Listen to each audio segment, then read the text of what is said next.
Prologue. Stars filled his view, reminding Zane how ineffective this artificial border truly was. He checked the scanners, finding nothing unusual. While the computer analyzed countless bytes of data, searching for particle residue matching the enemy's signature, Zane continued to stare into the abyss. No, not the enemy. Zane rebuked himself. That's the old way of thinking. But he couldn't shake his anger at what they'd done. Zane shifted in his seat, loosening the straps crisscrossed over his chest and settled in again. He'd grown used to the new iteration of the cruisers. Scorpius' logo was plastered everywhere within the cabin, as if the pilot might forget who they worked for. If one of the Growl found a vessel beyond demilitarized space, they'd deem it a corporate transport, not a war machine, which abided with their accord. The computer chimed, displaying the results of the scan, which, as expected, showed no activity in the Orion system during the past 6 months. Zane flipped the comms on and targeted his partner, Jazz. J2, this is Z4. Scans are complete and... His gaze fell right to a shimmer beyond the nearest satellite, orbiting a gas giant. He paused the communication and squinted. What is that? He whispered. Z4? Is there an issue? Jazz would be eager to go home to her family, and Zane didn't blame her. They'd been running border patrols for the last month, while her youngest finished flight school. Why don't you head to the freighter? I want to investigate an anomaly, he said. During a brief delay, Zane pictured her face scrunched up with concern. Z4, don't break protocol again. This job means too much to me, she ordered. Ignoring her, he veered toward the disturbance, forcing the thrusters faster than their usual tempered limits. Zane inhaled deeply and imagined his father's ship passing through this exact system 23 years earlier, into what was now a neutral ground between humans and the Growl. Damn it, Zane, if you get me fired, you'll pay for... she muttered, before the comm turned dark. Zane slid behind the gaseous planet, the dense particles in orbit disturbing her transmission. He pressed on, directing his compact cruiser to the location of the strange image he'd spied only minutes earlier. Where are you? The computer had no useful information, and Zane wondered if his eyes had been playing tricks on him. He started for the waiting freighter when he observed it again. The disturbance blotted out the view beyond the planet's smallest moon. Computer, record, he demanded, and a light flicked onto the dash as it began operating. Zane moved closer, urging the powerful cruiser around the moon, but the anomaly had vanished. Bogey's on my tail! Z4, come in! Jazz sounded terrified, and Zane bolted upright in his seat, scanning the radar. 2 blips became 4, heading straight for his patrol partner. Hold steady, Jazz. I'll be right there. Zane swung the ship in a prolonged loop, using the moon's low gravity to assist the change of trajectory. The cruiser sped away, arcing past the gas planet and toward Jazz's vessel. Computer, visual on the bogies. The screen split in 2, and he saw the blips were actually drones, too compact to house a human, let alone a Growl. He relaxed, confident the Growl wouldn't be foolish enough to send weaponized craft into DMS without prior approval from the moderators. He slowed the thrusters and flew closer to Jazz while they examined the drones. Where did they come from? She asked. Zane was still 30 kilometers from her position when the lead drone fired. The red pulse of light emerged from its underside, shooting directly at his partner. Jazz, get out of there, he called, but the blast struck her shield before she'd reacted. For the first time since the Accord was signed, 21 years earlier, someone had fired within the demilitarized space.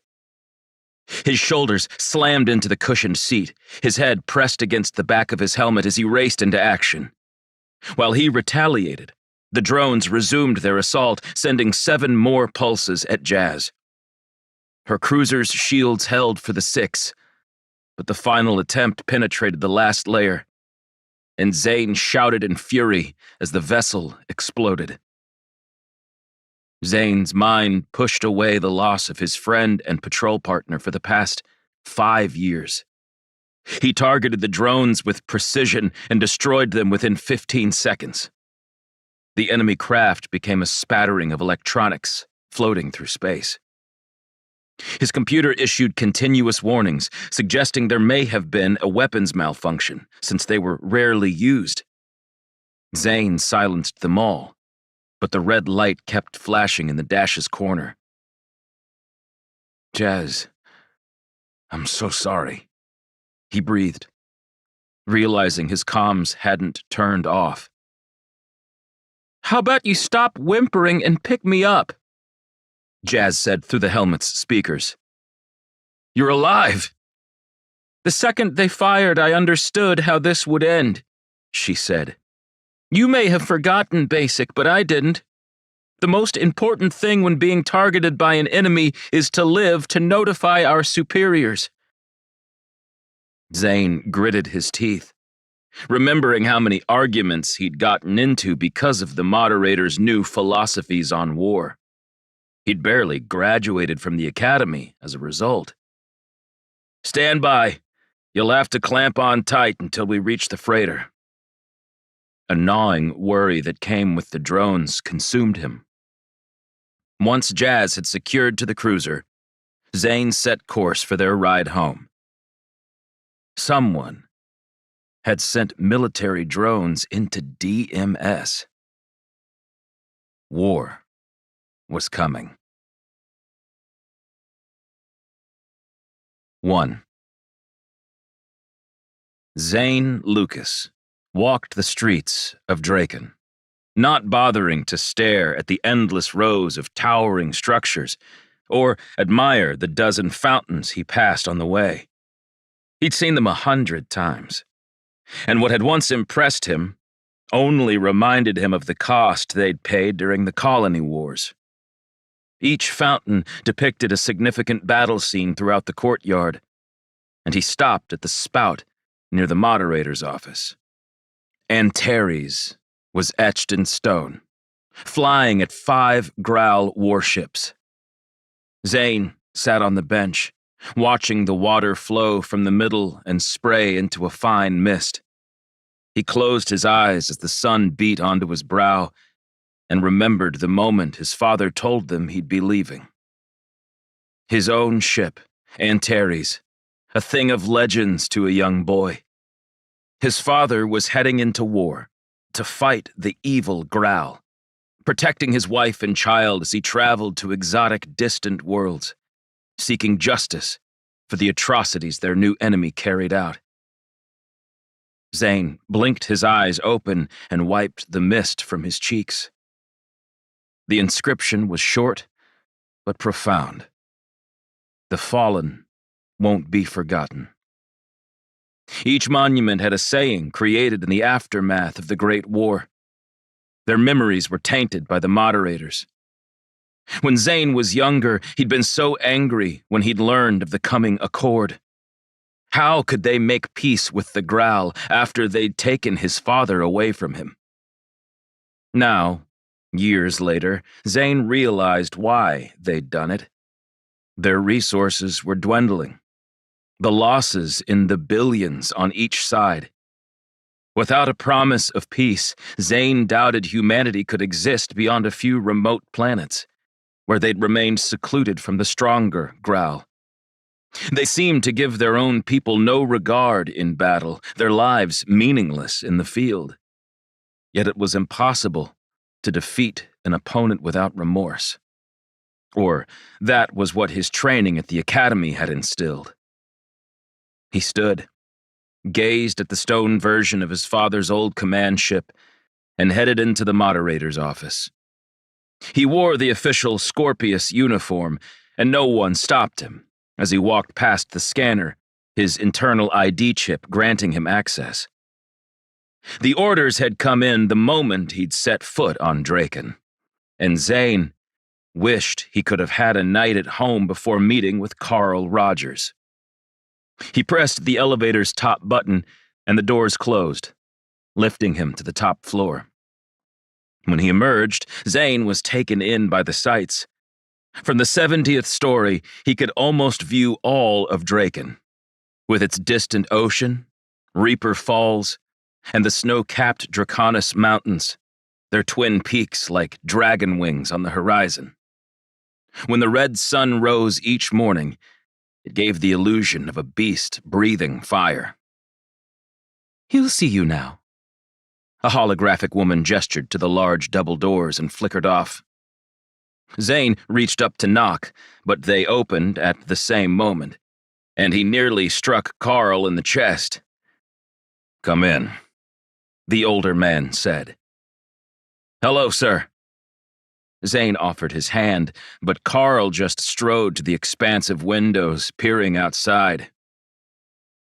"I was among the first to ever lay eyes on the Growl. Did you know that?" So much for small talk. "No," Zane admitted. "It was a full year before the colony wars." Zane joined him but kept silent. He knew better than to interrupt a man of Carl's rank. "We'd just received information of a possible colony on the outskirts of the Ebash system. Nice world, too. Only a decade's worth of terraforming was required for it to be habitable. We landed on the surface, and reports came in that another ship had also grounded. Something we'd never seen." Carl's hands clasped behind his back, his spine rigid. "The Growl were also investigating the planet. I often wonder how long it might have taken for us to cross paths if we hadn't that day.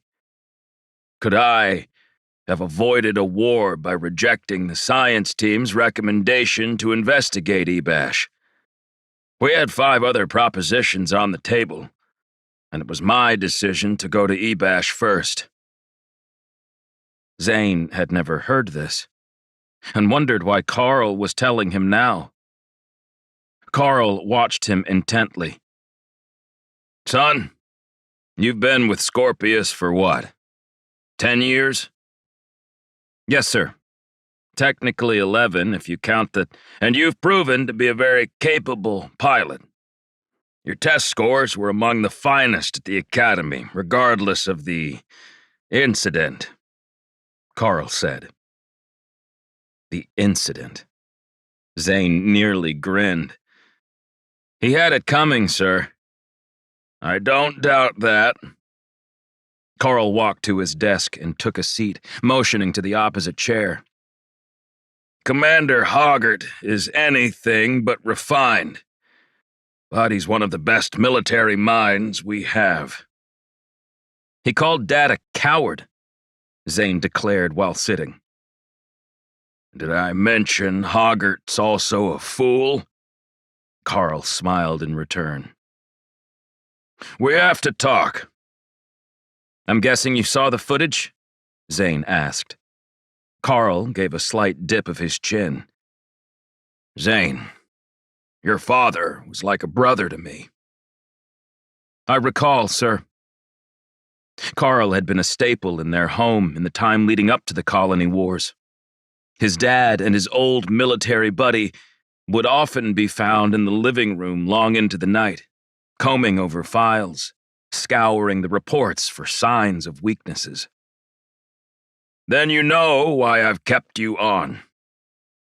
You should be leading your own divisions within the company.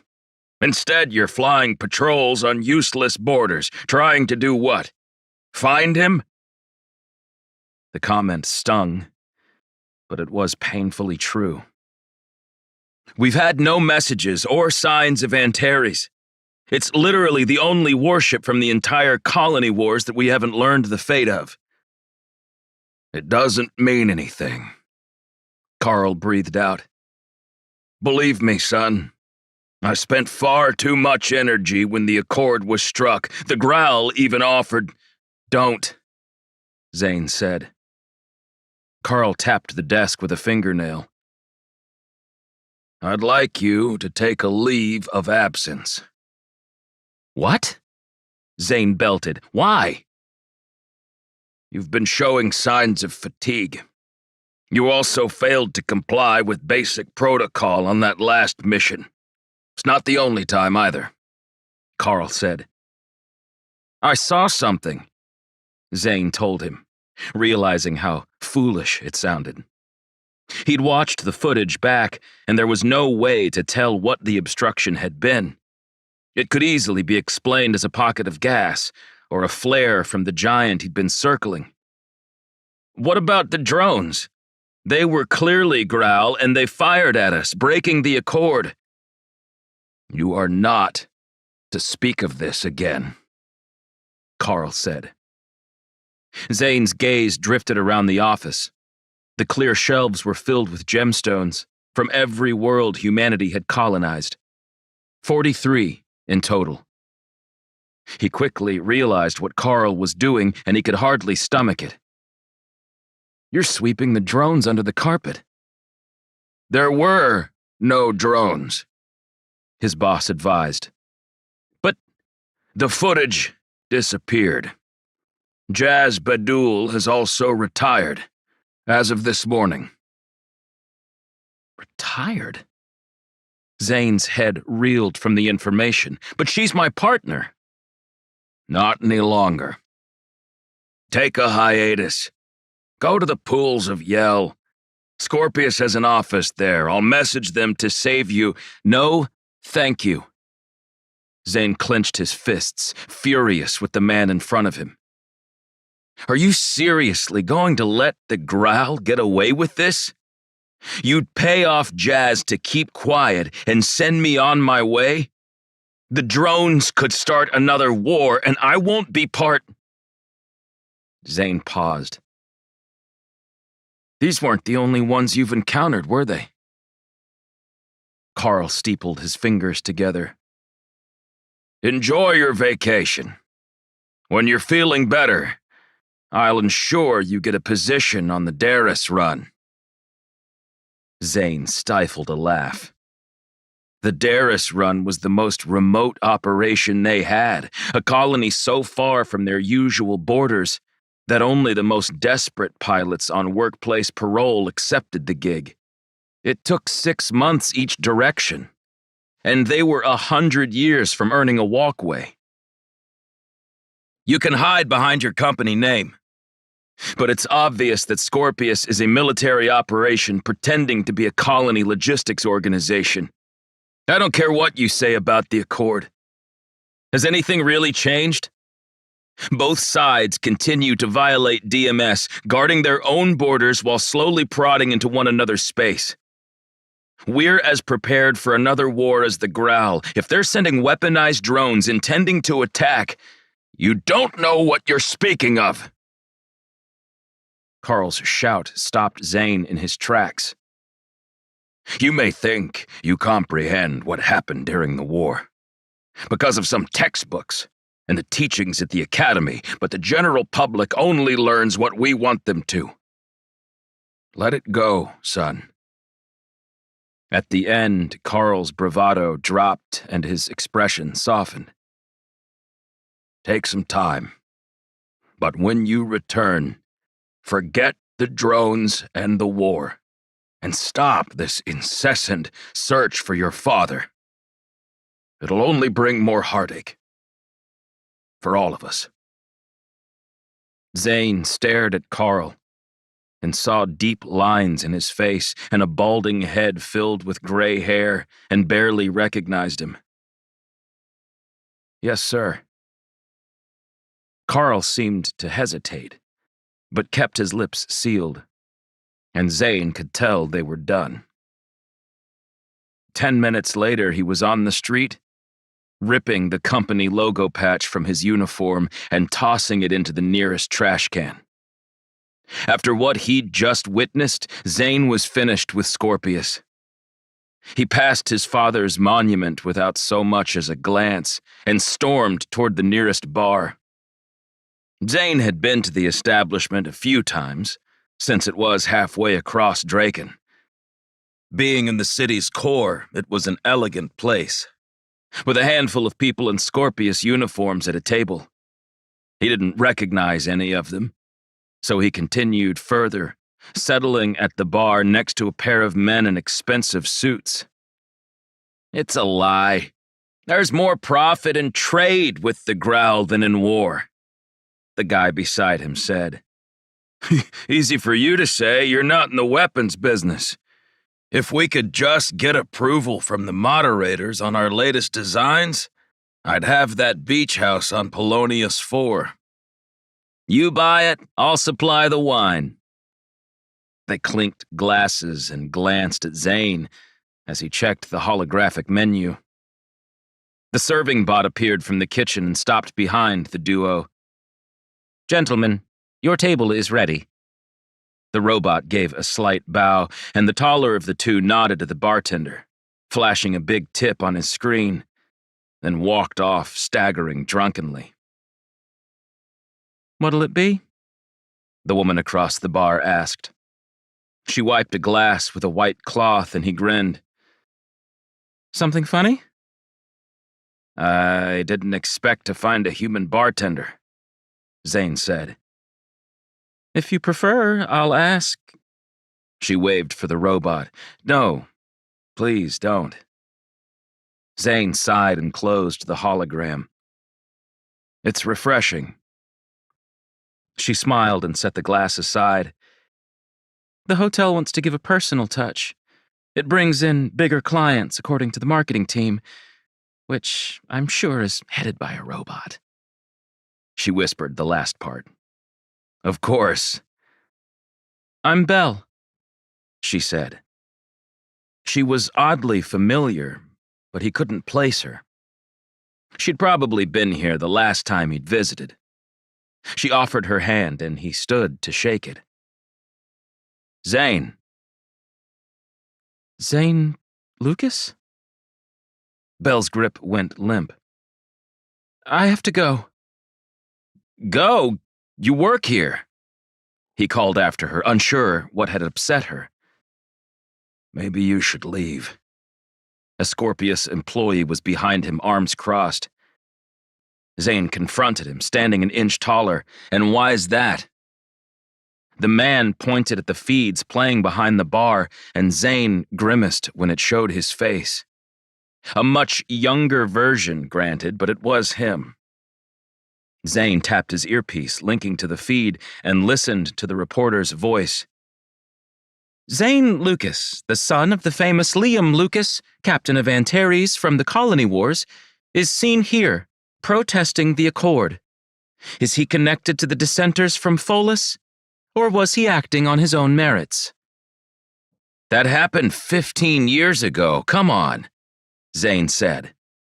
Another man arrived, clearly a few drinks deep. You don't believe in the Accord? Zane sensed the mood shift and knew he had to scram before he did something stupid. Easy does it, fellas. He lifted his hands. How about you let me live to see another day? You don't belong on Draken. The first guy shoved him, and Zane didn't fight it, against all his own instincts. He slammed into someone near the exit and apologized when he realized the person was Growl. Zane stared at the alien and only came up to his elbow. The being was ducking to get through the entrance and had a couple of humans tagging alongside. You should be more careful, the Growl said, his voice deep and grave, the English slightly broken. He wore thickly woven clothing and had an almost sickly aroma surrounding him. His wide head was 3 times the size of Zane's, and despite having no visible ears, Growl heard better than any human. I'll do that." Zane hurried outside. It wasn't that uncommon to find Growl walking around the city, but it had never sat well with him. He wanted to tell the Scorpius executives they were still at war, and that he'd just destroyed 4 military drones. But he didn't. Instead, he hailed a transport and gave the computer Jazz's address. Rain splattered the domed glass roof as the vehicle flew over Draken, and he glanced at the water. Twice, he almost changed the destination, but decided this conversation couldn't wait. She didn't look pleased to see him when the suite door opened. Jazz had on a comfortable robe, and he peered at her fuzzy slippers. "Zane, I'm sorry," she said, stepping into the hall. "Who is it?" A male voice called. "No one," she said, and closed the door, giving them privacy. There was a point when Zane had considered Jazz family, and now she acted like he didn't exist. "You saw the feeds?" "My kids are asking why you'd ever stand against the moderators," she said. "Did you tell them it was years ago?" "Yes. Carl suggested I should keep my distance." Jazz reached for her door handle. "He did this," Zane breathed. "He would never stoop so low." "The Growl drones almost killed you, and you're okay with accepting a cash settlement and hanging up your wings?" "There's no evidence the Growl made them," she said. Zane laughed. "You think a human sent them?" She lifted an eyebrow. "Maybe someone who's against the moderators and the Accord." Zane was almost speechless. "Are you saying I have something to do with this?" "I'm not saying anything. And it's none of my business." Zane shook his head, gawking at the woman who'd flown beside him for 5 years. They'd logged 64 patrol missions together, and here she was calling him a traitor. Unbelievable. The 2 people he'd counted on as immovable objects in his life, Carl and Jazz, had abandoned him without a second thought. He left, half expecting Jazz to chase after him and apologize, but the door closed abruptly. Instead of hailing another ride, he walked the 20 city blocks in the rain, letting the warm water soak him. He wanted it to wash the day off his skin and cleanse the betrayal deep in his chest. He glanced up at his condo building. A couple of years ago, it had seemed like the dream. Piloting cruisers in space, protecting the borders, and being able to afford a box and a tall building, surrounded by people under the comfort of Draken's protection. Now, it felt like a prison to placate the masses. Barry, the holographic doorman, feigned opening the entrance for him, even though it was automated. "Have a good night, Mr. Lucas," he said. "Right." Zane went to his suite, and the lights flashed on as he entered. "Lights dim." They lowered to 20%, and the first thing he did was change out of the Scorpius uniform. He tossed it down the vacuum chute in the hall, watching his former life vanish with the fabric. Zane showered, then grabbed a bottle from his cellar. He'd been hanging on to the vintage for almost as long as he'd worked with Scorpius. It was meant for a special occasion. This qualified. With no plan for the future, Zane poured a glass and stared out the window at the glow of traffic overhead. His earpiece chimed, and he started to remove it. Message from Scott and Associates, Little Knife, Minnesota, Earth. Earth? Zane didn't know anyone from that world. He tapped play. "Good evening, Mr. Lucas. My name is Joshua Scott, and I represent the estate of Bartholomew Carnell. Please contact me at your earliest convenience." The details followed, and Zane searched with his external personal assistant, EPA, exploring the unfamiliar name's results. Hundreds of findings appeared, and at a quick glance, Zane surmised that Bartholomew was a well-respected professor who toured the colonies for decades before retiring to the remote town of Little Knife in his 70s. He died last week of natural causes. Zane skimmed the obituary to find no mention of living relatives. Zane downed the contents of his glass and checked what time it was for Joshua Scott. 7 in the morning. Zane summoned the contact, and a holographic representation of the lawyer materialized on the counter in front of him. For a moment, Zane wished he'd dried or combed his hair. "Mr. Lucas, how divine to hear from you so soon," Joshua said. "I'm afraid there's been a mistake. I've never met Mr. Carnell." "No, the instructions were quite simple." Zane poured another glass and waited for the lawyer to continue. "I met Bart 6 years ago when he moved to town. We were friends, you might say, as much as anyone could be friends with Bart," he said with a gleam in his eye. "I was heartbroken to learn of his death, but the cosmic wheel spins, and we're only allotted so much time. That's the great poetic justice of the stars." Zane's palms started to sweat, and he felt like something in his life was about to change for the second time that day. "I'm sure he'll be missed." "Yes, Mr. Lucas. I'm here to inform you that you are the sole heir to Bartholomew Carnell's estate." Zane froze, not sure how to respond. Joshua smiled, the lines around his eyes creasing. "It's a good thing, Mr. Lucas.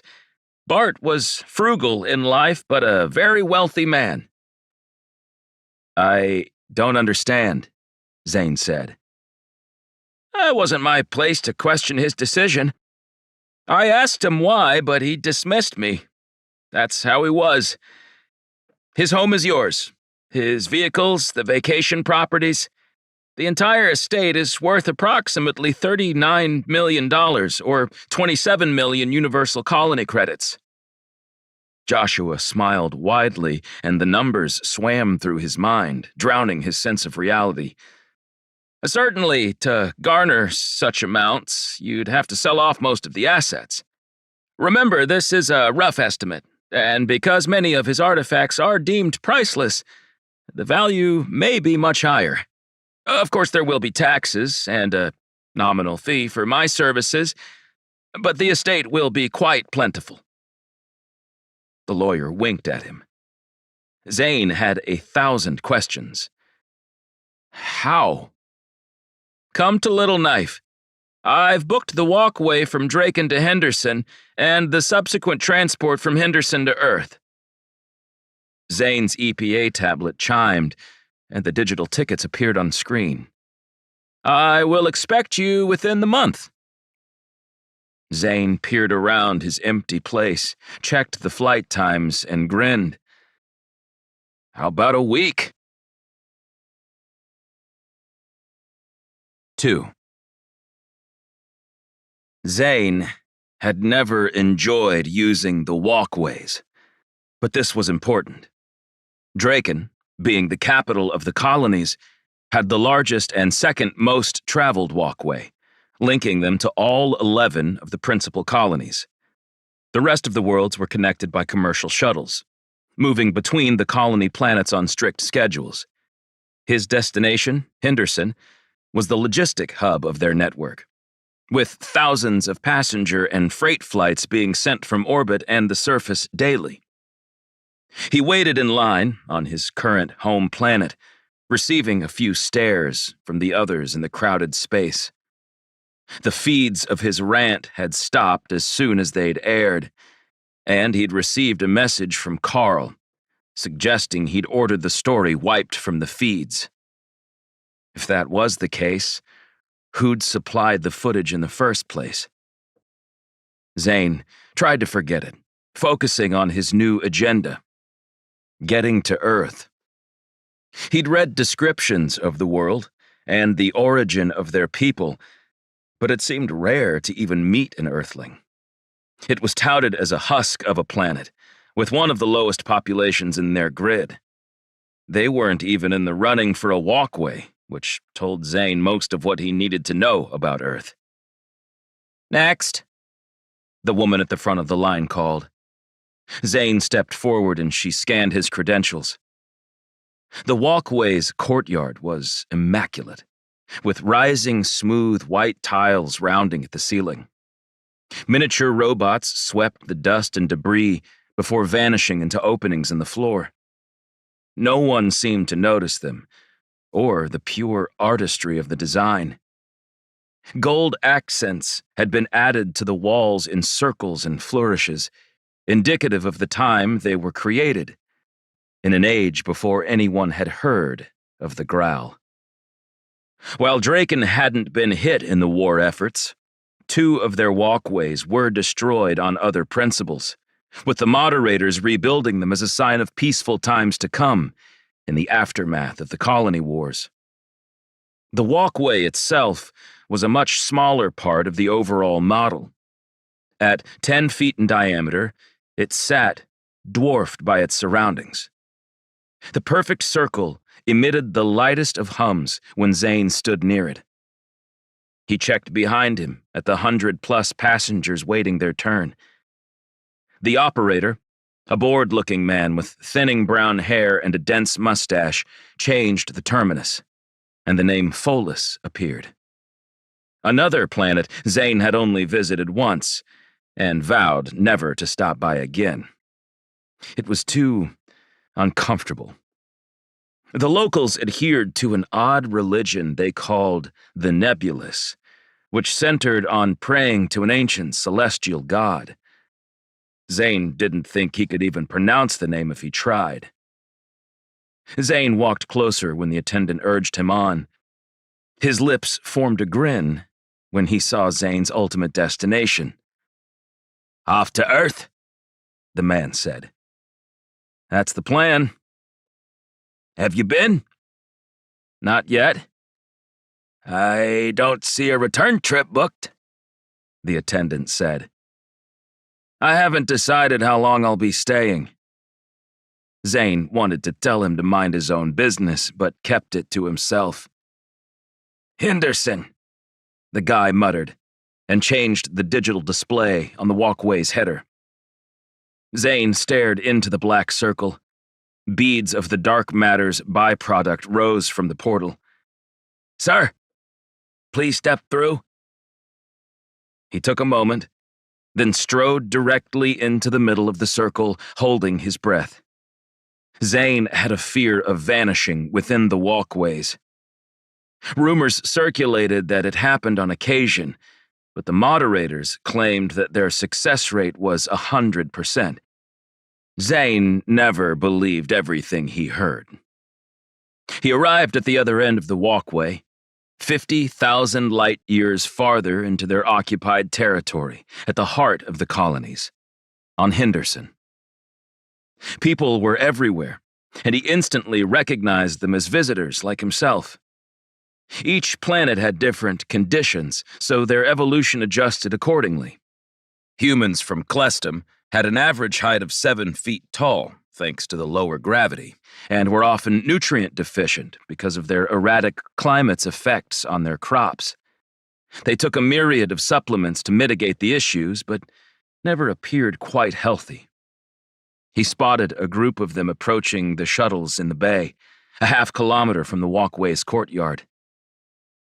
"Hello, Mr. Lucas," a hologram of a smiling woman said, taking shape beside him. "Can I assist you with your connection?" He hefted his duffel bag on his shoulder and nodded. "Please."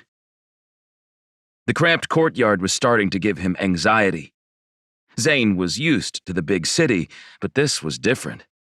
Thousands of tourists filled the streets, each moving in opposite directions.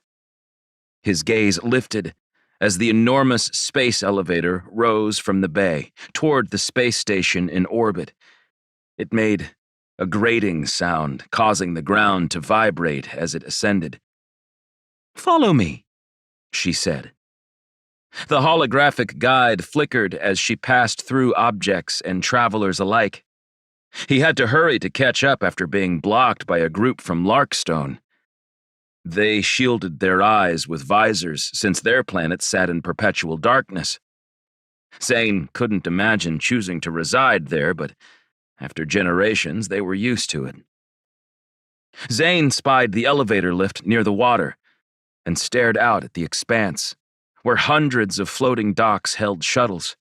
The thrusters pointed down, the noses of the ships aimed for the sky. Tourists of countless varieties boarded the vessels, and a few took off, speeding from the hectic harbor. Not all of Henderson was this chaotic. His earpiece buzzed, and Zane grimaced when he saw who the ping came from. Before he could stop himself, he spoke. "Hello, Auntie."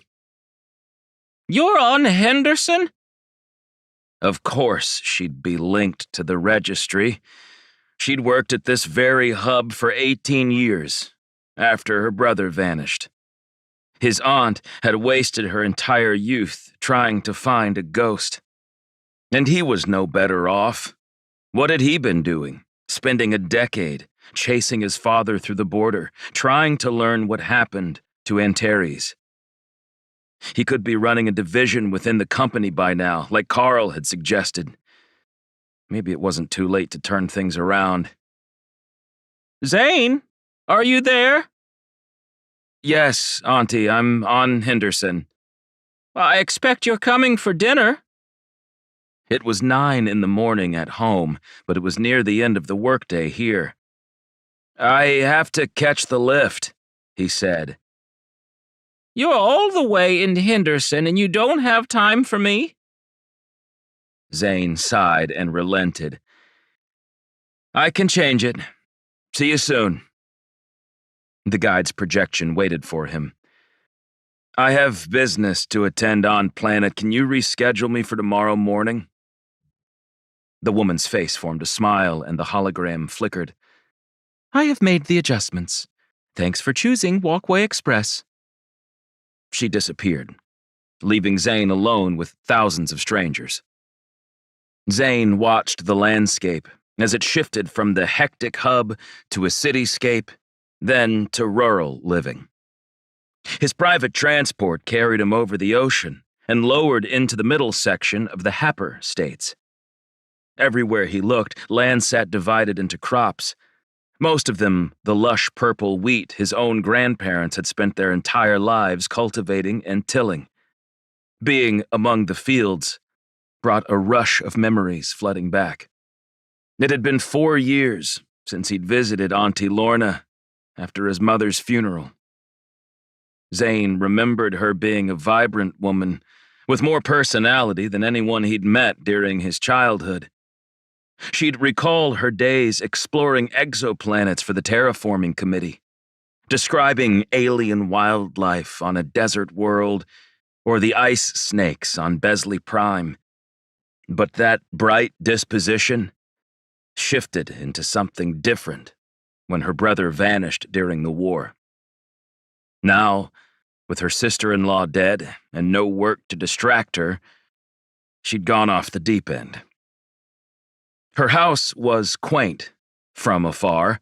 The garden looked to be well tended, but Zane had put a landscaping company on retainer, using part of the credits left after his mother's passing. He didn't even know if Lorna realized it. Seeing a home in the suburbs like this was a far cry from life on Draken, where everyone lived above and beside everyone else. Henderson was broken into 5 major continents, with the one he'd grown up on the least populated. His father was often absent in his youth, returning with trinkets from other worlds. So, between the military operations and his aunt's terraforming days, Zane had experienced a longing to explore the mystery and wonders of the universe. He'd stay awake at night, observing the stars, and wonder what adventures his own future would hold. That only lasted until his father vanished, and the colony wars stripped him of the happiness every child deserves. He stood at the end of the sidewalk, duffel on the paver stones, and stared at the house. A piece of the family history. His place had been a few acreages away, but Zane wasn't ready to visit that part of his past. After living abroad, coming home seemed like he'd traveled back in time 1,000 years. By the spirit of Orion, you actually came. Auntie Lorna waited in the entrance, shrouded by shadows. But she stepped clear and smiled at him in the waning sunlight. To her credit, she looked much better than their last encounter. Zane grabbed the bag and met her halfway, hugging her tightly. Sorry I didn't give you any notice. I only found out I was coming yesterday. Come in. She linked her arm with his, leading him up the veranda and into the home. When he'd last visited, the place had been filled with books, computer monitors, and holograms on every facet of the war. Zane had been expecting more of the same, but was pleasantly surprised to find it clean and cozy. The scent of apple pie clung to the air, and Zane walked into the kitchen, discovering the table set for 3. Auntie Lorna, are we expecting company? He asked. I told you about Brock. Brock? Zane thought to their conversations, which were growing fewer and farther between, and didn't remember hearing the name. He lives with me, Zane. She slapped his arm playfully, and Zane gaped at the woman.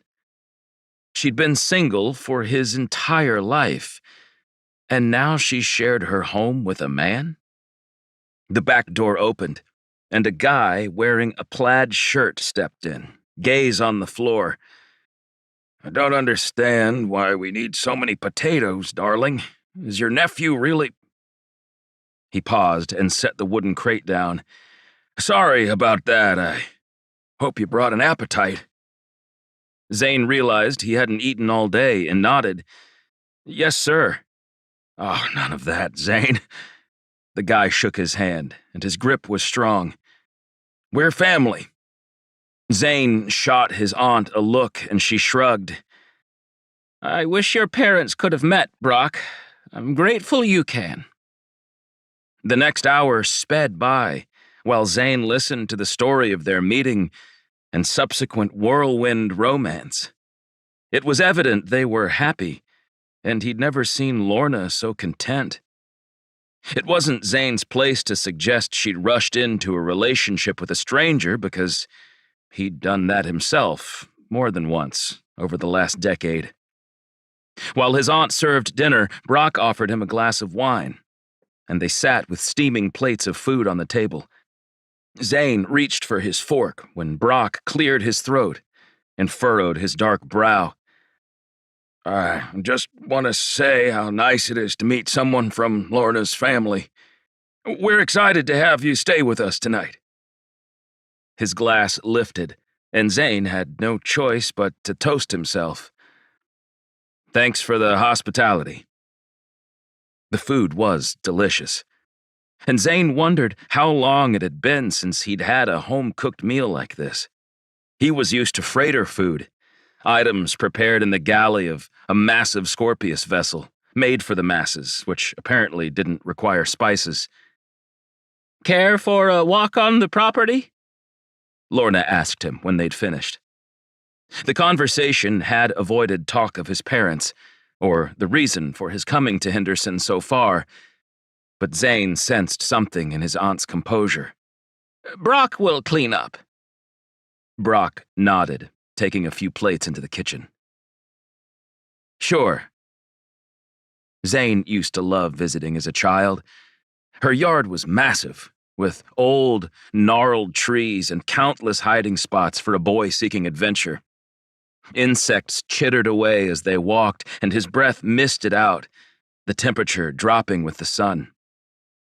They strolled alone, the pathways lit by solar string lamps, and Lorna didn't speak until they were near the rear garden. Bugs the size of his fist fluttered in the breeze, lowering into the flowers before moving to the next blossom.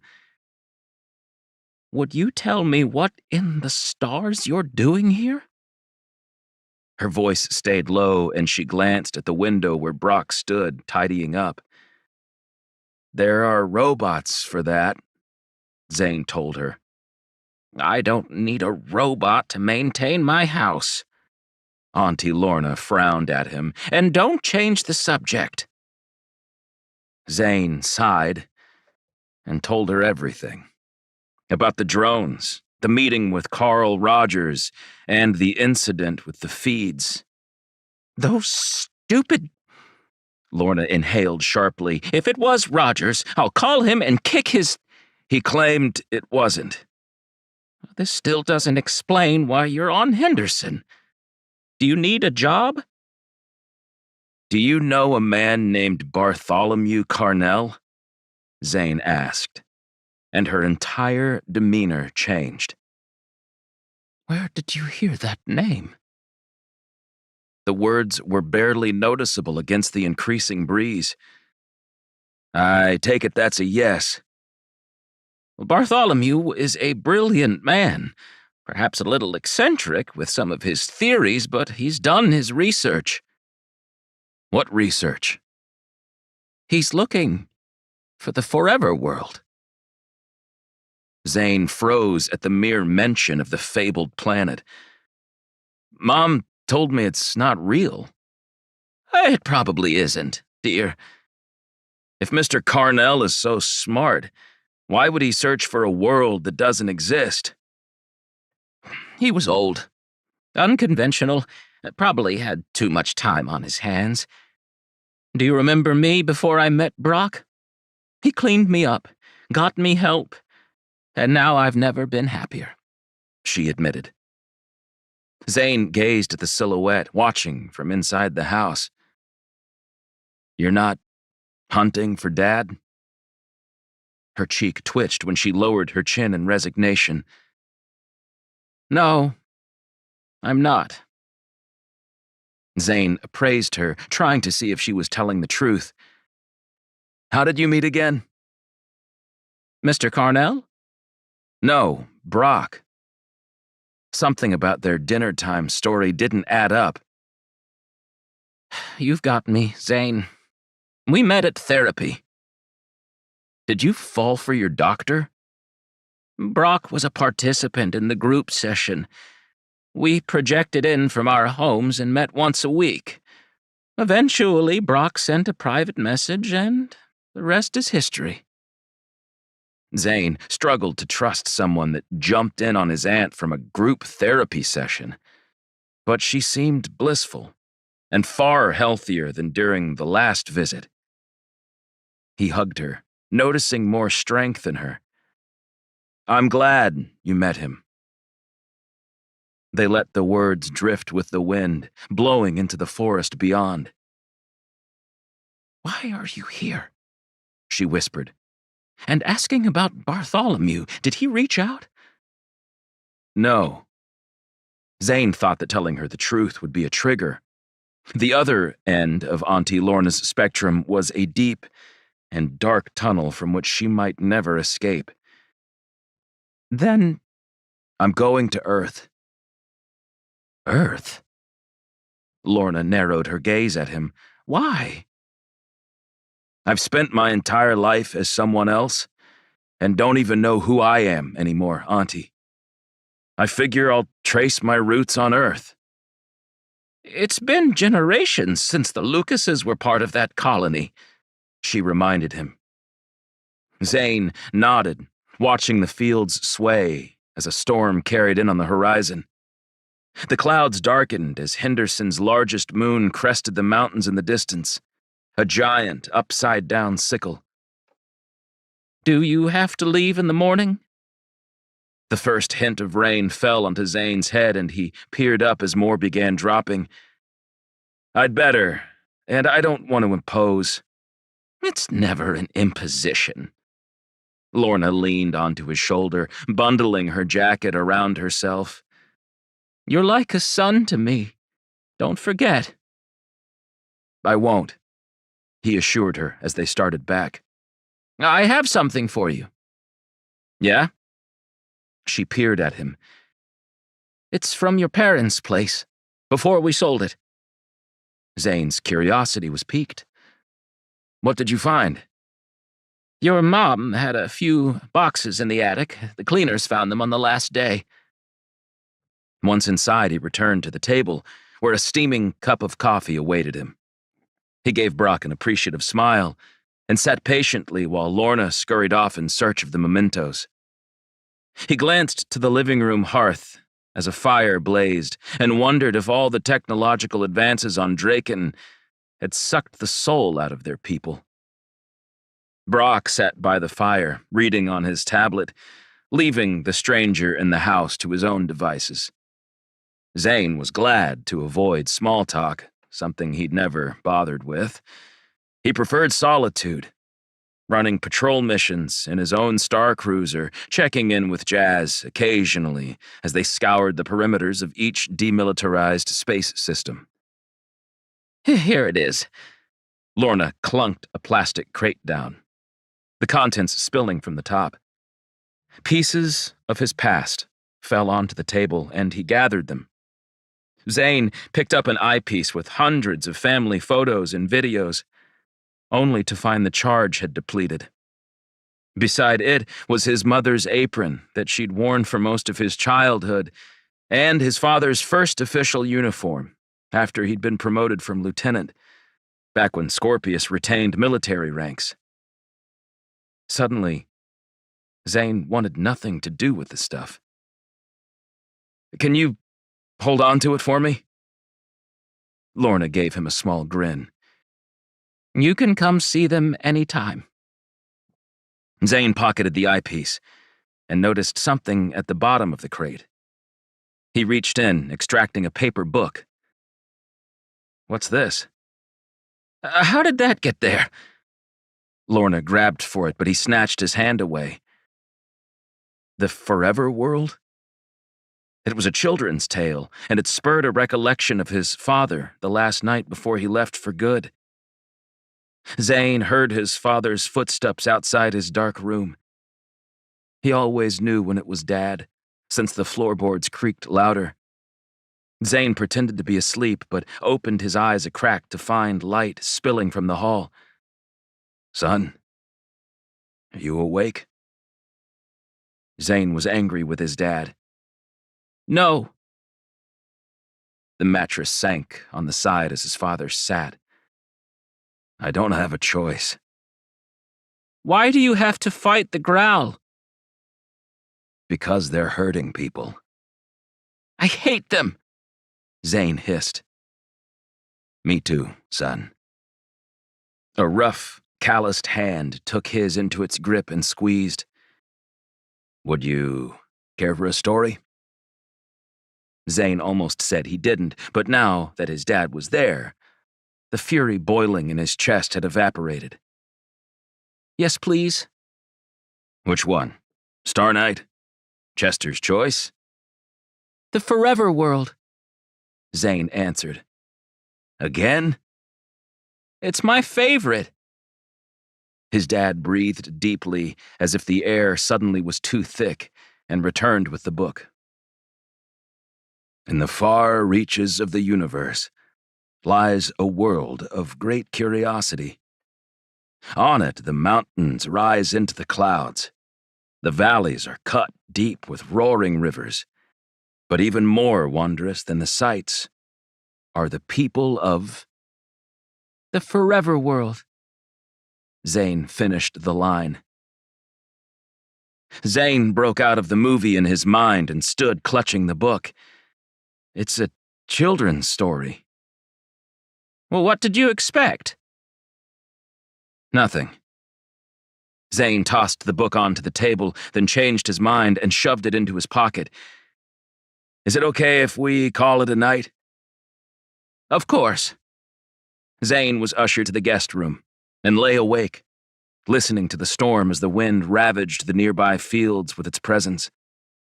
Eventually, the noises subsided and Zane caught the sounds of arguing from a room down the hall. The draw to sleep overtook his instinct to pry, and he drifted off. Lorna watched as her only nephew strode down the front steps, then paused at the transport's door. He waved, offering her a smile that only seemed to touch the surface. He was hiding something from her, but she couldn't blame him. She had her own secrets. "You sure you don't want to tell him?" Brock asked, his arm around her waist. Not a chance. "It's his father.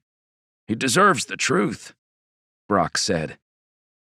I spent 20 years trying to figure out what happened to my brother. I'm letting it go. Liam is dead, Brock. Then stop your nephew and explain. I don't have enough proof. What if? Zane has to move on from all this. It's time for him to have his own life, like I finally do. She stood on her toes, kissing Brock on his stubble-covered cheek. If you say so. Brock left her to watch the transport lift off and fly toward the hub, thousands of kilometers away. I'm going into town. Need anything? Some fresh humic berries? Done. A minute later, the orange thrusters of his bike glowed brightly as he zoomed off. Earth, she whispered, and remembered Zane asking about Bartholomew Carnell. It wouldn't have anything to do with him. There was no connection, and Lorna had experienced enough delusions to understand when paranoia began to set in. She closed the door, silently wishing Zane a pleasant journey.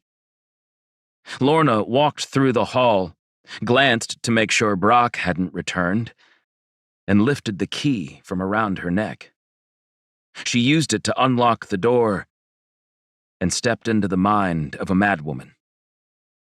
Computers flashed on with her movement, and Lorna stared at the images. The still shots of the Antares during the war, the roster for her brother's crew on a display. Goodbye, Liam. Lorna sat at the desk, inputted her passcode, and set to erasing the entire network. Years of work and heartache vanished within seconds. The screens turned dark, leaving the room stale and preserved. Lorna strode to the garage, gathered a few boxes, and cleared the contents of her obsession. 3. If there was one thing Scorpius pilots despised, it was taking commercial interstellar treks on clunky vessels. The air never tasted right. The filters always seemed clogged. This ship destined for Earth was no exception. The seats were tattered, the bulkheads tinged yellow from years of operating without repairs. In the time since the colony worlds, the moderators managed all the colony budgets, including the transportation hub. It had once been a thriving private enterprise, but the Accord strictly stated that all interstellar-capable drives were to be under the moderator's control, in case a foolhardy captain breached protocol and attacked a Graal-occupied planet. So far, that hadn't happened, at least not to Zane's knowledge, but it left the outer colony worlds with less funding than the principal ones. Drink? The robot's exterior matched the ship's ambiance, dented and bleak. Coffee, black. The robot pressed a button on its arm, and a nozzle protruded from its chest. It filled the cup and offered it to Zane. Drink? The robot was on to the next patron, 5 seats behind his. The flight was mostly empty, except for a few eccentric passengers. 4 more days.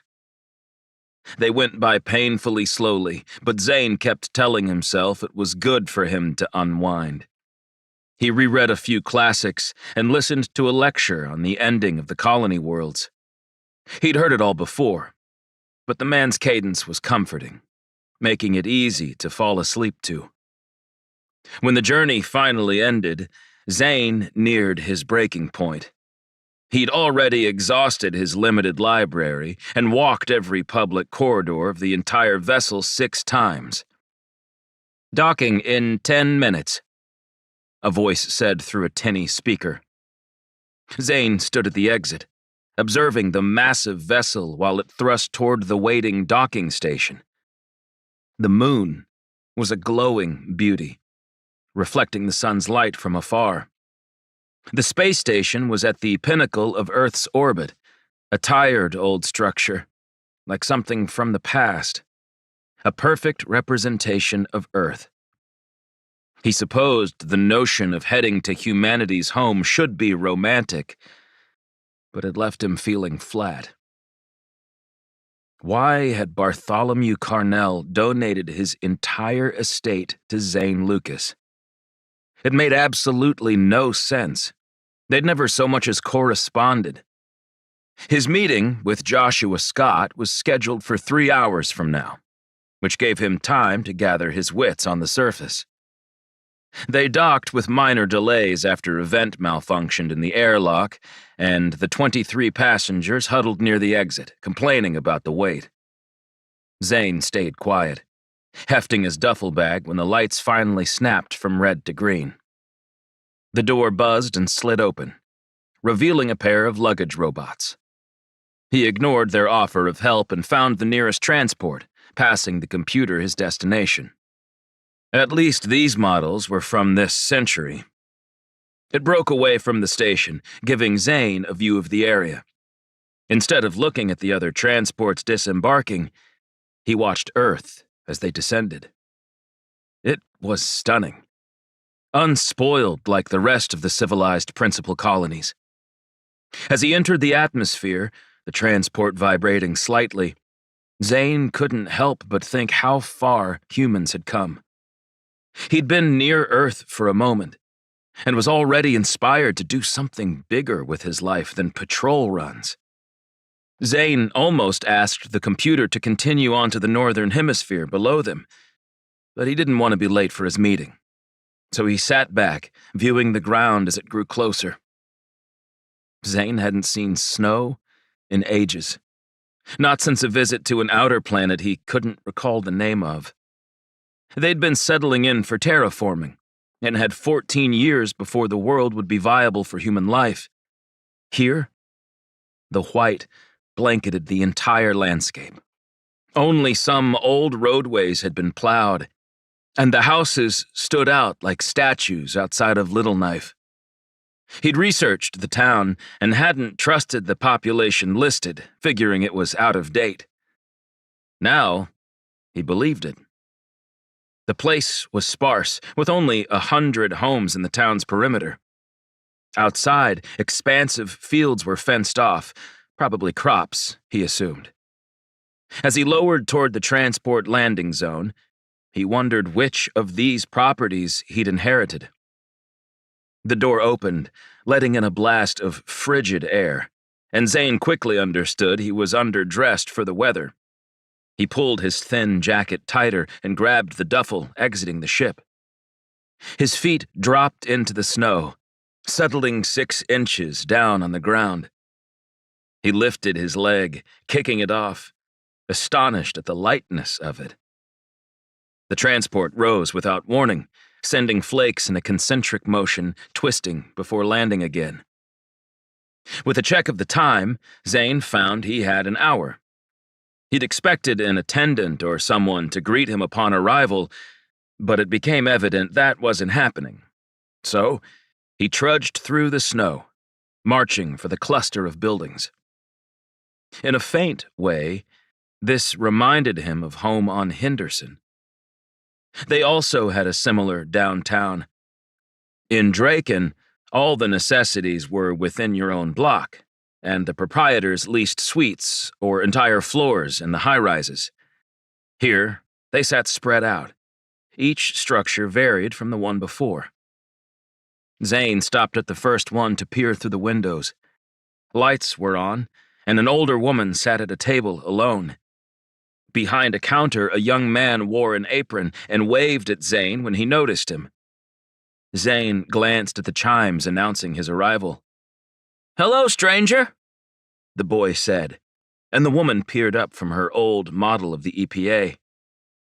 "Hi. You wouldn't happen to know where Scott and Associates is, would you?" "Uncle Josh? Sure. Go 2 blocks down, make a left, then stop at the house with the red door." "He's in a house?" Zane asked. "That's right." What about the name? Isn't it a big law firm?" The kid laughed, and the woman joined the conversation. "Joshua thinks he's clever. It's just him. He figured his son might come into the practice eventually, but Mark chose another route. He has no associates, unless you count Fluffy." "Fluffy?" "His cat," she added, still smiling. "Can I interest you in a coffee? I make a heck of a latte," the kid said. Zane was about to decline, but looked outside to find more snow falling. "Better make it a large." He tried transferring the appropriate credits using his EPA, but was denied. "You're visiting my uncle," the boy said. "I'll put it on his tab." Zane passed by several people who seemed unusually friendly. No wonder Bartholomew had retired in this community. It was like something from the playbooks. Zane attempted to compare this life with the one at home on Draken, and could barely relate the dichotomy of the two clashing realities. He was understanding how some worlds seemed to avoid the wars entirely. If the battles weren't close, and their governments censored the media, they'd be none the wiser, spending their days working and returning home to their comfortable houses and families. It made Zane wish his family had stayed somewhere like Little Knife. Perhaps his parents would both be alive. Despite the cold, Zane took his time, only pausing when he spied the colorful door. It was crimson, and a wooden sign had the name etched in gold. Zane shook the snow off his shoulders and stamped his shoes on the sidewalk before climbing the 4 steps. He didn't see any cameras or property drones hovering in the skies. The quiet seemed to engulf the entire region. He cleared his throat, waiting for a voice to emerge through a security speaker, but none did. Eventually, he knocked on the door, and a long minute passed before someone answered. "Hello?" The man looked ancient, with sallow skin and the bushiest eyebrows Zane had ever seen. He was also walking with robotic leg implants. "I'm here to see Joshua Scott." It came off like a question. He'd met Mr. Scott on the hologram a few days earlier, but he appeared much older and frailer in person. Scott's face contorted into a grin, and the furrowed brow was gone in a flash. "You must be Zane Lucas. Come in, come in. Oh, my, you weren't prepared for the weather. I should have told you about that. I'm more forgetful these days, but rest assured your paperwork is ironclad." He made a fist. Zane left his jacket on a hanger and set the bag near the door, then followed Josh into the house. The floorboards were wide and worn. Hundreds of actual books lined wooden shelves, consuming the interior of the home. My office is this way." Joshua stepped over a box filled with sealed fountain pens. Zane did the same, and saw the decor transform from erratic to professional. There were only a scattering of books and a modern computer at the desk, along with the hologram port. He sat at the far side of the desk, motioning to the comfortable leather chair near Zane. "You're probably wondering about the legs." "No, not really," Zane said. He'd seen enough robotic enhancements to people since the war, and they were extremely commonplace on Draken. "I was traveling on a freighter bound for Folis before the war began. It was only the second strike from the growl, like they were testing their boundaries. Most of the vessel didn't survive, but I was lucky, thank the stars." Joshua smiled despite the tragic tale. "But we're not here to talk about that, are we?" Zane felt like an imposter seeking a dead man's fortune. "I suppose not." "What was your relationship with Mr. Carnell?" "I told you I'd never met him." Joshua tapped a finger on the desk. "That's right." Zane jumped when something brushed against his leg, and laughed quietly when Fluffy went for round 2, bending between his feet while purring. "Did he leave a message?" "It's at his home, but I haven't seen it. The instructions state the message is for you alone," Joshua said. "This is a bit of a mystery. You might say it's the biggest thing to happen to Little Knife since Bart moved here 6 years ago." "Do I need to sign anything?" Zane asked. Joshua's head snapped as if he'd drifted off to another place and time. "I'll require a thumbprint to verify it's you." Zane pressed the digit on the screen. "Congratulations." "Just like that." "Yes. Quite simple, isn't it? You're now the owner of Bart's legacy. I hope you do it proud," Joshua Scott said. Zane wasn't certain what that meant. "You mentioned assets." "They're itemized on the message forwarded to you." Zane's own tablet beeped, and he opened the file to reveal hundreds of data points. Near the top, the money in his accounts was shown, highlighted in yellow.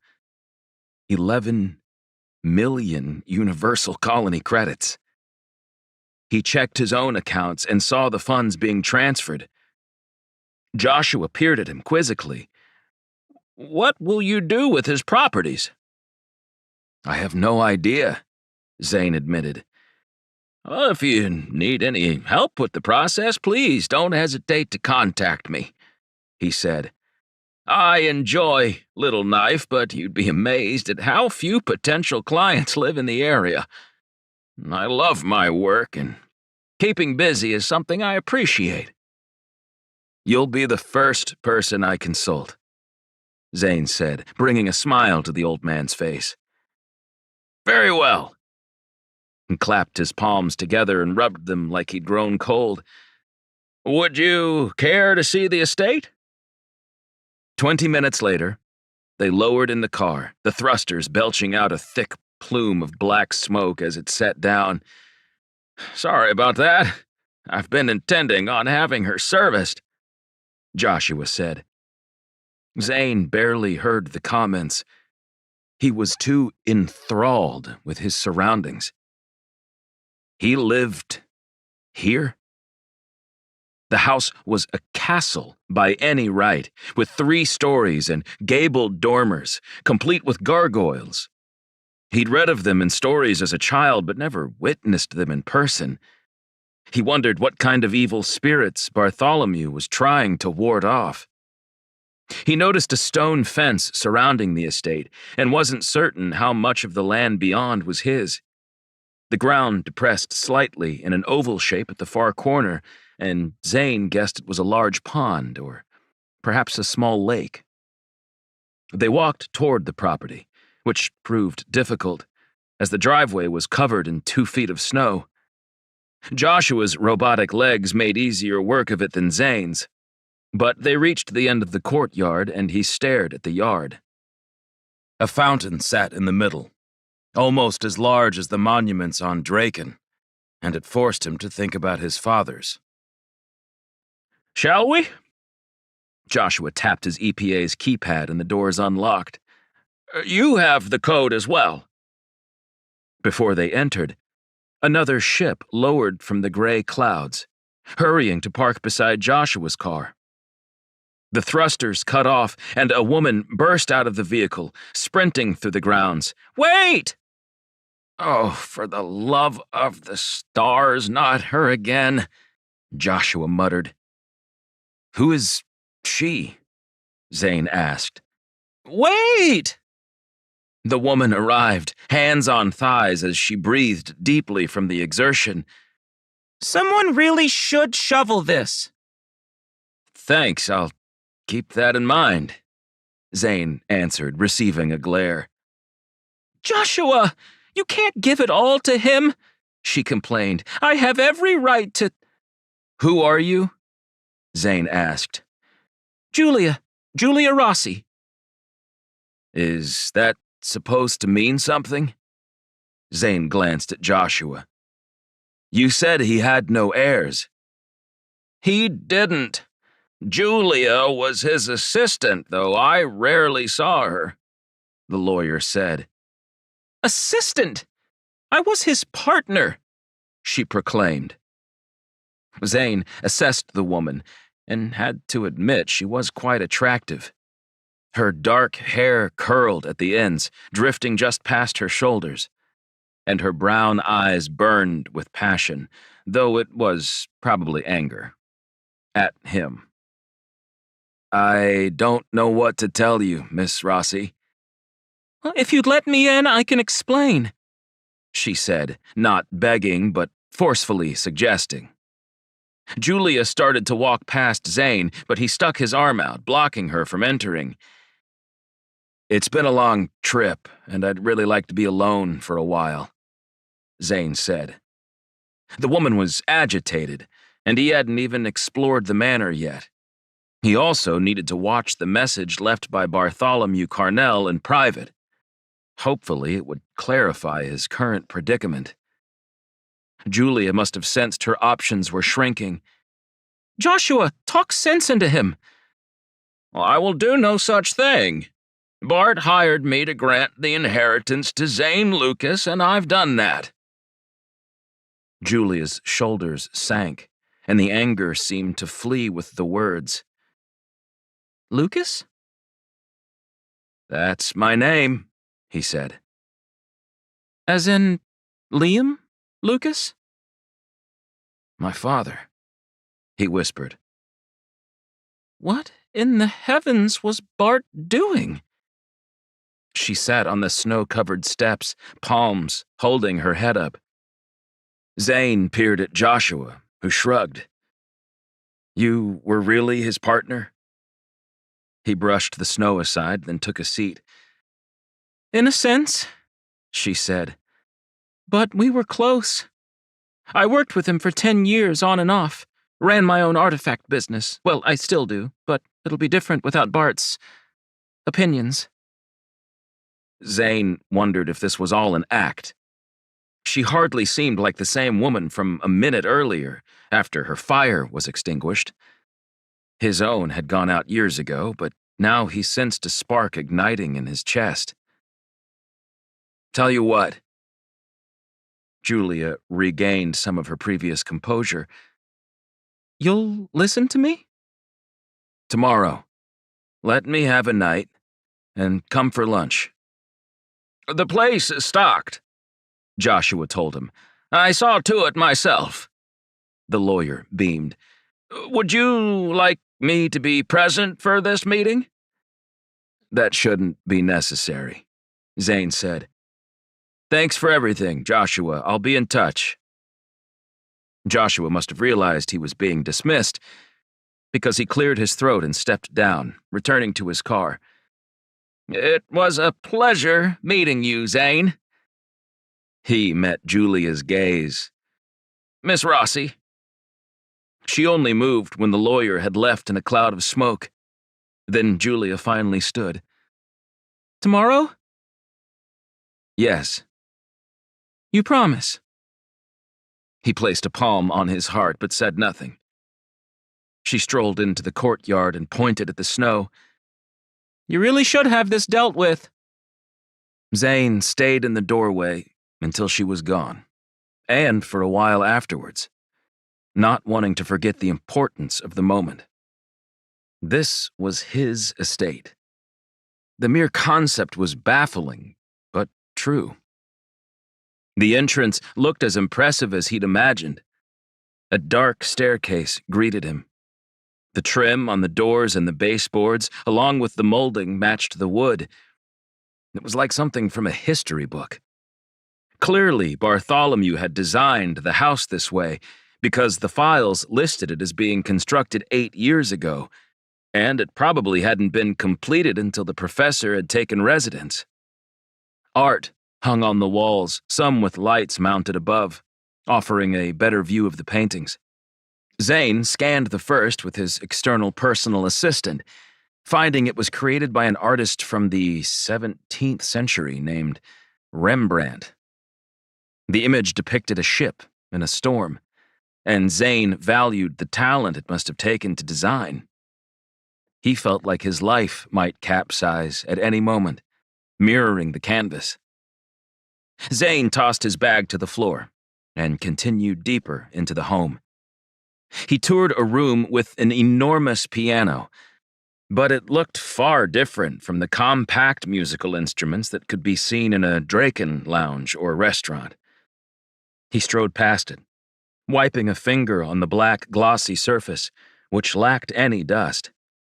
Joshua Scott must have had the place cleaned. Every room appeared to have its own defined purpose, which Zane could appreciate. But it baffled him what one man was supposed to do with all of that space. His own suite on Draken was about the size of the dining room. He slept there and not much else since he preferred life on the go, flying his cruisers during days and talking shop with the crew on the Scorpius freighters at night. While he looked around, Zane had an odd sensation. He was grounded. He wasn't ready to be tied down by anything or anyone, not yet, but the estate really was a massive anchor. It made him think of the painting near the parlor and how tumultuous the seas might become. He was on hiatus from his piloting gig with Scorpius, and his partner had turned her back on him. For all Zane knew, there was a second impending war with the Growl on the horizon, and maybe that meant it would be better to wait it out on Earth, in this remote village. The home remained dim. The lights were replicas of the old gas-fueled lanterns. Their glow, flickering like an invisible breeze, affected their wicks. He went to the living room's edge and clutched a handful of curtains, tugging them aside. He gasped at the extraordinary view. From the rear window, he could see the vastness of the property, the glittering paleness as the sun broke through the cloud cover. He was beginning to understand Bartholomew Carnell's motivation for choosing this location. "Hello, Zane Lucas," a voice said, and he turned to find a serving robot lingering in the arch leading to the kitchen. It was a standard model. The arms were white, the torso dark gray to give the impression it wore clothes. Zane wasn't sure why the manufacturer bothered, but humans always sought familiarity. Otherwise, they were uncomfortable. Despite this, the face was smooth and pale gray, featureless, as per the moderator's instructions. During the colony wars, robots were used tirelessly, often designed to mimic humans. Since then, the Growl had requested the machines be altered to appear more artificial. In the art of negotiation, the human side of the moderators had obliged. "What's your name?" he asked. "Edward," the robot answered. "Did you work for Bartholomew?" "Yes." Robots didn't have emotions, but Zane almost sensed a nervousness in the response. I'm glad to have you around since you know the house. Thank you, sir. I will gladly show you to your room. Zane glanced at Edward's feet where his duffel already sat. Lead the way. They ascended the grand staircase, passed a few rooms where the doors were sealed off, and reached the end of the hallway. This is it. The room was huge, with a 4-poster bed, all dark wood, overwhelming in its denseness. With the curtains drawn, it felt like a coffin. Is this where your boss slept? Yes. Zane closed the door, making sure it latched. I'd like a different room, please. Sir, I have replaced all the bedding, and his belongings are packed and loaded into the garage for disposal, Edward said. Thanks, but I think I'd sleep better knowing someone didn't die in my bed, Zane told him. Mr. Carnell didn't die there. Really? An old man passing peacefully in his sleep would have been preferable. Where was it then? His office. Can we see it? Before they left the wing, Edward showed him the guest quarters, and Zane chose the one farthest from the stairwell. He made sure the window coverings were wide, letting in a flurry of natural light, and followed Edward across the second floor to another set of stairs. The door atop was locked, and Edward removed an old key from a secret compartment on his thigh. What's that? This is a skeleton key. Why not use the standard codes? Why lock it at all in your own home? Was the second question, but Zane didn't ask. Mr. Carnell preferred the skeleton key. He was a fan of the 17th century, as you can tell. Edward clicked the lock open and held the door for Zane to enter. The office took up the entire third story with 2 massive hearths, 4 desks, each larger than a dining room table, and countless computers and monitors. This was more of a battle station than an old professor's office. Zane walked to the nearest desk and lifted a tablet. Gravitational effect of dark matter in a stable environment. He read the paper's title. Sounds invigorating, he joked, but Edward didn't comment. There should be a message for me? Yes, sir. Edward showed him to the front of the office and flipped a button near the fireplace. A flame appeared, starting the kindling ablaze. Soon the area was filled with warmth and a faint cracking sound. I figured you might want to be comfortable. Mr. Carnell has a vast assortment of beverages in his personal bar. Please help yourself. Edward opened another hidden hatch, this one in his stomach, and retrieved an object. He set it on the desk and lowered his gaze. Please wait until I have exited the room. The instructions prohibit my presence. Zane wondered if Bartholomew's actions were made with sound mind in his last days. Where did he die? He asked before Edward left. Near the fireplace. Heart attack? Edward's blank face reflected the flames. No. Mr. Carnell didn't expire of natural causes. He was murdered. 4. Hansen stretched and glanced at the time. 4 more hours until his break. It felt like the day should be ending, but that was typical in the moderator archives. Data streamed in, and Hansen combed it, running the details through a computer program. He laughed, recalling that at one point in their history, an actual human would have needed to analyze these things. That sounded like a nightmare. He preferred spending the hours dreaming about his own future. Jen was going to say yes. She had to.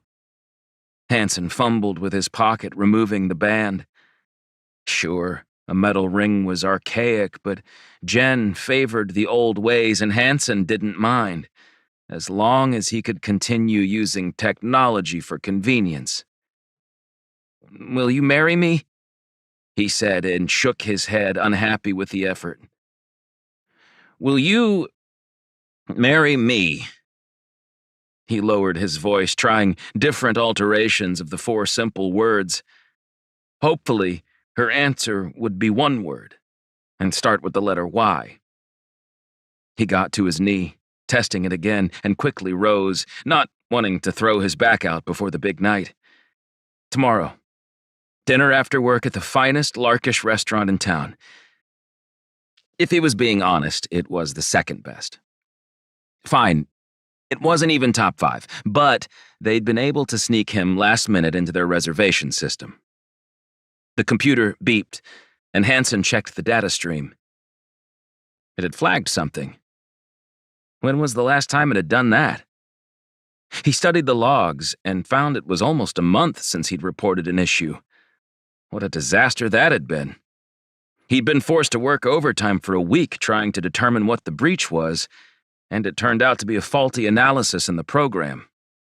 That was probably the same case here. Hansen knew protocol as well as any other moderator archivist, and he was supposed to instantly report this to his superior, Marg. Hansen pictured the dour woman, strapping her glasses on to double-check his work, and winced. "It's just an error, no biggie."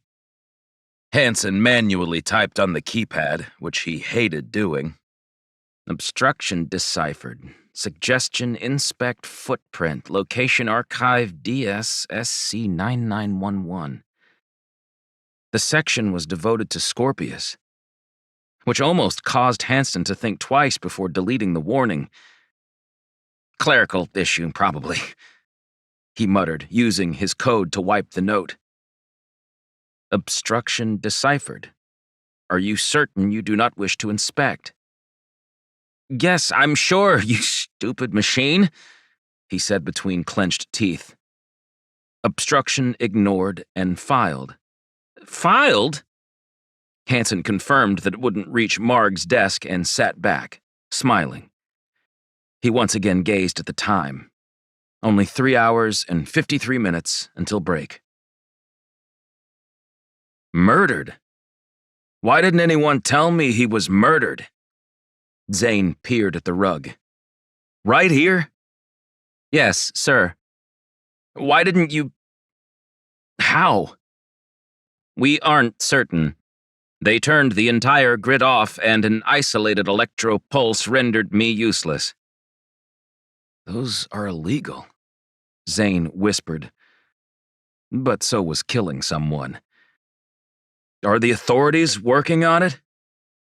Yes, but they have cleared you of suspicion, Edward said. Me? Zane backed up, hitting the desk. What do I have to do with the authorities? You are the sole successor. You stood to gain the most by his death. The words sent a chill down Zane's spine, despite the heat from the hearth. They found no correlation, and you had an alibi for his death. Zane asked when it occurred, and realized he'd been in the Orion system, destroying clandestine drones near the same time Bartholomew Carnell was dying.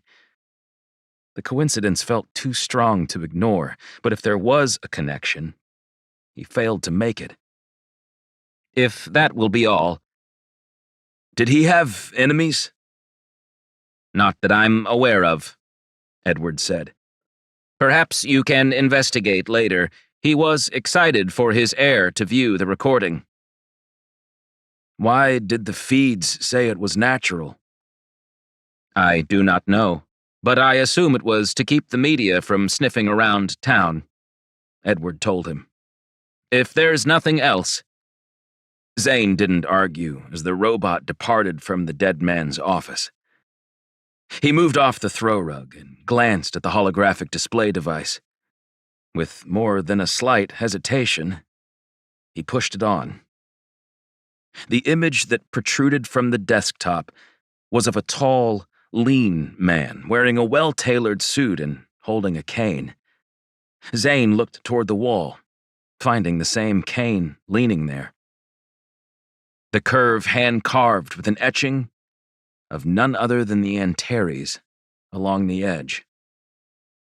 Pieces of the puzzle were showing themselves, and Zane hoped he could recognize them as they appeared. "Hello, Zane Lucas," the projection said. The hologram stood 3 feet tall, and Zane set it on the floor, enlarging it to full size for a more equal stance for the coming conversation.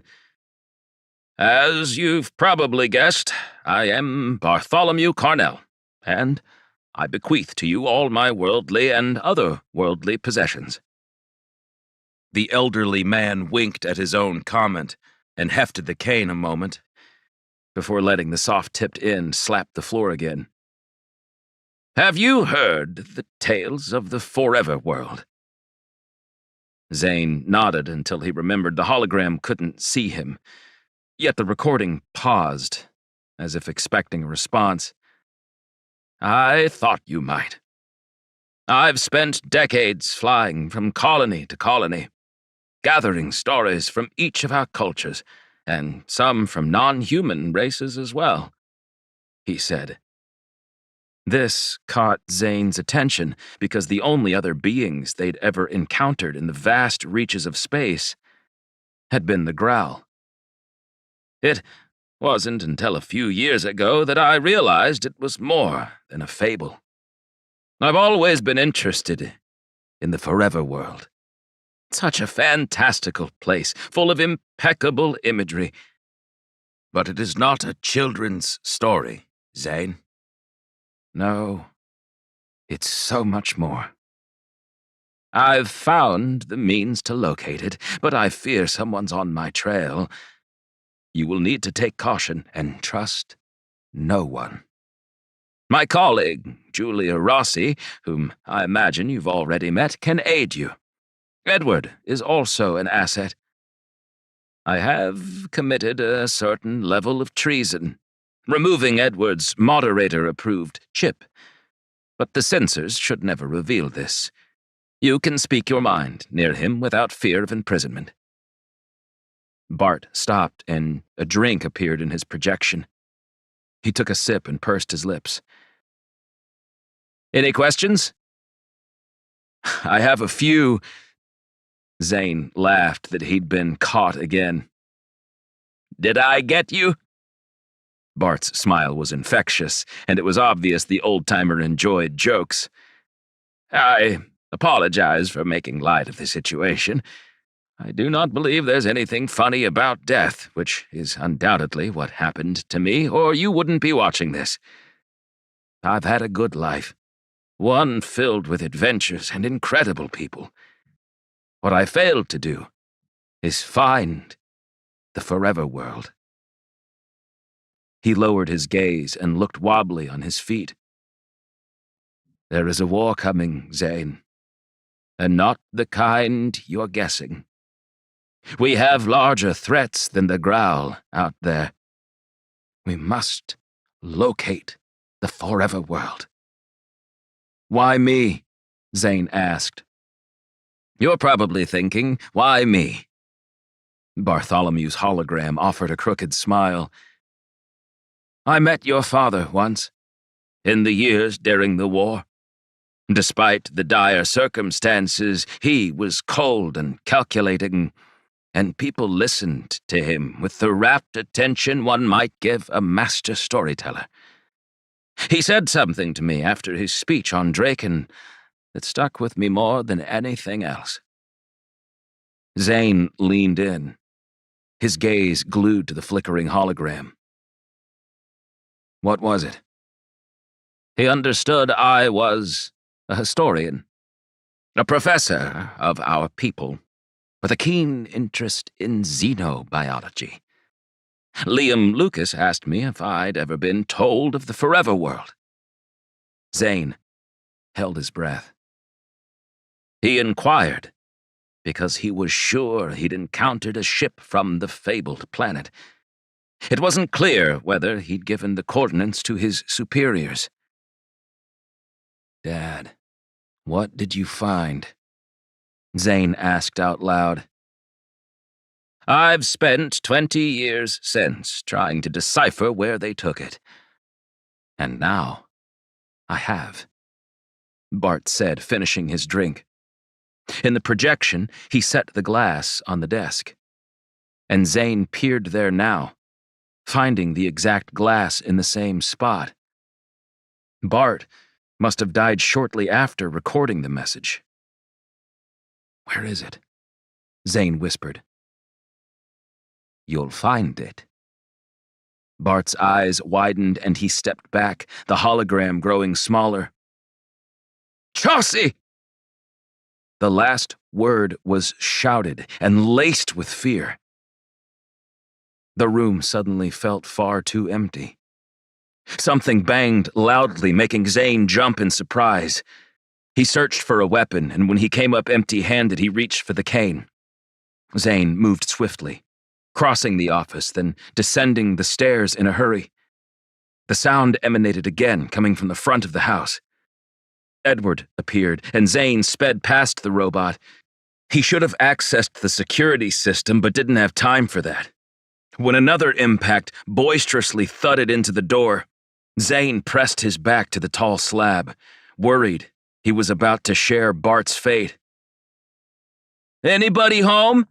I'm here to clear the driveway." Zane sighed in relief and opened the door, realizing he had the cane held up like a club. He lowered it and nodded at the kid from the cafe earlier. "Your uncle sent you?" "Yep." The boy eyed the cane wearily. "My name's Chad." His heart slowed as he exhaled. "Why don't you join me for something to eat when you're done? It's cold out there," Zane offered. After everything he'd learned, he wasn't sure he wanted to be in the manor alone. Zane spent the next hour watching the recording twice more in his quarters, contemplating what the word at the end meant. Chaucy. Was it a place? A person? When he'd exhausted his attention span, he showered and checked the closet, finding a few quality outfits placed there by Edward while he was occupied. Zane was used to his uniform, and it paled compared to the softness of these pants and sweater, which appeared to be hand-sewn. Was anything so well crafted on all of Draken? Even the small string jutting from the sleeve added to the uniqueness of the outfit. By the time he made it to the kitchen, Chad was there with ruddy cheeks. His fingers circled around a steaming cup of tea. Edward offered Zane one, and he took it, smiling at the assortment of plates, each stacked with enough food for an intimate dinner party. "Did Bart always ask you to prepare so much?" "No, sir. I figured I'd welcome you to the manor."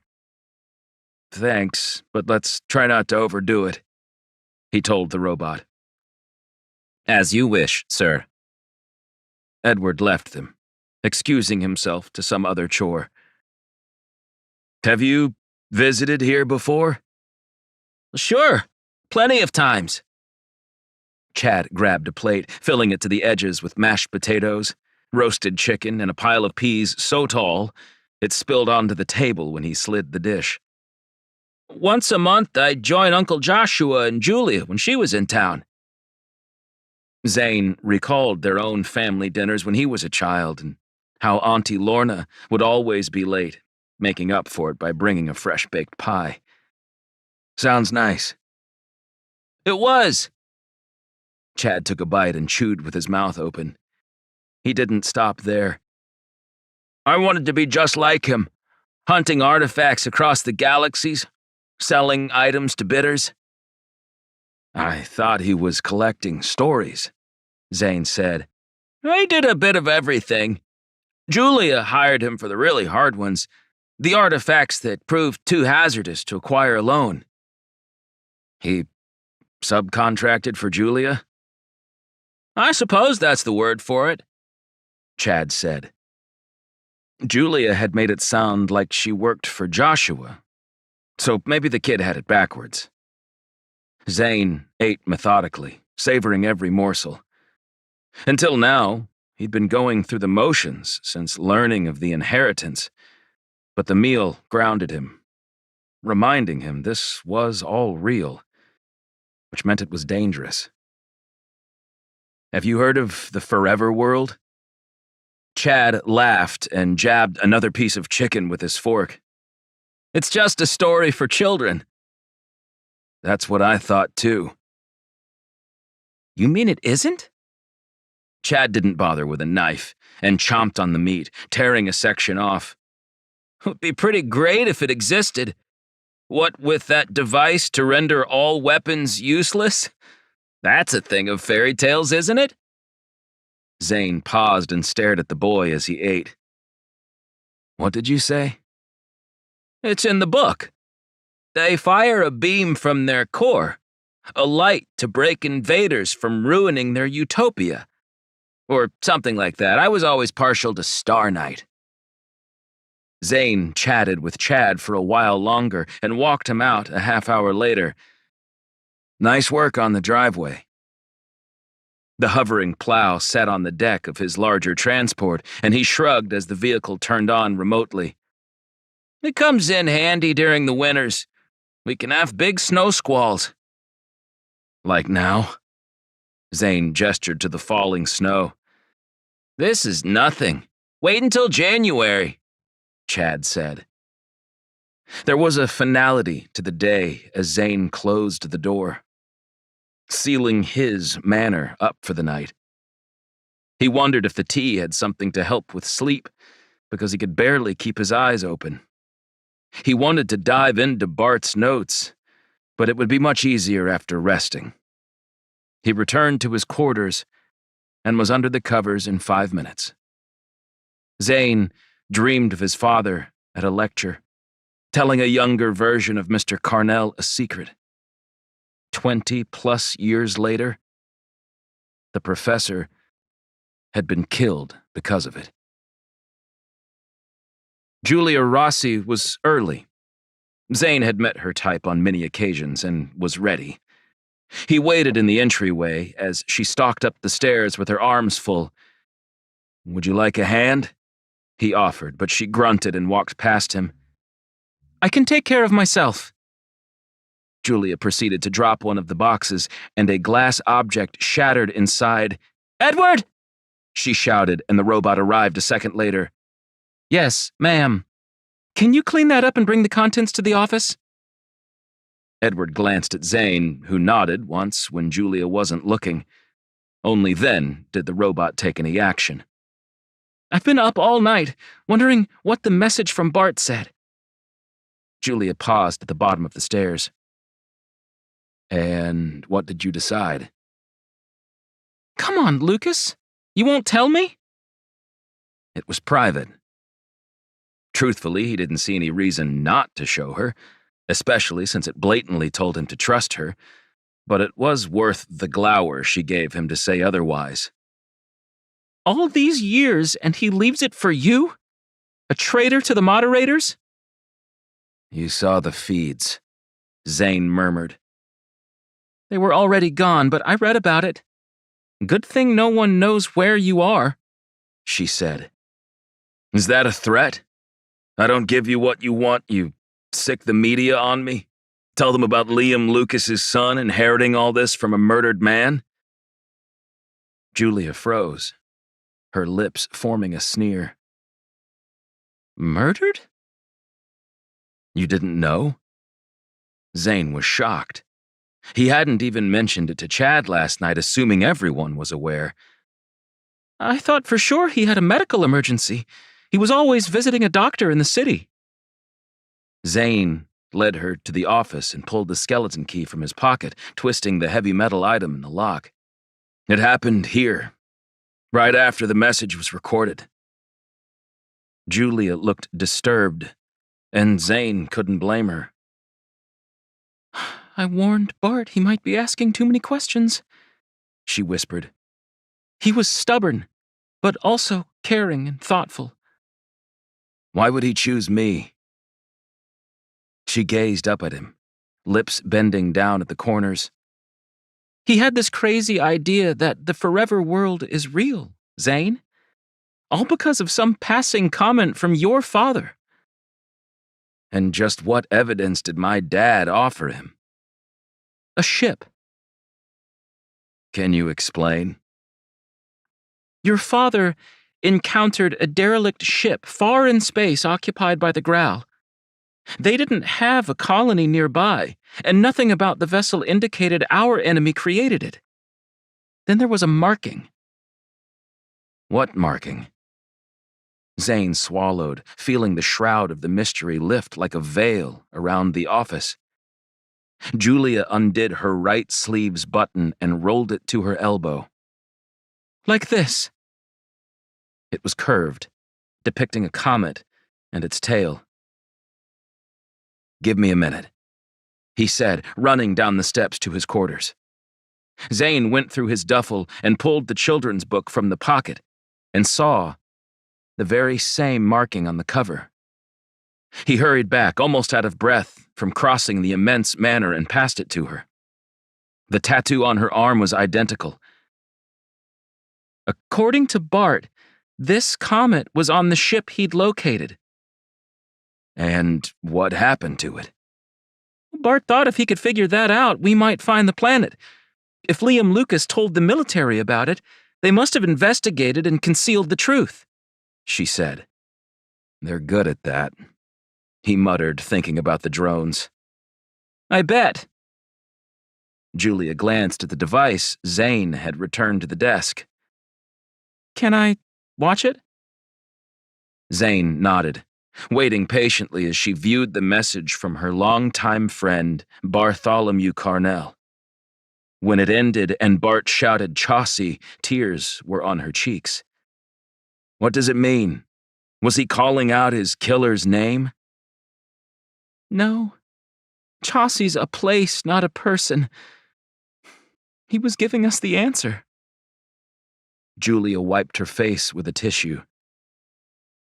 Then we start there, Zane said. It's not that simple.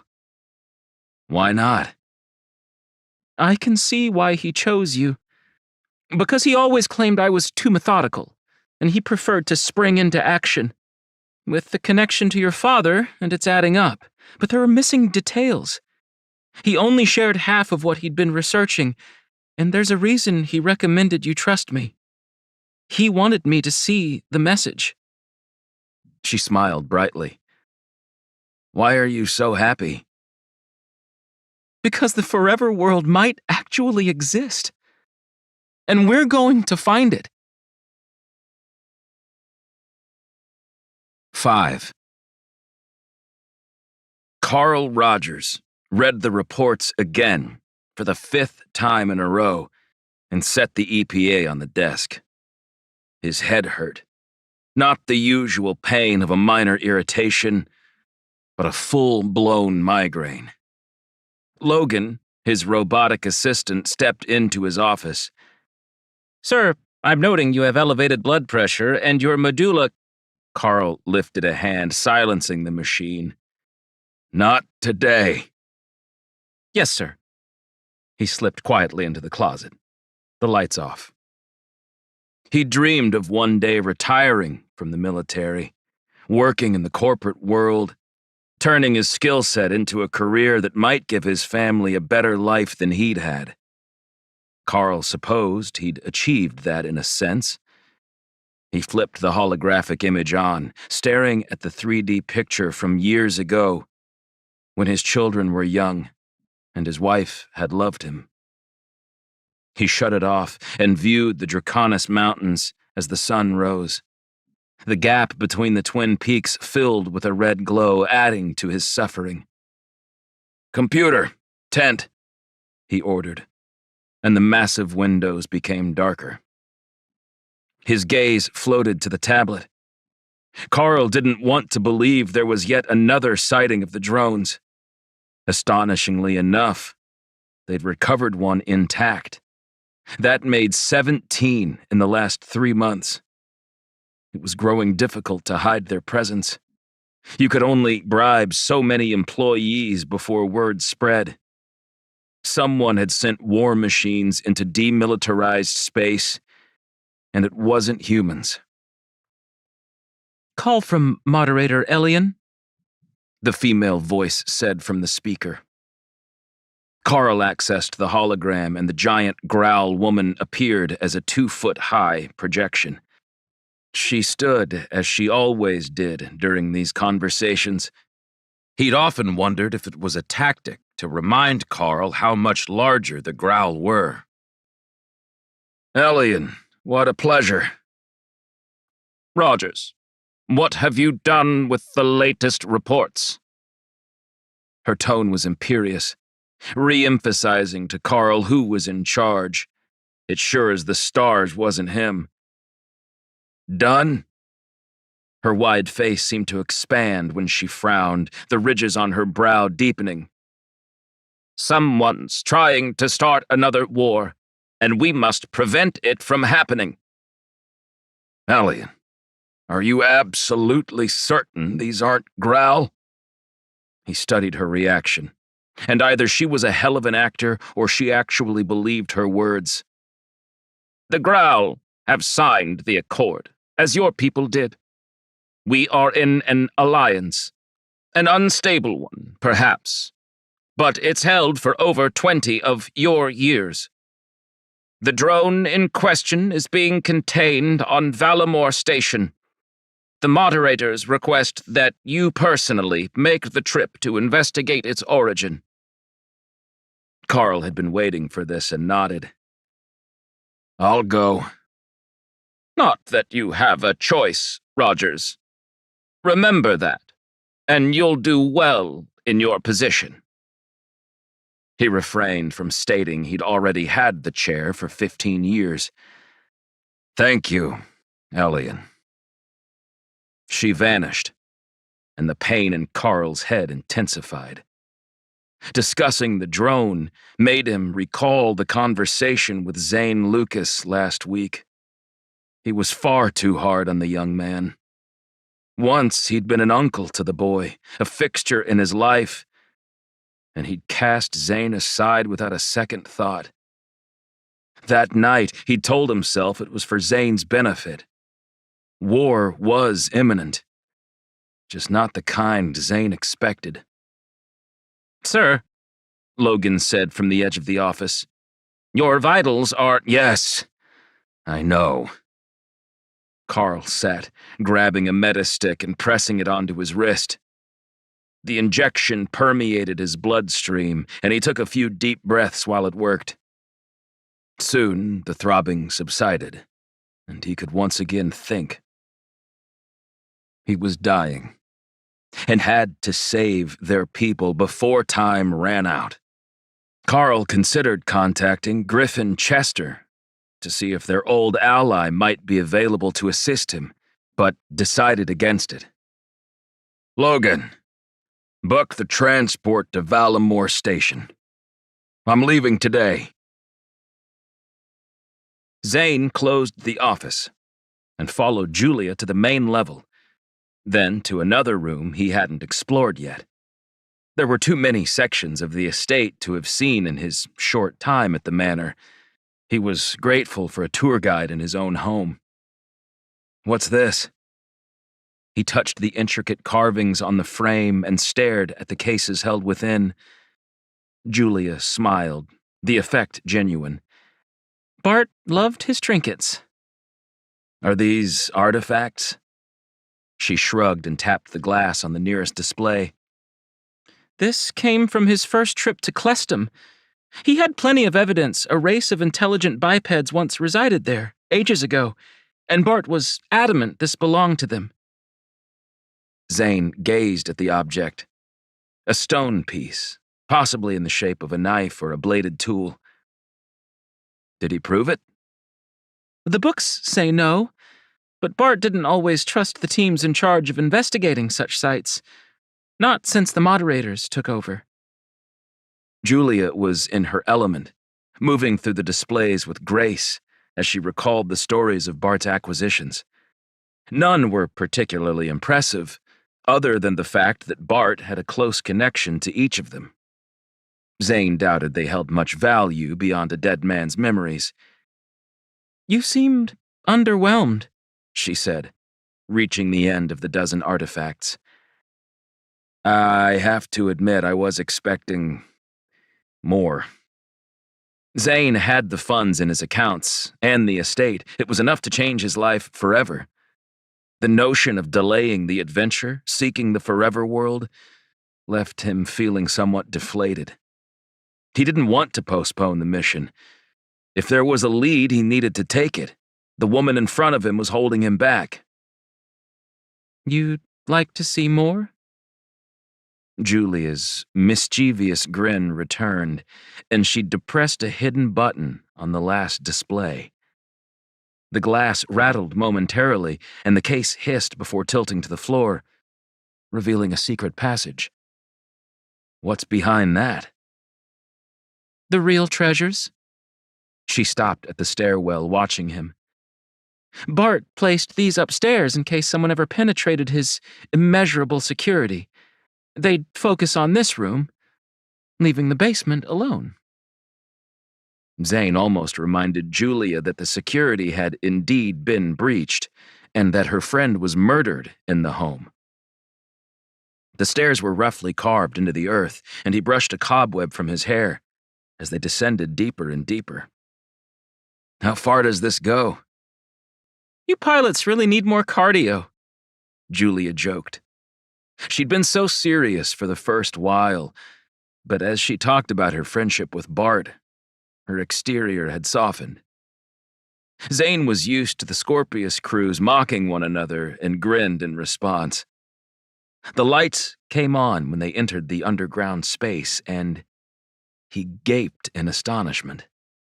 It was as big as a warehouse, with 20-foot ceilings braced by thick metal posts every 10 steps. Matching utilitarian shelves lined the area, a contrast from the stylish custom displays upstairs. Everything appeared to be cataloged, the items all tagged with scannable barcodes. Julia removed her EPA and hovered it above a piece of metal in a nearby crate. She flipped the screen to show Zane, and he read the description. Location, Besley Prime, 556.226.11.9. 4th day of Julatar, 631. Ore composition. Zane reached for the object, but Julia slapped his hand. "Don't touch that!" Why? "Didn't you read the warning?" She gestured at the tablet. "It's holding a rare radioactive isotope, only activated when it comes in contact with carbon-based organics." Sounds safe to leave near the doorway, he muttered. Or is that another of Bart's elaborate traps? "It might be, but he was pretty forgetful at the end," she told him. How did you two get into business together? Zane toured the rows of shelving, now avoiding handling anything. Julia's soft-soled shoes made her almost silent behind him. "As a kid, I dreamed of working for the terraforming crews. I'd lie awake in my bed, picturing the empty planets being transformed into livable worlds for our population, putting my stamp on something so profound that would never be taken away from us seemed attainable." Until the colony wars, Zane said quietly. "Yes." She gazed at him. "But I don't have to tell you about the downsides of that altercation. You were the poster child for the post-war efforts. I'm not sure how you dealt with the constant attention." Zane swallowed and let her talk. "I can't blame you for the outbursts. You were a kid, barely 18 when they declared your father dead, and the media sank its fangs into you, denying the allotted mourning period. Zane Lucas, son of famed Antares Captain Liam Lucas, was expected to acknowledge his fate and attend the academy built on his grave. The mere fact you could face the growl and moderators afterwards." Julia's eyes gleamed, and he looked at the crates rather than at her. He hadn't heard anyone mention that time in ages. No one wanted to broach the subject with him in the room, but he was certain they spoke about it behind closed doors. He was a thing of gossip, a connection to a past when humans carved their own paths, not restrained by the bureaucracy of the moderators. A coalition between his people and the race they fought for years. Over what? A single colony? No, that was only the spark. It went deeper than that. Both the Growl and humans had assumed they were alone in the universe, and the realization they weren't had changed everything. Instead of negotiation, they drew guns. Such is the way of history, Zane thought. I'm sorry for bringing it up, she said, breaking the silence. No, don't be. I appreciate it. It wasn't easy, but I was an impulsive kid with a chip on my shoulder. I shouldn't have denounced the Accord, because it saved billions of lives on either side, and we can move on to a brighter future. Sounds like you've been brainwashed by the system, she told him. You don't trust the Growl? I don't trust myself, let alone a violent alien race, Zane. This brought the crooked smile back, and Zane couldn't help but laugh. You mentioned terraforming. They strolled on, Zane peering at the countless alien world artifacts. My aunt worked on those teams before they cut the program. Lorna Lucas, right? Zane was surprised she knew that, but didn't show it. That's my aunt. Once I realized my dream career no longer existed, I had to find something else. My father was a trader, an entrepreneur dealing with food logistics. He'd send robot-crewed freighters between the secondary colonies, and we made a good living at it. Zane lifted an eyebrow. I'm going to assume there was a reason he didn't tend to the 11 principal colonies? You're a bright one, aren't you, Lucas? Julia said. It turns out my father was running an illegal operation.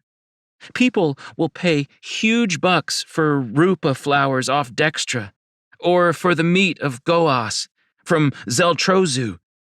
The only issue was the colonies weren't permitted to offshore their vegetation or livestock. There's a whole thing with cross-pollination and the potential to destroy entire ecosystems, etc. Zane's mouth dropped. You don't mean... The great infection of Polonius 4? She confirmed. Dad never got caught, but it was his golden beverage from the falls of Persic that started the flu. He quickly shifted to different trading, which included stone and metals, because they fell under the legal qualifications of the Accord. I was 16 when he made the transition, and joined him on a human crew to Darris. How was that? Zane pictured the remote colony. So far away it was basically ignored. Incredible, she breathed. I saw the lava fields, dried up after 1,000 years, and walked the surface, imagining the heat below me. Remember, I was a girl from rural Wisconsin visiting another planet for the first time. Zane had been spoiled before the war. Traveling through the walkways at least once a month with his parents, he thought about Earth and how removed it was from the rest of their people. What happened next? I became obsessed with the entire process. My dad retired 10 years later, and instead of continuing the freighter trading, I shifted to smaller items. She motioned at the shelves. I've met a lot of collectors, hoping for a keepsake from our various colonies. Some searched for signs of life before us. People like Bart couldn't handle the concept of there not being hundreds of intelligent races scattered around the galaxies. He set out to prove we weren't alone, with the Growl. And did he? I'd say so, but most of our business has been clandestine, since the moderators in the Accord don't allow for terraforming crews or even new anthropologists to explore our existing colonies. The mere fact that they made a point to dissuade research on the subject hints that they have something to hide, don't you think? Julia asked. They're used to covering things up, Zane said. Like what? Julia said it so casually, Zane nearly told her about the drones. I'm only assuming. She seemed doubtful, but kept talking. It's one of the reasons Bart was so intrigued by what your father suggested during their chance encounter. A ship. A real alien vessel, not human, not Growl, but something else. When Bart learned about the markings matching the few notations on the Forever World, he almost lost it. Of course, I was barely able to speak yet when all that happened. Zane had guessed Julia was about 5 years younger than him, and that confirmed his math. The marking from the ship and the book might not mean anything. It could be a coincidence. Well, that's what I told Bart. Your father was probably under duress. Can you imagine what he'd seen? The trauma he'd experienced after years in the field, battling such a vicious enemy? Whom we've since aligned with, Zane thought. Are you saying my dad made it up? It's possible. I don't get it. He wouldn't have told Bartholomew unless he thought it might help in some fashion. Zane rubbed his temples, wishing he could speak to his father or Bart about this, but according to the records, both were dead. Exhaustion began to overwhelm him. I can't do this. He sat on a crate and sighed. Don't you dare bail on me, she pleaded. I'm not bailing because we haven't started yet.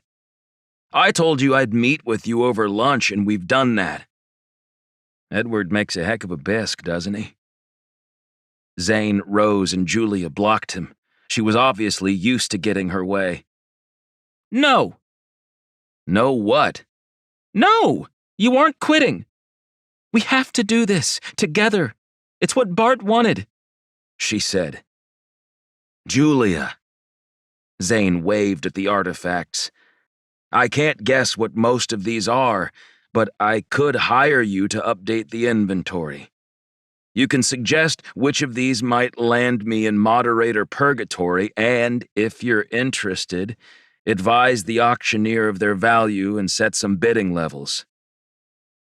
Julia paled. You're going to sell his things? Yes. What do I need with... He spent his entire life collecting them. Years of research, determination, and sweat went into gathering the items in this room. You'd dismiss them without a second thought? Zane inhaled, not wanting to be rude since her friend had just died, and clearly these held a sentimental value to her. I didn't ask for any of this. Joshua Scott contacted me. I'd never so much as heard Bartholomew Carnell's name before a week ago. I'm a pilot for Scorpius, who makes DMS runs to keep our borders protected. Is that really what you want to spend your life doing? Zane stared into her eyes, fighting the current they carried with them. I'll tell you what. She waited, tapping her toes dramatically. You can have them. What? The collection. I got the estate and the credits. Her lips pursed at the mention of his riches, but she didn't interrupt. They're sentimental to you. Take it. Back up a transport ship here tomorrow for all I care, but I'm done chasing ghosts. It's over. My dad's dead, and I have to stop pretending otherwise. Visiting the scene of Bart's murder had changed Zane.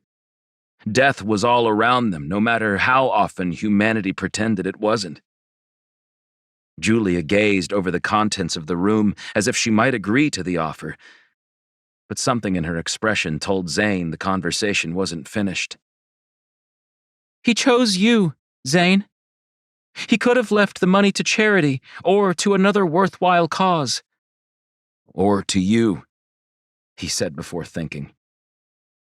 I can take care of myself, Zane. It's not as though I'm begging in the streets, she told him. I didn't mean to imply. Bart was aware I wanted for nothing. You have the right connections. Don't stop before we've begun. Julia's arms finally loosened and rested at her sides. I need to do this for Bartholomew. It became his biggest goal, and he was likely murdered because of it. And that's supposed to sell the case? Zane asked. You're a soldier, right? Whoever killed Bart murdered an old man. So this isn't about revenge at all? She separated her fingers an inch. A little. Bart was already ill. He might not have made it long, Zane said. But the man he'd watched in the video seemed full of vigor, not on his deathbed. Something bothered him about that. He touched the table on the wall and called for Edward, who joined them within minutes. Yes, sir, he asked, standing at the bottom of the roughly carved stairs. Can you get me Bart's doctor's information? Edward used the screen, and Zane's EPA notified him of an incoming message. He searched it, finding a name. This is the doctor? He's on Draken. Yes. He didn't change his primary doctor from his time spent there 2 decades ago. He traveled there once a year and conferred with him via hologram if anything arose, Edward said. Then who was he constantly visiting on Earth? Julia asked. I am not certain, Edward answered. Zane, help me figure this out. We'll start with the city, talk to this contact, and then work toward figuring out Chaucy's relevance. I don't... Imagine if we actually found a ship from the Forever World, Zane. What we could do with that information at our fingertips. It would change things. Zane thought about his parents, and his aunt's obsession with locating her brother, which had mirrored his own ambitions. This was different, but it would connect him with his missing father in a way that being a patrol pilot never could. Okay. I'm in. Julia's smile was almost worth the sense of unease that followed. 6. There's nothing on his computer or personal assistant tablet that tells us where he's been visiting, Julia said, huffing a deep breath as she sat on the couch. The city was named Midtown, and it was built along the lower section of a body of water known as Lake Michigan. They'd spent 2 hours trying to determine the spot Bart had frequented for the last 6 months, but had come up empty. Zane smelled a chicken being roasted in the kitchen.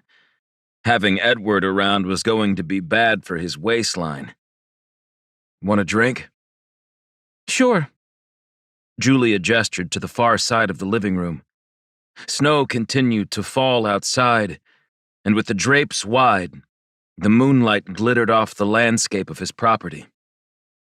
Zane eyed the extensive wine collection and selected something old and expensive.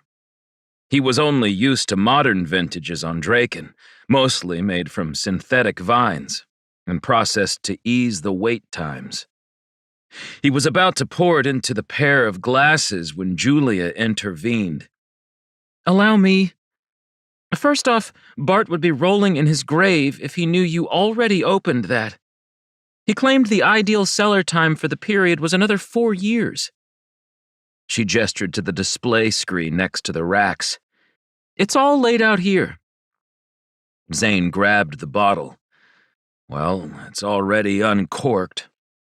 Be that as it may, those are glasses for Vesparian cider. She set the crystalware back and removed 2 much wider vessels. These are the proper ones, and we don't pour it directly into the glasses. That would be sacrilegious. Julia was clearly having fun with him. But he started second-guessing this when she dumped the contents into a big vase. "Are you going to pick flowers?" Zane inquired. Men from Draken think they're so cultured, and yet they don't understand the very ancient act of decanting a wine. Julia drained the bottle. Now we wait an hour. "An hour?" Zane proclaimed. "I think I'll just take a cider." Suit yourself, Julia said. but few things are worth the wait.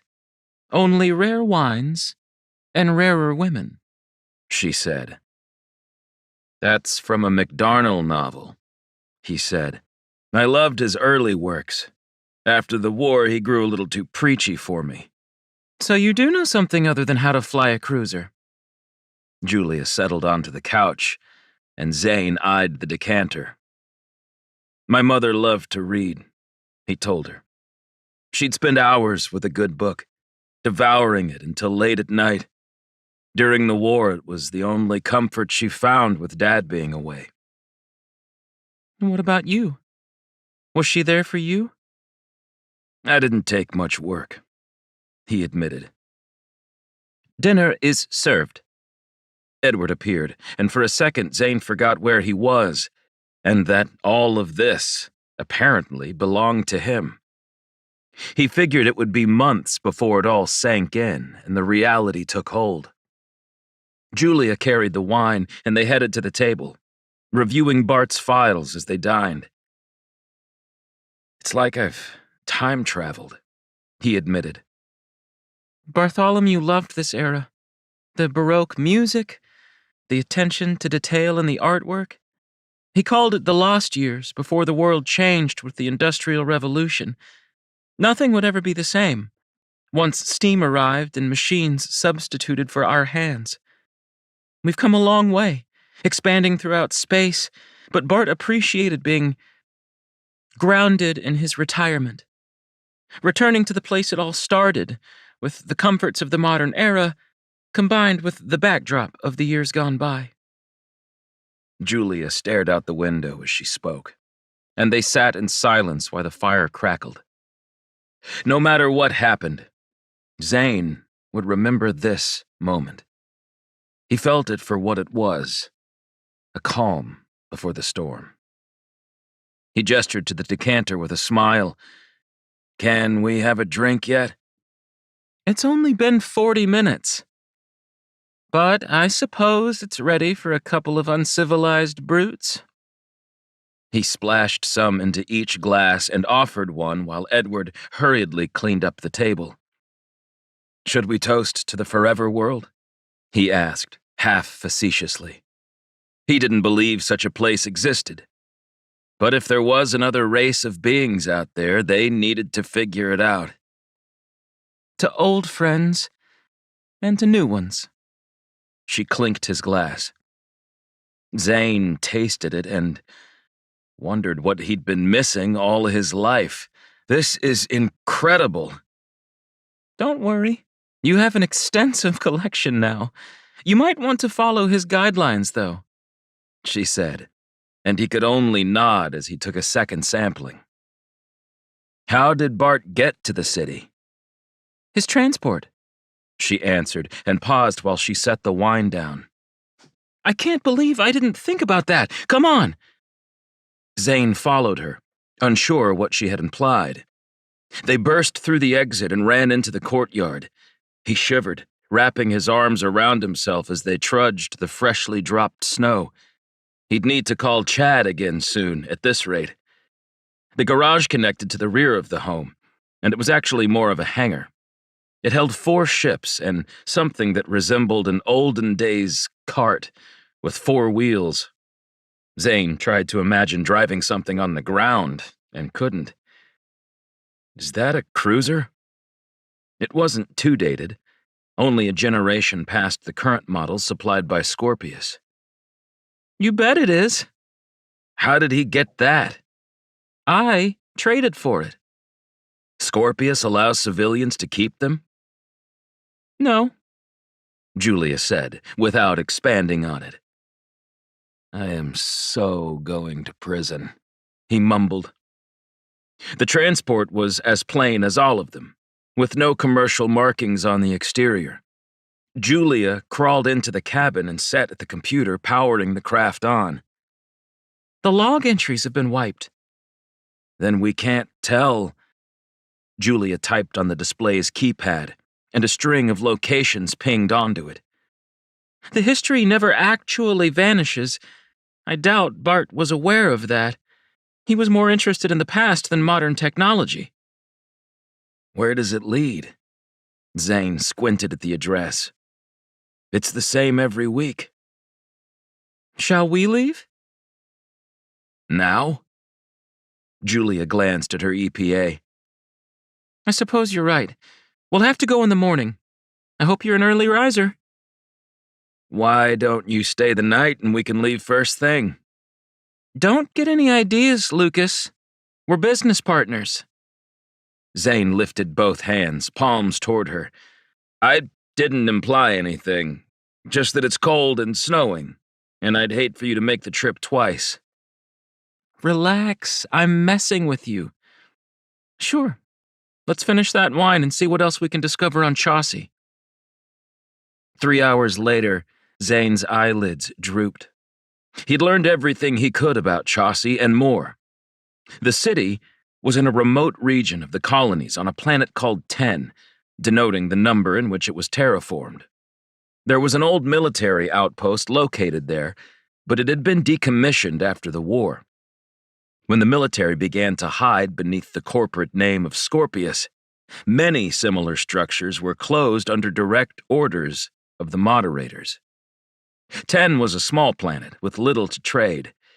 They were self-sufficient, growing rice crops and manufacturing solar panels to heat their world, given their less than desirable proximity to the system's star.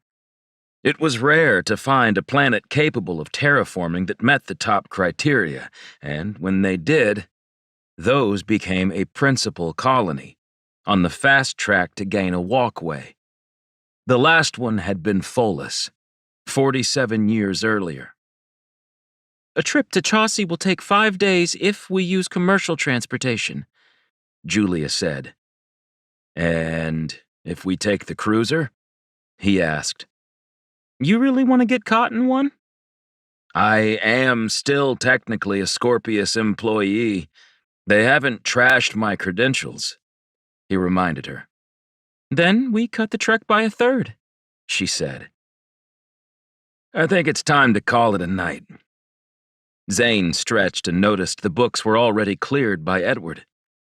The robot moved so silently and with such efficiency, it was hard to remember he was there. Do you have a room? I've stayed a few times. They walked to the guest wing and Zane pointed at the quarters he'd chosen. This is me. Julia strode to the room next to it and entered, pausing halfway inside. Thank you. For what? Zane asked, slightly lightheaded from the delectable wine. For sticking around? And giving me his collection? Zane questioned what value that held, but he had enough money in his account to last him 100 lives over. Just don't drag me into too much trouble. She didn't respond and slipped into her room. Zane washed up and sprawled into bed, wondering what tomorrow would bring. He was used to a plan, a routine, and a predictable route as he ran border patrol with Jazz. This was so different. He fell asleep, picturing the marking from the children's book, trying to understand how he fit into this puzzle. Hansen couldn't stop smiling. Jen said yes.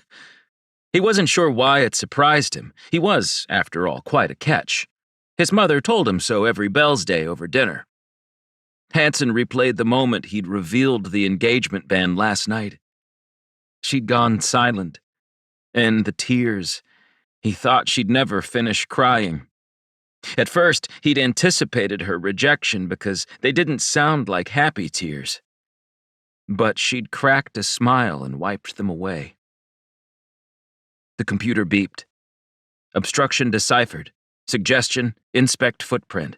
Location, archive DS-SC 8563. Hansen checked the issue and gritted his teeth. Damn it. He'd need to bring Marg in. The last error he denied had been from a similar location. Obstruction deciphered. Suggestion, inspect footprint. Location, archive DS-SC 8514.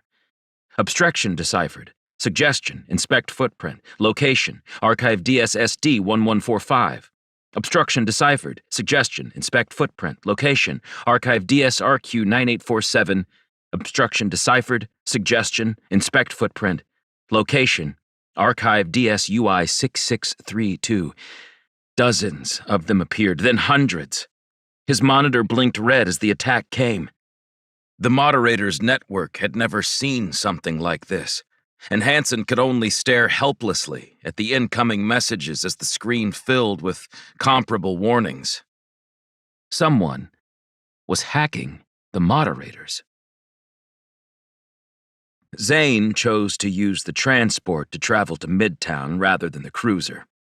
The speedy starship would attract too much attention, and he preferred flying under the radar. Julia beamed as he guided the ship toward the Great Lake. Snow obscured the entire landscape, but the body of water wasn't frozen. The closer they got, the faster he realized it wasn't filled with water. It was only an empty crater where a lake had once sat. He discovered a few buildings jutting from the middle as he dipped their altitude, heading for their destination. Bartholomew had been visiting the city for weeks, under the guise of a doctor's appointment, and it was obvious how much this affected Julia. He should have told me the truth. He might have figured it was too dangerous. We're talking about finding a planet from fairy tales, she said. How dangerous could that be? It's not the forever world that worries me. Zane squinted as the sun reflected off the icy terrain. If my father found a ship out there, and he brought it to the military's attention... You're suggesting that your dad didn't vanish? That Antares was destroyed by our own military to keep this quiet? Zane bristled at the accusation. A month ago, he wouldn't have believed Carl Rogers or anyone before him could do something so drastic to another human. But after his recent experiences, he questioned if he was wrong. Bart was killed because of his involvement. Could be. You don't think so? What if it was a burglary? They didn't take anything, Zane reminded her.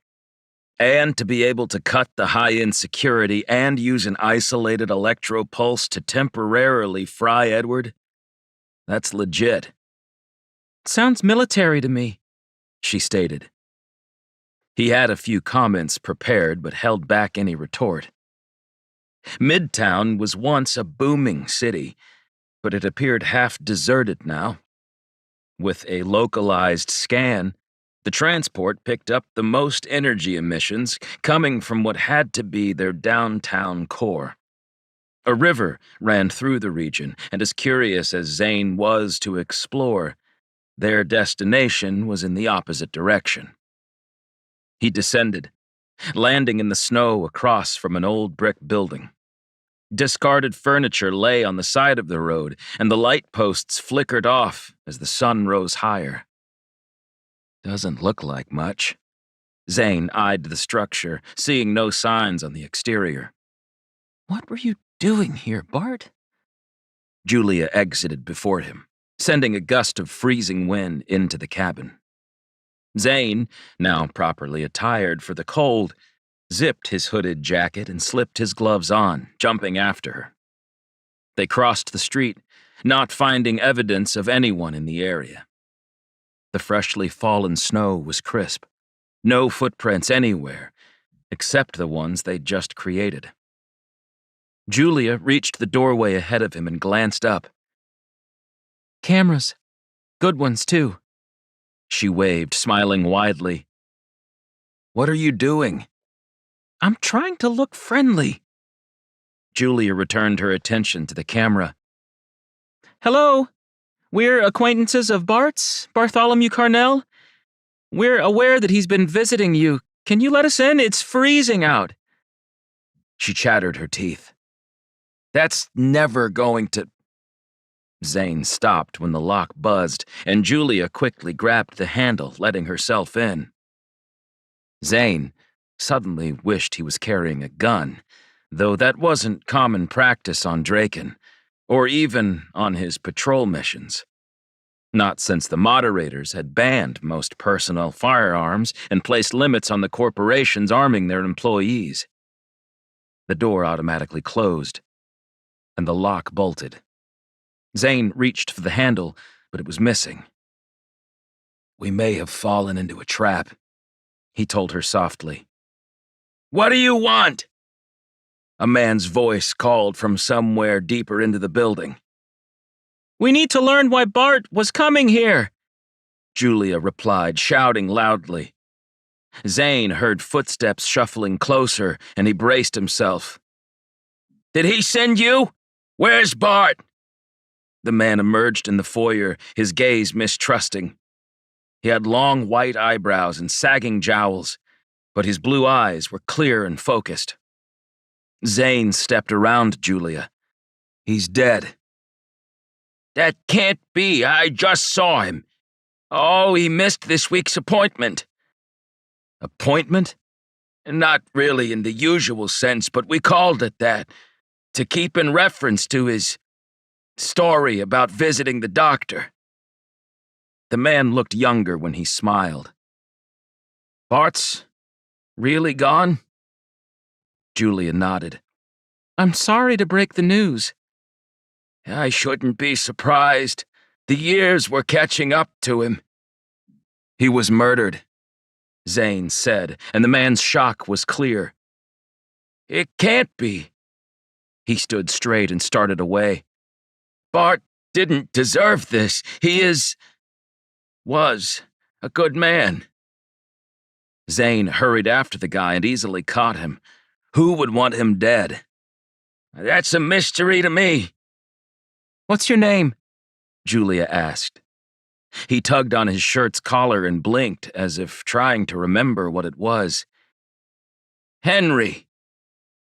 Henry, why were you meeting with Bart? The old man sighed and waved them into the dark hallway. It's better if I show you. Zane jogged ahead of Julia. The place was musty, with signs of water damage throughout. He tried to imagine the prim and well-dressed, wealthy Bartholomew occupying this very hall with his cane striking the stained carpet. They entered the back room, where the windows were all covered with crooked pieces of lumber. In the center of the space was a large desk and 5 monitors glowing brightly. Who are you? Julia asked. Henry DeFazio. You have to be kidding me, Zane said. Julia didn't flinch. Who is Henry DeFazio? He was one of the lead terraforming network engineers years before the colony wars. You later joined the military movement and helped decipher the growl codes, giving us an advantage in the war. It was a key reason they ever conceded and why we have an accord in the first place. Zane offered his hand. It's a pleasure to meet you, sir. Sir! He slapped Zane's hand away. Don't call me that ever again. Damned growl, and damned humans, too. I should have let them destroy one another. Zane was taken aback. You can't mean that. We've stopped expanding. We had a list of over 1,000 habitable planets within the terraforming threshold. The moderators have stifled our dreams. If I'd have known we'd form a government with the enemy, I wouldn't have volunteered at all. It wasn't often Zane heard someone speaking out against the moderators so openly. Why was Bart visiting you? He asked again. Henry sat, and gestured to the middle screens. The left held a map of Chaucy. The right, a place Zane didn't recognize. "You a military man, Zane?" "Sort of." "Meaning?" "Up until a week ago, I worked for Scorpius, doing routine patrol flights with a partner." "What brought you to Earth?" Henry inquired. "Bart died, and left me his estate," Zane admitted. "And you abandoned your post so easily?" If Bart had trusted this man, Zane needed to show him some good faith. So he told the famous engineer about the drones, and Henry listened without interruption. "You didn't tell me what happened," Julia exclaimed. "I wanted to," he assured her. "I warned them," Henry sighed. "About the growl?" "Growl? Did you even listen to your own story? Those drones aren't coming from Growl space. They're in an alliance with us," Henry said. "Then who sent them?" Julia asked. Henry's face lit up. "That's what we're going to find out." Zane pointed at the monitor. What did Bart want with Chaucy? "As soon as the accord was signed, the moderators set to business. The treaty took a year to draw up, with both sides as nervous as the other that it might fail. Warships careened through space in what you now know as DMS. After countless revisions, the two powers agreed to the contract, sealing our fate with the Growl forever. There were numerous casualties as a result. Over 75% of our military bases were dismantled, the soldiers left to their own devices. In most cases, they stayed on the planet they'd been stationed at, out of mere convenience. Those with families were transported home to be reunited with their loved ones. Places like the base on Chaucy were closed and abandoned." Zane listened, waiting for the correlation to their current mystery, but Henry didn't seem in a rush to explain. "The moderators think they moved the archives to Scorpius, but in fact they only scratched the surface with everything that wasn't filed away." "So, these bases have localized networks that Scorpius can't access?" Julia asked, and Henry wheezed out a laugh. "A bright one. You must be the young woman Bart's gone on about," he said. "Julia." "Sorry about the state of my residence. I prefer to forget the world and live in my own," he said with a smile. "And who are you that Bart would leave his estate in your hands? He never married and had no offspring." "Zane." "Zane Lucas," Julia finished, and Henry dropped his pleasant disposition. "The fallen won't be forgotten. And Terry's. My boy, this mission of Bartholomew may have come full circle," he said. "Bart must really have believed this cockamamie story he'd been retelling for months." Zane's spine tingled as Henry said the quote on his father's monument from Draken's courtyard of fountains. "And what's that?" "He claims to have knowledge of a ship that will lead him to the forever world. I suppose you'll be taking over his quest now." Julia glanced at Zane expectantly. "Yes, we are," he answered. "Then you'll need some help." Henry zoomed on the right screen. "This is the only base on Earth. The networks are closed, disconnected from the moderators, but we can figure out how to access the archives within each site.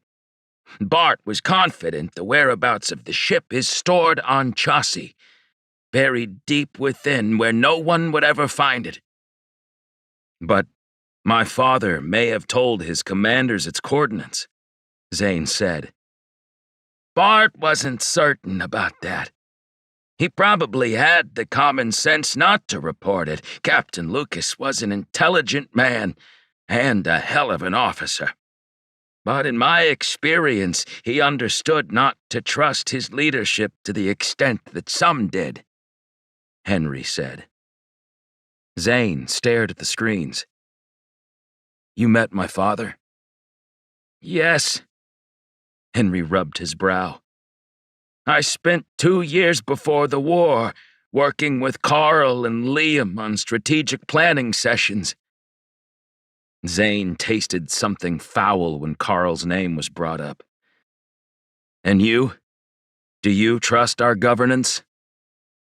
If I did, would I be hiding in this hellhole? Henry chuckled. But there was something dark in his gaze. Let me give you the Earth base's coordinates and describe how to crack the network archives. Why don't we go to Chaucy? Why bother with Earth? Julia asked.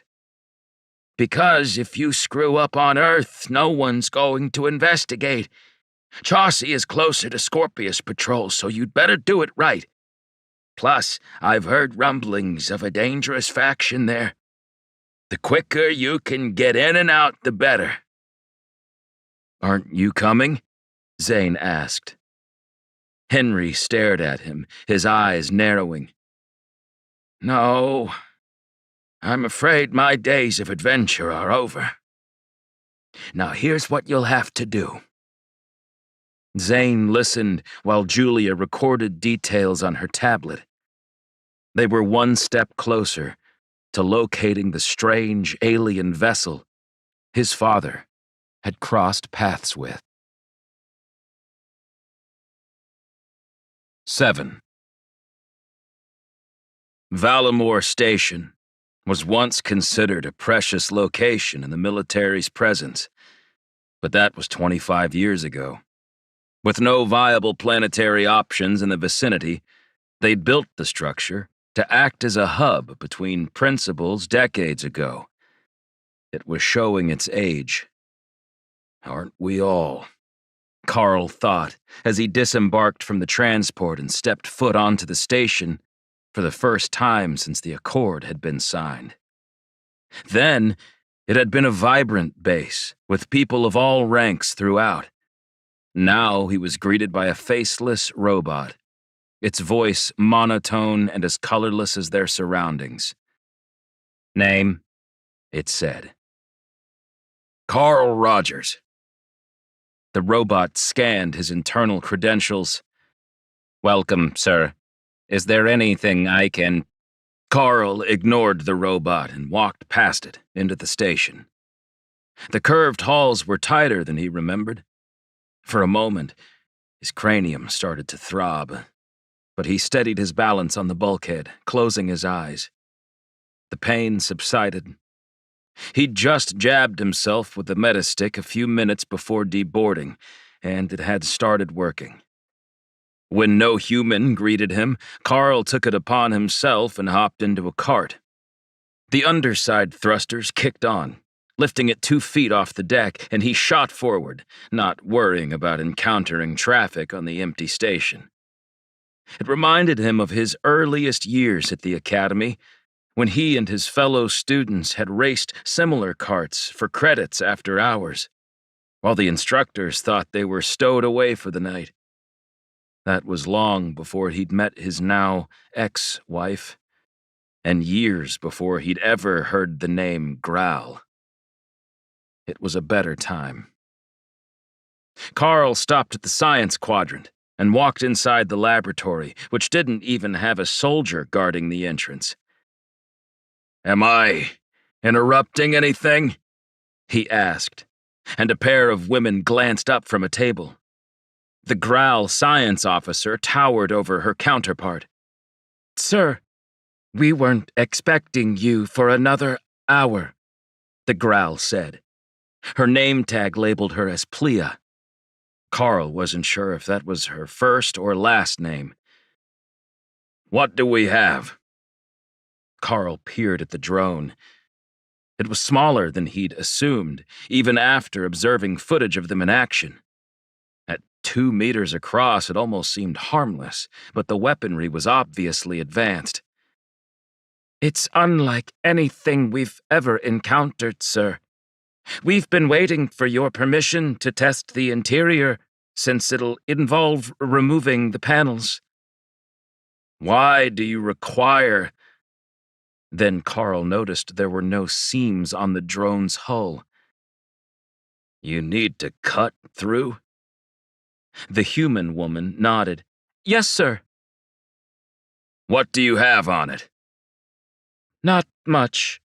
The programming differs vastly from both human and Growl," Plea said. "Or one of us made it look like that on purpose.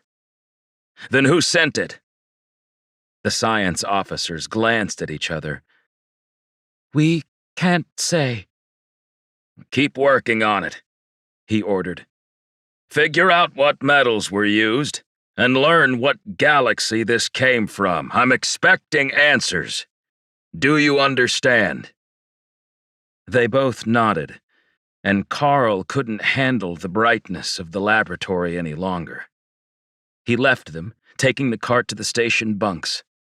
The robot directed him to private quarters, where he sat with the lights off and watched space through a monitor. Carl had a feeling they were about to make a second encounter, and his gut told him it wouldn't be a friendly one. "Julia told me you're leaving?" Joshua asked when he entered the manor.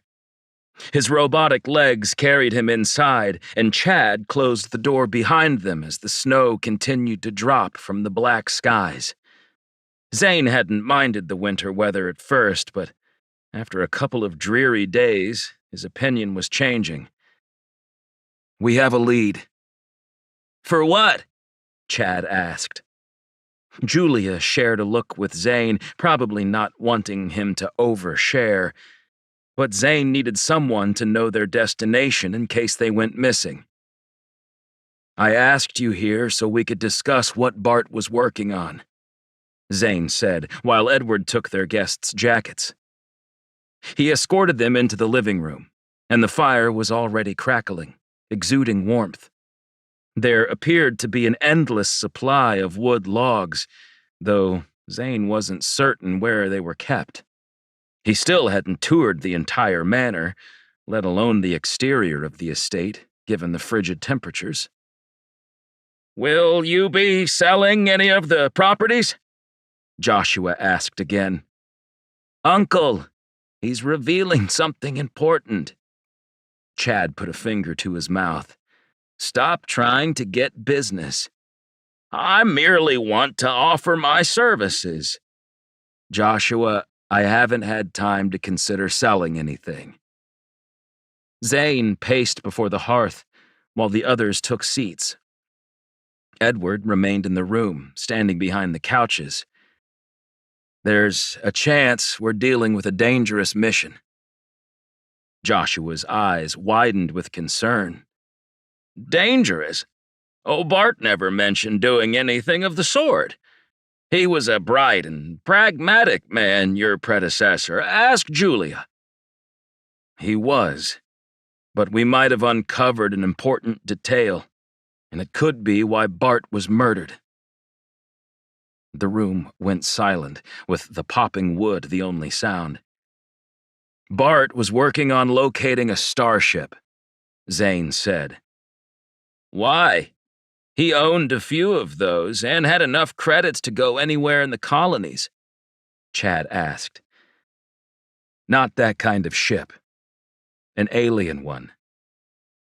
Joshua drummed his fingers on his metal knees. "Growl?" Zane shook his head. "Then—" Joshua's mouth dropped open. "I see." "We're going to Chaucy, the old military city on 10. What we say here cannot leave this building, understood?" Zane should have led with that, but it was too late. "Of course. I am your lawyer, and that gives us attorney-client privileges. The older man breathed out. I am your lawyer, correct? Yes, you are, Zane said. Right. What's in Chaucy? Zane peered at Julia, who motioned for him to continue. You've gone this far, may as well tell them the rest. We're going to hack into the military archives. Zane waited for a response, and it was Chad who reacted first. By the stars, that's incredible, the boy said. Can I come? No, you may not, Chad, Joshua quickly told him. Your parents wouldn't be impressed with me. I'm graduated, and the academy doesn't start the next semester until later this year. You want to join the academy? Zane asked, genuinely surprised. You think I'd rather stay on boring old Earth? No offense, Uncle. None taken. Josh eyed the fire. I had my fair share of adventures in my youth, but one day your exuberance will dwindle, and you'll have a change of mind. People like Bartholomew and I realize the value of simplicity, only Bart's ending was cut short. Can you find out who did this to our friend? This question was directed at Julia. Yes, I think we will. Well, then you have my blessing.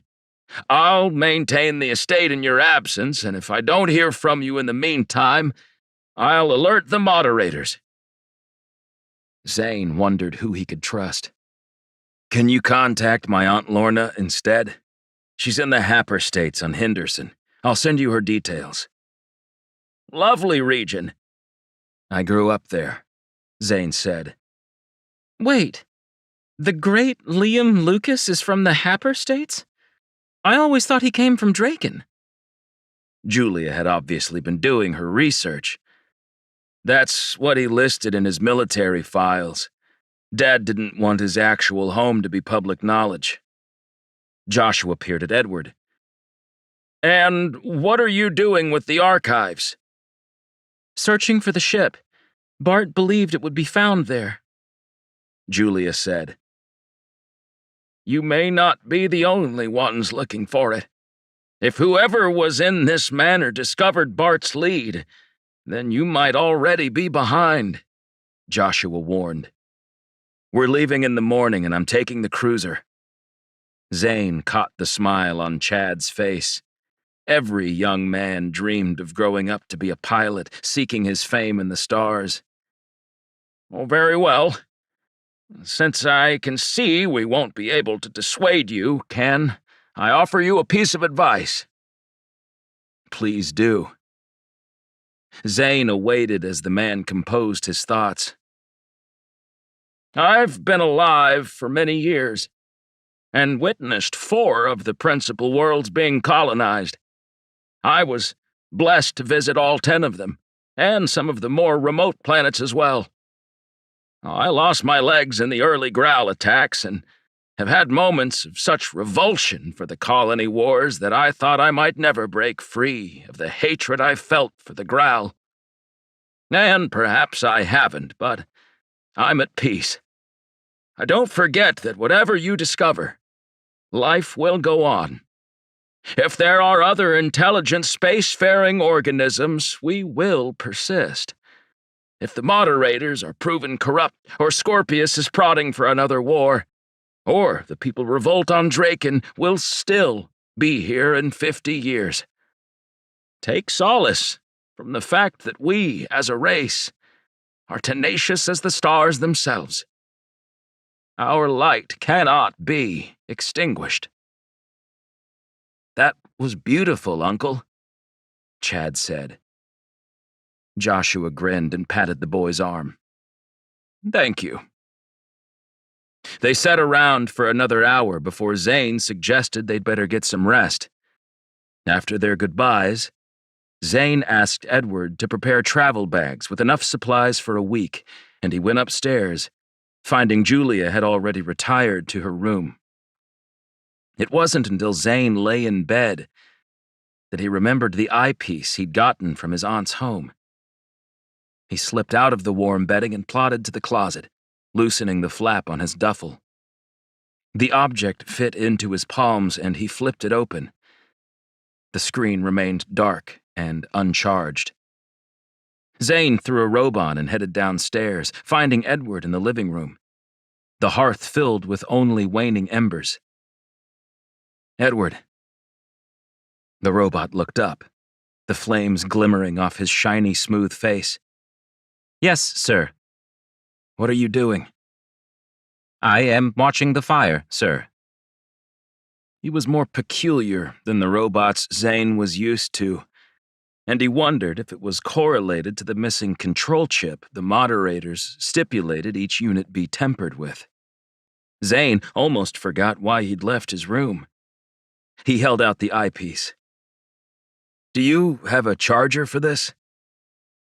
"An iDrive?" "Yes." "I believe so." Edward held his palm out. Zane hesitated, then dropped it into the robot's palm. "It'll take some time to charge. Would you like me to bring it to your quarters when it's complete?" "Please." Zane watched Edward stroll into another room and waited until he was gone before walking upstairs. There was a faint light under Julia's door, and Zane considered checking on her, until the yawn struck and he realized how exhausted he felt. He slid into bed with the copy of the Forever World and gazed at the cover. Was there really a ship hidden in the depths of space that might link Zane to the fabled world? And how were the drones connected? Who murdered Bart? Something knocked on the ceiling above him. A faint clipping sound. Then it was gone. Zane tried to picture the house and thought there might be an attic. When it didn't return, he lifted the book. Zane read the entire thing before placing it onto the nightstand. It was a simple story. The power of perseverance at the core, with inspirational heroes and ruthless villains. Real life was rarely so black and white. Julia asked to stop by her place before leaving on their mission, and Zane obliged, flying south. "How long have you lived in the house?" Zane checked the radar, finding little in the way of air traffic. 5 years, she said. "And before that?" Spent some time on Draken, but I couldn't stand the close quarters. Julia paused. Sorry, it's not for everyone. "No apologies necessary. I didn't love it either," he agreed. Then I rented a villa on Polonius 4, but the other residents were all too... Annoying? Pompous? Yes, both of those and more. Julia laughed. I actually came to this region because of Bart. I grew up not that far away, and it was nice to return. Zane could see they were close. But to actually move to Earth to be near a retired professor was a surprise. It wasn't fair, what happened. You're right. We might learn who did it. The authorities haven't. They don't have the information we do, Zane said. And you think breaking into a decommissioned military base will lead us to the Forever World? Julia asked. It was your idea. Zane peered at her. Unless you're having second thoughts. I slept on it, and I'm beginning to wonder if Bart hadn't lost his wits. According to Edward's records, he had a clean bill of health, but all this obsession with a fabled world and a missing ship? The more I think it over, the less I want to leave Earth and start prodding around. We could be caught, which wouldn't be good for business. Or worse. Worse? We share Bart's fate. Zane recalled the holographic message he'd received posthumously from Bartholomew Carnell, and his last spoken word, Chaucy. "We'll be okay." The radar blinked to indicate her home, and he guided the speedy vessel lower. It was only a 20-minute suborbital flight, but no snow littered the landscape this far south. The home wasn't as large as Bart's, though that wasn't saying much. The property had a large river cutting through the yard behind it, and a guest house off the transport landing pad. A flock of blackbirds circled the river and burst away in a flurry as his thrusters directed them to the ground. The exterior appeared far more modern than the estate he'd inherited, with white stone and wooden notes. "Nice place," he said. "Business must be good." It'll be better now that you've so kindly donated all of Bart's collection. Julia grinned as they exited the vessel, climbing down the 3 metal rungs. They recessed the moment the pressure was gone, leaving a smooth hull. "Maybe we should reconsider," Zane began. "Don't you dare rescind that agreement," she told him. "Fine, it's all yours." He knew better than to argue with her. He had offered it, after all. "Give me a few minutes." Julia led him to the front steps, and her security system blinked on at their movement. Zane peered at the nearly invisible cameras, knowing he was being scanned. The door shimmered with added security, an energy field that would be impossible to penetrate without the passcode. He gestured at the shield surrounding the home. "Had some issues?" "It didn't take long. Once the locals discovered they had a traitor in the area. They came at night and tried to rob me blind." Julia entered as the field dissipated, and they were greeted by a robot. "Hi, Glenn." "Hello, madam." Zane lifted an eyebrow. "Madam?" "It was either that or Miss Rossi, and I hate being reminded of my father," she said. Zane could empathize with the comment, considering his father was all anyone brought up when introduced to him. "What can I prepare for you and your guest? Tea?" "No, thank you, we're leaving." "Leaving? Are you heading to the beach house? Would you like me to collect your swim gear? Perhaps tanning lotion?" Glenn asked. "Glenn, please return to your charging port." She pointed to the edge of the room. "Yes, madam." Glenn sauntered off. "Not a fan?" Zane asked when the robot had left. "I don't love having them in my house. A necessary annoyance, I suppose. If I spent all my days washing the floors and cooking, I'd never get anything accomplished." Julia rifled through a drawer. "Where did I leave it?" "What?" Julia smiled as she pulled something from the cabinet. "It's a scrambler." He reached for it. "I haven't heard of that." "Great tool to have if you want to avoid detection. It emits an energy sequence that scrambles the ID of your ship and resends with an echo from their database. Works like a charm. I once escaped from a restricted DMS zone with a treasure that paid for my guest house. The patrol officers didn't know." Zane watched her. "Was it near the Beshi system?" Julia shifted on her feet and shook her head. "Of course not. That would have been too dangerous." "It was you," Zane laughed. "When the freighter discovered someone had been on the surface of the neutral planet, they grilled me. I replayed the interaction and showed them the code. Only problem was the ship you were borrowing the ID from was actually destroyed in a fire on Clestum and not reported for insurance reasons. They reamed me out."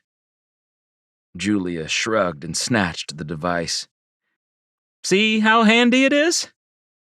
She shoved it into her pocket and continued into her house. Zane looked around, finding art from all over the colonies. He recognized a few of the artists being showcased. One centered her mantle, a bright and vibrant piece from a woman on Larkstone. The fact it was so cheerful and luminous was even more impressive, since the artist lived in complete darkness. Make yourself at home. Julia jogged up her stairs, leaving him alone. Zane walked through the main floor, careful not to disturb anything. He saw countless rare artifacts, each labeled with a date and location, much like Bart's collection, but hers seemed curated for a specific aesthetic. Ready? Julia had changed, and her hair was tied up loosely. She had a duffel slung over a shoulder and winced when Glenn returned to the room. Shouldn't forget the essentials.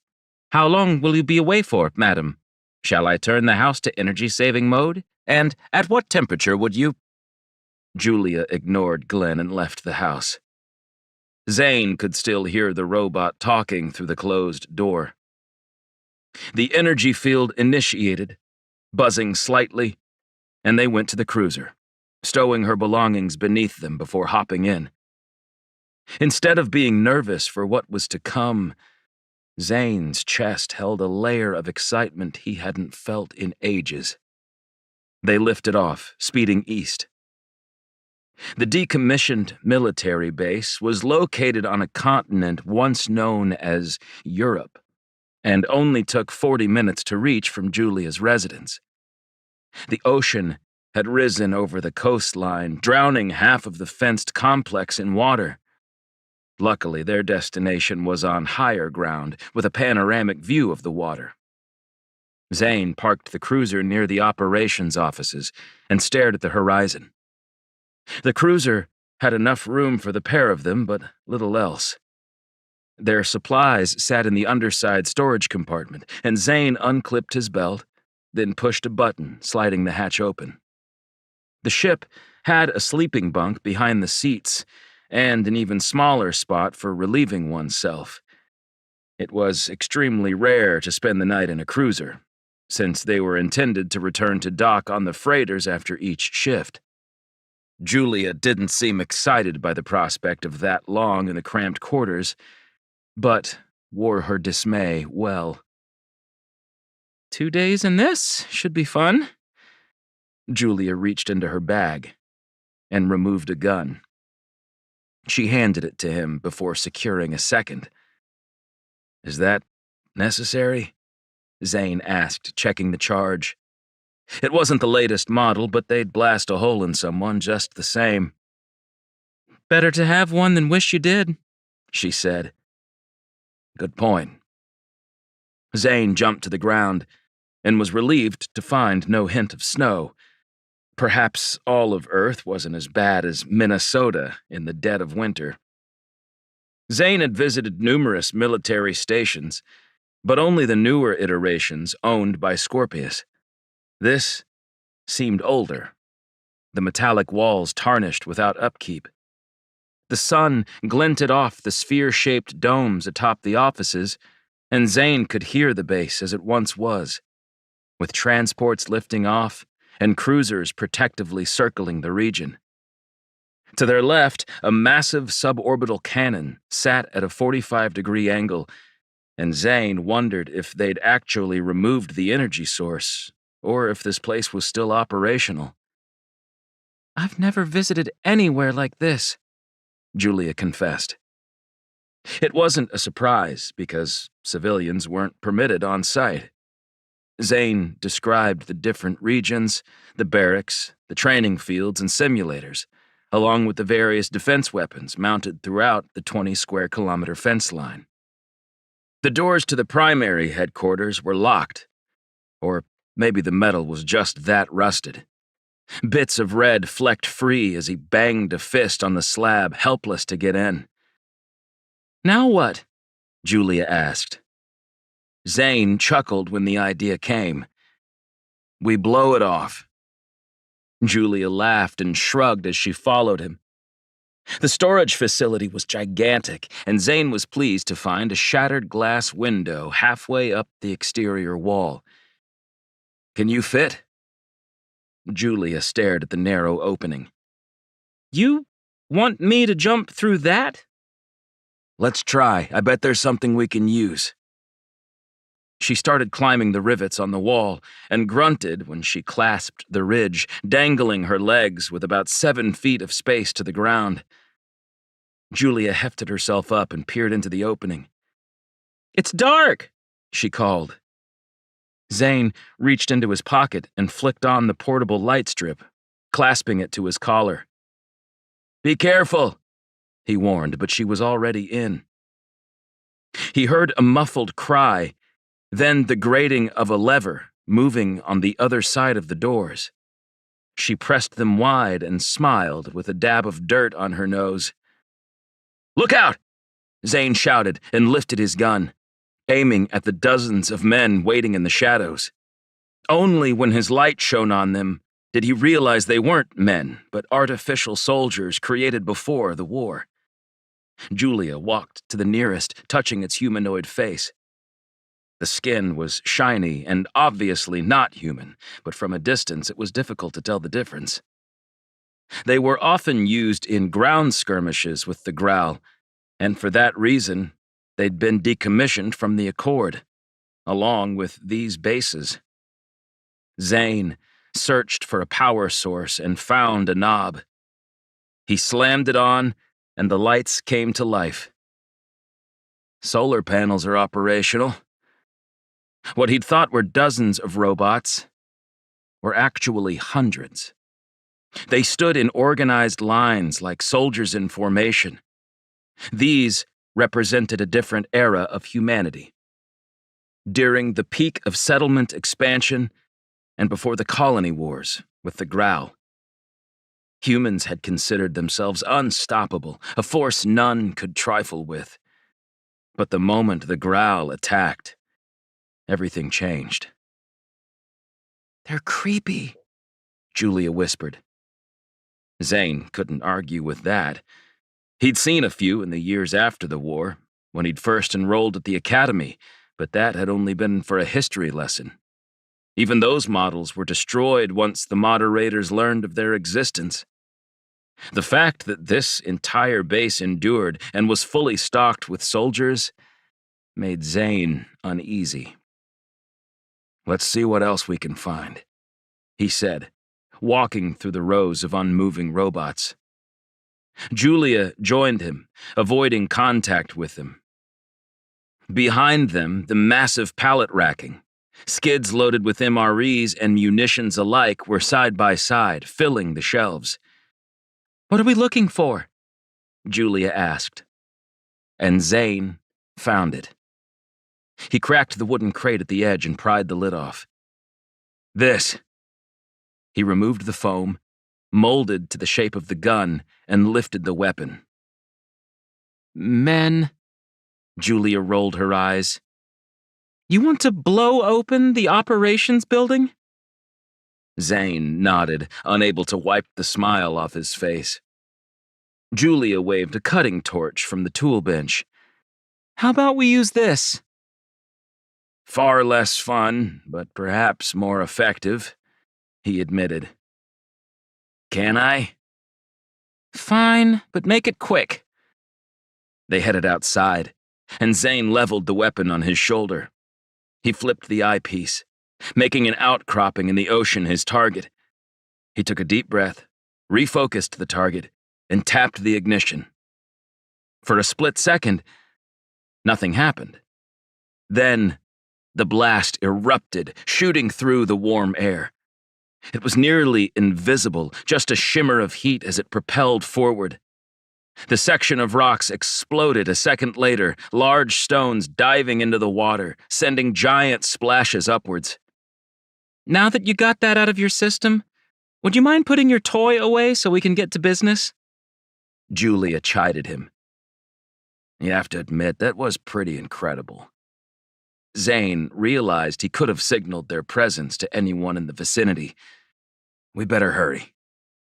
Julia activated the torch, effortlessly slicing through the metal door's hinges. Zane couldn't deny it was a far better plan than blowing a hole in the structure. Together, they bore the weight of the slab and dropped it the last 2 feet, jumping out of the way to avoid being hit. Zane removed the tablet, scrolling to the notes from Henry, and found the nearest console while Julia turned the lights on.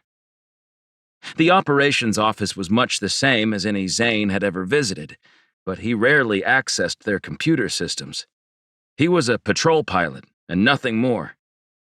While Carl Rogers assured Zane he could have risen in the ranks of Scorpius, he'd never desired sitting at a desk and dealing with people's problems. He liked being alone, flying through space in the cruiser with a sense of freedom. Julia peered over his shoulder at the screen. Anything? I'm in. Zane checked the files from Henry, struggling to figure out the order he was supposed to do this in. Mind if I try? Julia asked before he'd begun typing. Be my guest. Zane gave up the chair, and Julia's fingers raced on the keys. She beamed at him and tapped the monitor. There we are. The archives. A hologram appeared from the disk beside them, and thousands of file names made themselves visible. Julia seemed to choose one at random and accessed it. This looks like a ration report from 72 years ago. Can you search on this? He asked. Sure. Julia started a search field. What are we? Liam Lucas, he murmured. Julia glanced at him, then entered the name. A bunch of files brightened and others dimmed. She clicked an option, and the hologram shifted to his father, presumably at a meeting. More people sat around a table, but Liam stood. The rest blurred as the camera focused on the speaker. Growl have pushed us to our limits. If we don't retaliate, we won't win this war. Zane shivered at the sound of his father's voice, so familiar yet distant. Captain Lucas, you must understand that we're spread too thin to do what you're proposing, a female officer said. She's right. We can't send any more ships. There's no way to win, Liam. We must seek a peaceful resolution. It was Carl Rogers. Peaceful? Zane's father clapped his palms together loudly. The Growl have ignored all communication efforts. They've destroyed outposts, warships, entire cities of our colonists, and you ask us to seek a peaceful resolution. Remarkable.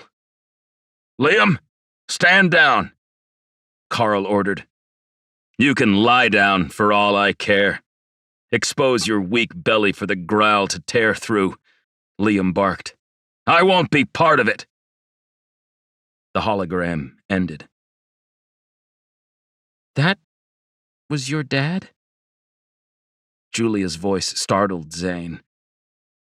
Yes. He'd heard stories of Liam Lucas's temper and his passion for destroying the Growl, but to witness a private instant of pent-up aggression between the military leaders and Liam was electric. What's the date on that? She told him, and he did the math, realizing it was only a month before he'd vanished in Antares for good. He was handsome, she said. You ever think about growing a beard? The comment broke him from the moment. Maybe I will. His EPA beeped, the radar from the cruiser relaying that a vessel was incoming. We'd better go. What's the rush? She asked, and he showed her the screen. We have company. 8. The automated drone wasn't much of a threat, but destroying active moderator equipment didn't interest him. If the drone was demolished, the footage would appear at their Earth offices. Then they'd learn that Zane Lucas had a cruiser. Instead, Julia stood on the ground while Zane hid. Henry had assumed someone might be watching the base, and Julia used the tablet to hack into the drone's controls with Henry's customized program. The autonomous ship's lights flashed, and it turned around, retreating to its designated patrol route. Zane only emerged from the shadows after it was far from sight, the sound of the thrusters no longer reaching his ears. "Henry's a good ally to have," she said. "I wish I'd had this trick on Darris." "I bet." Zane peered at the base, deciding whether they should keep combing the archives. No, he needed to be on Chaucy, and now that they knew they'd be able to break in and access the files, they could leave. He pinged a message to Henry, telling the old man that his advice had panned out, then thanked him for the help. When it was clear he wouldn't get a response, Zane started the cruiser, anxious to be on their way. 2 days among the stars with Julia Rossi to keep him company wouldn't be so terrible after all. It could have been much worse. As he flew from the European coastline, he realized how much he suddenly had to lose. It was more than the riches, which he'd never expected to earn as a military pilot, but the sense of security he finally had. Zane could live freely at the manor, choosing to travel, not having to worry ever again. It didn't seem real. Yet here he was, setting off to search for a long-lost ship that may or may not connect him to his deceased father. It made him think about Auntie Lorna. And before setting his course, Zane opened his investments on the EPA. With a few touches on the screen, he transferred a sum to his aunt's accounts. She'd been there for him when his own mother was too grief-stricken to care. He sent 1 million credits and knew she'd freak when she saw the amount. He'd have to explain it then, but for now, he'd let her wonder. Zane added a note not wanting her to worry too much. Time to expand that garden. Love, ZL. He always ended his missives with that signature, so she could confirm it was him. Besides, who else would assume his identity while sending 1 million credits? "You ready?" Julia asked from behind. Yes. Setting course for 10. Zane checked their destination and exhaled as he lifted off. Lorna woke to the sounds of birds singing beyond her window. She rolled over and smiled when she recognized the noises of Brock in the morning. He'd often wander around the house making coffee, baking bread, whisking platolog eggs in a bowl. She didn't know what she'd done to deserve such treatment, but Lorna wasn't one to look a gift horse in the mouth. She could only reciprocate the love and affection in her own way. She noticed the blinking light on her EPA. Normally, she'd have ignored the notification, but today, she reached for it and read the message accompanying the deposit. Time to expand that garden. Love, ZL. "Zane?" She retrieved the account and dropped the tablet onto the bedding. She tossed the blankets aside, gathering the device, and hurried to the kitchen. "Brock!" He squinted, reading the screen. 1 million credits? Where did it come from? "Zane!" Well, that doesn't answer the question. He's a pilot for Scorpius, Brock explained. He must be in trouble. Maybe he stole something and is trying to hide it. They might come searching for him, and it'll lead the moderators to us. We can't accept it. He seemed quick to jump to conclusions, and Lorna watched him, determining how much she knew about the man sharing her bed. They'd left a lot of their individual pasts behind them. "Oh, don't you worry." She kissed his cheek. "I'll get to the bottom of it." Lorna grabbed a cup of coffee and went to her office, which was clear of her former obsession. A single monitor sat on the desk, and she brought a program up scanning for Bartholomew Carnell's information. Zane had mentioned the man when he'd visited, and then commented about heading to Earth. Now, the money. There had to be a correlation. She found the details and read the obituary. Bart was dead. Lorna accessed the listed number and dialed, straightening her hair for the hologram. There was no answer, so she left a video message and sat there, saddened with the news of Bart's death. He'd been a passionate professor, and one of the most intelligent figures she'd had the pleasure of listening to. How did this connect to her nephew? A few minutes passed while she sipped her hot beverage, contemplating what she could do with the credits if they truly were hers, and the hologram pulsed as an incoming message arrived. "Hello?" she said, activating the call.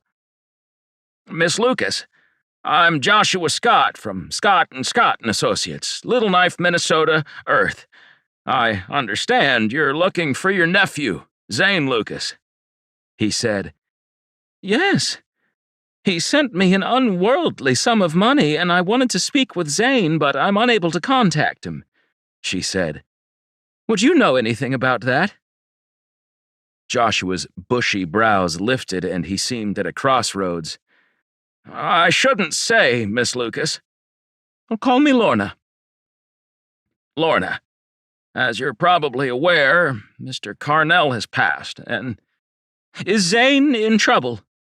"Trouble? No, nothing of the sort. He's tying up some loose ends for the estate." "What estate?" "Well, Bartholomew's, of course. Your nephew is the sole beneficiary of his belongings." Lorna froze and thought about Zane's last visit and his surprise at finding the Forever World book in the crate from his parents. She stood up, hand at her mouth. "Mr. Scott, tell me he's not actually searching for it." "Well, for what, my dear?" The man could have had a lucrative job at the theater with that acting. "I'm coming to Earth. You said Little Knife?" He blanched and nodded once. "Yes, but he's not here." Lorna ended the call and sighed, feeling a sinking in her stomach. Zane was too much like his father to let this go. Too much like her as well. "Brock, pack your bags. We're leaving." Zane woke to the sound of the alarm ringing through the cabin. His eyes blinked open blearily, and he checked the scanners, searching for the source. "What's that racket?" Julia asked, a yawn interrupting the question. "We have company." Zane zoomed on the craft, which didn't appear to have any power. Julia must have seen it too. "Is there a distress beacon?" "Nothing." Zane stared at the vessel. It had been propelling deeper in-system, meaning it had been moving when it expired. "Can we—" "Unnamed vessel, this is Z4 with Scorpius. Please identify yourself." Zane waited a moment, but no response came. "Z4?" Julia asked. Zane hadn't even realized how easily he'd slipped into the role. "We all use them. Sometimes it's easier to just link a letter with a number." "What's protocol for a situation like this?" "I should report the incident to the nearest freighter and leave it for a cleanup crew," he said. "There might be someone on board." Zane considered that and nodded once. "I'm going in." They were far from the planet 10, and most of the flight traffic was heading in the opposite direction. Zane wouldn't be surprised to learn that this craft had been drifting for months. Without an active beacon, you'd have to hit the thing to be notified of its presence. The cruiser's reverse thrusters kicked on, slowing them dramatically as he lurched to the ship, trying to match its pace. The next part would take some deft maneuvering. "Hold on to your straps," he warned Julia, and shifted the nose, coming in line with the other ship. He spun the cruiser and stared at the top of their hull, his own image reflecting in the shiny surface. It was 4 times the size of his cruiser, probably built for transporting valuable goods rather than passengers. He kept up for a while, continuously attempting communication with the same results. "Julia, I'm going to latch on and bring them to 10's docking station." Will we have to explain ourselves? Julia asked. Yes. He figured 10 was remote enough that the officers would turn a blind eye for the proper compensation. Not everyone would be following the moderator's law, especially when they were left to fend for themselves after the military base was abandoned. "I trust your intuition," she said. "You don't even know me." "True, but Bart wouldn't have given you everything if he didn't, and he had the best instincts of anyone I've ever met."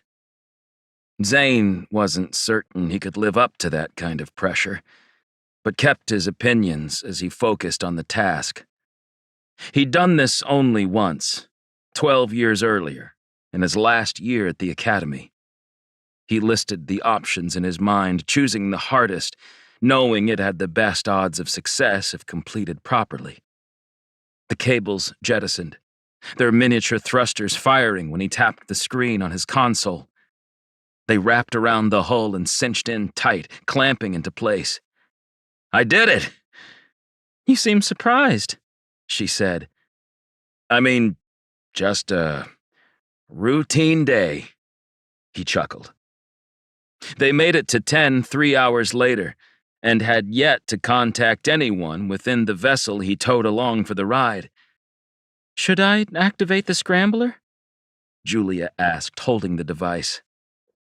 "No, I have an idea." "Come in, 66DE," the voice said through the cruiser's dash. "Roger that, 10. We've located a bogey in mid-system near Typerio. I've brought her in and would like to request docking at your station." The pause extended long enough for Zane to assume a supervisor was being hailed. When the voice returned, it belonged to a different person. 66DE, you're registered to 1 Bartholomew Carnell. Is that accurate? Zane glanced at Julia. "Yes, he's asked us to scatter his ashes on the surface." Another pause. "My condolences. Please proceed to docking bay 88.2. "Ashes?"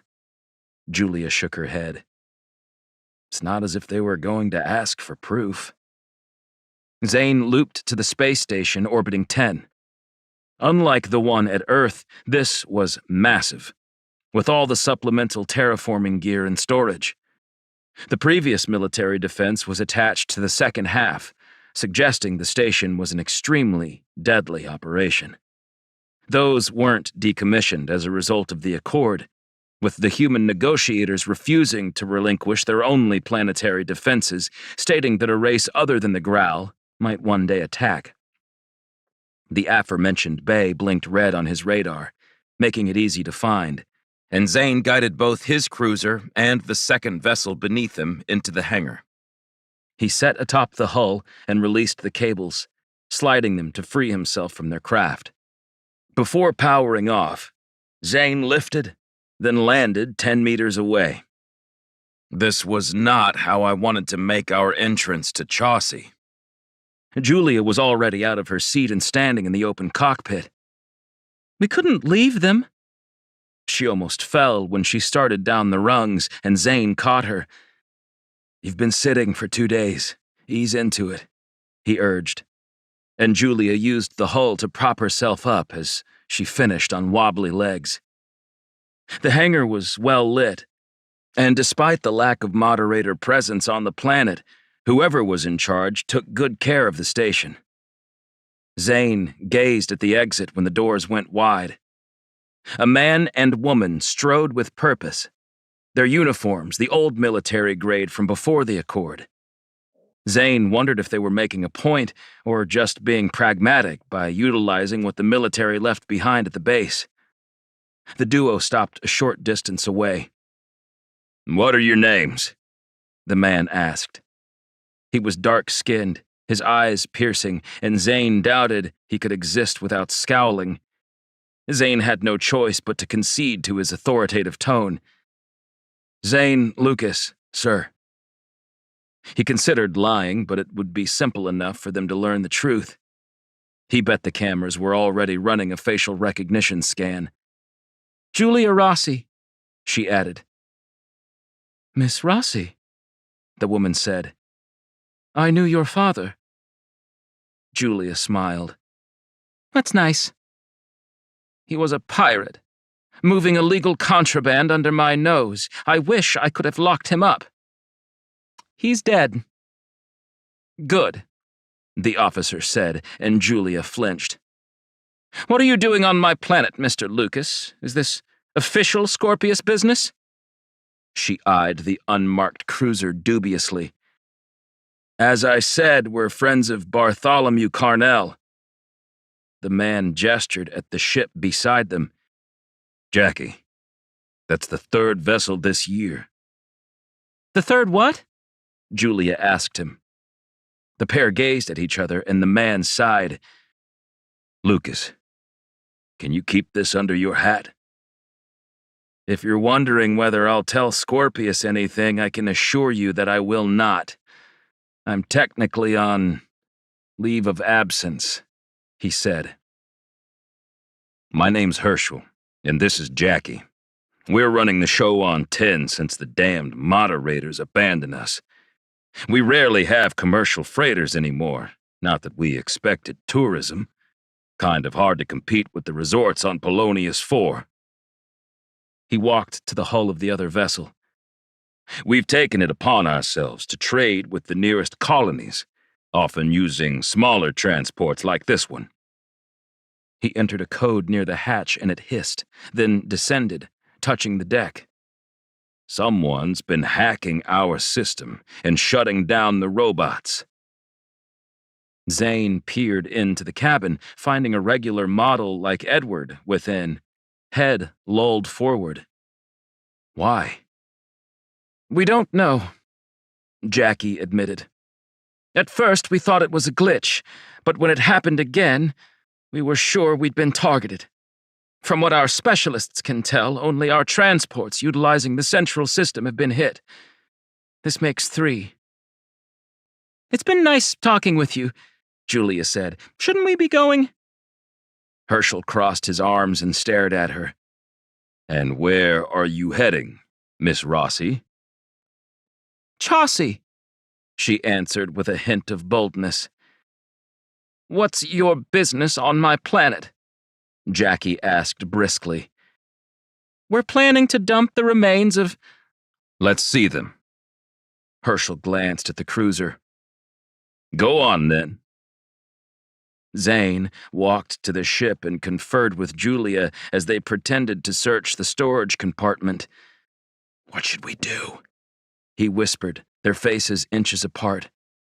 "Can we run?" "From this station, they'd incinerate us within seconds," he breathed. Julia sighed. "How about I negotiate?" "We have nothing to offer them." "There's always a bargain to be struck," she told him. "Let the expert handle this." Julia turned with confidence toward the planetary leaders. "Okay. We lied." "Why does that not surprise me? You are the daughter of a career criminal," Jackie said. Zane appreciated Julia's patience. "You have something we need, and vice versa." "We're listening." "If we learn what's causing interference on your ships, will you grant us access to the decommissioned base in Chaucy?" She'd chosen the direct route. Zane wasn't sure he'd have taken that exact approach, but he didn't mind it. He also had no idea how she intended to solve their problem. "Interesting proposition. I assume you're not planning on doing anything unsanctioned by the moderators?" Jackie asked. "Probably not." The duo shared a look, as if silently discussing the situation. You find the source, we give you the base. No questions asked. Great! Julia rubbed her palms together. One more thing. What is it? Herschel's frown grew deeper. I'll need a robot and 2 rooms for the night. There's no way I'm climbing into that cruiser yet. Deal. I wish you'd have discussed your plan with me before offering our services, Zane muttered. Julia shrugged while dropping onto the soft couch. These people are as removed from the moderator's thumb as anyone. You don't know what it's like on the outskirts. Not like I do. You're too used to working for them, patrolling in ships built on the Accord's back. Out here, life is tough. Zane's instinct was to counter her argument, but she was right. Being on Draken, while mundane and cramped, was a far cry from fending for your meals every day, and struggling to grow enough crops to feed the hungry population. On the principal colonies, people took these things for granted, Zane included. Their quarters were larger than he'd expected, and it seemed like most of them were being occupied by the station's crew. A speaker near the exit alerted them to a visitor, and Zane answered the door. Rossi? A man asked without looking up. Yep. Got a robot special delivery. He thrust the external personal assistant device at Zane. Fingerprint. He pressed it and stepped aside as the robot they'd requisitioned appeared. What do we need that for? He asked. This thing that's targeting their ships is shutting down the robot operating the vessel. We bring it on board to know when we've been attacked, she said. What if they're tired of killing off robots and move to our dash instead? Herschel and Jackie know where we're going. And you actually believe they'd send support? Julia didn't answer when she powered the robot on. Its face shone for a moment before dimming. Hello, it said, and Julia popped a rear panel, tapping her EPA to the board. Hello, it said again, this time sounding like a young woman. Really? I'm calling her Crystal, Julia said with a grin. Do you have a problem with that? She's your robot. The robots were sexless, but most people still attributed male or female names to them. Crystal, welcome to the team. I am most pleased to be working with you, Juliet and Zane, Crystal said. I programmed her with some basics. Juliet jiggled the tablet and closed the panel. Crystal, do you know how to fly a cruiser? Zane asked. Yes, but I am not permitted to. From the Accord. Automatons, Section 5, Subsection Q, no robotic entity may operate any military-rated spacefaring craft. Crystal quoted the reference in another's voice. Zane kept glancing at the doors, half expecting Jackie and Herschel to sell them out to the moderators. He considered how much trouble he'd be in if they caught him flying an unlicensed cruiser while on hiatus from Scorpius. Most likely, they'd give more than a simple slap on the wrist. He couldn't even be certain that Carl Rogers would have his back, if it came to that. We have a problem with your entire plan, Zane told Julia, who'd returned to the couch. And that is? Where's the robot? Crystal. Zane did his best to not act irritated. Where is Crystal going to sit? The cruiser barely has enough room for 2. Crystal, you don't mind being strapped down on the deck, do you? Julia asked, and the robot appeared to ponder the question for a moment. No, Julia, I will accommodate your requirements. Zane tried and failed to stifle a yawn, and Julia took the hint. Come on, Crystal, let's hit the sack. See you in the morning, Zane said, and she stopped when the door opened. If we're successful, we'll be in Chaucy tomorrow. This could be life-changing. Zane already had more money than he'd ever dreamt of, and from the looks of her place on Earth, so did Julia. He was about to suggest they pack it up and head home when she exited, the robot trailing after her. Home. Zane thought about his childhood on Henderson. He'd been 6 when his dad was conscripted into the Colony War, and Antares fought for 7 long years before vanishing. During that time, he'd seen his father a total of 3 occasions, each for no more than a weekend. He looked old, his eyes always seeming distant, as if he was on the bridge of his ship, not at the dinner table. His parents had argued, and the famous Liam Lucas didn't come to read him any stories at night. The eyepiece, he said. Zane had completely forgotten about it in his haste to learn more about Bartholomew's endeavors. He gazed at the duffel under the desk and grabbed for the small device he'd taken from his Auntie Lorna's house. Edward had charged it for him, and it sprang on when he touched the lens. Zane placed it on his nose, adjusting it over his eye, and was quickly shown a picture of his family as they were before the war. His mother was so young, maybe 25. His dad was around Zane's current age, and he held his son's hand, smiling proudly as the robot took the photo. Zane blinked, and the next appeared. He was a little older, maybe 4, and they all stood at the beach, wearing matching checkered patterns.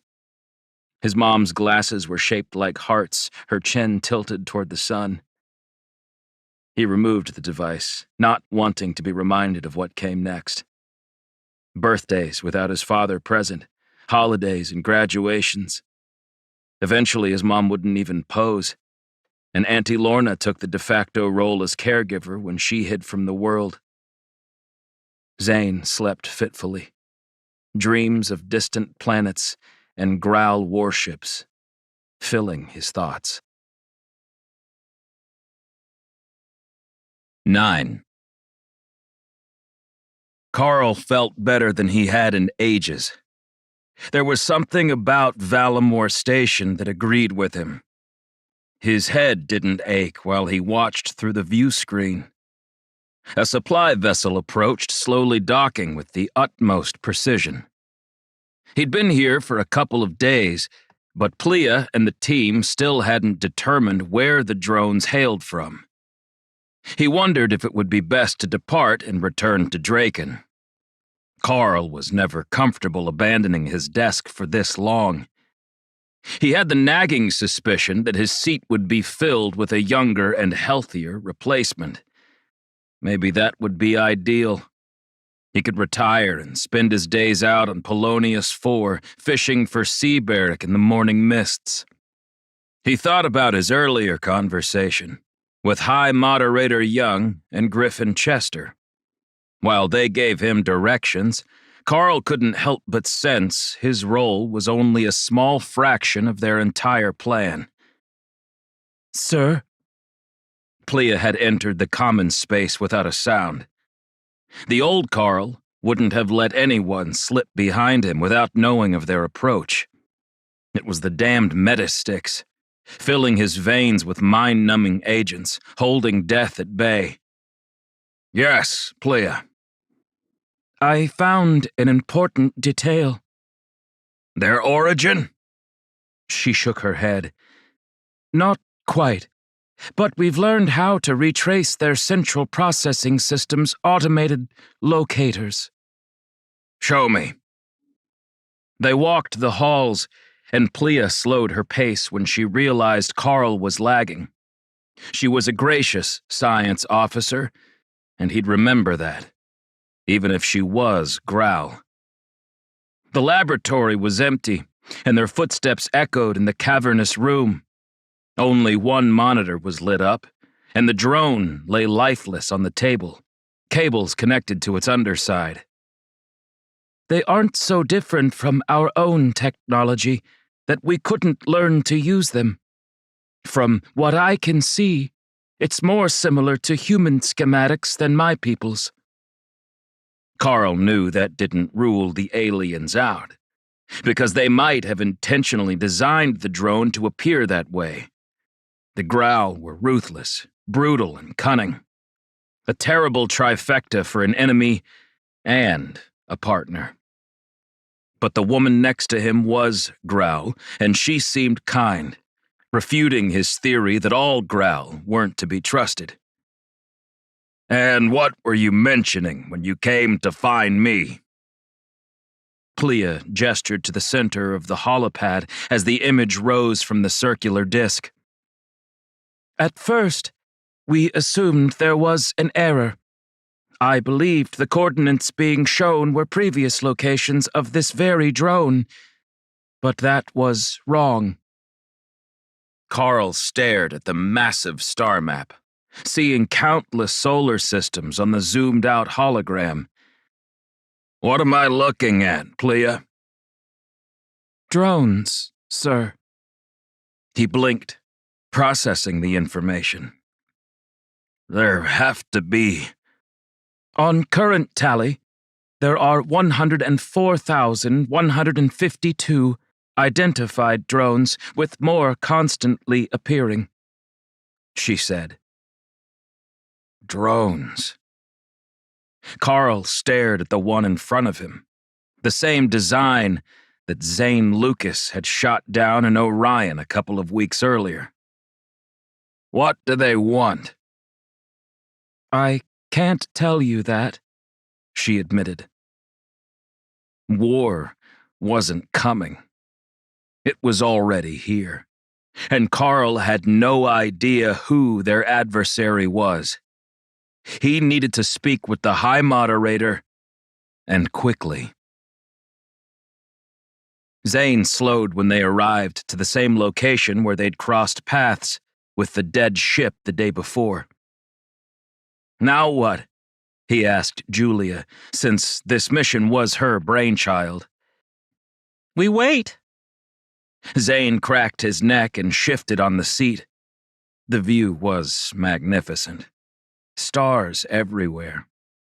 It was something he'd never grown tired of. After a moment of silence, Julia broke it with idle conversation. "Did you always want to be a pilot?" "No," he admitted. "Then why choose that path?" "I was angry that we could align with the very monsters we'd been fighting for 7 years. I wanted to keep an eye on the borders and ensure they never tried to slip through." "And the people that took your father from you?" she prompted. "Thanks for the reminder." "No sweat." Julia's smile washed away any guilt at agreeing to this enterprise. "I joined the academy more out of spite than excitement, and almost got expelled." "Yeah? What, did you sleep with the Admiral's daughter?" Zane laughed but didn't respond. It was her turn to laugh. "Wait, you did?" "Nothing so drastic." They had dated for a while, but it quickly fizzled out when she realized he didn't want to get caught. "I decked a commander. Twice." "Ouch. And they let you stay?" "It went to the board, and a panel from the moderators reviewed it. They told me to keep my mouth shut, and because of that, I was only reprimanded and given 100 hours of service. Scrubbing latrines with a robot crew taught me a few things." "And the commander?" "I believe Hoggart's still there, tormenting an entirely new generation of students." "And the cycle continues," she said. He already knew Julia's story about following in her father's footsteps in the trade game, but there were a lot of things that remained a mystery. "Why are you single?" The question escaped before he could stop himself. "Lucas, bringing out the loaded weapon. I could ask you the same thing." "And I'd say that I'm never home long enough to make it last." That's my excuse too, and I'm sticking to it, Julia said. You have a base now? The Carnell estate? How does it feel? Strange. I have the apartment on Draken and didn't consider owning land on another planet before. I'm more of a free spirit.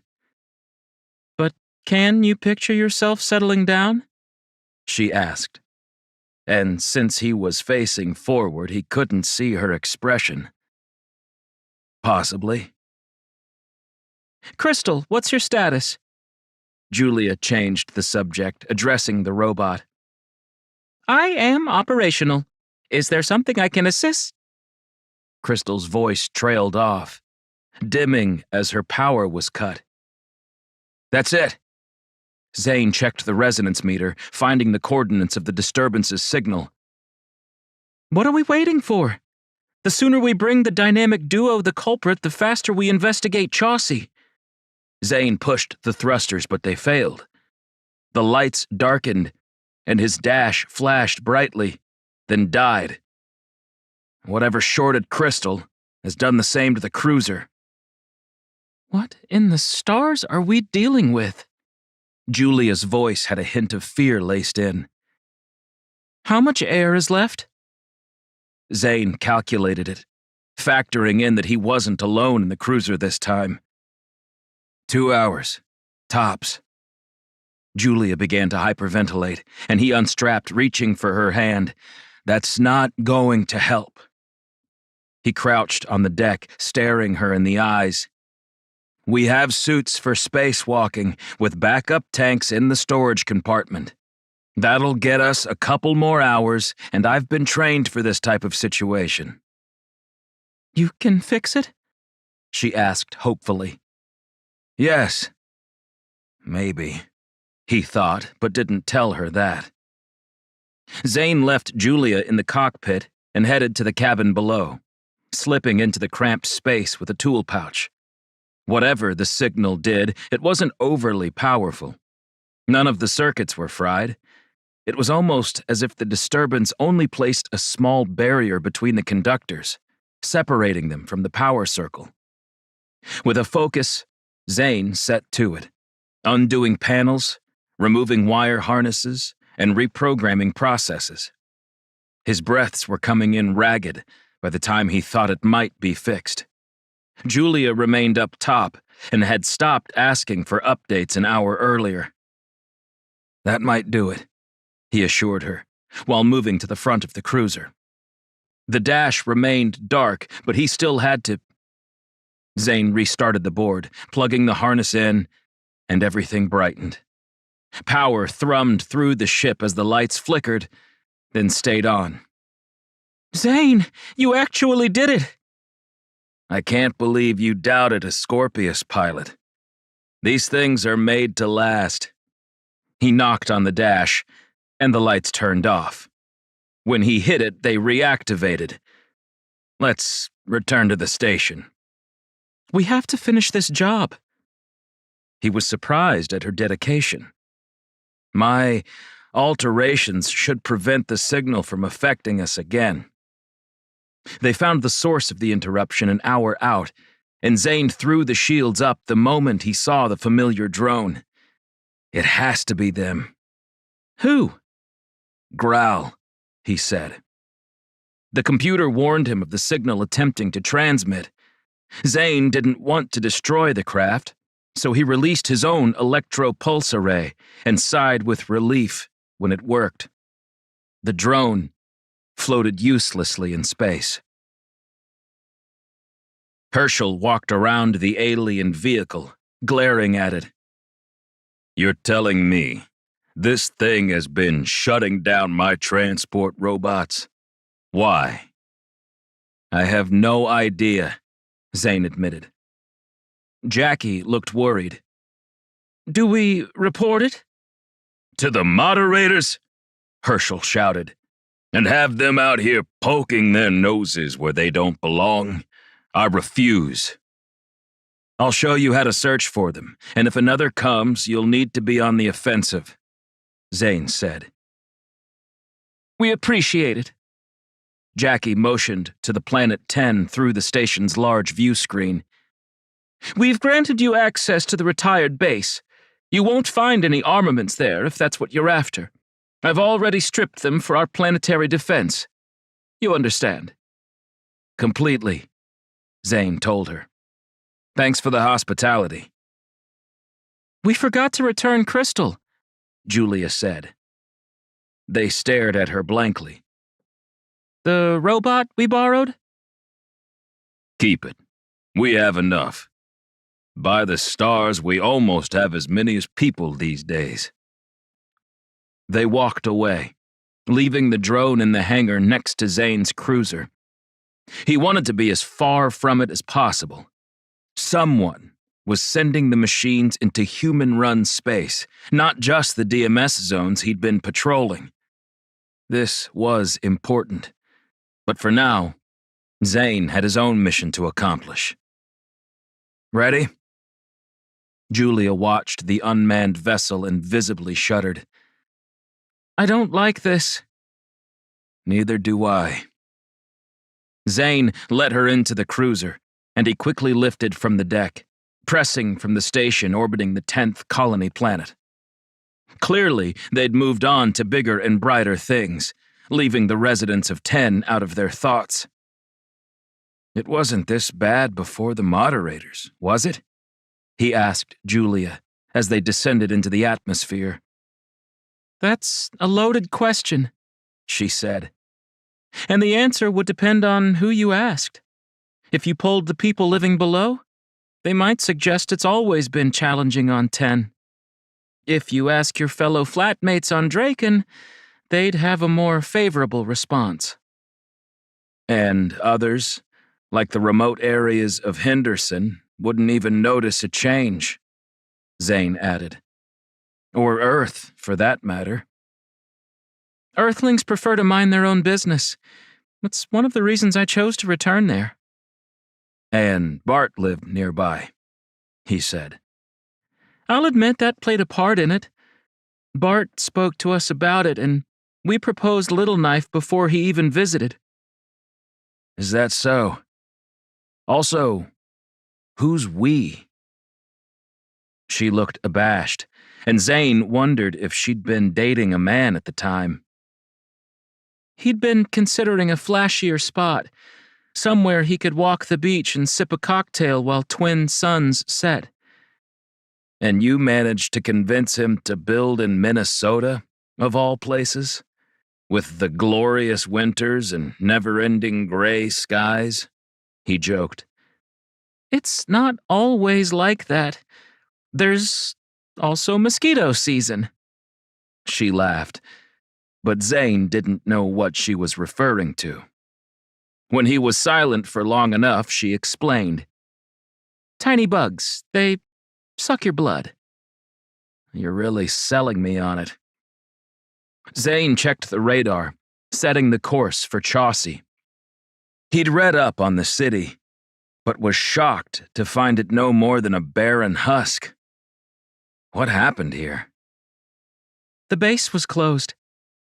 Remember what Henry told us? Without the income from the military and the funding from their taxes, this metropolis couldn't handle the upkeep. Everyone moved.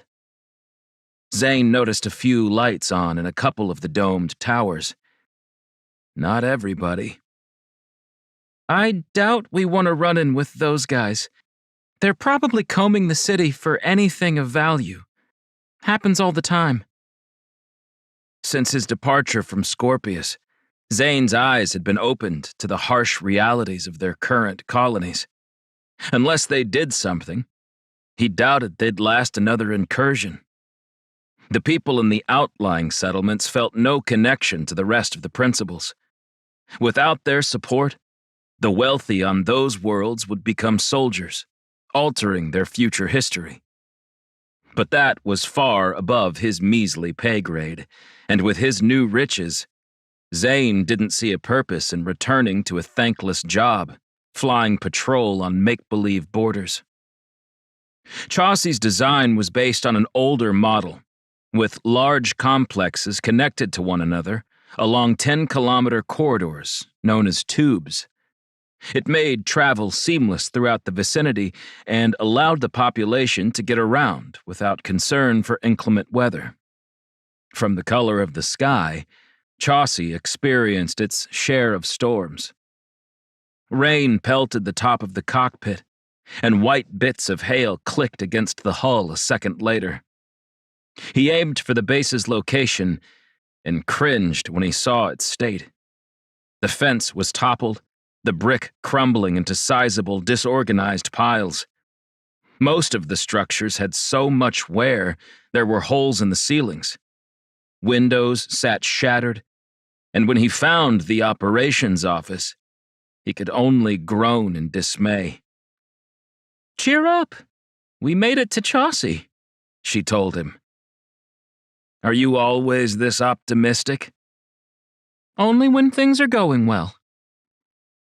Zane hated to think how her usual jobs must go if this was a straightforward one. "Let's see if we can retrieve the computer. We'll have to take it with us." Julia was out of her seat, bent over the robot. "What are you doing?" "Activating Crystal. Unless you want to drag that heavy metal box all the way back." He glanced at Crystal as her smooth face shone brighter. "Good thinking." Before they exited, Zane guided the cruiser under an awning and quickly regretted it. The overhang looked on the verge of collapsing, like everything else in this desolate wasteland. He stayed parked, assuming it could hold for a few more hours, if it had been there for 20 years. The wind nearly toppled Zane, but he remained upright. He helped Julia down, then hid from the rain as the robot descended the rungs. She was unfazed by the weather and strode into the middle of the courtyard, aimed for the office's entrance. Zane jogged alongside his partner, racing into the building to find it mostly intact. Rain dripped from cracks in the ceiling. Otherwise, the offices were almost new. They scoured the area, quickly learning that every computer had been taken. He sat on a chair, dejected, and swiveled around, wondering where they'd gone. "We're done, Julia," he said. "Bart was certain the database here would have the ship's location, but we're too late. Someone's stolen it all." Julia's composure fractured and she shouted loudly, pounding a balled fist on the desk. As fast as the rage came, it vanished, and she melted to the seat beside him. "You're absolutely right. Let's go home. Maybe I'll take a vacation for some me time." A light glinted from across the courtyard. He rose, squinting but unable to determine the source. "Where are you off to?" she called, but Zane was already outside, the rain battering his clothing. "Hey!" Zane yelled. "Stop!" The figure holding the flashlight noticed him and took off running. Naturally, Zane followed, trying to avoid slipping on the damp surface. The concrete was uneven, and puddles of rainwater had formed, hiding the danger of the jagged streets. Zane tripped when stepping off a curb and face-planted. He spat a mouthful of water out and rolled onto his back, finding Julia smiling at him. He let her help him up. "What are you so happy about?" Julia gestured to the alleyway, where Crystal had a person in custody. "Told you a robot would come in handy." Zane checked his shin where his pants had torn slightly. It wasn't bleeding, but he could already feel the bump forming. "Who are you?" The woman peered up, her face obscured by a thick cowl. "None of your business, outsider." "I'm making it my business," he said, and Julia touched his arm. "Let me handle this," she whispered. "Would someone tell the robot to release me before I destroy it?" The woman spat. "Crystal, release her." "As you wish, Julia." the robot said sweetly. Zane braced himself for a confrontation, but the lady was clearly old. The robe concealed her frame, but as the wind blew against her, it outlined her diminutive size. She restored her dignity, standing taller, and it was obvious she'd endured a lot in life. I'm sorry about that. The robot has a mind of her own, Julia said. We're looking for something, but it's not here. You were in the operations offices, she said. What's your name? Julia asked over the wind. She lifted the cowl, revealing sunken cheeks and a robotic eye where the left side of her face had been damaged. Callista! Zane flinched at the name and stepped closer. Callista Levine? It was her turn to look surprised. You know your stuff, young man. Wait, you're the Callista Levine? Julia's jaw dropped. The captain of Upsilon? For a moment, Zane wondered if the woman was delusional. Hanging around an old military base would have given her access to a lot of names and information regarding the war, but there was something in the manner with which she composed herself. Even with the soiled clothing and traumatic injury to her face, she was poised, like royalty. Can we speak in private? Julia asked. We'll pay you for your time. Once a hero, now the downtrodden, dependent on others for food and shelter, Callista said. Fine, but keep the questions out of your mouths and I'll decide what parts of my past to share. Understood? Yes, ma'am, Zane said without thinking. I live close by. She flipped the hood up again, grabbing a metal walking stick, then strode into the wind and rain. They exited the base's perimeter, climbing over the rubble and landing on the trampled sidewalk. A base this size required a lot of supplemental support in the form of supplies, restaurants, schools for the children, and anything else you could think of to keep the region self-contained. Callista led them down a derelict street, which looked far worse than it should have after only 2 decades. When Zane asked her about it, she moaned before answering. 10 is not a very hospitable environment. The terraforming started to revert only 5 years after the science team abandoned the planet. Thinking the job complete, they went on to the 11th colony, leaving 10 alone. It was 200 years ago, and even with modern terraforming equipment, it became too difficult to adjust with a living population on the surface. Unless everyone from 10 evacuates, and they spend months reworking the machines, it'll be in a constant state of slow decay. She flashed a grimace in Zane's direction. Not unlike me. The laugh that followed her little joke made Zane think she wasn't of sound mind. In here. She used the metal stick to lift the edge of a curtain that had replaced a door on a squat beige building. Inside resembled an old school, with classrooms filled with desks. Zane remembered his own childhood institute and how he'd constantly daydreamed about exploring the universe with his father when he returned from war. There was no power, but Callista snatched a lantern from a bench as they strode through the halls, turning it on with the touch of a button. The white glow illuminated their path, and Zane saw just how quickly they'd evacuated the base and surrounding area. Kids' lunchboxes remained open in the cafeteria, the stench of rotting food long dissipated. She took them to the end of the school and motioned to a class. The interior was far nicer than he'd anticipated. She'd collected an assortment of creature comforts, including a large bed and a floor-to-ceiling mirror covered with military squad stickers. Tiny lights were strung seemingly at random until he recognized the distant constellation they formed. You mentioned payment? She sat on a stack of blankets, sinking halfway down. Zane peered around, seeking somewhere to sit, but eventually followed Julia's lead as she took her own pile of bedding, folding it to perch on.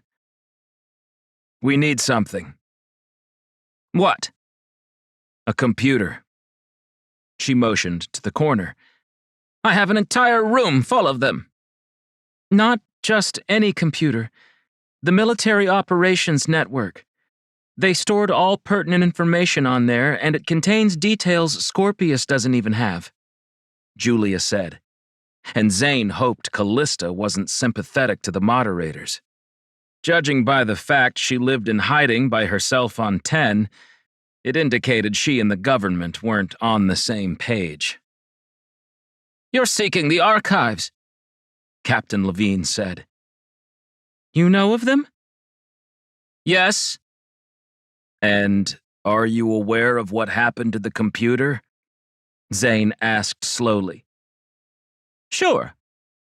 She blinked her good eye, the metal one not moving. "Will you tell us?" Julia continued. "Again, you mentioned payment." 10,000 credits if we can find it," Julia said. 2,000 if we can't. It was fairly generous, but by the stars, this was Callista Levine. Zane wanted to pick her brain to learn why she'd ended up here. 20, she countered. "Deal," Julia answered with no delay. "Gabriel Jones has the computer." "Who's that?" Zane asked. "He runs this planet. He and his people raided this and every other valuable location on 10 after the moderators pulled out, leaving us to our own devices." Julia pointed up. "I thought Jackie and Herschel ran the show." "Those blowhards in the space station? There's a reason they're in orbit, not on the ground. They're scared of Gabriel." "Can you help us retrieve the computer?" Zane could tell the answer before it escaped her lips. "Not personally, but I can offer some suggestions." She smiled. A few hard years of grief, melting with the expression. 10. Hansen swallowed nervously, gazing at the doors as if they might release at any second. He'd been sitting alone in the dimly lit room for hours. "Hello?" he called, but no one responded. Hansen held his cold coffee and took a swig, suddenly needing to relieve himself. He walked to the exit and knocked on it. "I have to use the..." The doors slid wide, and Hansen peered up at a growl man. "Excuse me, I think there's been an error." "Yes." The word grated like metal on metal. "You were given a title beyond your puny brain's means." Hansen had never been spoken to in this manner before, and instead of relenting to the giant alien, he poked the growl in the chest. "I'll have you..." The blow sent him flying over the table, and he landed in a crumpled heap behind it. The growl hauled Hansen to his feet, then lifted him off the floor, slamming him into the wall. "Why did you let the first warning go unheeded?" "It was a glitch, a simple error." "The only error was allowing you to work in the moderator station." "Moderator Ashal, would you please set Mr. Roman on the ground?" The woman's voice held a patient, yet authoritative tone. Hansen fell the short distance, landing hard. He got up, dusted himself off with as much dignity as he could muster, and gawked at the woman entering the meeting room. "Hi, Moderator Young, I wasn't..." "Silence." She lifted a finger and gave him a crooked smile. "Hansen Roman, you will listen, not speak. Is that understood?" "Yes, Hi, The growl's clenched fist convinced him to stop. Good. She motioned to the seat, and Hansen took it, rubbing his elbow, while the growl moved to the doors, sealing them with the press of a button. He remained on guard, letting the pair of humans talk at the table. Hansen hadn't been so uncomfortable in his life. We've had the largest security breach ever suffered. Since we've signed the accord, thousands of hackers have attempted to crack our system, yet very few have succeeded. Do you know why? He wasn't sure if it was rhetorical or if he should answer. An eyebrow rose, and he assumed he was being prompted. Well, High Moderator Young, the network is protected by a vast array of security AIs, which in turn notify a human officer of any anomalies. Precisely. Any issue is brought up the chain to supervisors, and within seconds we have the situation under control. But this only works with capable officers in place. The failure is mine for allowing such incompetence into our collective. Hansen, you ignored what clearly was an intrusion, and that single byte of data carved a path for thousands of trailing commands to follow. The moderators have never experienced something of this magnitude. Hansen tugged at his collar, and the press on his bladder was forgotten. I'm sorry, I thought... No, that's the problem, Mr. Roman. You didn't think at all, which is no surprise given your substandard IQ. The only reason you're still here is because I needed to determine whether you were part of the attack or merely as incompetent as I'd suspected. It's obviously the latter. Hansen Roman. High Moderator Young stood, her expression filled with disappointment. You are hereby dismissed from the moderators, and if you ever set foot in this building again, you'll be remanded to prison. Do you understand? Hansen absently nodded and sighed as she left. The growl moderator snuffled at the exit, glaring in his direction before trailing after his boss. He'd been relieved of his position with the moderators. Jen was going to be furious. Scratch that, this might be enough for her to withdraw her agreement to marry him. Mr. Roman, please come with us. A pair of robots appeared in the hall, their faces a dimly glowing blue. His co-workers eyed him warily as he was escorted through the halls he'd worked at for years. No one gave him a wave or commented in support. Hansen walked out of the lobby and onto the streets of Draken, wondering what he was supposed to do now. Callista Levine had been a legend in the colony wars. Gruesome tales of her fending off the Growl invasion of Evesh II were still part of the Academy's curriculum. The paintings depicted of her showed a tall woman with fire in her eyes, and a spirit stronger than Teleminium. Zane tried to recognize that person in the old, hooded lady beside him, and saw inklings as she discussed the plan. Her metal eye blinked and whirred on its own accord, not matching the pace with her organic side. A quick tune-up would fix that, but clearly Callista was more interested in hiding than helping herself. She had multiple signs of a mental health condition. Most noticeable was her laughter when no one spoke, or the muttering under her breath. Zane made a private vow to get her the care she needed if she was open to it when they were done securing the computer. It was the least he could do for a war hero of her magnitude. Chaucy was larger than he'd expected, even after studying it beforehand. The emptiness gave it the sense of space. They reviewed the maps, 3D images brought by a series of drone flights Callista had taken when she'd first settled near the base. Gabriel Jones lives in this building. Callista tapped the screen with a broken fingernail. Top floor. He's using robots to do a lot of his thievery, programming the targets into their mainframes. But he also has 100 or more people on his team. Julia looked concerned with these numbers. Jackie and Herschel claimed they'd cleaned the base out of all the munitions. Callista laughed while shaking her head. They tried, and were chased off. Gabriel has likely sold most of his treasures, but I wouldn't be surprised if he held on to a few dangerous weapons. Wouldn't it be better to negotiate again? Zane asked Julia.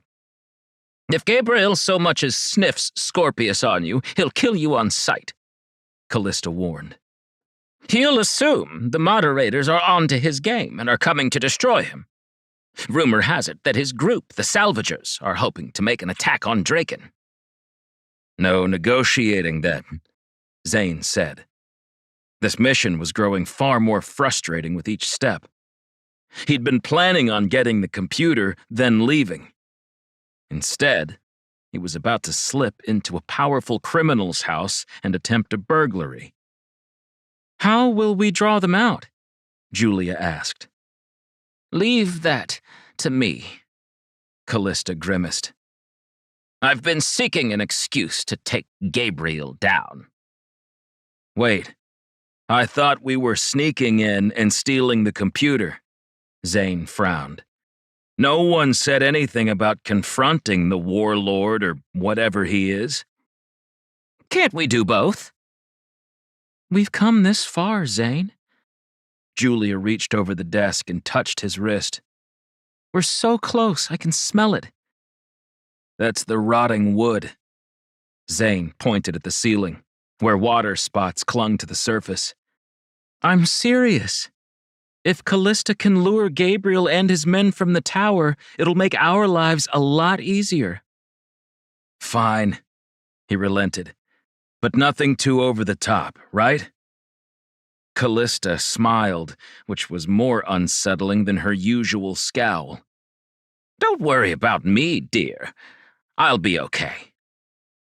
They repeated the timeline again and finally exited the abandoned school when the sun had completely set. It was dark in Chaucy, a blanket of blackness enveloping the entire city. The wind brought a cold air that threatened to seep into his bones. Julia shivered and rubbed her arms. We're making the best decision. Even she didn't seem to believe it. They traversed the area around the base, carefully plodding their way toward Gabriel's fortress. Crystal moved behind Julia, not offering any commentary. Callista watched the robot from the corner of her good eye, and Zane could tell she wasn't a fan of the newer iterations. How long has Gabriel been in charge? He asked while they took position behind a collapsed building. Since the moderators abandoned the city, Callista answered. He saw an opportunity and took it. He used to work here. He did? High-ranking officer. So it wasn't difficult for him to retain the role and recruit other lowlifes into dubious positions within his organization. She said. That's if I believe the chatter from the other outsiders. Did you ever cross paths with him? During the war? Julia inquired. That's the odd thing. I hadn't heard of him before the Accord. Zane got the sense he was being dragged into something dangerous, but Callista had persevered alone for 20 years. Why would she suddenly seek retribution? He decided to ask her when he heard the incoming footsteps. Gotta be great. Draken won't know what hit him, a man said. Do you actually think it'll work? We have to shut the moderators down, another replied. Zane glanced at his gun, then at Callista. She flipped her stuffy robe wide and brandished her metal walking stick as she emerged. Hello, gents, Zane and Julia went to her aid, but were too late to interject. Gabriel's men were on the ground, unconscious. Callista set the tip of her rod onto the gravel and kicked the nearest. Never liked either of them. Come. She reached into the first minion's pocket and retrieved a small object, then stepped over the second guy. Zane locked gazes with Julia, who didn't seem as put off by the sudden violence as him. The tower was 30 stories high, and a few lights were on near the top. He stores the weapons in his penthouse, but the computer won't be there. I doubt he even realizes its value. Gabriel is a smart man in some ways, but an utter fool in others. Callista navigated the courtyard like a cloaked wraith, and Zane did his best to emulate her movements, sticking to the shadows and alleyways. Julia walked silently, with her robot doing much the same. If the computer's not with him, where is it? Julia asked when they took a brief pause, a block closer. Mid-levels. He's got 2 stories of supplies in there, but they'll be guarded. By humans? Robots. Callista glowered and opened her robe again, this time removing a palm-sized circular device. An electro-pulse, Zane whispered, reaching for it. She snatched her hand away and gave it to Julia. Men don't have the patience for these types of jobs. You wait until they're within 10 feet, no sooner. Julia nodded, taking the offered apparatus. Crystal, you'll have to stay with Callista. The robot stared, its smooth face not lighting up. I will do as you command. Zane expected Callista to reject the robot's company again, but she didn't. We go to the mid-levels to find the computer, use the electro-pulse to disarm the robots. Then how do we get out? Zane asked. Have a little faith. Callista patted him on the cheek and walked away. Head through the rear entrance in 5 minutes. She stopped and motioned to Crystal. If you're coming, you may as well be useful. She tried passing the robot a blunt weapon from inside her robe, but Crystal didn't take it. She can't touch that, Julia said. It's against the moderator's programming. Callista sighed and crouched near the back panel, popping it open. Crystal's face shone brightly, then dimmed, and she accepted the blunt object when offered it a second time. Amateurs. With that, Callista was off, leaving Julia and Zane to themselves. She's not what I expected, Zane told Julia. A cunning, strong woman with a willful mind? Julia listed Callista's attributes.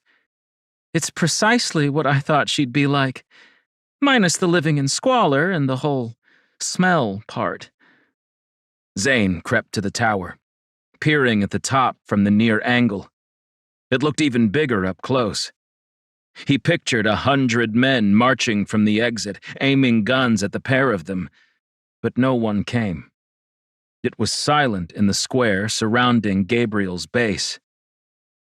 I don't like this, Julia said. Why? Maybe we'll be lucky and catch them sleeping. An explosion rocked the ground, and a plume of smoke rose into the air from the direction Callista had been heading. I think she's made our diversion. The first person escaped the lobby, running toward the smoke. What in the stars was that? The woman shouted. More people came, wearing a vast assortment of drab clothing. Some he recognized as military garb, patched together from years of wear. It's that damn woman again, someone said. We have our orders. Deal with it. Zane paused, not wanting to let anything happen to Callista.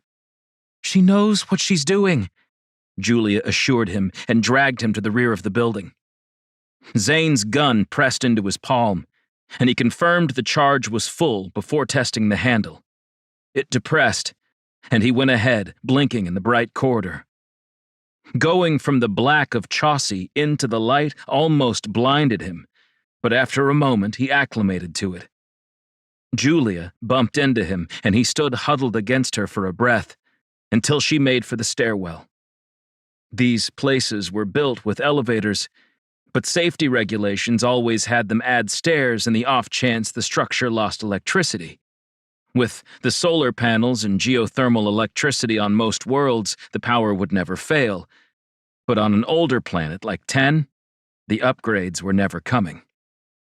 That being said, the stairwell was as tight as they came, with only enough room for the serving robots to utilize. The robots were rarely allowed to use the elevators, but in the newer cities like Draken, they had their own lifts, isolated in the depths of the skyscrapers. The walls brushed his shoulders as they climbed, giving Zane a sense of claustrophobia.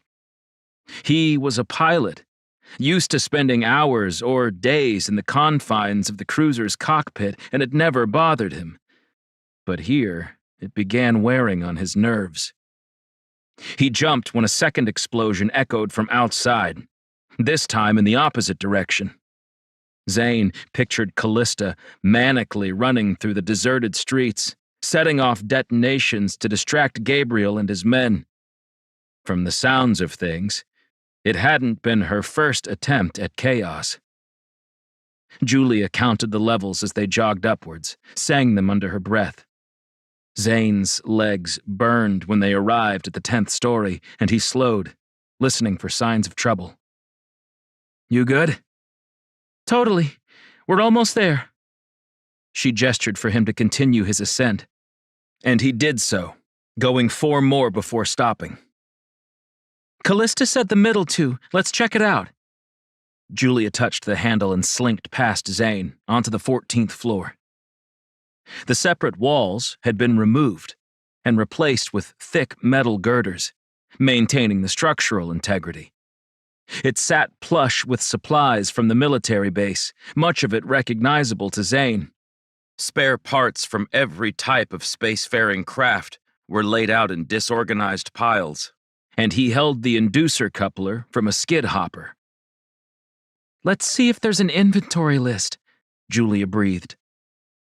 They quietly toured the makeshift warehouse, and Zane noticed a window with a view to the right. The moment he arrived, a third detonation rocked the city. A ship floated toward the location, meaning Gabriel had called for reinforcements. "We better hurry."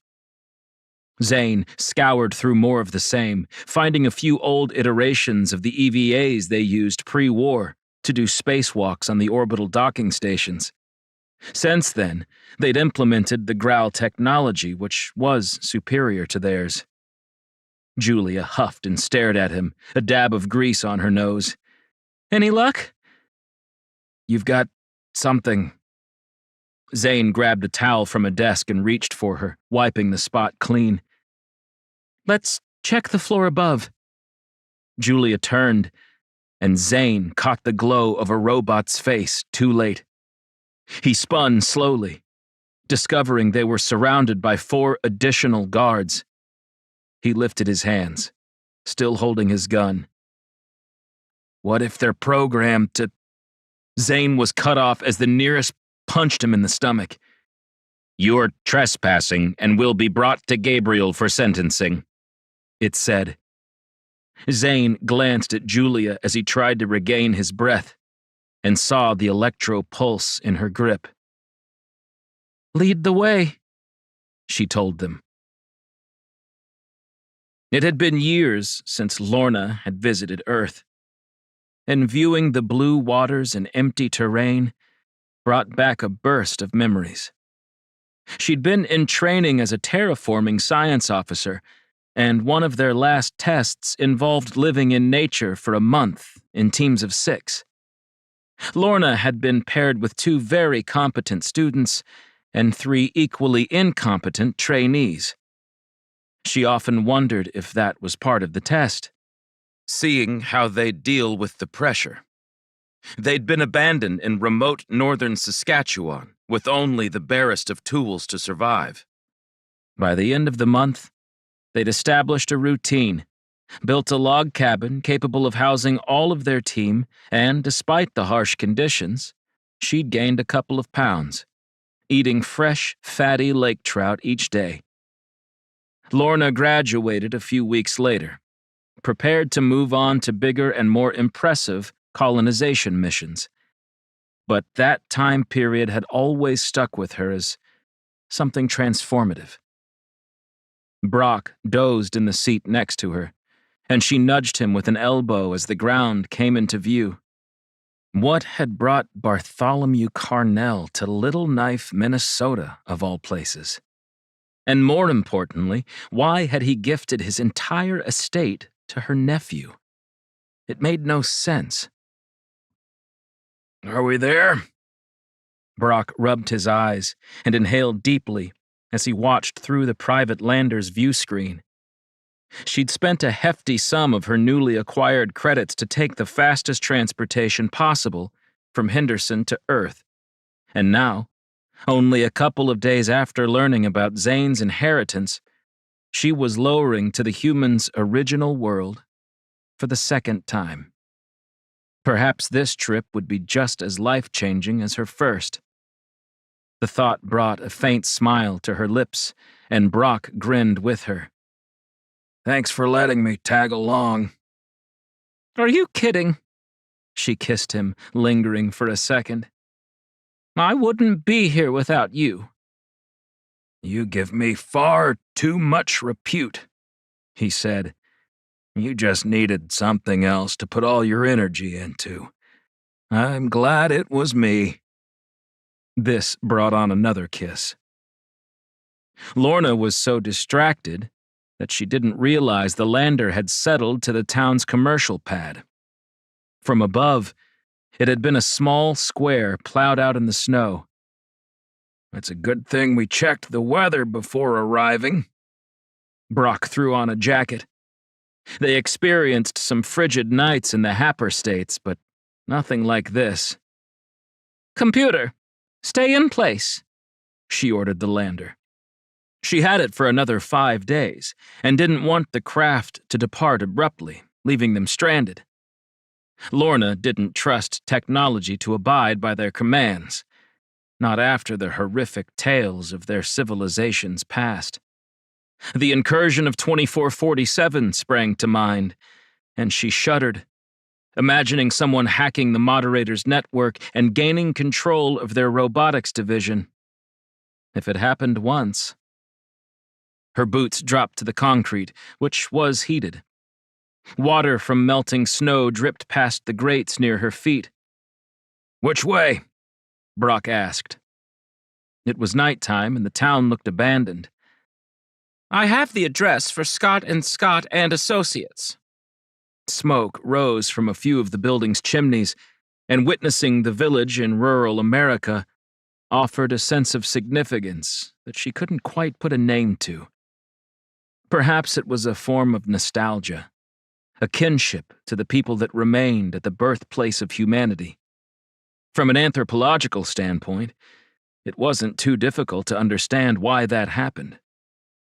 She'd once relocated the Rezio, a squid-like animal, from the shores of Bell Rocks Major to the other side of the continent, after evidence they'd hailed from that region.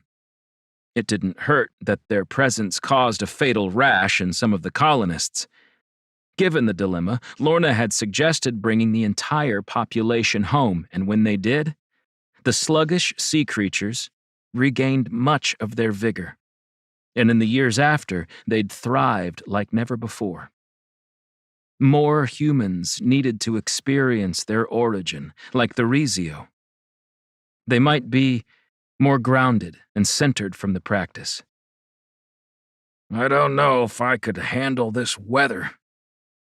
Brock took a deep exhale, shooting mist from his mouth. Lorna thought otherwise. The air was fresh, giving her lungs a rejuvenating cleanse. The sky was crystal clear, and she stopped in the middle of the street, staring up at the constellations. How many of those systems had she visited, and which of them were filled with alien life the Growl and humans weren't even aware of? Look out! Brock dove into her, knocking her to the ground as a hovering plow turned the corner. She'd only caught the hint of the headlights as it shoved snow in a pile to the side. A red-cheeked kid sprang out, stammering an apology. "Sorry, I didn't expect anyone to be standing in the road." "You ought to be more careful," Brock shouted. Lorna dusted the snow off her pants and set a palm to Brock's chest. "It's all right, honey. I shouldn't have been daydreaming like that." The thrusters hummed loudly, and she had to cover her eyes from the blinding light. "You from around here?" she asked him. "Chad, that's my name, and yes, I live in Little Knife." "I don't suppose you know Joshua Scott?" "Sure, he's my uncle. He's a popular man these days. Never had many visitors until Bart passed," Chad said, quieter now. "You're seeking legal counsel?" "We might be," Lorna answered. "Can you direct us?" "I can do one better. Hop in." Lorna looked dubiously at the plow, but shrugged when Brock climbed onto the back and helped her up. Chad guided it forward, lifting the blade, and drove a few blocks from the downtown core, stopping at a quaint home. A single window was lit by a soft orange glow. "Is he usually up at this hour?" Lorna asked. "Uncle Josh? I don't think he sleeps. Come on, I'll introduce you." Chad shut the plow off, and it rumbled, then settled near the sidewalk.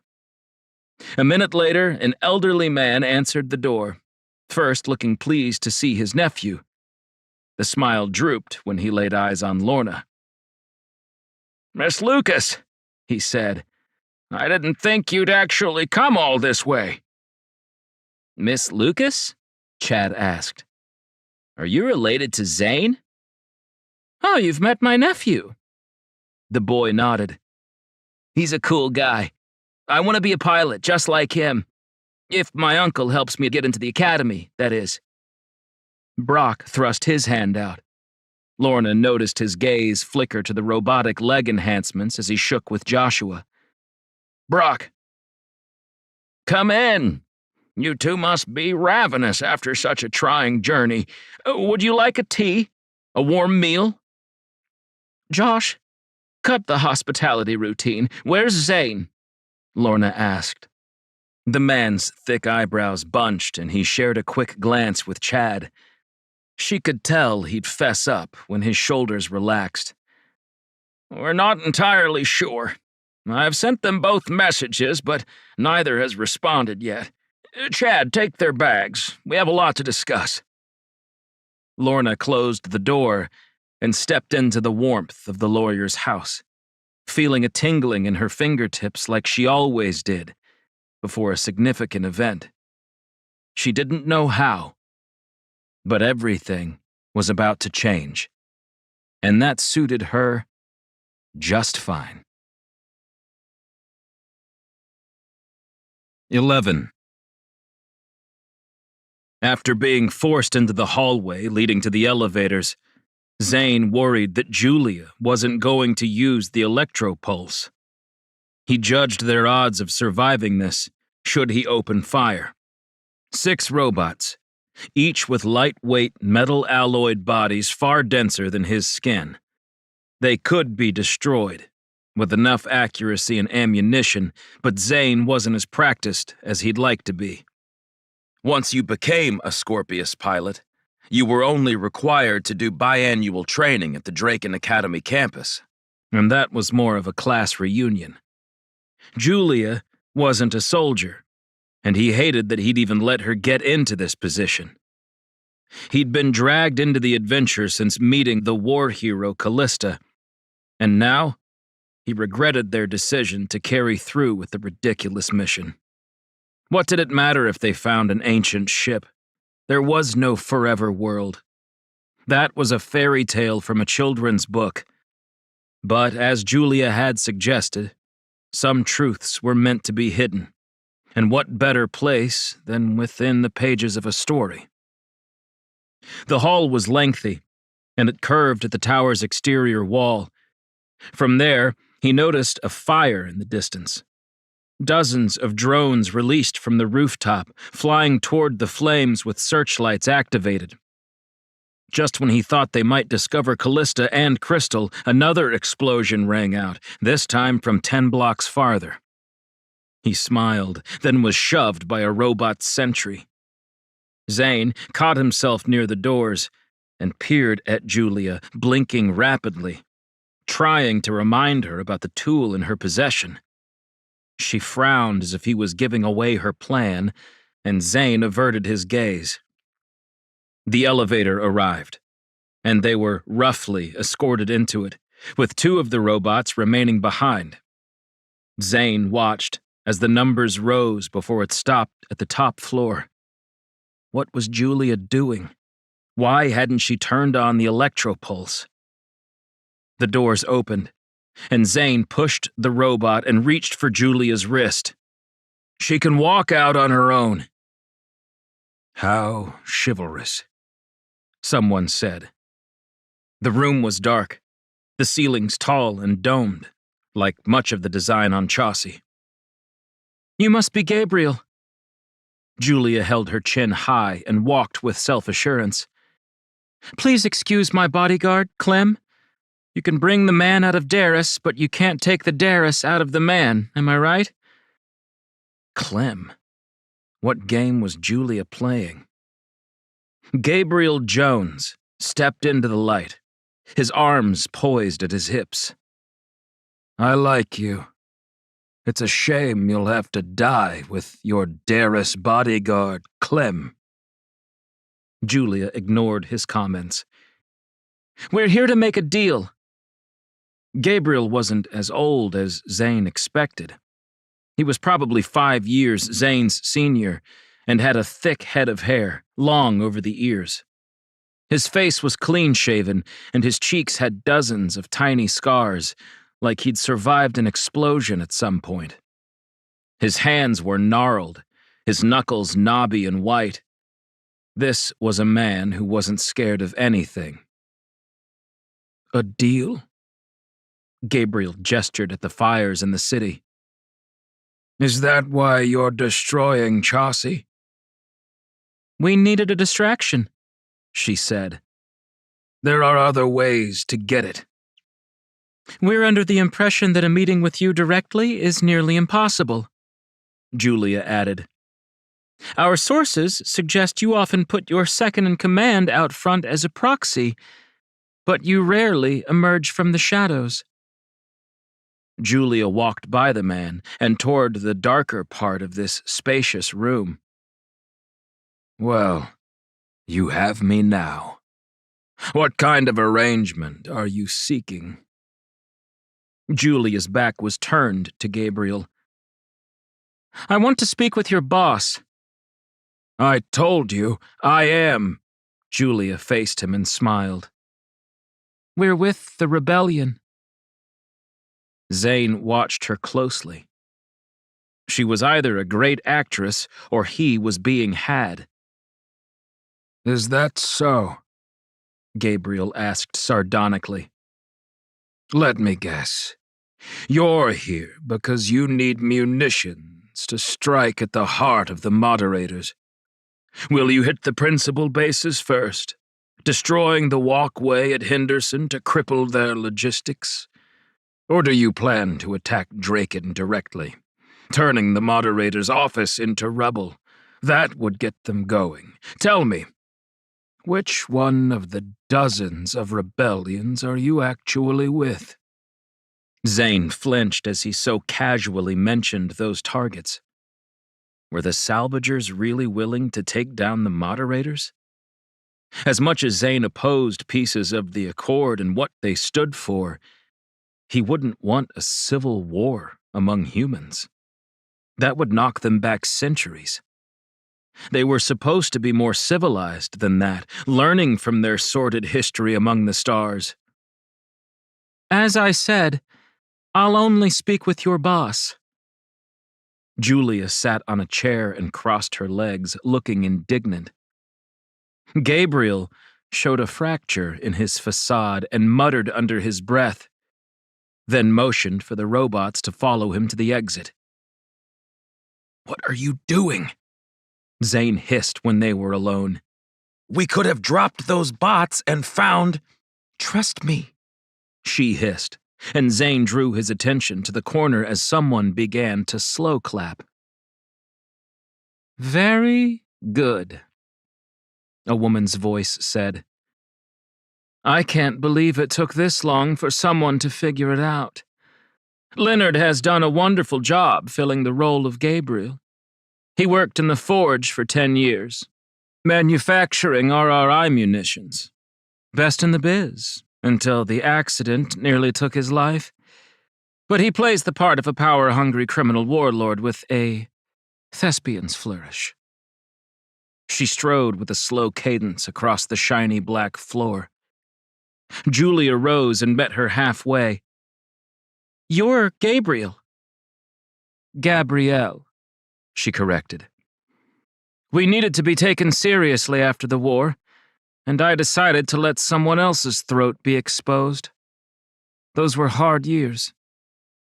She broke her gaze with Julia and focused on Zane. "But you two wouldn't know anything about that. Not in a survivor kind of sense." Her head was bald, cleanly shaven, and each ear had a dozen or so black studs running along the outer edges. Her eyes were black, too, the irises likely augmented to match the dark pigment. Her age was nearly impossible to pinpoint, but Zane guessed under 40. "As I was saying," Julia started.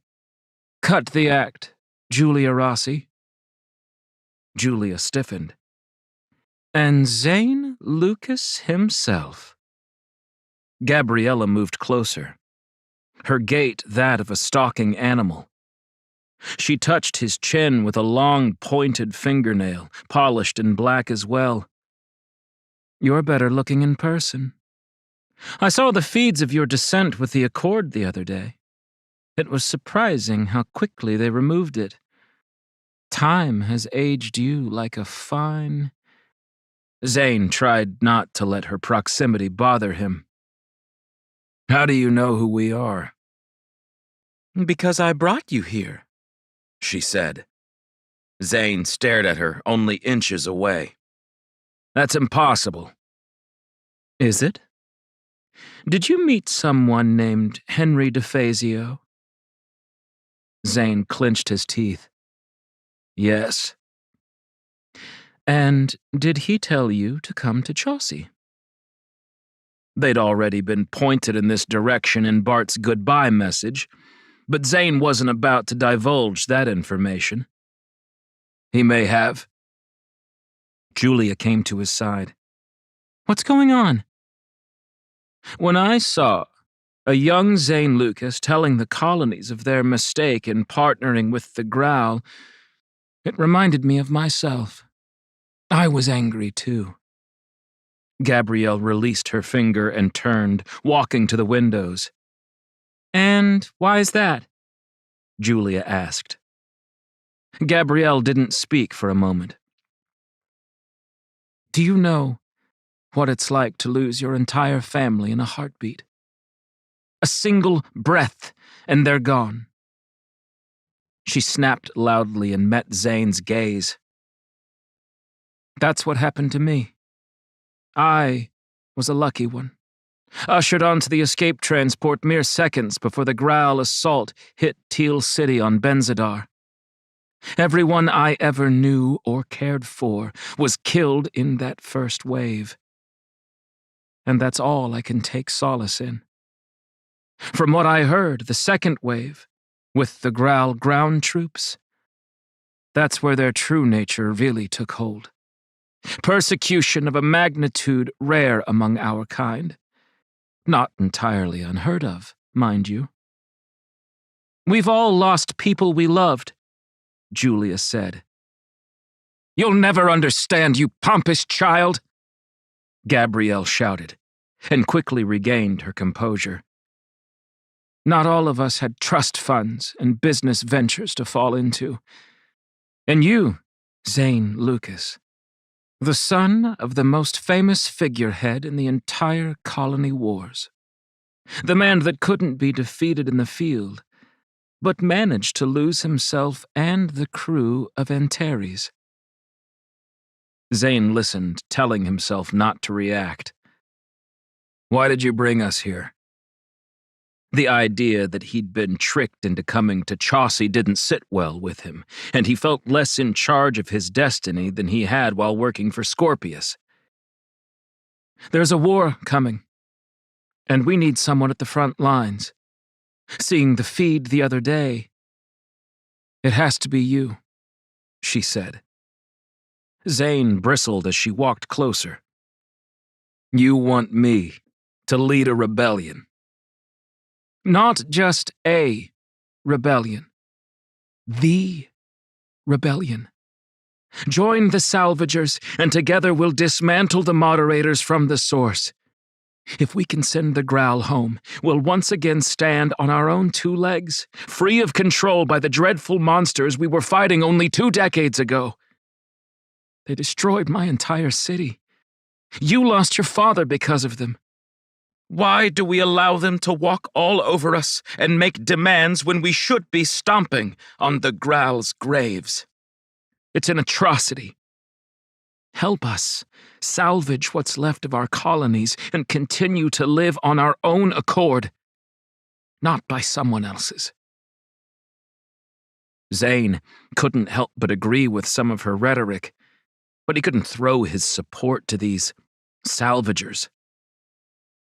What about you, Rossi? Gabrielle pointed at her. You barged in here pretending to be interested in trading weapons. Was part of that true? Julia gave her a hard stare, but shook her head. No. It was an act. And anyone else may have bought it, she said. Another bomb went off, and Gabrielle groaned. Can you call off your dog? You mean that wasn't part of your elaborate plan to get us to Chaucy? No chance.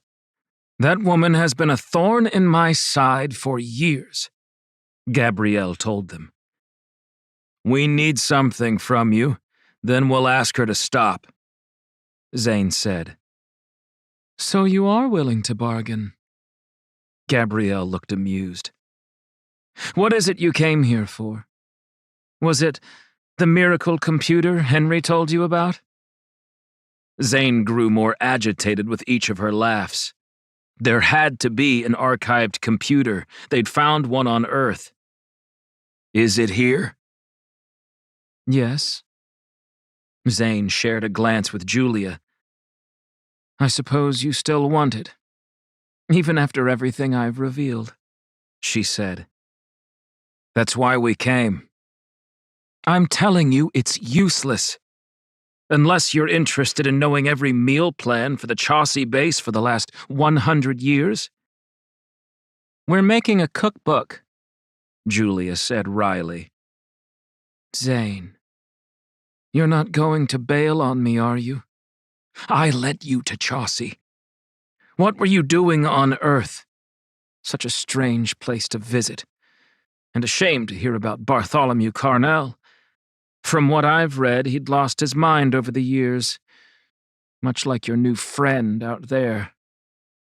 Gabrielle gestured at the fires being doused by her drones. Julia rushed the woman, grabbing her leather vest. Did you have anything to do with his murder? Murder? Gabrielle seemed surprised. I thought it was of natural causes. Julia let her go. Zane, we're leaving. Not without the computer, he said. The salvagers will strike the core of the moderators, whether you join us or not, Gabrielle said. If you won't stand on the right side of change, I suggest you steer clear of Draken for a few weeks. Where is it? You expect this computer without some form of compensation? Julia sighed, crossing her arms in annoyance. What will it take? You came in a cruiser. Is that correct? Zane frowned. I won't. Then no computer. Julia moved beside him and lifted onto her toes to whisper, We can get another ship. Zane weighed the options.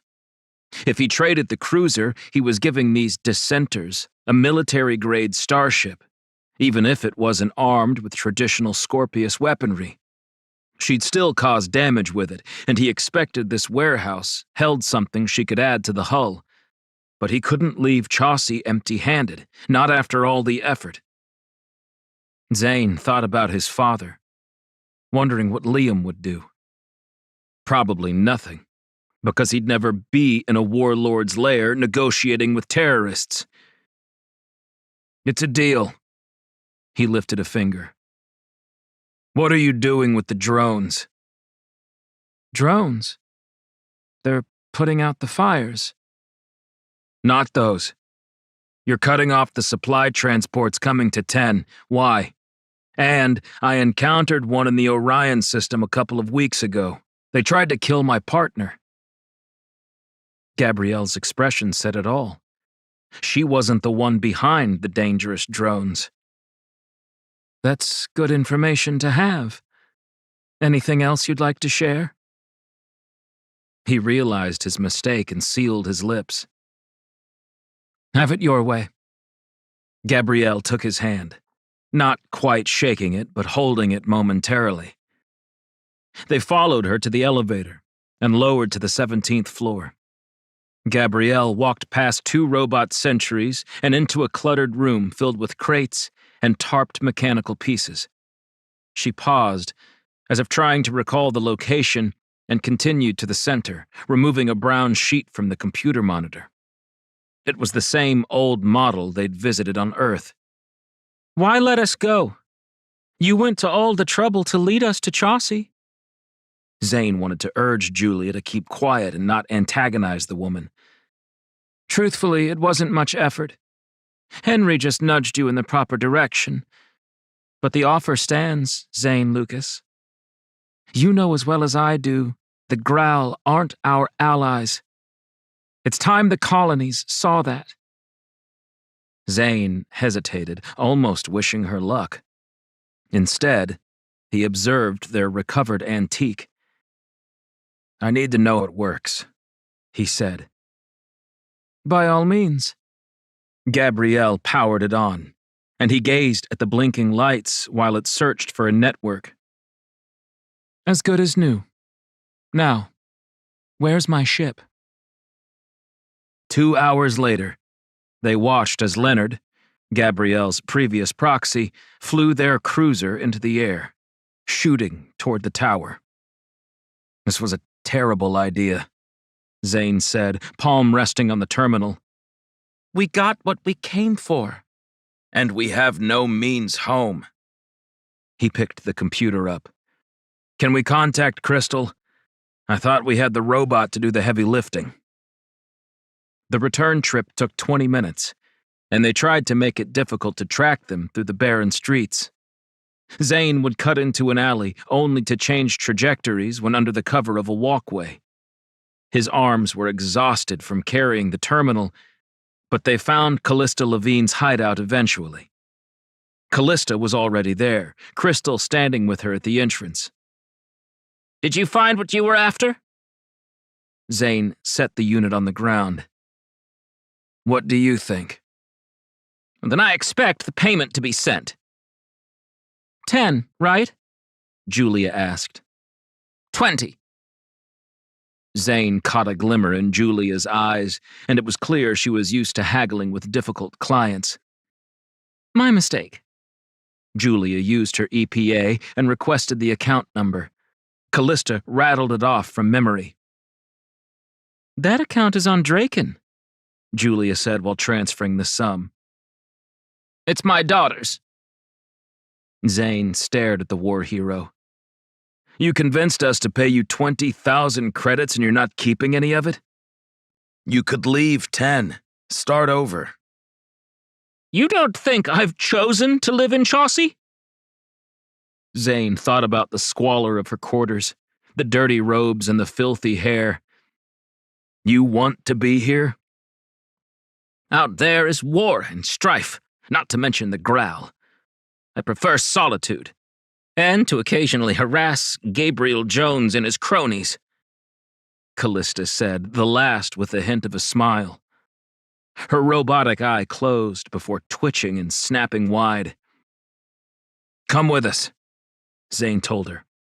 We can pay to have your augmented eye fixed, and I'm sure your daughter would love to see you. She thinks I'm dead, and it's better that way, Callista said. Go. Our business has concluded. Julia began walking to the base with Crystal at her side, but Zane lingered for a moment. What was he like? Who? My father, Liam Lucas. You're Liam's son? She gasped slightly while tears dripped from her good eye. Why didn't you say something earlier? Liam's a great man. Tough as nails, but fair to his crew.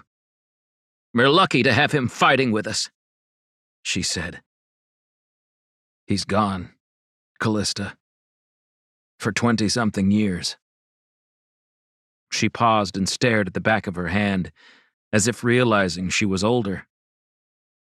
Yes, the war is over, isn't it?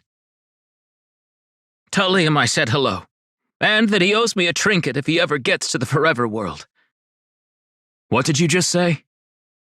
He held her by the shoulders, but her metal rod struck him in the wrist, forcing him to release her. Don't touch me! She wandered off, muttering to herself. You mentioned the Forever World. Why? He called.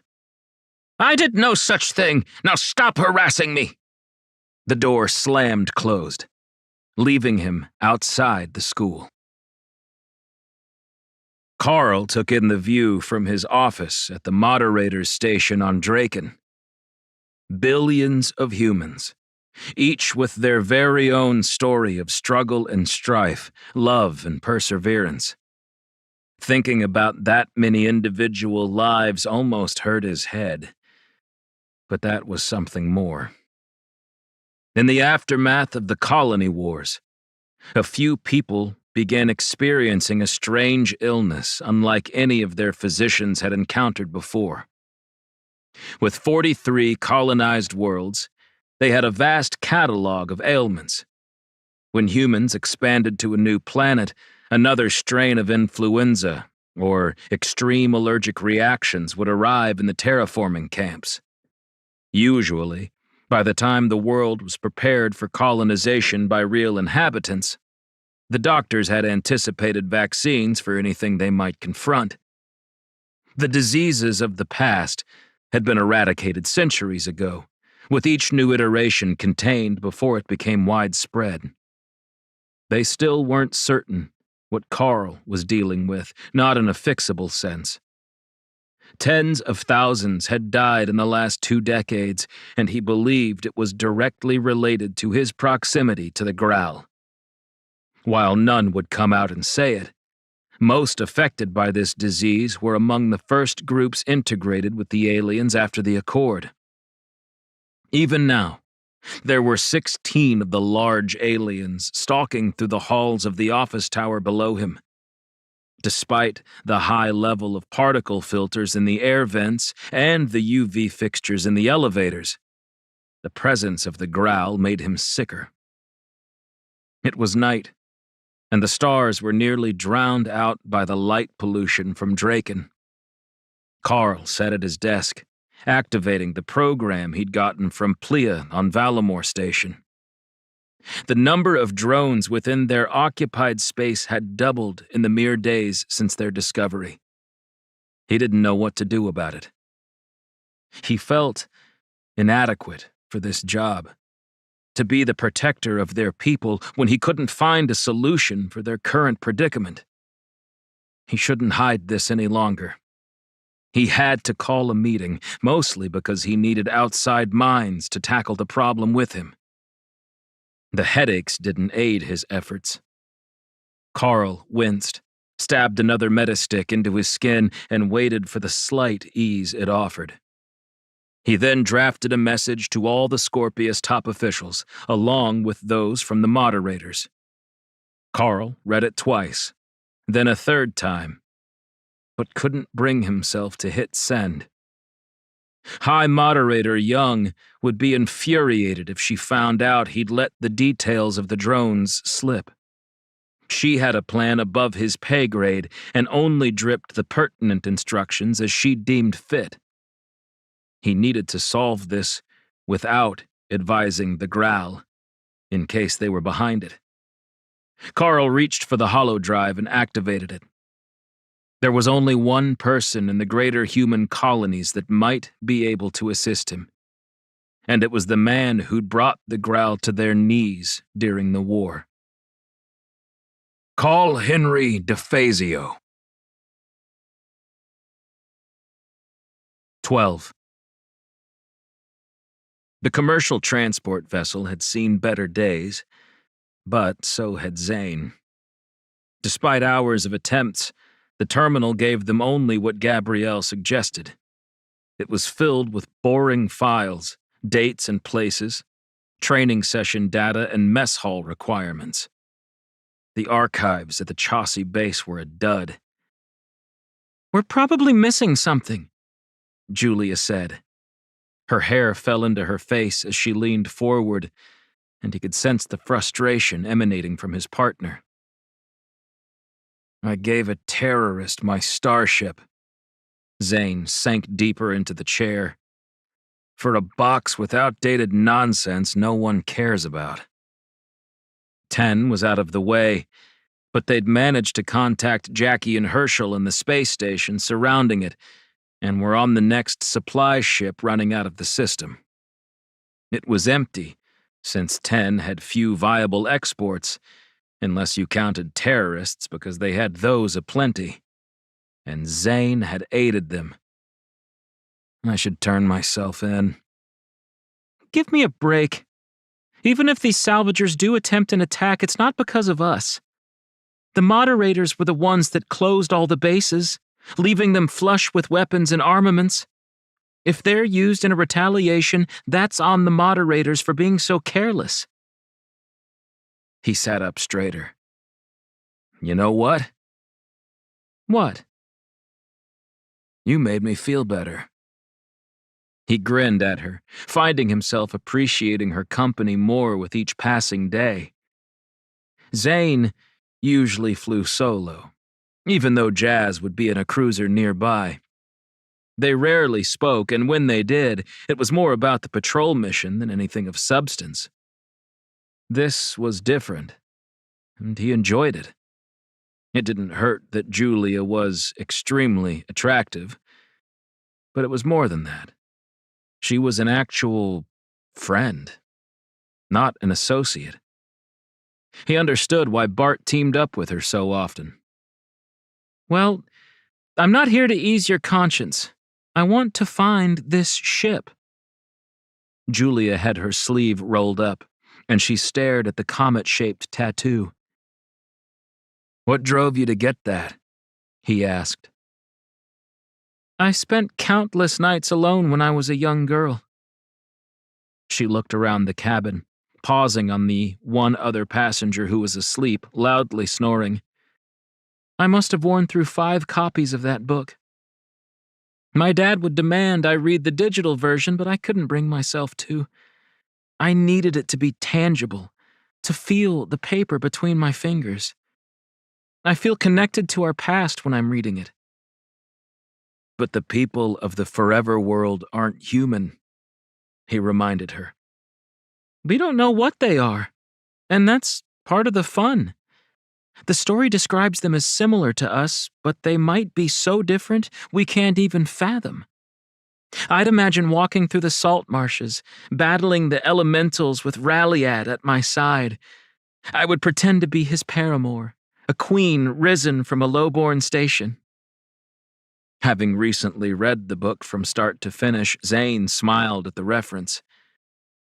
A star so beautiful, yet it paled in comparison to his love, Venasi. The terminal coughed out a beep, then blinked to life, a cursor flashing on the monitor. Zane almost fell from his seat. What just happened? It was a verbal command response. To Venasi, I think, she said. They stared at the screen as the file appeared. What are you waiting for? Julia asked. Zane touched the display, then tapped it. Letters and numbers poured from the corner of the program, landing in visual piles until the entire monitor was filled with various digits and characters.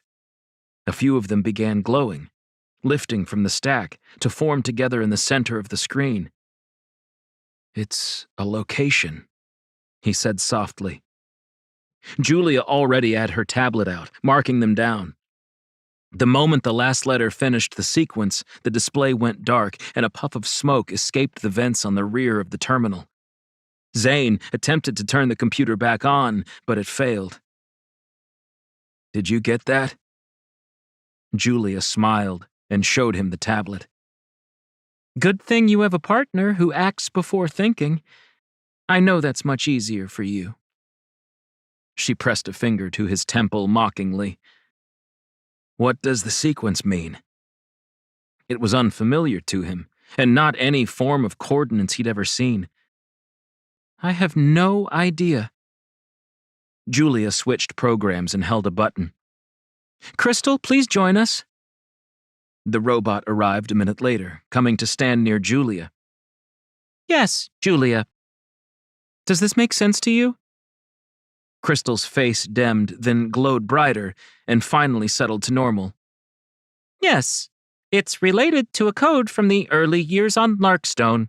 Since the world was in perpetual darkness, they devised a means to communicate silently in order to avoid the vicious sonar hunters in the sky. This became a common exchange between the early settlers.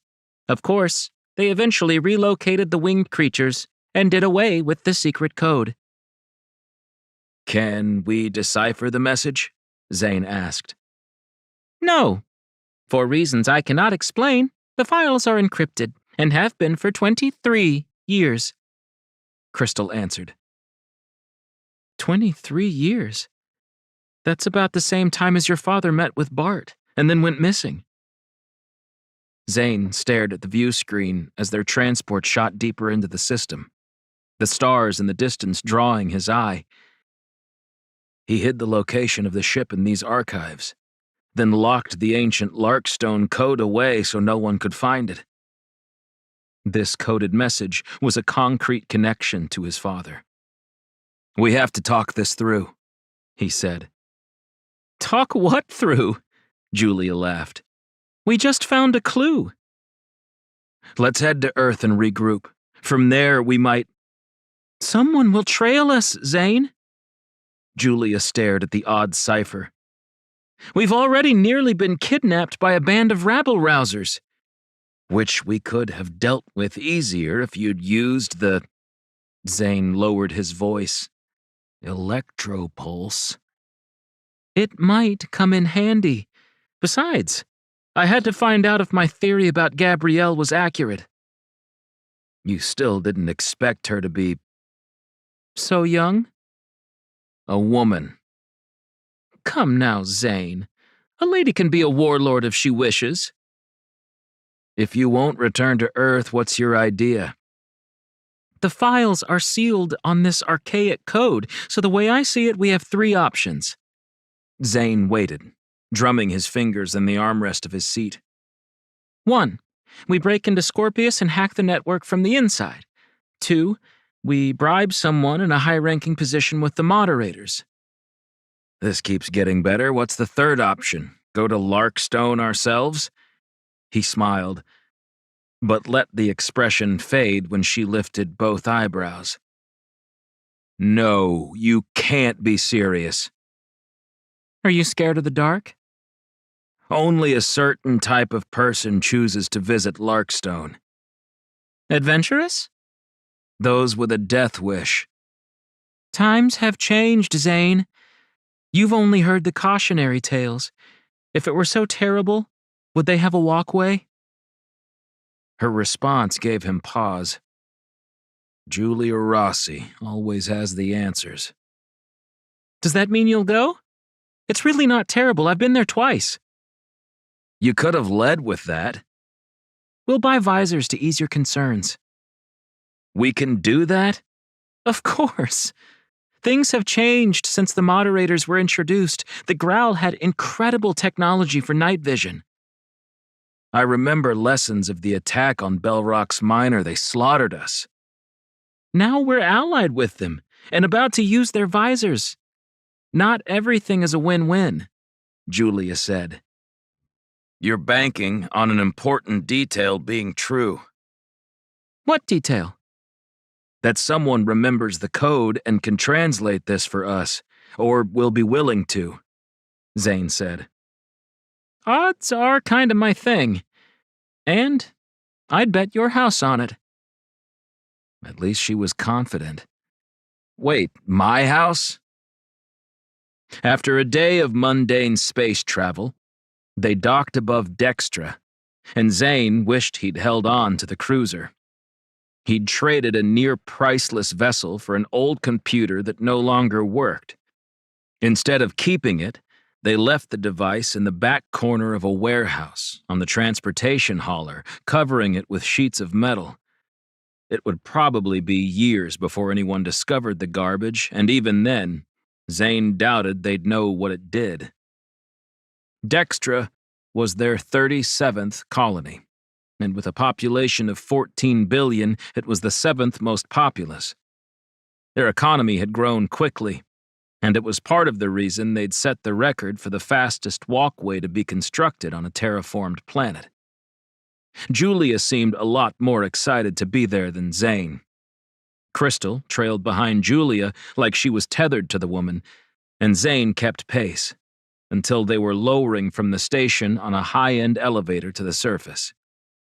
The tube trek lasted an hour, and they were alone on the platform for the duration. Zane spied cameras and didn't trust that their conversation was private, so they discussed the planet below, talking about the beauty surrounding them. The trees were all red-leafed, with an aggressive penchant for reseeding themselves. It made half the continent appear to be bathed in blood instead of foliage. The capital city was called Rouge, an homage to the colorful plants. When they were off the platform, a holographic worker surfaced, making him jump. Hello, Mr. Lucas. Can I assist you with anything? A connection. A stay in one of our top 5 resorts. The image flickered, then became more solid. Since we're here, Julia smiled, we'll take a room at your finest establishment. On my friend. Very well, the holograph said. For how long will you be staying? A week, she said. A week? Zane interjected. Julia pulled him aside. If someone realizes we came to Rouge, it'll be simple enough for them to learn you've rented an expensive retreat. I'm sure the news about the inheritance has already spread among certain groups. It'll look like you're in paradise, splurging on a vacation. With a beautiful woman to keep me company. She sauntered off. Your words, not mine. As much as Zane wanted to argue the merits of spending valuable credits on a suite they wouldn't be using, she had a point. Clearly, he needed her around if he was ever to track this mystery ship. Please, come with me. The guide led them to a waiting transport marked with the resort's logo. He cringed upon seeing the name, considering they were legendary for price gouging. He'd never even met anyone willing to fork out that kind of money on a weekend, let alone 7 days. He gazed at the lakeside resort, the bright red treetops reflecting off the still surface, giving the illusion that the water was on fire. It was dramatic, but Zane had to admit the effect was impressive. They'd named the place Fireside Resort, and Zane applauded them for going with the obvious rather than something more ostentatious. With the transfer of the exorbitant fee, Zane had no need to visit a lobby desk. They were directed to the top of a 4-story complex with the passcode loaded onto his tablet. "Are there guests staying below us?" he asked. The woman's image flashed twice, then solidified. "Mr. Lucas, you have rented this entire villa. Enjoy your vacation." She wavered once more, then vanished. Julia entered after Crystal, kicked off her shoes, and walked barefoot to the balcony overlooking the serene lake. "If we're going to hunt for the forever world, we may as well do it in style." High Moderator Young stared at the blinking lights on the 3D holograph and sighed. They'd been infiltrated, and the worst part was, she didn't know who was responsible. If that incompetent archivist had only notified them earlier, she figured they might have prevented the latest damage. The salvagers could be behind it, but she doubted they had that level of ability. Audrey Young changed the program and watched a feed of herself shaking moderator Elian's hand. They both looked different, like the weight of 2 decades hadn't nearly crushed them both. The colony wars were dreadful, but the years after the Accord were tiresome. So many concessions, unfair ones, just to bring peace to a conflict they shouldn't have experienced. Space was vast. Did the Growl really need to attack, solely as a result of finding someone else living in it? Audrey paused the image, noting the sadness in her own eyes as they made their agreement official. None of the captains were there, only Carl Rogers. They'd taken comfort in one another's arms that night, not because they had feelings, but because they were both alone and scared. It had seemed the proper thing to do, and Audrey didn't regret it. Maybe she regretted never seeking Carl's company again. While many in the organization felt they had a difficult role, none had the pressure of being High Moderator to an Accord she loathed. The Growl weren't a partner, they were a constant threat, looming beyond the 4 walls surrounding her office. One small step in the Accord would shatter. They'd removed so many blockades in the Moderator's network, the logistics data, their walkway structure. The Growl could drop them to their knees if they ever saw fit, and Young might be the only person in their entire system of colonies to know that truth. Feeling nostalgic, Audrey scanned through old holographs, stopping on the one that haunted her the most. Liam Lucas stood proudly with his crew, nodding at Callista Levine before they went into battle during the 5th year of the war. She paused it and zoomed on his face. "Liam, I'm sorry for agreeing to it. I had no choice," she whispered.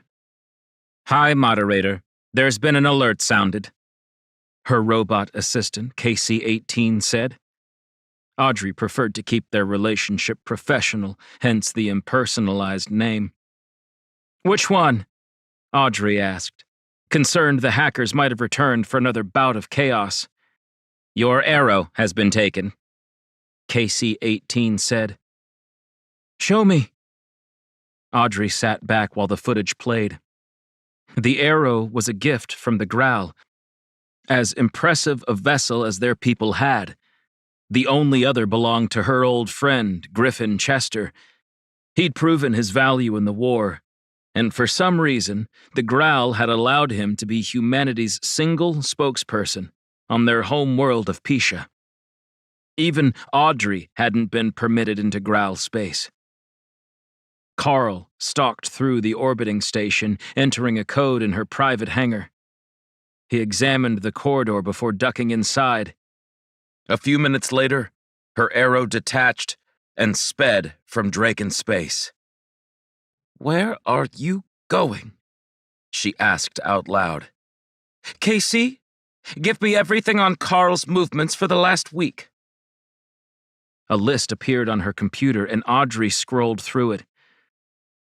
Why was he on Valamore Station? She continued, finding a note that he'd met with moderator Elian. Something was afoot, and Audrey had the sense that the accord had already begun to fracture. One false step, and their entire population might be threatened. So Audrey needed to tread lightly, waiting for the right time. Then, she'd stomp until the growl were wiped from this side of the DMS forever. We really shouldn't be here, Joshua stated for the 10th time since leaving his house. Just open it, Lorna demanded.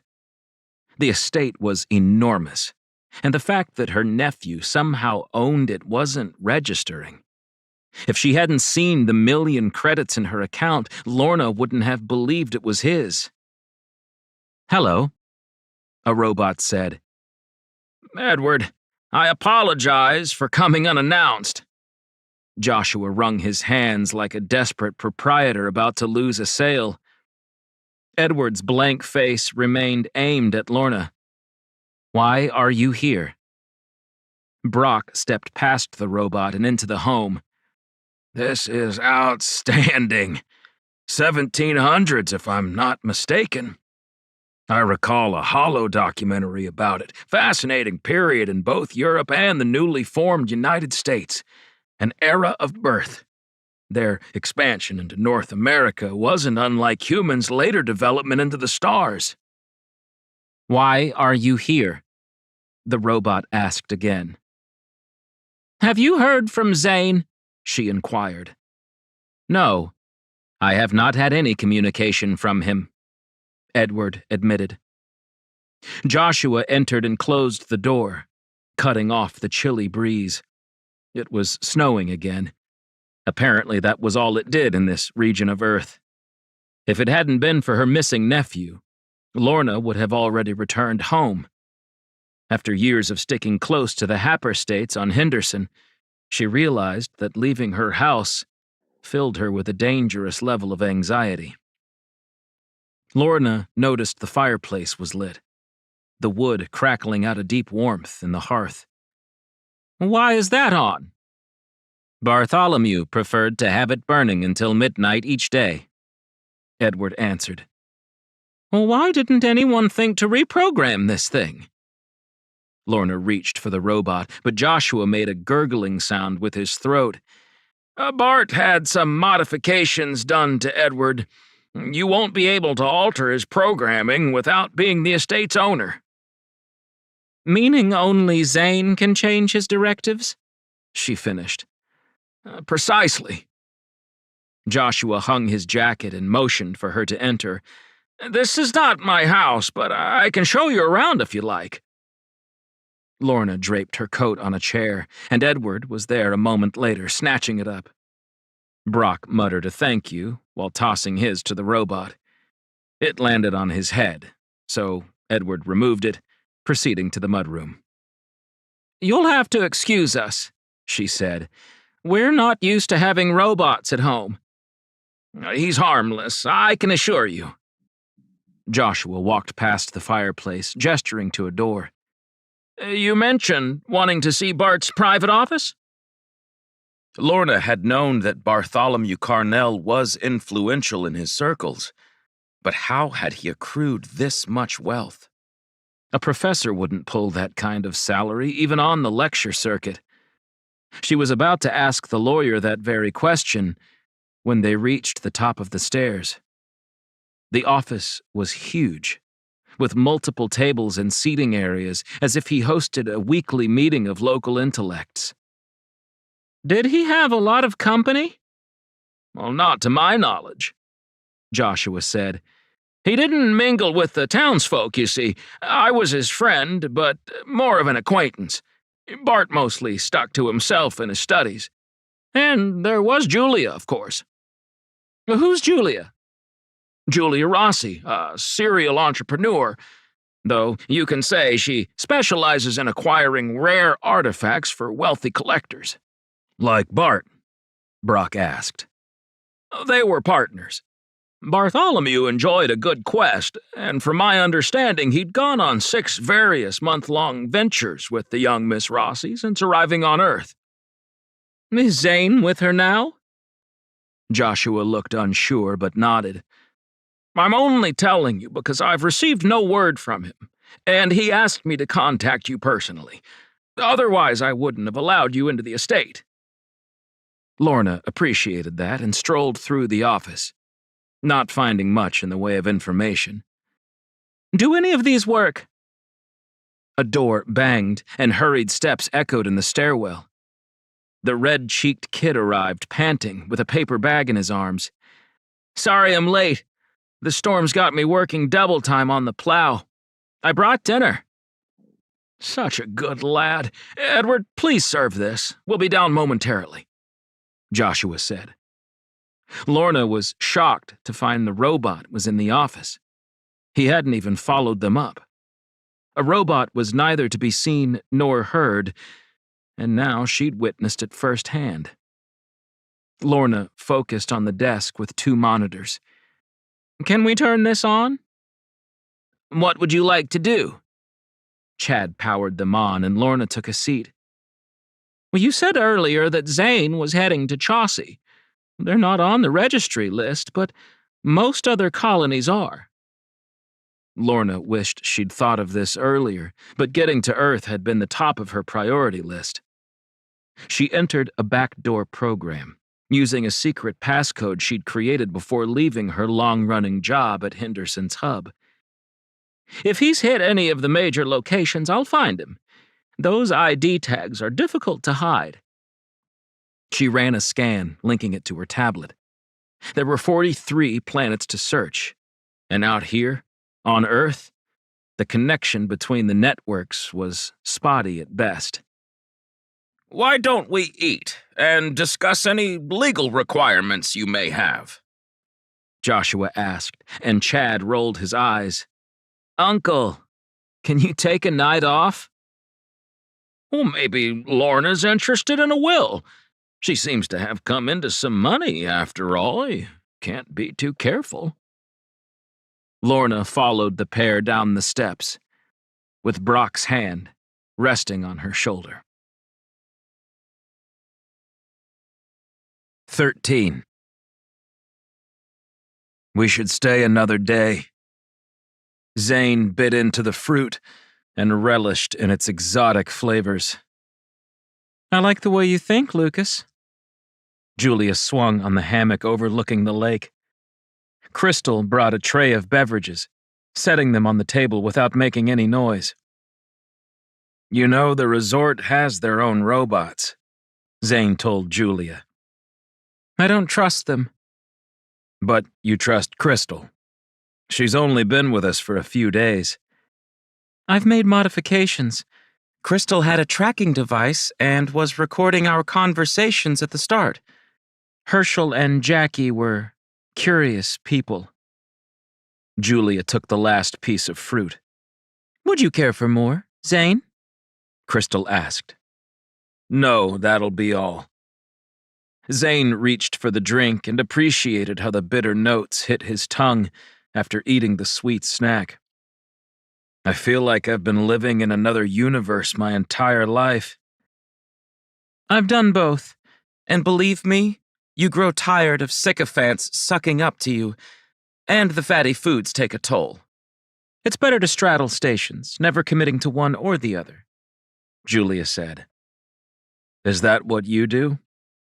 I suppose, though I lean toward comfort above greed, and I don't do these adventures for the credits. At least, not entirely. They're in my blood. My dad chased the dollar in his business venture, towing the line of legality until he was caught.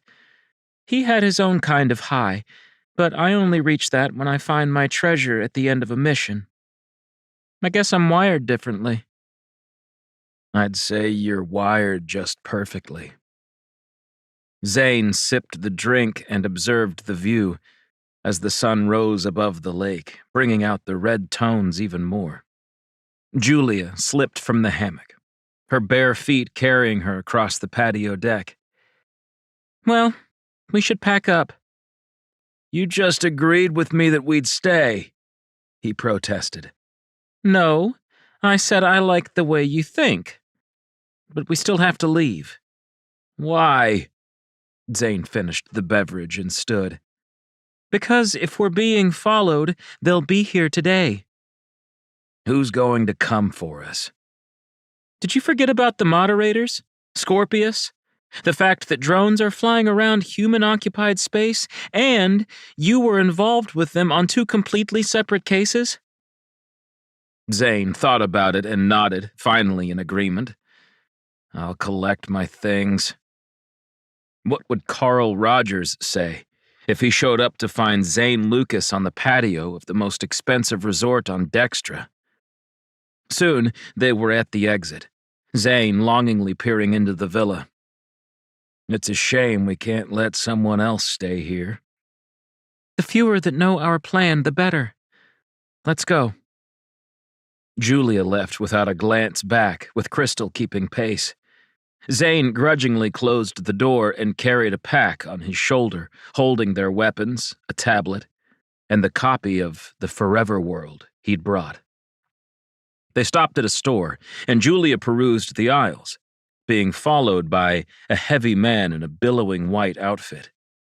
He fussed over her, gathering all the supplies she swore they needed for an overdue vacation to Larkstone. Zane stayed outside, watching the very few people traversing the wide streets. You mind carrying these? Julia exited the store and shoved a black duffel at him. Isn't that why we have a robot? Zane called as she strode on, but Crystal didn't offer to help. Rouge was a large city, but the walkway was surprisingly quiet. He mentioned it to Julia, and she didn't seem shocked. The locals don't usually get moving until midday. It's a cultural thing. The courtyard was much smaller than the one on Draken, and far less ornate. But it was immaculately maintained. The tiles on the curved walls and domed ceiling were sparkling, and a peaceful music from the Children of Nebulous choir echoed through the space, giving it a calming aura. They were in line with only 10 people ahead when he remembered the registry. Zane leaned into Julia. Our IDs will tell them we've left the planet. She pursed her lips, like she always did while deep in thought. I can deal with that. Yeah? Julia turned to a nearby young woman. Hold our spot. Sure. She walked to the edge of the courtyard and stopped near a couple eating breakfast beside a roaring fountain. Julia sat behind them at an empty table, typing on her tablet without the pair noticing her. She waved at him, trying to be subtle, and Zane finally joined her. Sit, she said, and he obeyed. Her frown melted into a smile, and she clutched the tablet to her chest. Okay, we're good. They rejoined the line. Good. What did you do? You're now... Julia stopped to read the device. Freza Leos, and I'm his wife, Taram Leos from Draken. Zane stared at her, taking a moment to understand. You swapped our IDs? Temporarily. The chain should wear off in a day or two. By then, we'll be back from Larkstone with the code translated, and none will be the wiser. You're full of surprises, aren't you? He asked. The program costs 2,000 credits per name, and the network connection can be spotty, but it always works on the principal worlds. You've done this before? Of course. How else would I get around so effortlessly without raising any red flags? Some of the items I procure from the distant colonies aren't supposed to leave because of ancient terraforming bylaws. Next, a man called. Zane shuffled forward, finding only 2 in front of them. Oh, we might have a problem, Julia said. What now? That couple? They're in line. So? We wanted our names to stay on Dextra. Then why did you switch IDs with someone eating near the walkway? What did you think would happen? I'm being sloppy. I'm used to being alone, Julia complained. Or with Bart, who's the one that comes up with the plans. Came up with, I mean. I keep forgetting he's dead. Next! Crystal stuck close to her charge, and Zane followed while the man silently scanned Julia. Good morning, Mrs. Leos. Where are you traveling today? We're both going to Larkstone. She casually waggled a finger between her and Zane. Her declaration seemed to surprise the attendant. This time of year, it's nearly manifest. What's manifest? Zane asked. Sir, you might want to research the colony you're visiting. Larkstone is dangerous, especially during manifest. Don't worry about us, Julia assured him. I've done all the reading, and I'll keep him on a short leash. This brought a smile to the attendant's face while he powered the circular walkway on. Next stop, Larkstone. The planet's name appeared in lights next to the walkway, and beads of dark matter misted from the operating portal. Zane once again said a silent prayer to anyone listening as Julia entered, vanishing from the surface of Dextra, along with Crystal. Zane took a deep breath, glanced behind him to find the couple now labeled with his and Julia's IDs, and hurried into the opening. The dark matter's byproduct lingered on his skin temporarily, and he experienced the sensation of being drowned. When his foot stepped down, he was through the walkway, and Zane dropped the duffel and his pack, gasping for air. You okay? Julia asked. It was completely dark. Zane fumbled for something to hold on to. Watch what you're grabbing, she shouted. Sorry, he quickly replied. The visors are in here. Zane heard Julia rummaging through the recently procured supplies, and an instant later, he felt the device being placed into his hand. Zane fitted the visor over the bridge of his nose, and it automatically powered on. Everything in the vicinity glowed a light blue around the edges. Julia's skin was bright, her eyes mesmerizing under the visor's enhancements. Better? She asked, wearing her own pair. They were like slim, frameless glasses, and stayed black from the outside so they didn't draw attention to themselves. The locals on Larkstone preferred total darkness and rarely saw any form of light. Much. He glanced at the robot. What about Crystal? Do not worry about me, Zane. I have the technology built into my system. Since the Accord, all versions of Good to know, he said, hefting their bags. He passed one to Crystal, and she took it without comment. Don't they have virtual assistants here? Zane peered around the walkway's exit. He didn't see anyone. What good would a holograph do if it was dark? Julia asked. Let's get this translated and go to the next step. Zane appreciated how she treated the missions like they were effortless.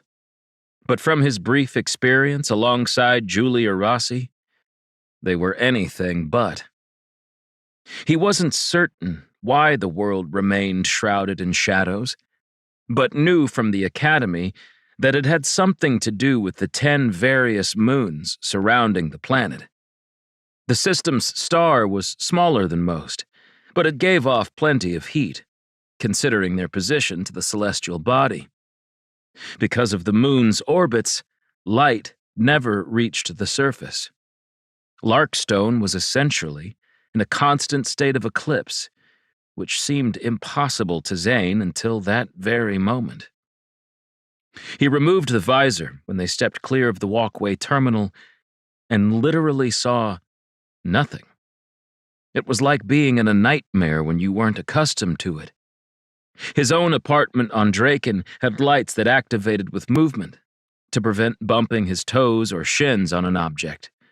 He quickly returned the visor into place and sighed in relief.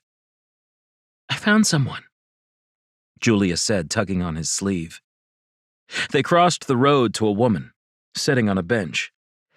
"Hello. We're new to Larkstone." "That's obvious," she said. "Where is everyone?" "You really are new. It's manifest season." Her pupils were tiny pinpricks after generations of evolution. "How much time do we have?" Julia asked. "Most of us hide for a full week to avoid the risk. But that's unnecessary. It's more of a tradition since it's now a science, and the reverse eclipse is coming in 11 hours. "How long does it last?" Zane pressed. "This time, it'll be nearly 3 days. 3 days, he murmured. "We're looking for help. Is there someone that might speak the ancient code?" The woman peered at Julia, even though she wouldn't be observing her in a traditional sense. "Ancient code?" "In the years during the terraforming process, the colonists spoke with a code, something non-verbal that wouldn't rouse the sleeping sonar hunters," Julia explained. "I've heard about that, but it's been hundreds of years. If anyone could, it's Niklas." "Where can he be found?" "Niklas is a historian, and he's usually at the university. I'd start there." The woman climbed to her feet and started off. She navigated the alley with ease, and Zane couldn't imagine having that level of confidence in the dark. "We have a lead." Julia's teeth gleamed blue with the visor's effect. "And a ticking time bomb if we don't get the code translated today. We're stuck here waiting while the locals all hide from the sunlight," he reminded her. "Then we'd better hurry." Hansen trudged through town, glad to feel the rain against his skin. His life was over. He'd been dismissed from the moderators, and because of that fact, his recent fiancée, Jen, had left him out on the street.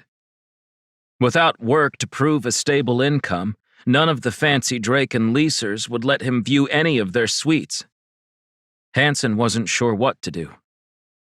He wandered aimlessly and ended up at the moderator's office tower in the middle of the city. He stared at it, wishing he could seek his revenge, but he was only a man. Sour thoughts filled his mind while he sat on the ledge of the nearest fountain. Hansen focused on the inscription, "The fallen won't be forgotten." He joined the ranks of the fallen. Clearly, he'd already been forgotten, wiped from the memory of his ex-girlfriend, and Hansen doubted a single employee he'd shared a break room with for years would even notice his absence. The ship on the top was famous, but he couldn't put his finger on it. He guessed it was the warship they'd never recovered.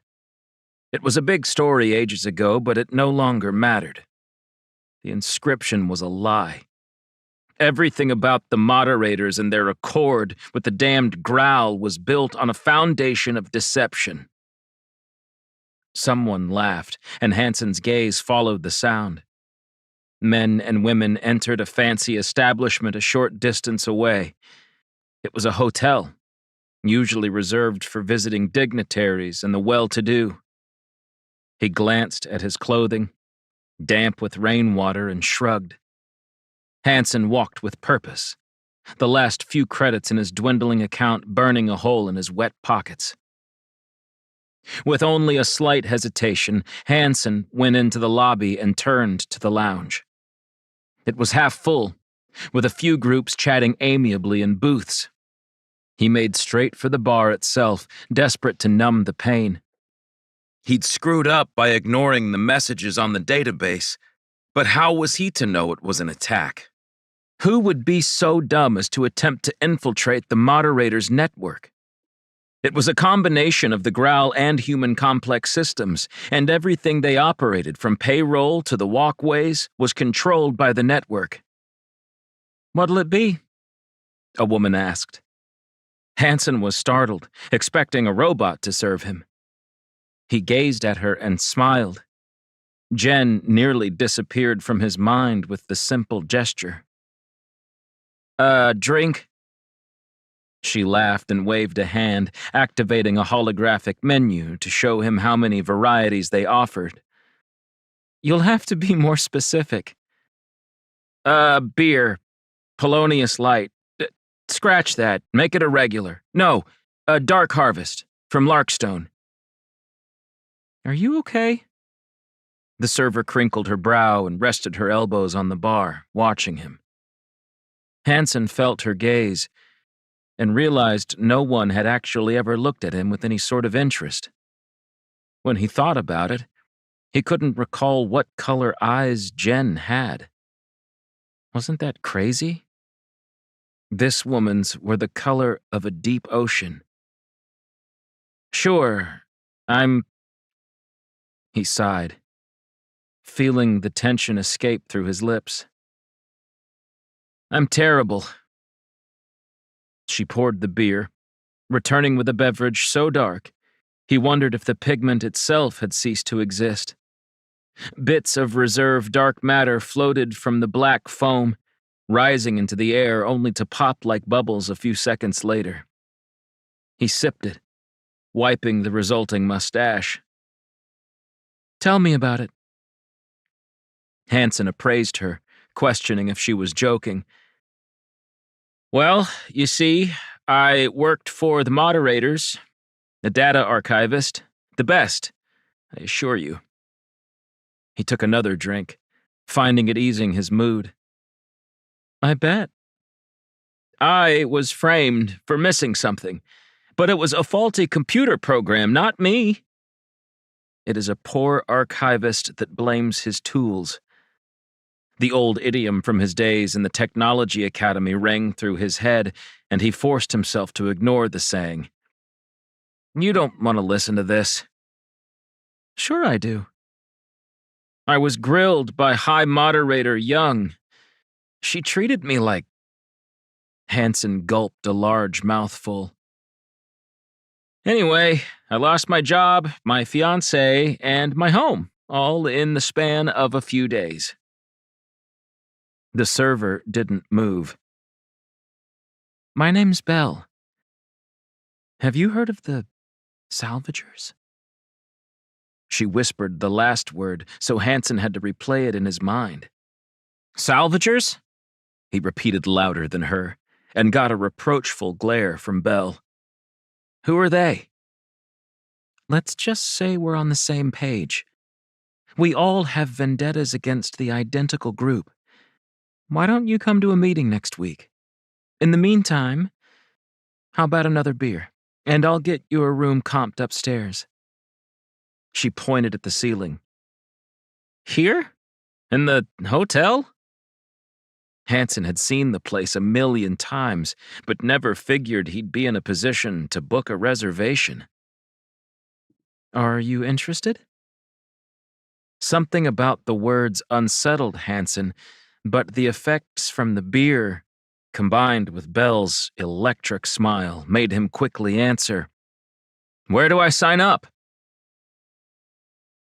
Nothing came through until morning. But the moment her tablet beeped, Lorna sprang from bed, clutching the device. There'd been a hit on Zane's ID. She scanned the details, finding out he'd left Dextra a few hours earlier, utilizing the walkway to reach Polonius 4. What is it? Brock groggily asked from the bed. I found him, she said. Where? Polonius. Jeez, he's getting around. Let me dress. Brock staggered to the bathroom in his underwear, and Lorna wondered what she'd done to meet this man. He'd supported her full-heartedly for the last couple of years, and now, while she attempted to track her nephew. After a quick shower, Lorna contacted Joshua Scott, and they waited for the lawyer to arrive. Edward brought breakfast, but Lorna didn't have much of an appetite, while Brock ate enough for the both of them. If we're stuck on a starship for a week, I'd rather eat something palatable while I can. You know how those commercial meals are, all rehydrated gunk. The snowfall had eased to reveal a bright winter's day. The sunlight glinted off the white landscape surrounding the estate, like a billion tiny stars were trapped in the icy flakes.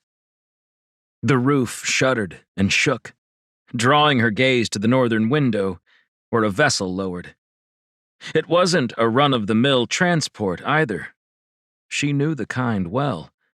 The terraforming crews had used them 30 years ago when she was on the team, and seeing one made her breath catch in her throat.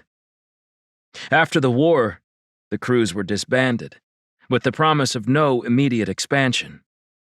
Her entire life's work had been cut off at the knees, leaving her to find a job with the registry on Henderson.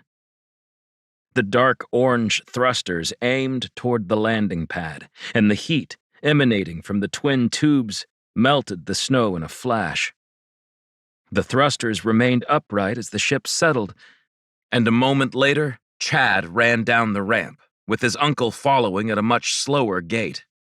Brock gazed through the glass. What in the name of the stars is this? I suppose we're about to find out. Lorna let them in the front doors. Miss Lucas, I'm sorry for the intrusion, but I believe I may have found a solution to your transportation needs. Yes, indeed I have. It's an old FA-88. Oh, you know your haulers. Joshua rubbed his ample eyebrows. It'll get us to Polonius in less than 2 days. I've opted for the dark matter fuel enhancers. You didn't? Lorna was shocked to hear he'd acquired the rare items. The fuel enhancers were used in the colony wars, giving their fleet a critical advantage.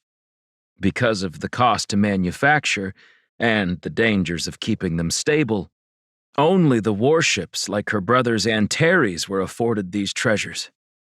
How did you find one? Joshua waved a hand. A magician never divulges his secrets. Uncle, you bought them at an estate auction last year, Chad said. The old man patted the boy on the shoulder affectionately. Well, it seems my assistant has revealed my mystery. We shouldn't delay. Gather your things, Joshua said. You're coming? She asked. I thought it might be nice to see something other than the Midwest in the heart of winter, he answered. And Chad? His parents are off at a conference, so he's in my charge. Chad smiled widely at that. This is gonna be great. I'm taking a wild guess that you've never left Earth, Lorna said. What makes you say that? Chad, venturing around the colonies isn't all it's cracked up to be, she warned him. You'd do better to stay home and keep to your studies. Let the boy join us, Brock interrupted. I traveled through my first walkway when I was far younger. Do you really get torn apart molecule by... Chad stopped when his uncle frowned, then shook his head. Lorna watched the odd pair and sighed in exasperation. It's your vessel, Joshua. That makes it your call. Chad will join us, if only because I refused to leave him unattended. We had an incident with a barn and a fire, if you'll recall, Josh said. Uncle, I was 11 and doing a chemistry experiment. It wasn't my fault that the hay was so flammable. Lorna gestured at Edward. You're coming too. Edward pointed at himself. Me? Is that a problem? No, Miss Lucas. I am hesitant to leave the estate, given that it's my sole duty to care and attend to its functions. Well, your owner is now Zane Lucas, and he requires our assistance. Do you really imagine he's in danger? Joshua asked. Zane's searching for the forever world. And while I don't believe he'll find it, what he does uncover along the way might be dangerous enough. Lorna waited while the robot extinguished the logs in the hearth and Brock carried their bags to the exit. She paused to look at the manor from the outside, the lights all off, the doors locked. Somehow, Zane had been gifted this incredible property, but he'd need to stay alive to enjoy it. Everyone on board, she called, and jogged up the starship's ramp. 14. Exploring a city in complete darkness was a trial and error scenario. There was no need for street signs, since no one would see them, but you could wave a palm over the occasional posts, and the location would be spoken through a speaker. The only issue was, they didn't have a map of Evershow, the capital of Larkstone. The downloadable version was obviously out of date. He viewed it with the visor, ensuring the light didn't leak past the lens. Any unapproved use of light was considered a serious offense, and Zane wasn't in the mood to be locked up on this dark, hellish world. Excuse me, do you know where the university is? Julia asked a man walking in the other direction. He didn't so much as flinch at the sudden noise. The guy gave vague directions and kept strolling. Why don't they ever seem surprised by being approached? He asked. Crystal, can you answer this? The people of Larkstone have hearing far better than us. They also use a device connected to their lapel, which buzzes when any person or animal passes within a 100-meter radius. It intensifies with proximity. The robot said. Well, that would grow tedious. No more than your brain processing what your eyes see. They're essentially a planet filled with blind people, Zane. Julia told him. But they can see, he said. And choose not to. With their other senses heightened, it's not uncommon for these people to excel at various skills, particularly artwork like sculpting and music. They also have a great mind for mathematics, creating some of the colony's most respected engineers, Crystal advised. Haven't you ever spent 2 days in a deprivation chamber? Julia asked him. 2 whole days? It's therapeutic. You work past all the muck in your brain and, by the end, emerge a new woman. I think I'll stay clear then, he joked. You should try it sometime, she said. Maybe you'd get over your whole father complex. Zane halted on the sidewalk and stared at her through the visor.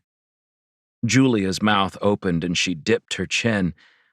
I didn't mean to say that. It's all right. I've spent long enough searching for him and Antares. This has been a nice distraction, he admitted, shrugging it off. Zane motioned to the nearest marker, advising him they were at University Square. A few students walked by in groups, chatting boisterously. A girl and a boy held hands as they entered a coffee shop. Other than being totally encased in the dark, it felt like any campus he'd ever visited. I'm going to risk it. I want to see the sun, a young woman told her friend as they leaned on a brick building. You're out of your color-denied mind, the other said. Don't you realize you could fry your retinas? Oh, that's a rumor. Besides, aren't you ever curious? Zane left them to their conversation, passing a few more blocks deeper into the university grounds. When he found a group of older students, he decided to ask after Nicholas. Nicholas? What do you want with him? The first boy was tall, with paler skin than the rest, his hair white as snow. Is he here? Julia asked, with an annoyed tone. Check the faculty lounge, he offered. Thank you. The lounge was marked with a voice-activated notification, like the street signs, but the door remained locked upon their arrival. Closed, she muttered, but knocked nonetheless. With Manifest coming so soon, and it being after hours, they must have all gone home. This city isn't as easy to deal with as I'd expected. Do you mind if I try something? Crystal asked. Please do. Julia moved aside. The robot peered in both directions, then set a palm on the electronic panel. It vibrated, and the door opened without further delay. We're breaking and entering in broad daylight. Zane stopped, laughing at his word choice. Okay, it's not daylight, but you know what I'm saying. Do you want this translated before Manifest or not? Yes, he relented. The building was empty from Zane's vantage point. He stopped when he heard something down the hall and pressed into a coat closet. Crystal was the last in, and she slowly closed the door, giving them enough space to peer through. A round, squat robot rolled by, the vacuum bar spinning as it picked up any debris. Another floated in the air, spraying the glass near the exit, then wiping it with a thin squeegee. They continued to work, heading in the opposite direction. It's just the cleaning crew, he whispered.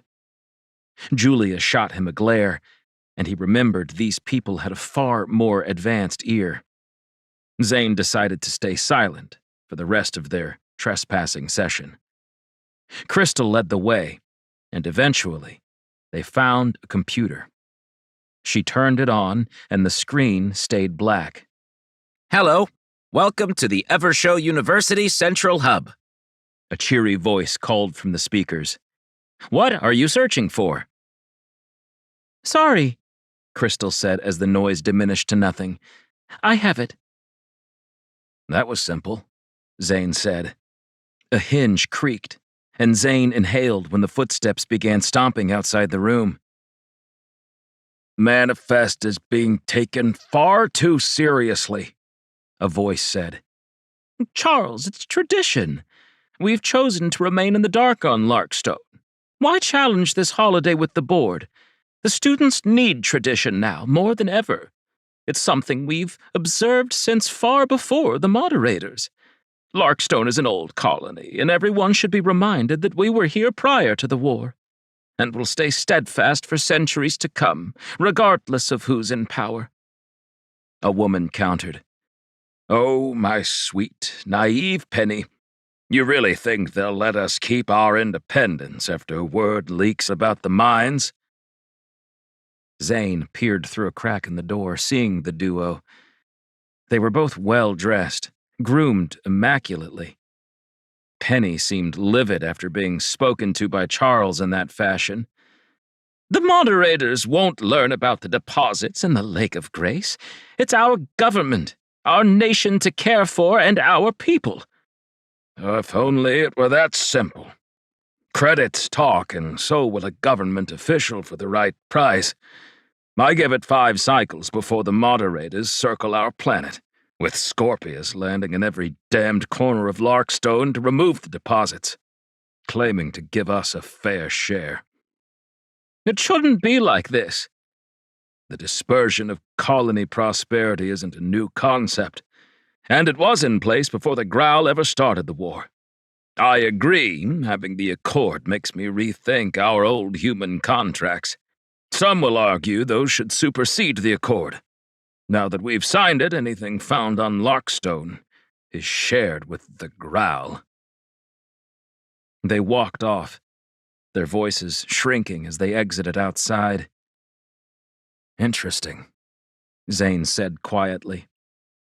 They're mining deposits below a lake, and no one's told the moderators, Julia replied. That's big news. I've never realized how much the individual colonies were against the Accord. That's because you worked directly for the moderators and lived in their home on Draken. It's different in the real world. Zane was beginning to see things in a new light. Let's get out of here. Crystal, you have Nicholas's address? Yes. This proved even more difficult to find, and by the time they reached the house on the outskirts of Evershow, Zane felt exhausted. He closed his eyes, wishing himself back to the resort on Dextra. Being in the dark was uncomfortable, and it made him uneasy. He'd loved the night as a child, watching the stars, but when the sky filled with clouds, it felt oppressive. Living every day of the year in the dark would drive him out of his mind. Thankfully, he had the visor.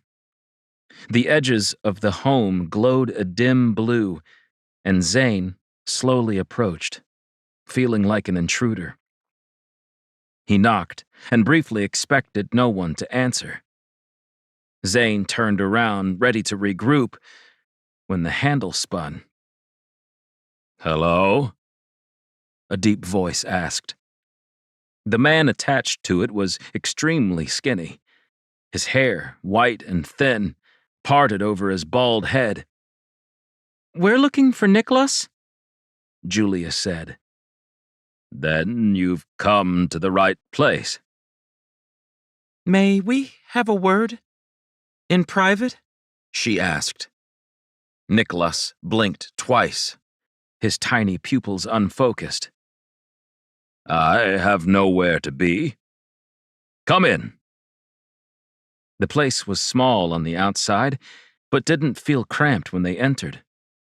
The open room gave way to a compact kitchen where a pot sat bubbling on a gas cooktop.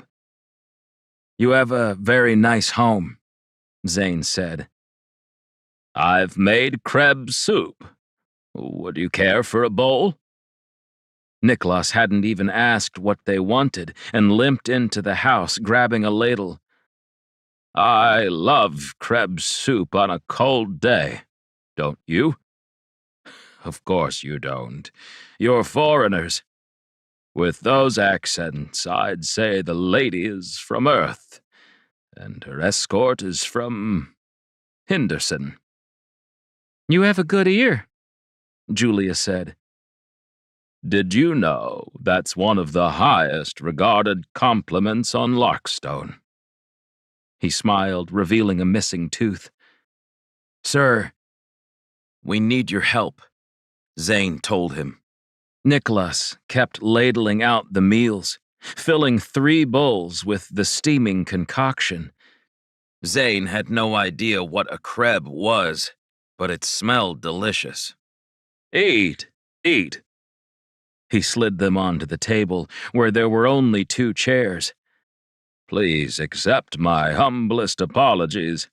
I have few guests. I'll stand. Zane wanted to argue, since the man was probably over 100 years old, but sat when Julia did. He tested the soup and was shocked at the depth of flavor. How do you grow food on Larkstone? Yes, that was quite the feat. Nicholas took a loud slurp from his spoon. If you have a few hours, I can tell you all about it. Zane glanced at Julia, who quickly shook her head. That's okay.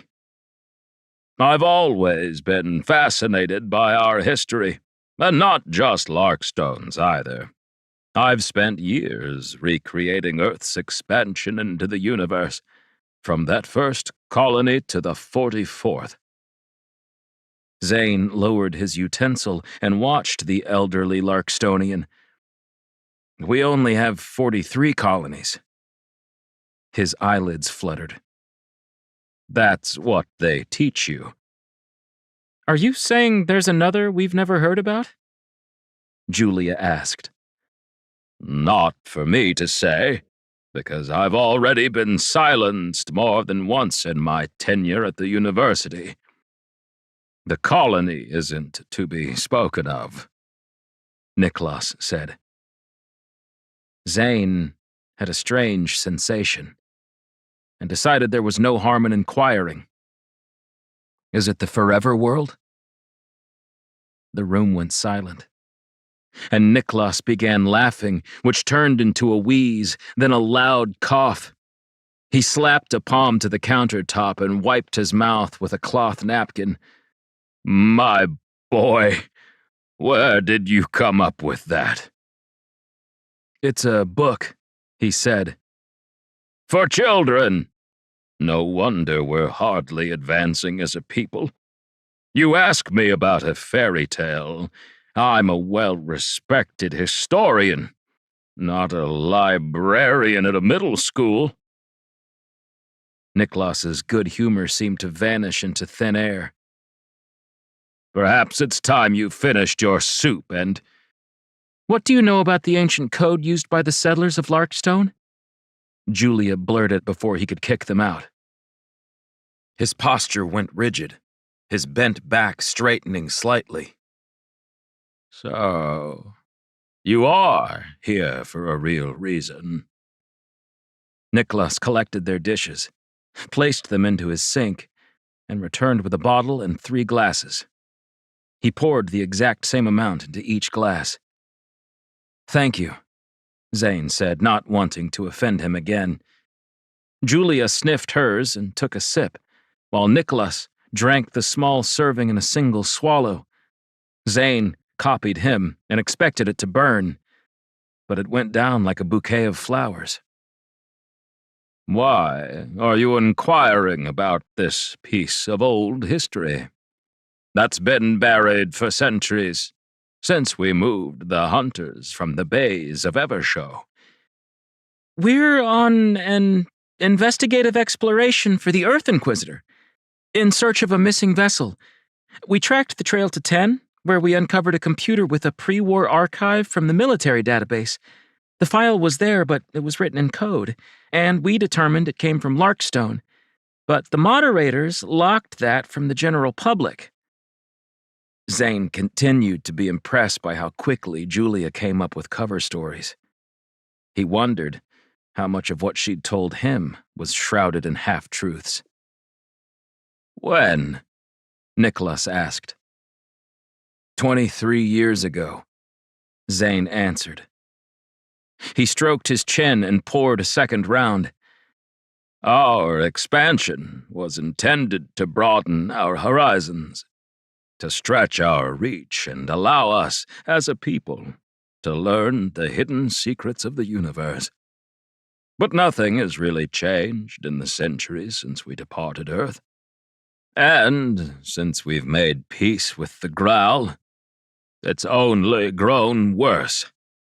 You're speaking of censorship." "Can you assist us?" Zane pleaded. "Yes, I know the code." Julia drank her liquor and set the cup down. "But will you?" "If the moderators want something buried, I'd be delighted to help you expose it. What do you have?" He reached his hand out, and Julia offered her EPA. He plugged a stick into the side, and it played the message, reading the characters off one at a time. Zane attempted to gauge his reaction, but Niklas didn't flinch. When it was done, he headed to the kitchen, returning with an antiquated pen and pad of paper. Zane rarely saw such things on Draken, but since he'd been on this adventure, objects from the past were more evident in the surrounding colonies. He appreciated that humans were holding on to some traditions. Niklas repeated the message and wrote the letters and numbers being relayed through the speaker. He handed the paper to Julia after, and she looked disappointed. "What is it?" Zane asked, and she slid it to him. It was a series of random words, none of which made sense as they were. "You're certain that's what it says?" "Absolutely. I'm sorry. It seems your file may have been corrupted," Niklas said. "Now, if you'll excuse me, I should prepare for the manifest. Be well, strangers, and contact me again if the need should arise. And thank you for reminding me about the ancient code. It's good to feel bonded to my ancestors on this remarkable day, when the reverse eclipse strikes our surface. They were ushered outside, Julia clenching the paper in her fist. That was a bust. Maybe not, Zane said. How so? He offered the sheet to Crystal. Can you work on altering the words into meaningful phrases? Yes, Zane. Let's get to the walkway. Julia began the trek, and they strode for the transport center a few miles from their position. What did you make of that 44th colony comment? He asked. It shouldn't exist, but it wouldn't surprise me. After that, Julia grew quieter, and Zane could almost hear the gears clicking in her mind as she tried to decide their next step. They reached the walkway as the first hints of sunlight emerged on Larkstone. There was no local to greet them. Instead, a pair of robots lingered near the portal. Zane adjusted the duffel bag and flicked his visor off. Let's wait a moment, he said, feeling a slight connection to the people of Larkstone. Crystal, Julia, and Zane stood in the courtyard, overlooking the city as light flooded the surface. Its glow enveloped the planet, and he was astounded to see how bright and cheerful the area appeared once it was freed from darkness. The streets were abandoned, with everyone hiding inside for the manifest. This illumination would stay for 3 days, while the population remained indoors. Zane noticed a blinking light near the walkway, and a soldier emerged through the portal, armed and uniformed. 2 more followed, one of them a hulking growl. Zane recognized their garb as that of the moderator's personal security team. Should we run? Zane whispered to Julia. We haven't done anything.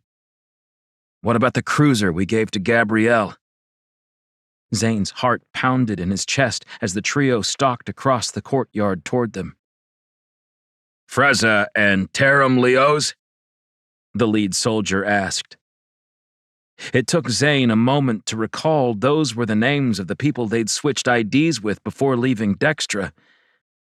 There's been You're under arrest for the suspicion of treason against the moderators and Draken.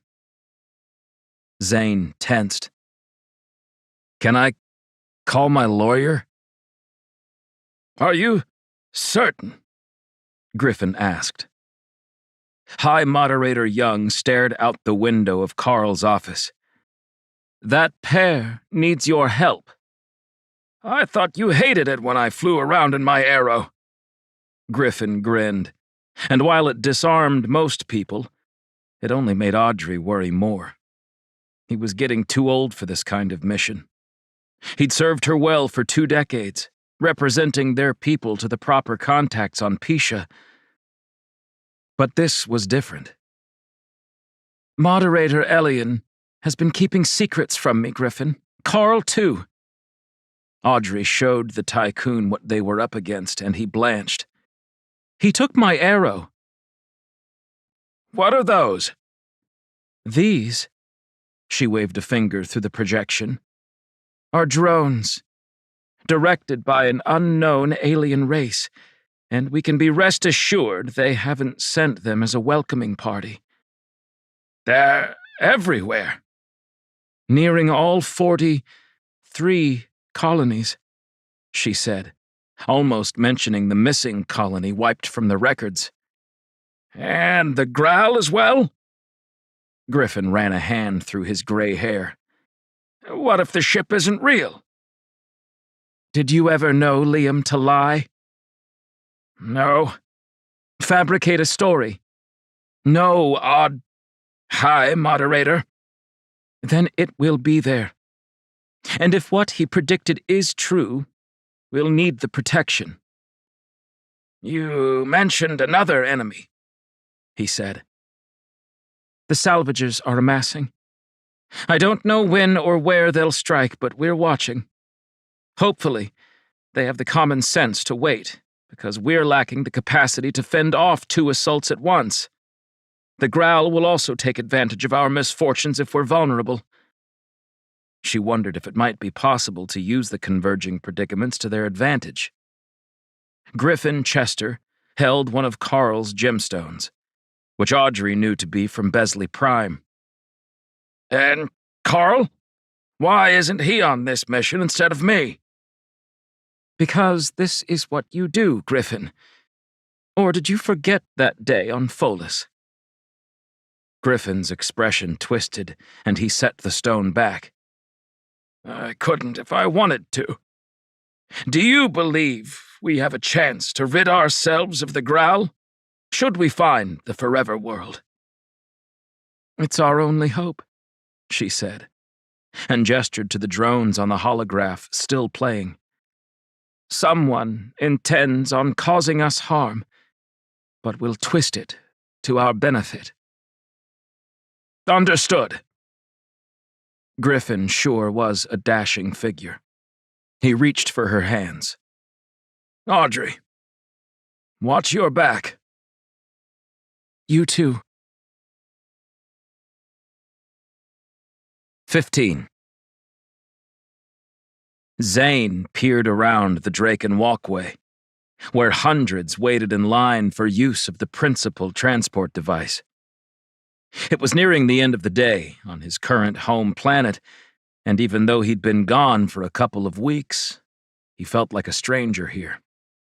His wrists were bound, and everyone gawked at the criminals being ushered through the square.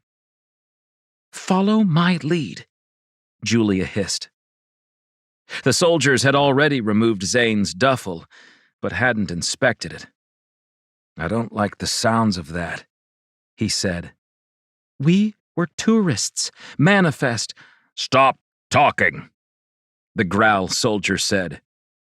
"Don't make me muzzle you." Julia gazed around the city as the sun set. The lights encased in the white streets came to life when the sensors were tripped. It was obvious how advanced Draken was in comparison to the worlds he'd recently visited, yet Zane found he preferred the rustic approach. His current dilemma flushed all thoughts of the world's structure from his mind when they reached the moderator tower. This was serious. These security officers thought they were Freza and Terram, who'd apparently done something very wrong. Would they be any more forgiving to learn Julia had only swapped IDs with that couple?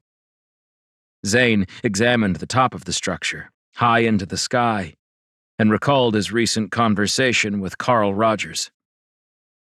"Inside." Zane's wrists buzzed with the electrical current as he attempted to shift his arms lower.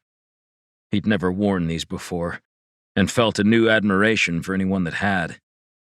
Instead of heading to the private elevator, they were taken into a dark hall and down a set of stairs. The Growl soldier stuck close, and at the bottom of the steps, Zane noticed Crystal was no longer with them. He pictured a team dismantling the robot, checking her surveillance footage. Their time on 10 would be incriminating. "Freza, you're in there." For a second, Zane didn't remember that was supposed to be him. "I'm not Freza." "Take a seat." Julia caught his gaze as the door shut, sealing him in. Zane sat at the desk, peering around the dreadful room. The walls were stone, with damp moss clinging to the cracks. Water dripped from a fracture in the ceiling, and he wondered if this was done by design. The rest of the building was immaculate, so he suspected they'd created an illusion for the sake of their interrogations. His request for a lawyer had been denied, which didn't surprise him. Zane assumed Joshua Scott was curious about what had happened to them since their departure from Earth. His aunt, too, considering the sum of credits he'd thrown her way. Neither had reached him on his external personal assistant, which raised a lot of red flags. Zane had spent most of his life tied up in his own thoughts. During his mother's parental absence, he'd found ways to entertain himself. At their home in the Happer States, he'd played in the forest alone. Zane would trudge through the dense thicket, getting scratches on his arms from the thorns while he pretended to engage with a horde of growl on a distant war-zone planet. He'd endure a mighty conflict, and then the fictitious battalion would vanish from his periphery like ghosts, leaving him in solitude again. The hours he sat beneath the moderator tower were nothing. As a Scorpius pilot, he could turn his brain off and focus on the task, with most of the navigation being done by programming the console with precise directives. This wasn't much different. Eventually, he shifted into a form of meditative state, somewhere between sleeping and daydreaming. When someone finally came, he assumed that 5 hours had passed. "Can I use the washroom?" he asked before the growl could sit. He didn't receive the expected reaction, and the man nodded, leading him down the hall. Julia's door wasn't closed, so they'd either released her or moved her elsewhere. Zane's shackles were detached, giving him control of his limbs. After hours of restraints, they were stiff, and he rolled his shoulders. 5 minutes later, he returned to find a glass of water on the table. "Drink," the growl said. It was the first hint of kindness he'd ever witnessed from one of their Accord partners, but he wasn't biting on the lure. This was another tactic. "Thank you." He drank greedily, finishing it in 3 swallows. "What can I do for you?" "We're aware that you're not Freza Leos." "Oh, then I'm free to go?" Zane began to stand. "No." He plunked down with a sigh. "I seriously don't—" "Zane Lucas. You're an employee of Scorpius, are you not?" "Yes." "Why didn't you lead with that?" "I figured we'd get to it. Then I was locked away all day." Zane needed to let his frustration go, or he'd say something he'd regret. "Who gave you 11 million credits?" They had his account details? Zane was under the impression that information was blocked from the moderators and Scorpius. Clearly he was mistaken. Lying wouldn't be of any value. "Bartholomew Carnell died and left me his holdings." "And it was worth that many credits?" "Yes. No, actually, it's valued at much more. But those credits were the liquid assets from the estate," he stammered. The growl's wide face bunched up as he watched Zane wordlessly for a moment. "Why were you on Larkstone?" He thought about the quick discussion with Julia. "As you're aware, since you saw the light on the surface when you came to retrieve us, it's manifest. We were interested in witnessing the rare occasion with our own eyes." "How do you know Julia Rossi?" "Jules? We go way back," he said. "She claims you've just met." Zane tensed. "Sure, but it feels like we've always known each other." "Right." The growl tapped a big finger on the table. "You realize that stealing someone's ID is illegal, don't you?" "I didn't—" "Why would you bother? If you were only visiting Larkstone for the manifest, there's no reason to switch IDs at all." "Like you mentioned, I came into a sum of money, and it's drawn a target the size of an asteroid," Zane said smoothly. Julia's lying ability must have been rubbing off on him. And you decided to steal a pair of criminals' IDs because we didn't have a clue. There's not a chance we would have swapped IDs if we did. What have they done? they're members of a terrorist organization called the Salvagers. Sound familiar? He stared at Zane blankly. No. Well, they've been traveling between the principals, recruiting people. If you ever met one, you'd report them as a standing employee of Scorpius, wouldn't you? It would be my duty. The Growl glanced at the door and removed a piece of paper from his uniform pocket. He slid it toward Zane, keeping it pinned to the table with his big hand. What are these? Zane gazed at the words from their translated code, seemingly meaningless on the page. Poetry? I've never been a fan. He left the sheet and rose. You're carrying weapons in your duffel. I haven't felt safe since inheriting the credits. That's not illegal in most worlds, but be cautious of local laws when traveling through the walkways, Mr. Lucas. Zane sensed a shift in the conversation and guessed it was practically over. After a silent breath, the Growl soldier let him out, and he met Julia in the lobby with Crystal. She gave him a relieved look and hurried them outside into the night air. That was a close call. Julia hugged him, and he stayed, pulling her tighter. Too close. But why didn't they know what happened on 10? He asked. Crystal had a record of it. Zane, you're cute. He waited for a proper answer. You really think I'd keep incriminating footage on my robot? I forgot who I was dealing with.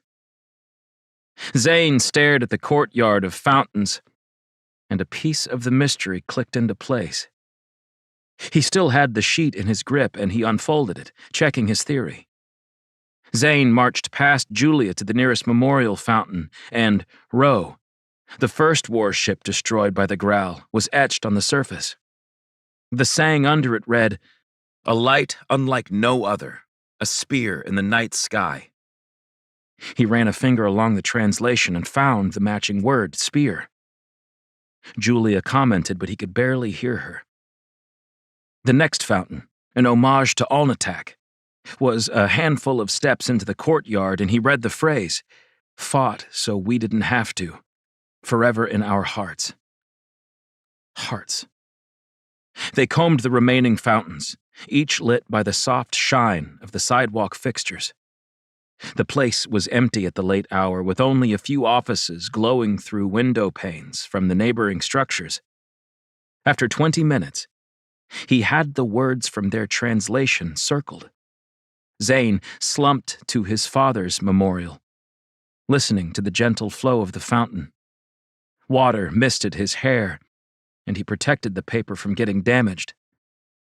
But what does it mean? There must be an important event, something to connect each of the words to one another, Julia said. Crystal, can you determine what it might be?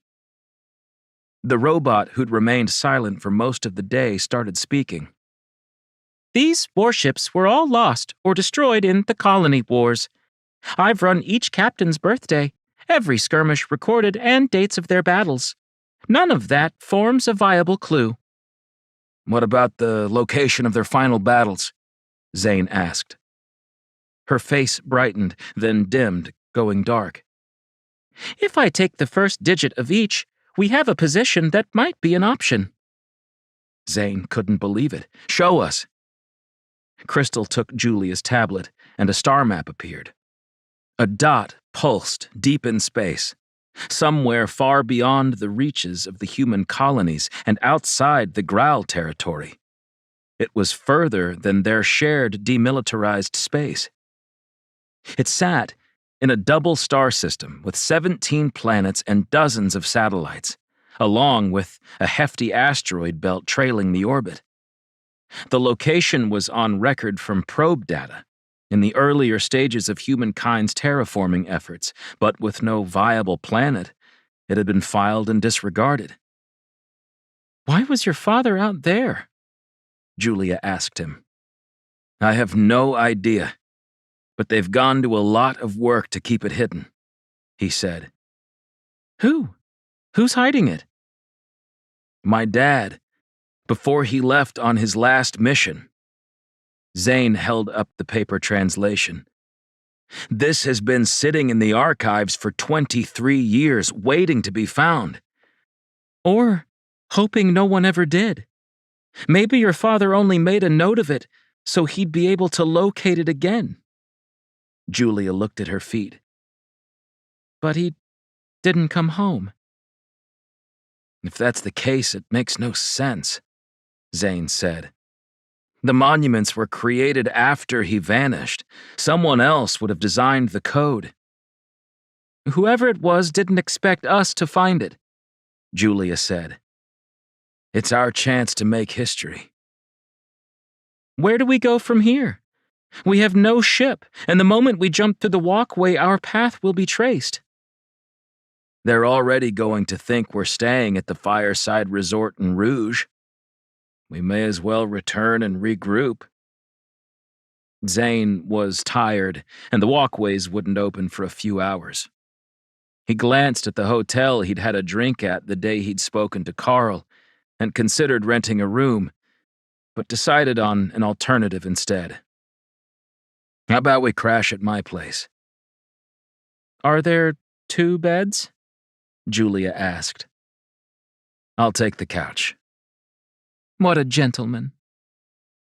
They hailed a transport, and soon he was heading up the elevator into another life. One that no longer felt like his. The suite was cramped, and Zane was self-conscious of it when he let Julia in.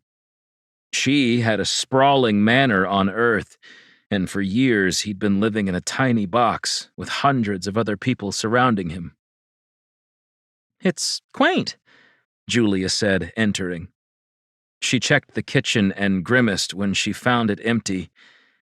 "I've always wondered what bachelors eat. Apparently it's nothing."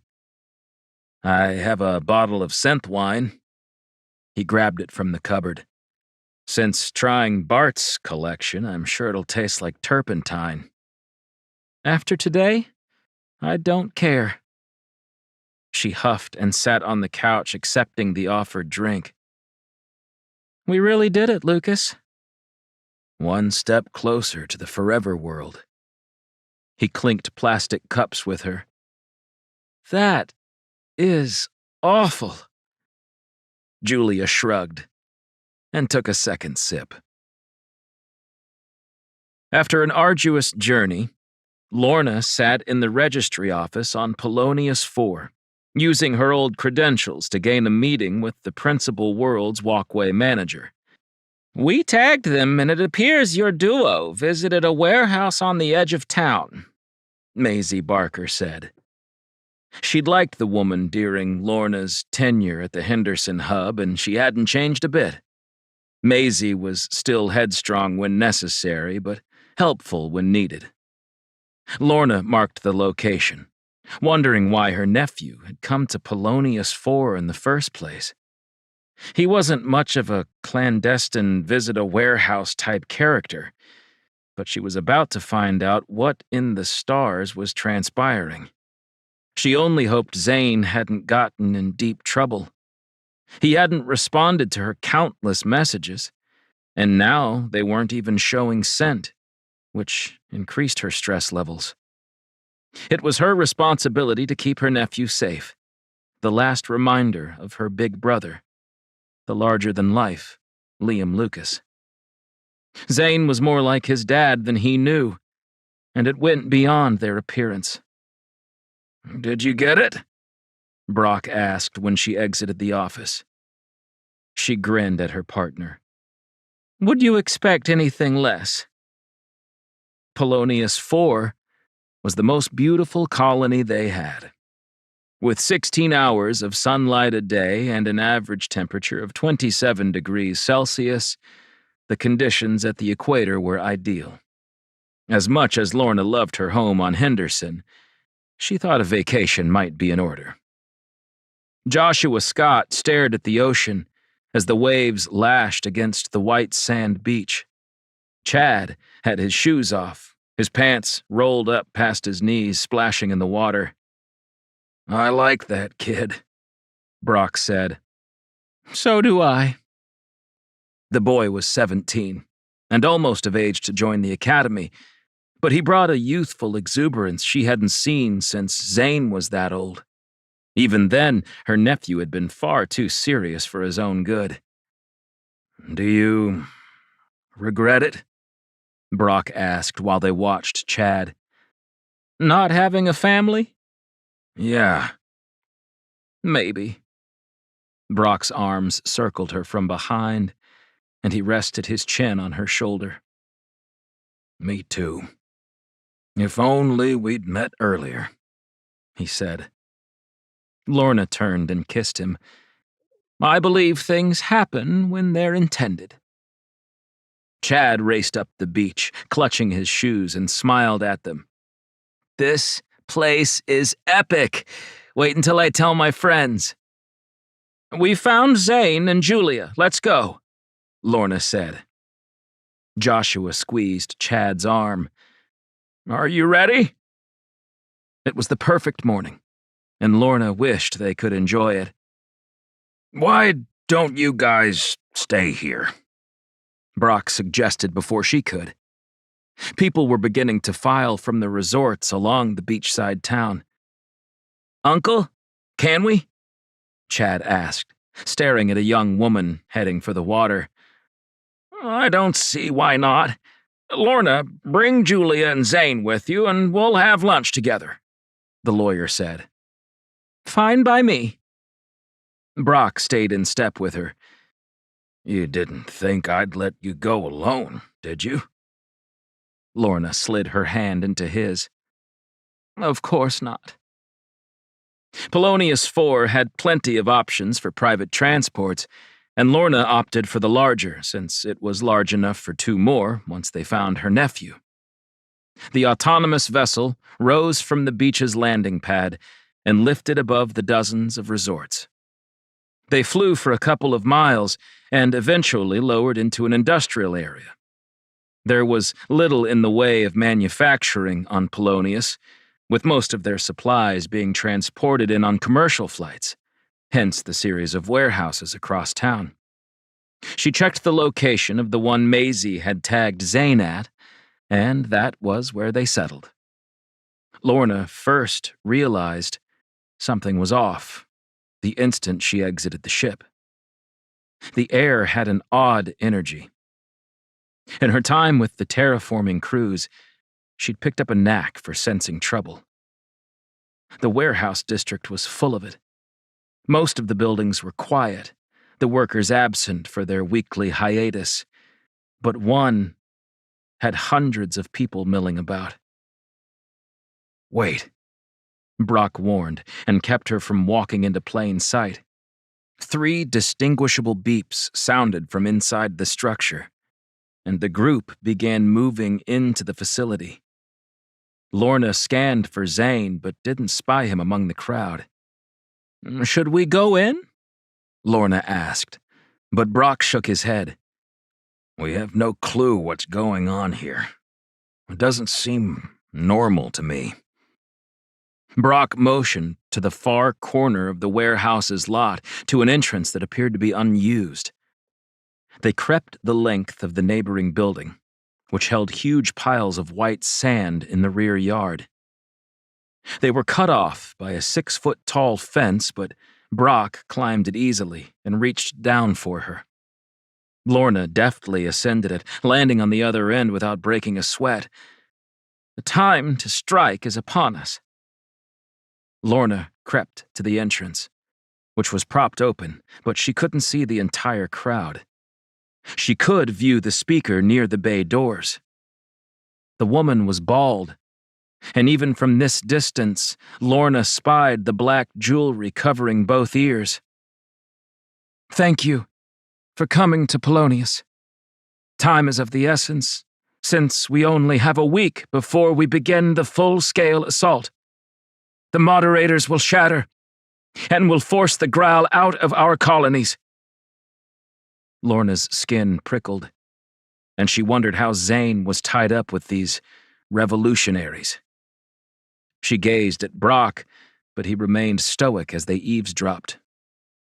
"You're each aware of your duties. Finish amassing your troops, and we'll be in touch." While the people began to disperse, Lorna risked a better look, and noticed something outside the building, hidden behind the magnitude of the warehouse's severely high ceilings. It was a warship. Where in the stars had that come from? "We'd better go." She spun and bumped into Brock, staggering back. His expression was filled with betrayal. "I'm sorry, Lorna. It wasn't supposed to happen like this," he whispered. "You're with them?" Lorna tried to process everything while watching the man she'd taken into her home. He was a stranger, and the thought of their time together sent shivers down her spine. "I see you finally brought her." The leader approached and slid an arm around Brock's waist. "Sorry to make you do this, Brock." Brock appeared ashamed, but it wasn't adequate. Lorna wished him dead, that she'd never met the creep. This had been his plan the entire time, to have an in with her for some reason. Was it because of her name? "Where's Zane?" she demanded, rage filling her essence. "Zane? He's not here?" "We tracked him to this location, Gabrielle," Brock said, and the mere sound of the woman's name infuriated Lorna even more. "That explains the odd issue Freza and his wife had this morning," Gabrielle said. "It seems your nephew exchanged IDs with them. They've been marked as threats to the colonies." "You should all be embarrassed, trying to fight the moderators with a warship and a few hundred idealists." Lorna shook with anger. "We're far larger than you can imagine. Once the word spread, it hit like wildfire. You'd be shocked at how many people hate the Graal with as much passion as me. And Brock." Lorna risked a glance at the man she loved. Had loved. She'd never felt so betrayed by anything in her life. "What do you say, Lorna Lucas? Care to join the salvagers?" "Go dive into a singularity," she spat. "Very well. We'll do it the hard way." Gabrielle retrieved a device from her pocket, and a current shot into Lorna. She jolted, her muscles tensing and releasing faster than her mind could register.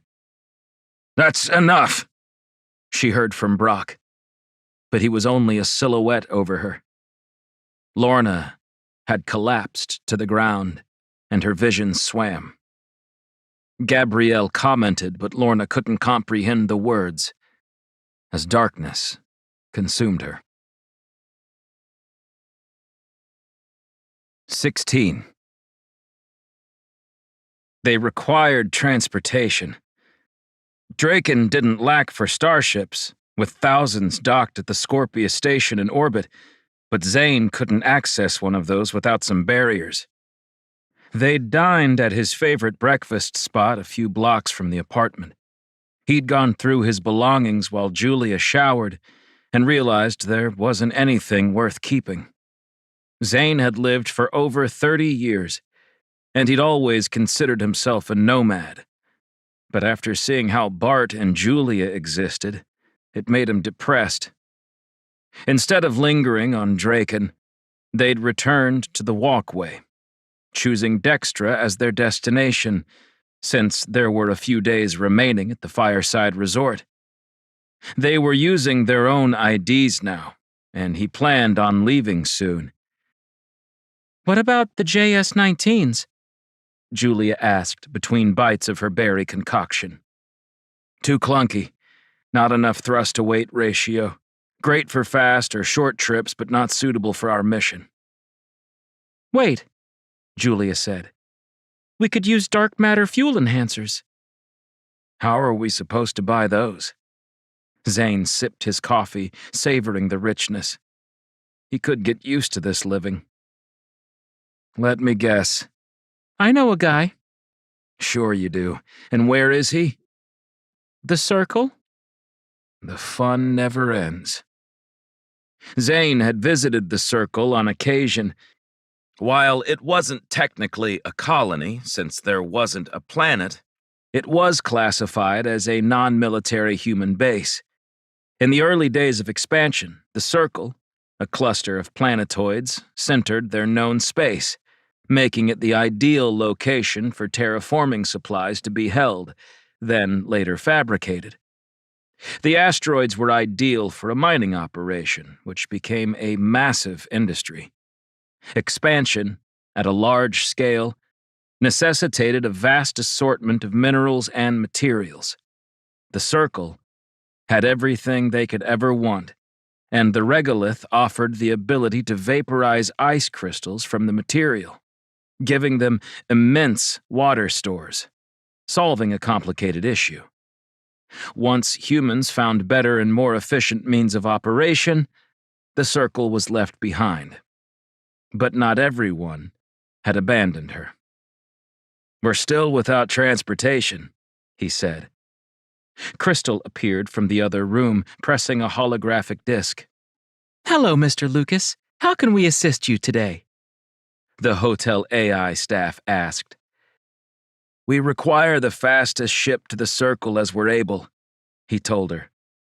The Circle? Did I hear that properly? Yes. Perhaps you'd rather book a massage. We can offer you one complimentary appointment on your balcony overlooking the Circle, he repeated. Yes, Mr. Lucas. We have arranged it. The vessel will be at the south landing pad in 1 hour and 40 minutes. The woman's face vanished.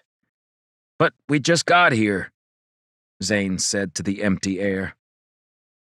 Life on the road isn't always by the book. Julia walked to the windows and Zane joined her, gazing at the fiery red reflection on the lake. How long will it take to fly to the Circle? Zane asked Crystal. Depends on the precise engine of the transport being sent, the robot said. I will determine that once we're within the vessel. Okay. Zane peered around the luxurious suite and exited to inspect the property, while Julia gathered her possessions. The wind blew through the trees at the edge of the yard, sending bright crimson leaves onto the grass. Zane plucked one and held it tightly, noting the intricate veins spreading to the dried ends. He let go, and the breeze caught it, carrying the leaf toward the water. In a sense, Zane felt like that discarded foliage, being transported in a gust, with no idea where it would bring him. The vessel lowered precisely on time, to the minute, and Zane laughed when he saw what the resort had sent. Apparently, splurging on the accommodations gave them some serious notoriety. This was called an Arrow, and could traverse through space at twice the velocity of his Scorpius cruiser. Where did they get this from? Julia asked. Zane had only seen 2 in his life, and one belonged to High Moderator Young. The other was retained by the wealthiest man in the colonies. Crystal, who owns the Fireside Resort? A corporation called Unity. It didn't sound familiar. Parent companies? Unity is listed as one of 17 companies within the fund controlled by Griffin Chester? He asked. Yes. The doors opened, and out he strolled, hands clasped together as if in prayer. I had to see it for myself. Griffin was shorter than Zane had anticipated, but appeared to be in good shape for a man of his years. With a full head of lightly speckled gray hair and a charming smile, he could have been the poster child for a retirement community's advertising. Hello, Griffin, Julia said. You two know each other? Zane asked. Very well. You didn't tell him? Zane was growing irritated. Tell me what? I hired Julia and Bartholomew Carnell to find the Forever World. Griffin peered around. Where is the old codger? Julia took Griffin's arm, directing him away from Crystal and Zane so he couldn't hear their somber conversation. They returned a few minutes later, and Griffin's expression was stoic. I was visiting Pisha. You know, the Growl homeworld. Zane paused. You visited Growl space? He'd never heard of someone, at least a human, traveling past the DMS. For some reason, the Growl were permitted in human systems, yet humans had no foothold within their colonies. Not a bad place if you enjoy bugs the size of wine bottles, and don't get me started on the heat. The Growl must sweat through their toes because I almost died. He billowed his expensive shirt as if making a point. Griffin frowned and stepped closer to Zane, appraising him untrustingly. What made Bart select you? Maybe you can tell me. This is Zane Lucas. Griffin's surprise was obvious. As in, the son of our great war hero, Liam, captain of the Antares? Guilty as charged, Zane said. Well, what are we waiting for? The Forever World won't discover itself. He rushed to the ship. The shiny white hull reflected the red leaves in the area, giving it an ominous facade. Julia, could we have a word? Zane asked politely. When Griffin was out of sight, his expression changed. You were hired by him? Why didn't you tell me? It never came up. Does it really change anything? Now we can use his help and fly to the circle faster. I'm not going. Zane didn't like being lied to, and he couldn't stand the deception. Don't be silly. Silly? I'm pragmatic. I've been pushed around for the last week. Why couldn't Bart have pointed us in the right direction if you two were working together? And the whole salvagers thing on 10? We were brought there because Gabrielle wished it, not based on our free will? We did choose to go. It doesn't matter. From the sounds of it, the salvagers are about to confront the moderators. Don't forget the drones I've now encountered twice. They're sent by an unidentified entity, and we're out here, joining the wealthiest business tycoon in the known universe in search of a ship or anything resembling a planet from a kid's book I read when I was trying to distract myself from the colony wars. I've had enough. Zane paced the landing pad, and Julia let him shout, not interrupting. Are you almost finished? She asked, when he had resorted to muttering under his breath. I'm not even close. Bart chose you because he had faith that you'd get the job done. I didn't mention Griffin because I knew how you'd react. Gabrielle is delusional, and they'll never be able to defeat the moderators, while the drones are probably a test by your own people at Scorpius, and that's the reason they're keeping it quiet. Get on board the Arrow and travel with me to the Circle so we can load up on dark matter engine enhancers. The fact that Julia spoke calmly and respectfully didn't make up for the betrayal. Zane was at a crossroads and didn't know which way to go. I've come this far. Without looking at her, he climbed aboard the ship. It was even nicer on the inside, Everything was made from the finest materials, and the cabin was designed for comfort, unlike most of the Scorpius vessels. This suited a king, not a pilot.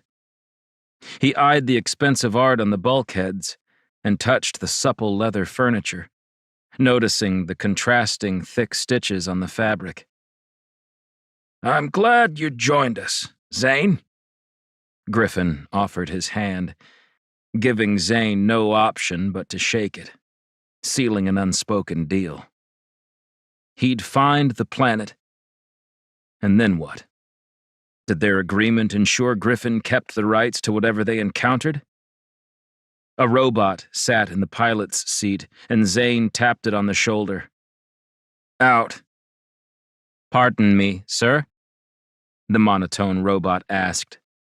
"I'll be flying us today. Please return to your charging station," Zane ordered. "Frank, you heard the man." Griffin smiled at Zane. "Bet you never expected to pilot a craft quite like this. Plus, I can't trust a robot anymore."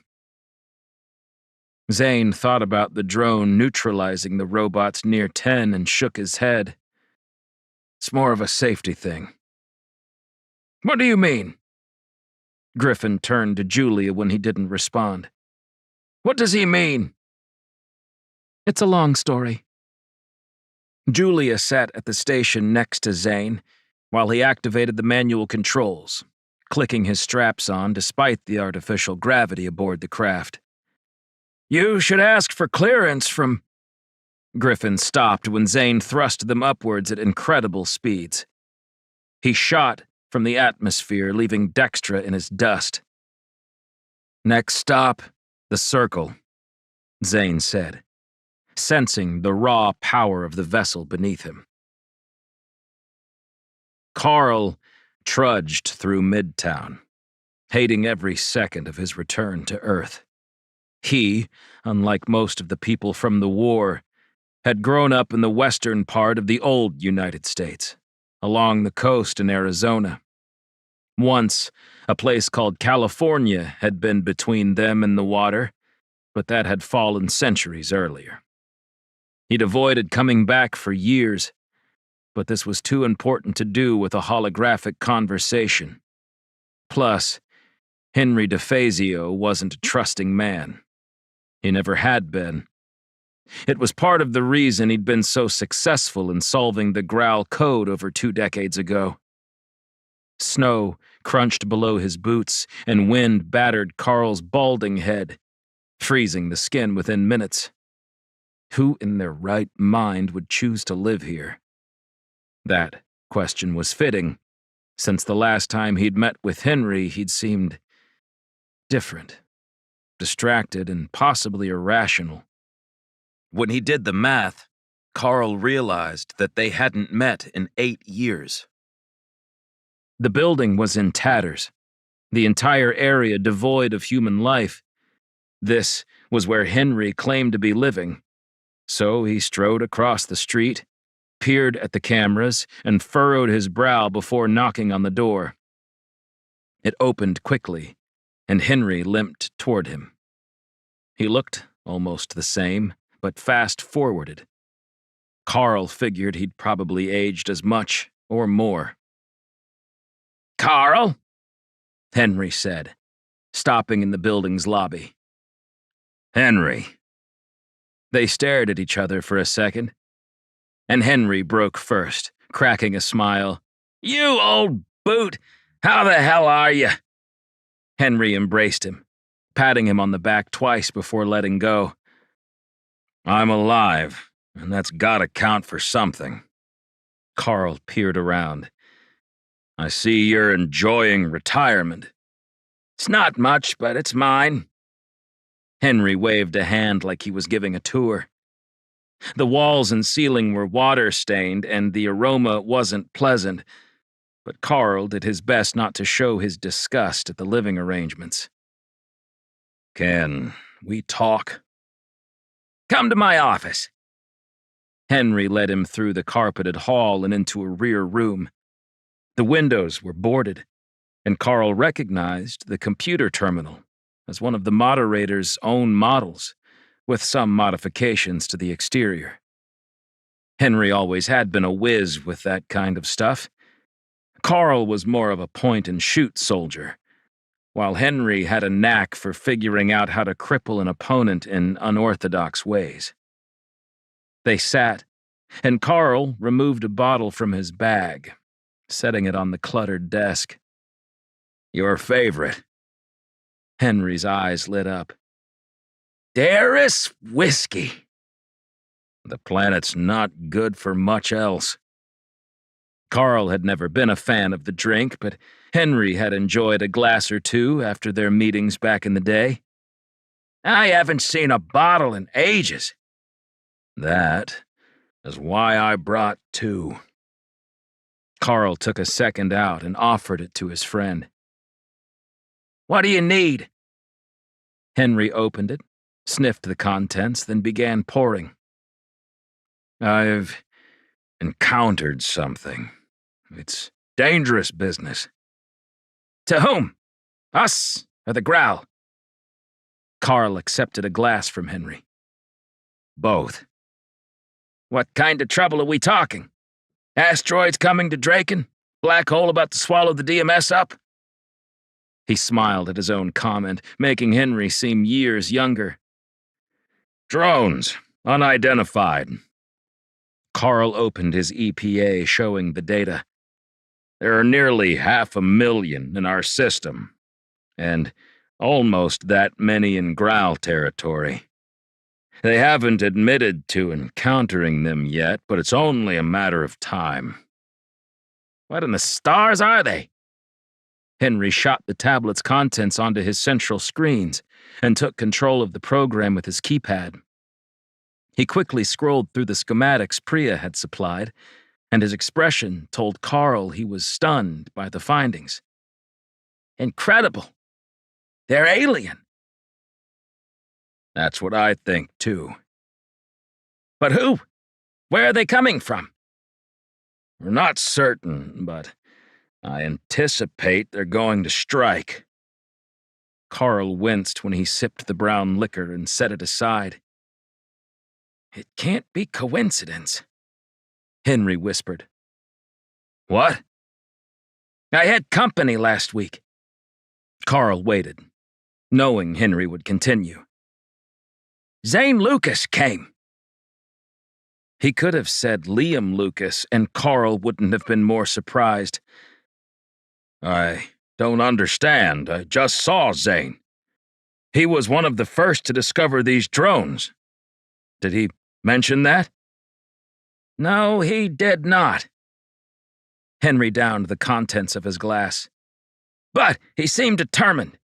They're off looking for the Forever World, can you believe it? Carl stared at DeFazio, wondering if he was being toyed with, until he recalled a conversation with Liam from years earlier. They'd been at a lecture, and he'd spoken to a man, a professor. Was Zane with Bartholomew Carnell? No. Carl breathed a sigh of relief. Good. Bart's dead, Carl. Zane took over his mission. He'd always felt there was something Liam had left unspoken between them that weekend, and now he knew what. Liam had discovered a ship, and wasn't willing to think Carl could keep it between them. It almost hurt, until he admitted that he would have broken that trust. Where did Zane go? Chaucy. Chaucy? What's in Chaucy? We left that place abandoned. Henry shrank into his seat. Carl, do you know who the Salvagers are? Should I? Carl did, but wasn't certain how much information he was permitted to share with Henry. I think the moderators are about to be attacked on 2 fronts, and you're here on Earth, talking to an old schlub instead of protecting your people. Have you spoken with Audrey lately? The glimmer in Henry's eyes suggested he had. Tell me what's going on. The High Moderator is working on something important, but she's only feeding me bits of the whole picture. Henry told him about the few conversations he'd had, and how it involved Chaucy, the Growl, and the incoming drones. The mention of Griffin's role set Carl back a breath, and he inhaled deeply, the headache creeping back. Carl took it all in, trying to decide the best course of action. Will you help me with the drones and the walkway? I'll deal with the salvagers. I might be able to do something, but we'll need more help. We have to recruit the old team, and I know just where to start. Carl had a bad feeling. Where? When's the last time you saw Callista Levine? Chad noticed the sun setting and glanced at his uncle, dozing beneath the holographic dome, protecting his pale skin from the rays. Bartholomew's robot was next to him, face dull and body unmoving. Chad loved the beach. He'd spent hours there, taking a tour of the bay with a group of other teenagers. They hadn't given him much attention, sticking to themselves, but it was nice to be around people his age. There weren't many in Little Knife, so he tended to hang out with the adults. He searched the area for Lorna and Brock. They should have returned with Zane and Julia by now. Edward! Chad jogged toward their spot on the sand. Most of the tourists were gone, packed up and heading to dinner. Yes, Chad. The robot's smooth face glowed slightly. Have you seen the others? No, they haven't arrived. Chad had a sinking sensation in his guts, and he roused his uncle, shaking his metallic legs. Uncle Josh came to with a gasp and mopped a hand over his wrinkled brow. What is it, son? Lorna isn't back. Joshua stood up with a series of grunts and moans, and the domed hologram dissipated. Well, that's no good. No good at all. What do we do? Chad asked. We know where they were going. Let's take a gander ourselves. Come, Edward. Hail us a transport. Chad brushed the sand from his feet, and they walked across the street, waiting for the ship to arrive. A short while later, they lowered to the warehouse district, but found no signs of Lorna, Brock, Julia, or Zane. It's empty. His uncle's voice echoed in the large space. Someone had left the ceiling bays wide open, suggesting ships had departed. Edward, is there any surveillance in the building? Chad asked. Let me investigate. Edward led him to a security office, and they discovered it was unlocked. The computers were torn from the walls. The monitors broken. I don't like the looks of this, Uncle Josh said. Chad stared at the console shattered on the floor. Edward, there should be a server in the area, right? Something these warehouses all connect to? Yes, I believe so. Can we find it? Chad hurried from the building, and they eventually noticed an unmarked, boxy structure a couple of blocks away. Edward broke in with ease, bending the latch, and Chad smiled when he spied the thousands of blinking green lights. Is it possible to replay today's footage? I will attempt. Edward set to the task and finished in 10 minutes. The robot projected a holograph of the camera feed against the side of the server building. The sun had finally set, allowing for a better view. Is there audio? Chad's uncle asked. No, that's stored on the local area network and someone damaged it, Edward said. Chad watched as hundreds of people milled about in the warehouse. Can you play it faster? Playing at 5x, Edward told him. They waited until one of the angles caught Lorna, and he slowed it, zooming on the region.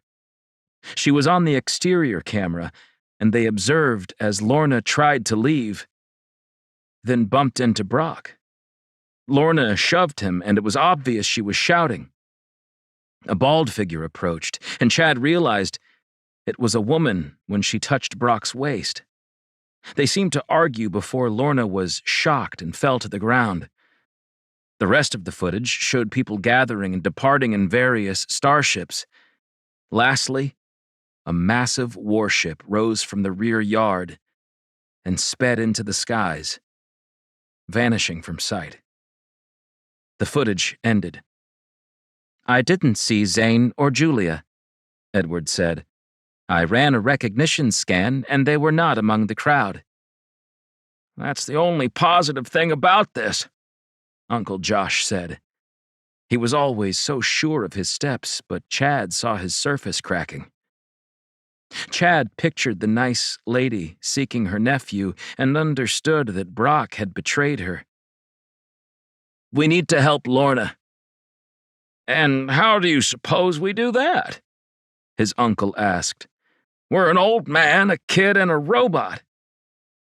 Chad grinned. "Edward, can you use the recognition software to identify any of these people from the Moderator or Scorpius databases? Clearly some must be military, or at the very least thieves. If there are outstanding warrants or arrest records, we should be able to make a few matches." Edward had results within minutes. The image of the woman appeared again, her face slightly pixelated. "Gabrielle Jones, 39, born in Teal City on Benzidar. Last seen attempting to join the academy after the war. She was denied, according to the records. Gabrielle displayed erratic behavior, questioned authority, and was outspoken in her hatred of the Growl, who destroyed her entire city, including her family, in an early incursion of the colony wars. Since then, she hasn't been found." Chad couldn't help but feel bad for her, until he recalled her treatment of Lorna Lucas. "There are a dozen other similar stories from people I confirmed IDs on. Scorpius has marked a few of them as possible revolutionaries, to be examined with caution. Most notably were Taram Leos and her husband Freza, who were present today. It's been assumed they are running a group called the Salvagers, whose sole intent is to cause a disruption to the Moderators and to send the Growl scrambling home." "The Salvagers," Chad said. "How can you know all this? Are the records public?" "Bart gave me access to the Moderators network." Uncle Josh seemed concerned by this. "How?" "Griffin Chester's company built the software and hardware they use," Edward said. "The business tycoon? What does that have to do with anything?" Josh demanded. "He was Bartholomew's benefactor," Edward responded. Joshua Scott rubbed his temples. "I never thought to ask why Bart was so wealthy. We're learning more about our friend in his death than in life. Can we find Lorna?" Chad had an idea. "I think this woman is in charge, despite what the files say, but if she's a ghost, what's the last known address of the Leoses?" "They've most recently been living on Draken," Edward said. "We have to leave." Chad ran to the transport and heard his uncle arguing to himself, but he was following, and that was a good sign. 17. Zane had only been flying it for a day, and he was already in love with the Arrow. It moved with the grace of a much smaller craft and the power of something completely foreign to him. After a while, he began to understand why. When Griffin Chester finally made an appearance on the bridge, he decided to ask about it. "Enjoying yourself?" Griffin asked. "I usually do." Zane had never been around someone so wealthy. It must have been strange to have excessive freedom in your life. He suspected it also came with headaches, like having millions of employees depending on your sound business decisions. Julia had retired to her quarters with Crystal a few hours earlier, probably for some much-needed sleep. His own eyes were beginning to droop, but the caffeine stimulants were working. Griffin sat with him, feet kicked out, head resting on the back of the seat. "Any questions about the ship?" Zane wished he disliked the man. Truth was, Griffin had been extremely convincing in his role as the nice guy. He assumed Griffin was far more cutthroat than he let on. "This technology is from the Growl, isn't it?" "I knew you'd clue in." "The cruisers have already pushed our limits, and without dark matter enhancers, they're the best option," Zane said. "What makes this different?" Zane didn't fully comprehend how the science of their drives worked. He'd always been more interested in piloting starships than constructing them. "That's proprietary, I assure you." "The Growl gave you one," Zane said. "You're the only human to achieve status among them. Why?" Griffin opened his jaw, then closed it, gazing thoughtfully out the view screen. Stars sped by as the arrow directed toward the circle. "Do you recall the story of how the colony wars ended?" "Sure. Henry DeFazio broke the code and learned where they were going. We brought the last of our warships, 5 in total, to the Folis system and caught them off guard. We destroyed half of their fleet within an hour. And lost 90% of ours," Griffin added. "You're right about all of that. They teach that version to students at the academy and in our history books. You can find 100 variations of fictional or biographical accounts describing that single hour alone. But the real ending came in the aftermath." He had Zane's attention. "Don't leave me hanging." "The Growl were ruthless. I was on Upsilon for that battle," he said. Zane bolted upright in his seat. "Captain Callista Levine's warship?" "Correct. I joined the ranks a year earlier, deciding to put my credits where my mouth was. To that point, I drained my resources in funding our expeditions and defenses. I kept the war from nearing Draken, with the strategic placement of decoy ships drawing the Growl's attention. The moment we lost our capital principal world, we were doomed, and we all knew this. I became obsessed, reading every story of loss, replaying the bridge footage from each battle, until I was part of it. Callista wasn't fond of me initially. She warmed up later." His tone made Zane think their relationship went beyond captain and subordinate, but Zane didn't interject. "The Growl ships were all alike to us, but they were surprisingly unique. I was the first to determine this. It was a subtle deviation, but once we understood their hierarchy, we decided to target their lesser ships at the onset, which held better weaponry, but fewer ranking officers. The Growl barely gave those warships shields, opting to throw all the energy into the blasters and cannons.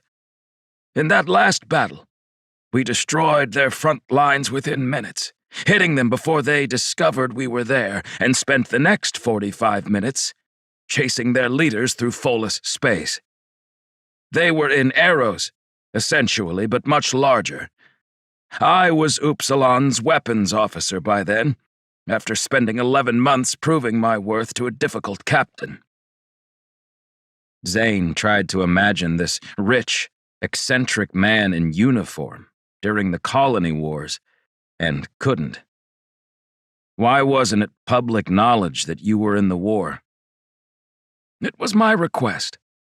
If investors knew how reckless I could be, they'd leave their credits with someone more stable." He laughed gently at his own comment, as if transported to another time. "The Growl leaders were there, a male and female named Eon and Hookah.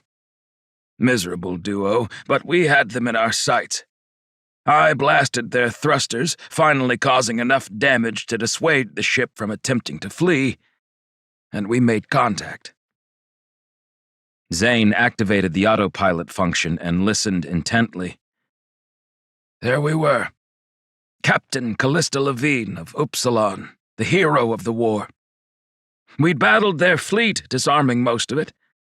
She stood like a goddess on the bridge, squared off with the view screen as the giant growl enemies stared at us, disbelief pasted on their alien faces." "And what happened?" "She demanded their surrender." Zane had never heard this version. In the records, the Growl reached out to the humans and admitted defeat. "Did they?"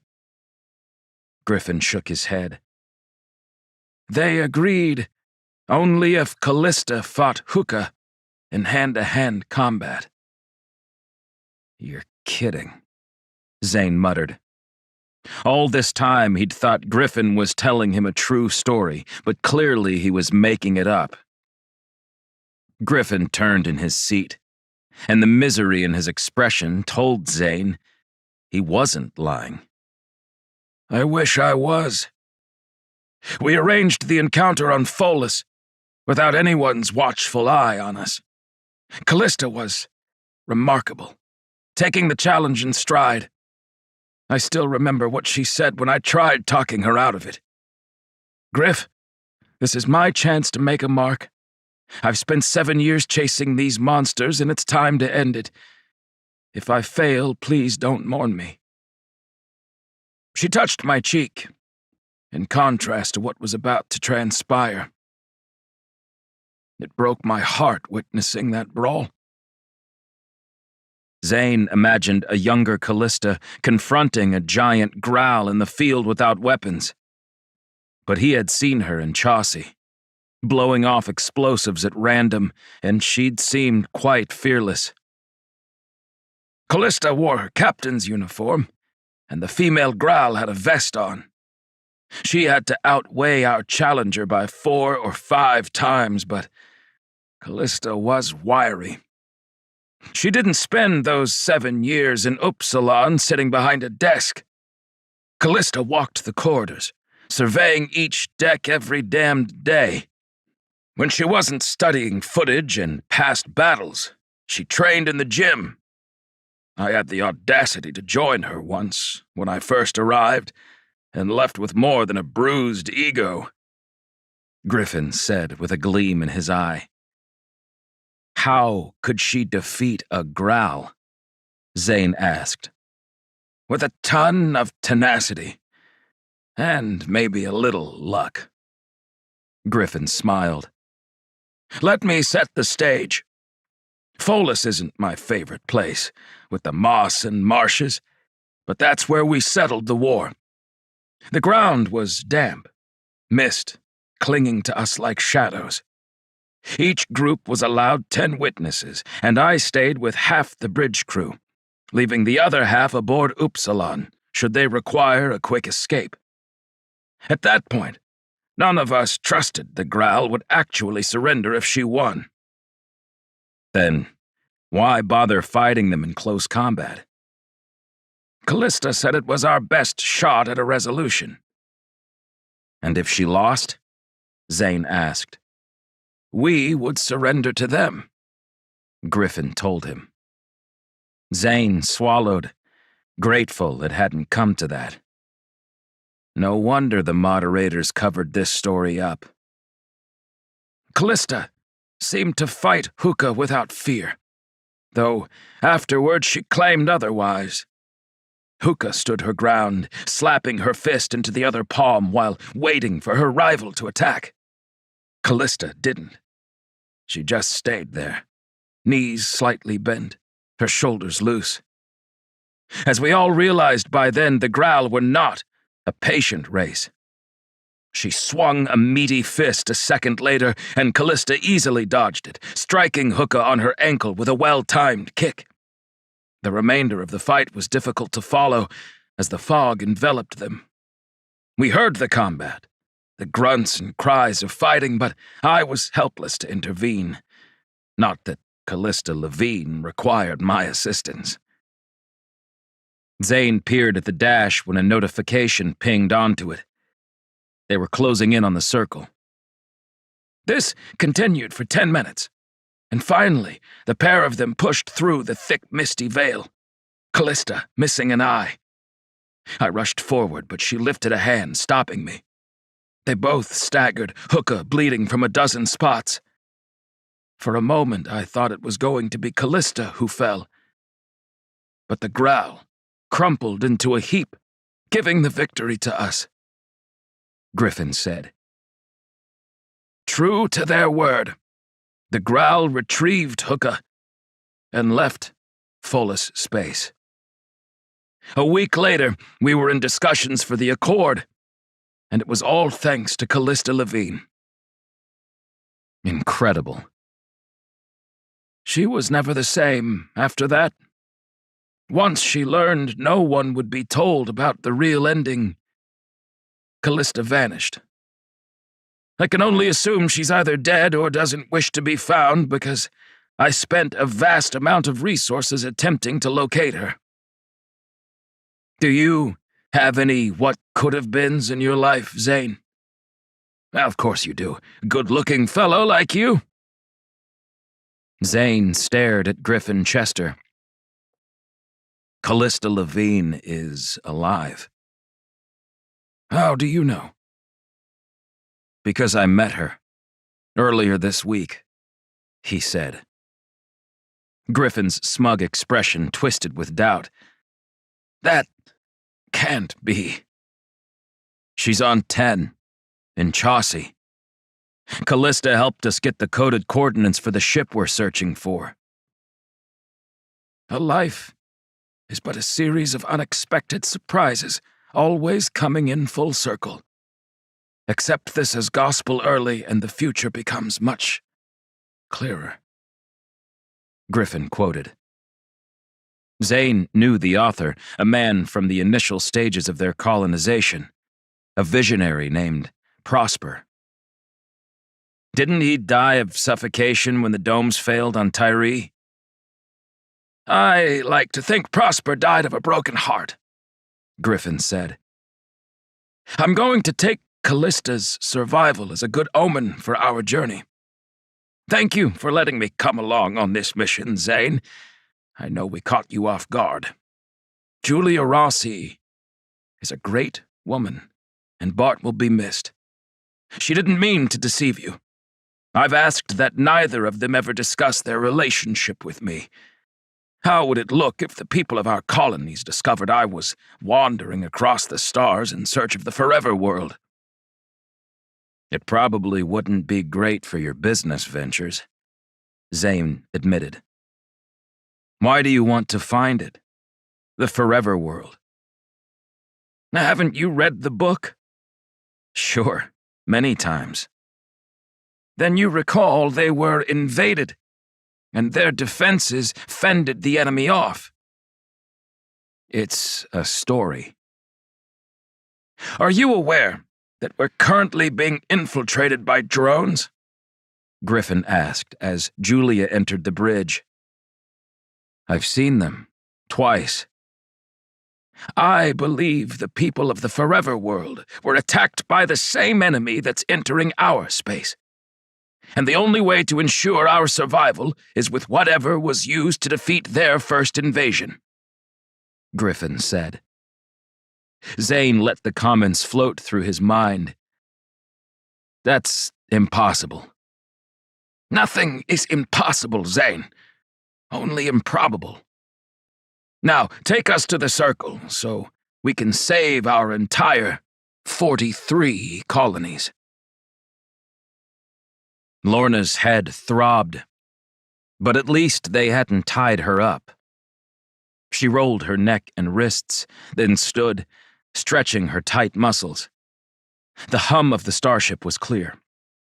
Lorna preferred staying put on a planet, and had done so since the moderators ended their expansion to other colonies. If she hadn't been rendered unconscious and betrayed by Brock, she might have enjoyed the momentary silence. Instead, anger sizzled through her body. Not only at this Gabrielle woman and Brock, but at herself. She'd allowed him into her world with barely a second thought. Lorna had spent so many years working on the side to track Liam's every movement during the colony wars, trying to determine where he might have ended up. Then, the file had arrived on her EPA. And Terry's wasn't missing. Scorpius had discovered pieces of a warship in the Deshari system 11 years earlier, and they were identified as part of Antares, her brother's posting. While there wasn't any mention of a skirmish with the Growl in that system, it didn't surprise her. Only about half of the actual fights were listed in their record books. The rest redacted as the moderators saw fit. It was another reason to never trust the government. They spoke in half-truths and pushed agendas that suited both the human population and their new allies, the Growl as well. Lorna yearned to tell Zane the news, but hadn't been able to. Maybe she should have.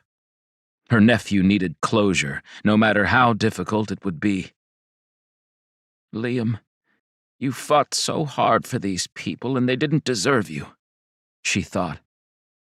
Part of her contemplated banging on the doors and joining these marauders in their radical venture, but attacking the moderators with aggression wasn't the answer. The quarters were bereft of comfort, with a hard bed, no pillow, and nothing to indicate her location or how long she'd been out. Lorna lay and gazed at the molded gray deckhead. It was astonishing they'd managed to procure a warship. How was that even possible? It wasn't like they were floating around freely, easy to buy on the open market. After the war, the Growl had demanded the fleet dismantled and decommissioned. She wondered why they'd agreed to so many concessions, while the Growl made a fraction of the effort. Lorna wished she had her brother's courage in the face of adversity. He'd know how to handle this situation. The hatch opened, and it took all her strength not to verbally or physically assault Brock as he stood in the entry, arms crossed. "Hear me out." Lorna inhaled and slowly released the breath. "Do I have to?" She found herself flinching when he stepped in, and he must have noticed because he halted. "I didn't want to hurt you. I was sent to gather information. The salvagers needed the Lucas connection. It was part of their plan to gain support. Liam Lucas's sister and his son would do wonders for their campaign against the moderators." "You got what you desired, then," she said haughtily. Brock's frown vanished. "I was supposed to contact you after the group sessions and try to sneak through the cracks, but I honestly did fall in love with you." Lorna laughed involuntarily, shaking her head. "I don't even know you. We stayed strangers, and only because I wasn't willing to share my own past. I figured we were cut from the same cloth, that we had too much pain to release. So we'd keep it bottled up and move on with each other. I asked you to live with me, damn it." "Lorna." She rose and poked him in the chest with a rigid index finger. "No. Let me talk. I finally asked a man into my home, and this is what happens. It's almost humorous on a cosmic level, isn't it? That the obsessive, introverted Lorna pushes her trauma to the side, then is beaten with it. Brock didn't break eye contact, but she could tell he was uncomfortable. I should come back when you're... Don't! I never want to see you again, you rotten troll of a man! She spat, and he exited. The hatch sliding closed with a finality she felt to her core. They flew on, the hum continuing as the warship traveled through space toward an unknown destination. Something Brock said about the salvagers stuck in her mind. They were trying to recruit her and Zane. Instead of giving up and curling into a fetal position like she wanted to, Lorna sat, devising a plan to thwart these people's attempts at a coup d'etat. 18. The circle came into sight, and Zane slowed the arrow, reversing the aft thrusters to coast along the first layer of asteroids and planetoids. The cluster of black rock spread out over thousands of kilometers, with the central station located between the masses. It was shaped more like an oval after centuries of mining, but there was no point in changing the name. Everywhere he looked, there were massive asteroids, many with structures built on them. Large robotic equipment trailed the surfaces, some in the darkness of the far side opposite the system's star, others bright and illuminated by the powerful orange glow. Despite the lucrative positioning within the early days of the colonies, there were few starships presently docked at the circle, and Zane was grateful for it. He preferred anonymity, especially while piloting what might become an extremely recognizable vessel. Griffin Chester had done a commendable job keeping his ship from the feeds, but if Zane had known he owned one, then others would as well. "Preparing to dock," he said. Julia remained on the bridge with Crystal, and Griffin finally joined them. He changed into a more formal uniform, and he offered one to Zane. "It's better if we look the part. You'll be far less memorable if you're seen as my lackeys, doing my bidding." Great. Zane felt the slight rumble as the docking arms clutched the protrusions beneath the arrow, and he powered the engines off, listening to the whine as the system hibernated. He unfolded the gray uniform and sighed at how unpleasant it looked. Zane was used to wearing utilitarian clothing, since he'd donned the bland Scorpius logo uniform for the last decade, but was starting to enjoy choosing his own clothing. He slipped into it without complaint, using the bridge's office to change. Julia came into the cabin with him and beamed while he slid the top on. "You couldn't wait until I was done?" he asked. Julia shrugged and turned around, removing her own pants. "Don't be such a prude." Zane froze and faced the wall, zipping the shirt up. "I'm still mad at you." "I'd rather you weren't." He couldn't help but crack a smile at her cavalier attitude. "You don't get to decide whether I'm upset." "And I say I do.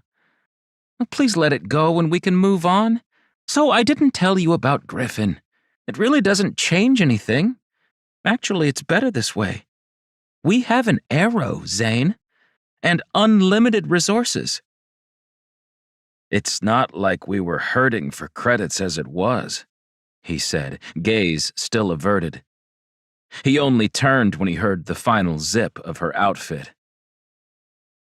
"Which, I should remind you, mostly came from Bart's dealings with Griffin Chester." "Of course. Now I owe everything to a man I just met, because a guy I've never met died and left me some money." "You're getting it."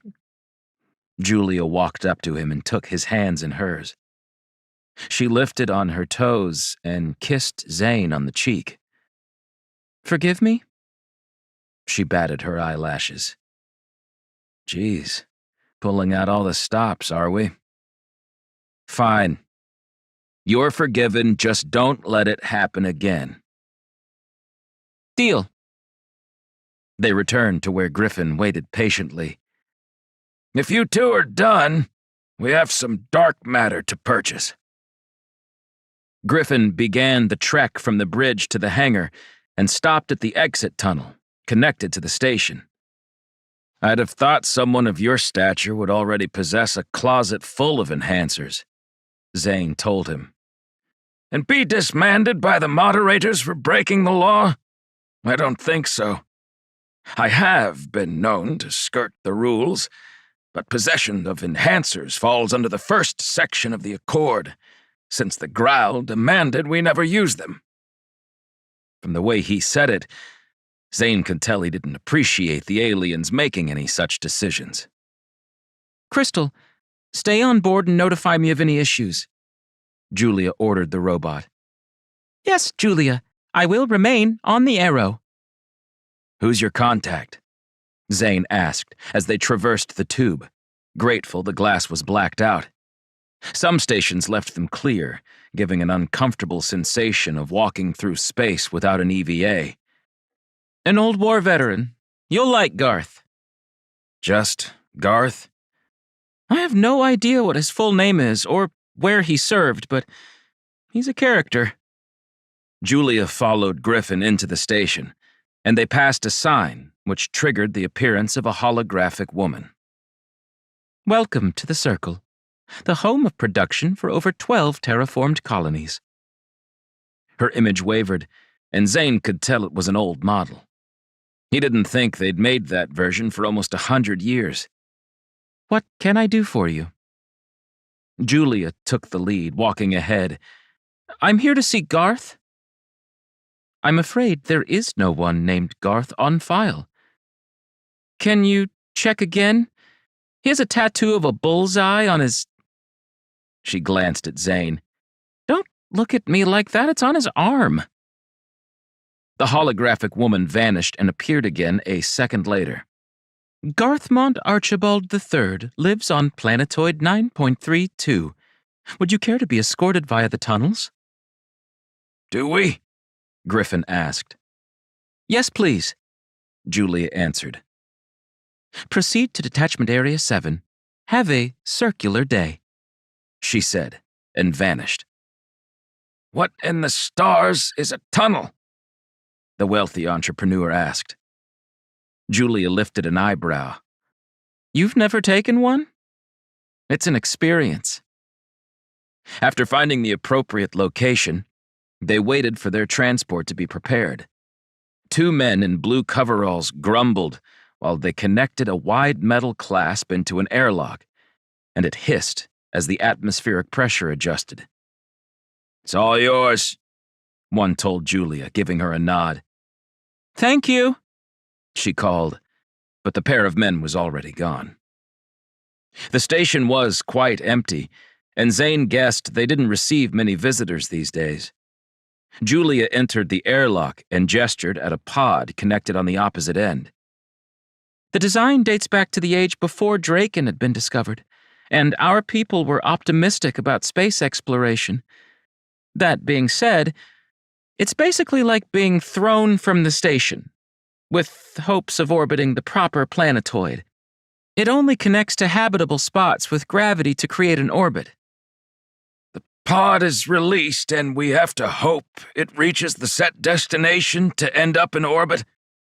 Griffin asked, with the slightest of tremors to his voice. Couldn't we use the Arrow instead?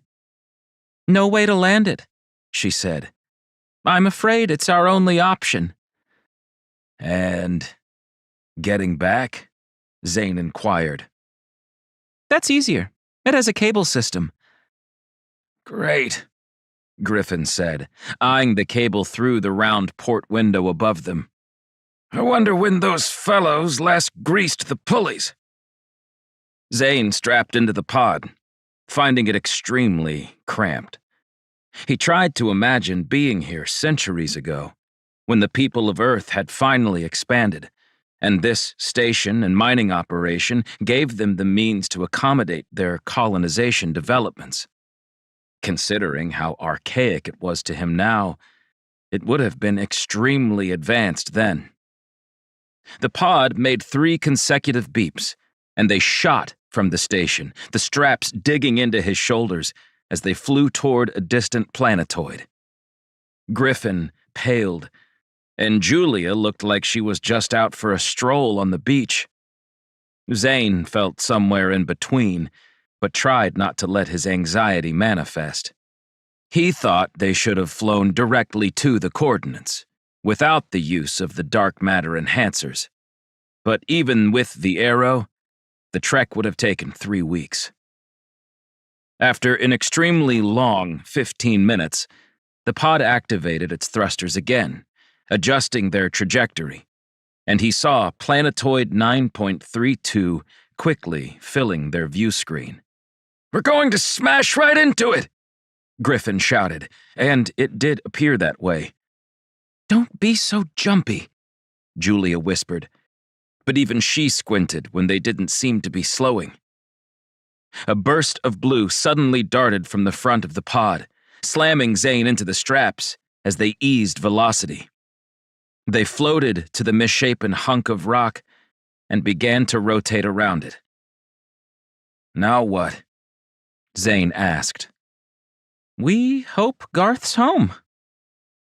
As it turned out, he was, and Garth quickly sent a drone to connect to them. It latched on, dragging them to the surface, and the pod clicked to the habitat built into a rocky cliff on the planetoid. "Should we suit up?" Griffin gestured at the closet, where 3 antiquated spacesuits hung on a rack. "Nah, the atmosphere should be intact." Julia emphasized the word should, making Griffin blanch even more. The airlock hatch initiated, and once the pod was sealed, the secondary hatch slid wide, revealing the largest man Zane had ever seen. His beard reached his expansive belly, and he studied the trio of visitors with distrust. "What did I do this time?" "You didn't get the transmission, Garth?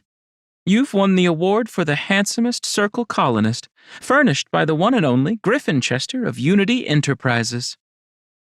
Julia hugged Garth, and her arms didn't even come close to covering his back.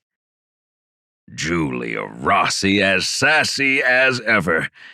I will take the cash prize, though." He glanced at Zane, then at the tycoon. "I suppose you're here on actual business." Griffin eyed the hatch. "Can we talk inside?" Garth pounded on the metal bulkhead with a fist. "Don't worry about this, Mr. Chester.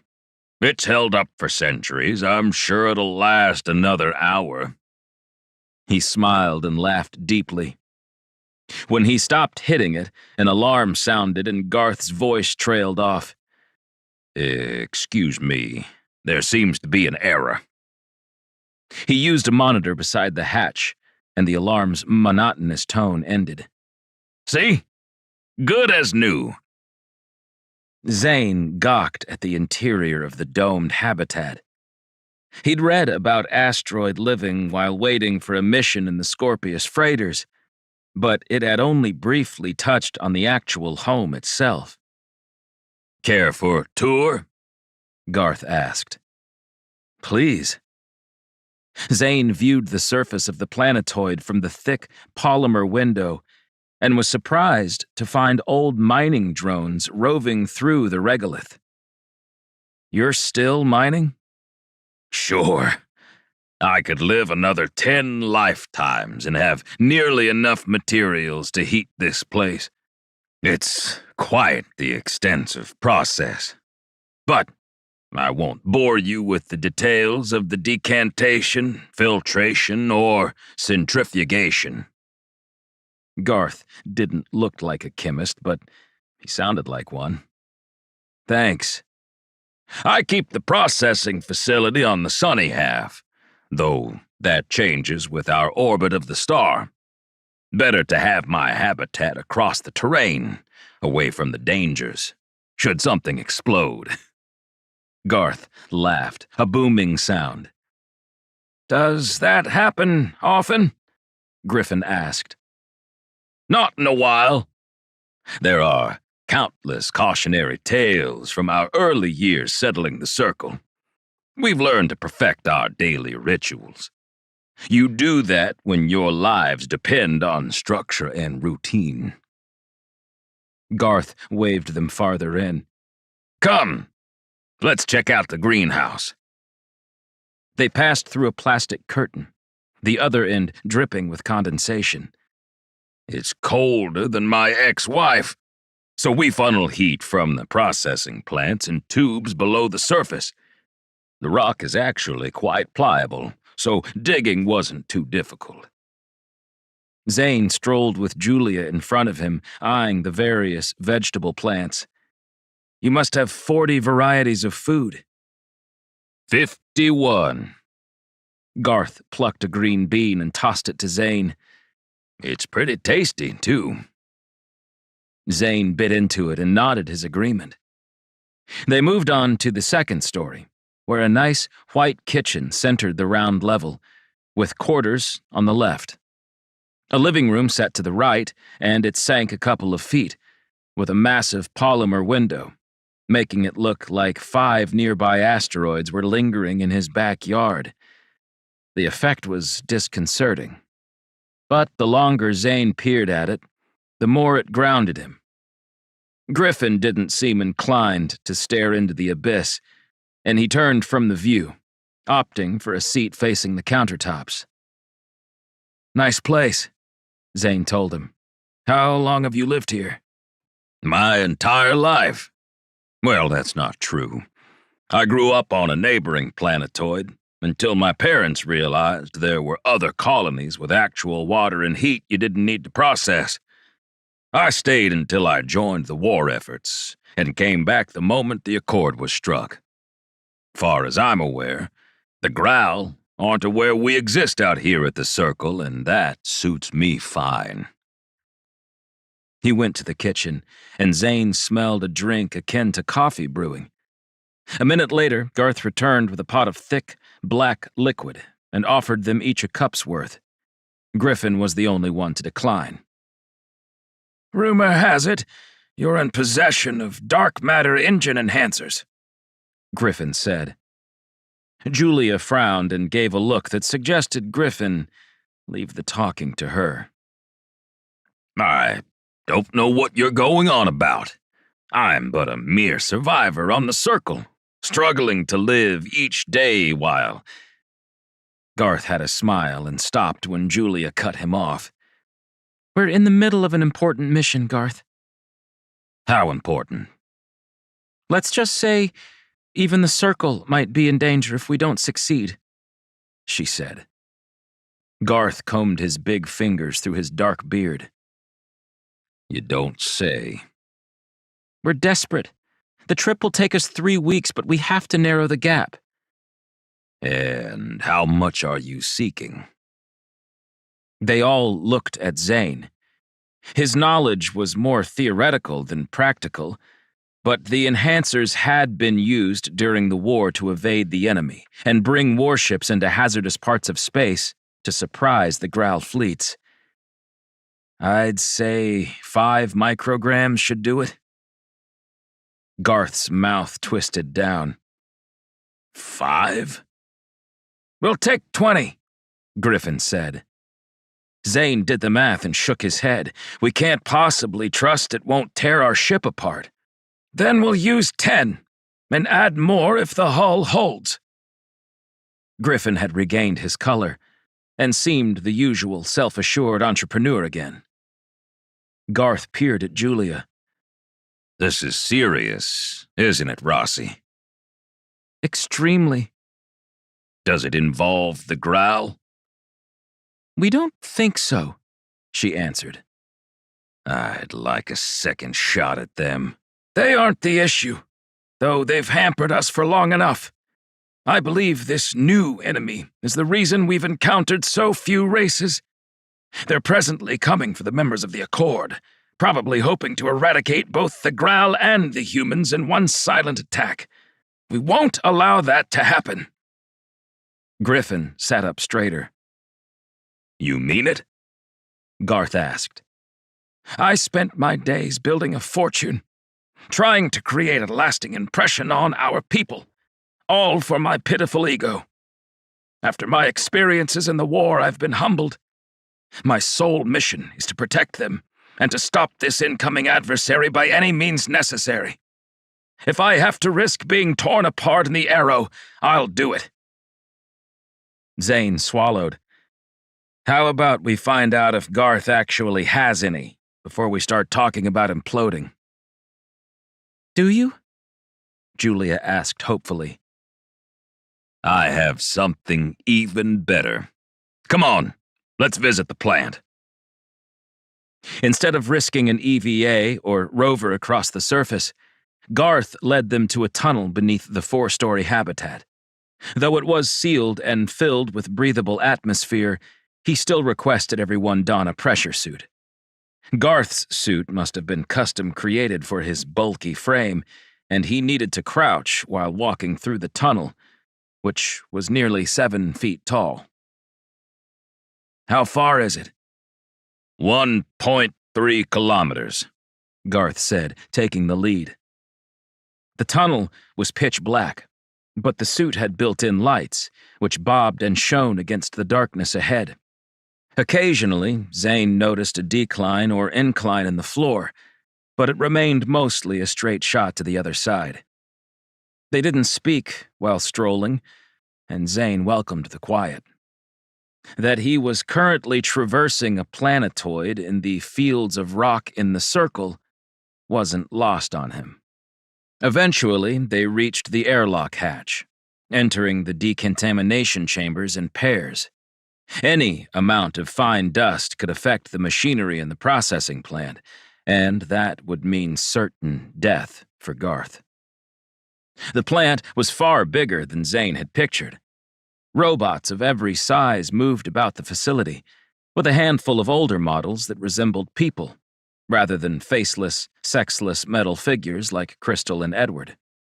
Others were programmed machines, connected to the ground, moving multiple limbs as they worked on keypads and within cordoned-off energy fields.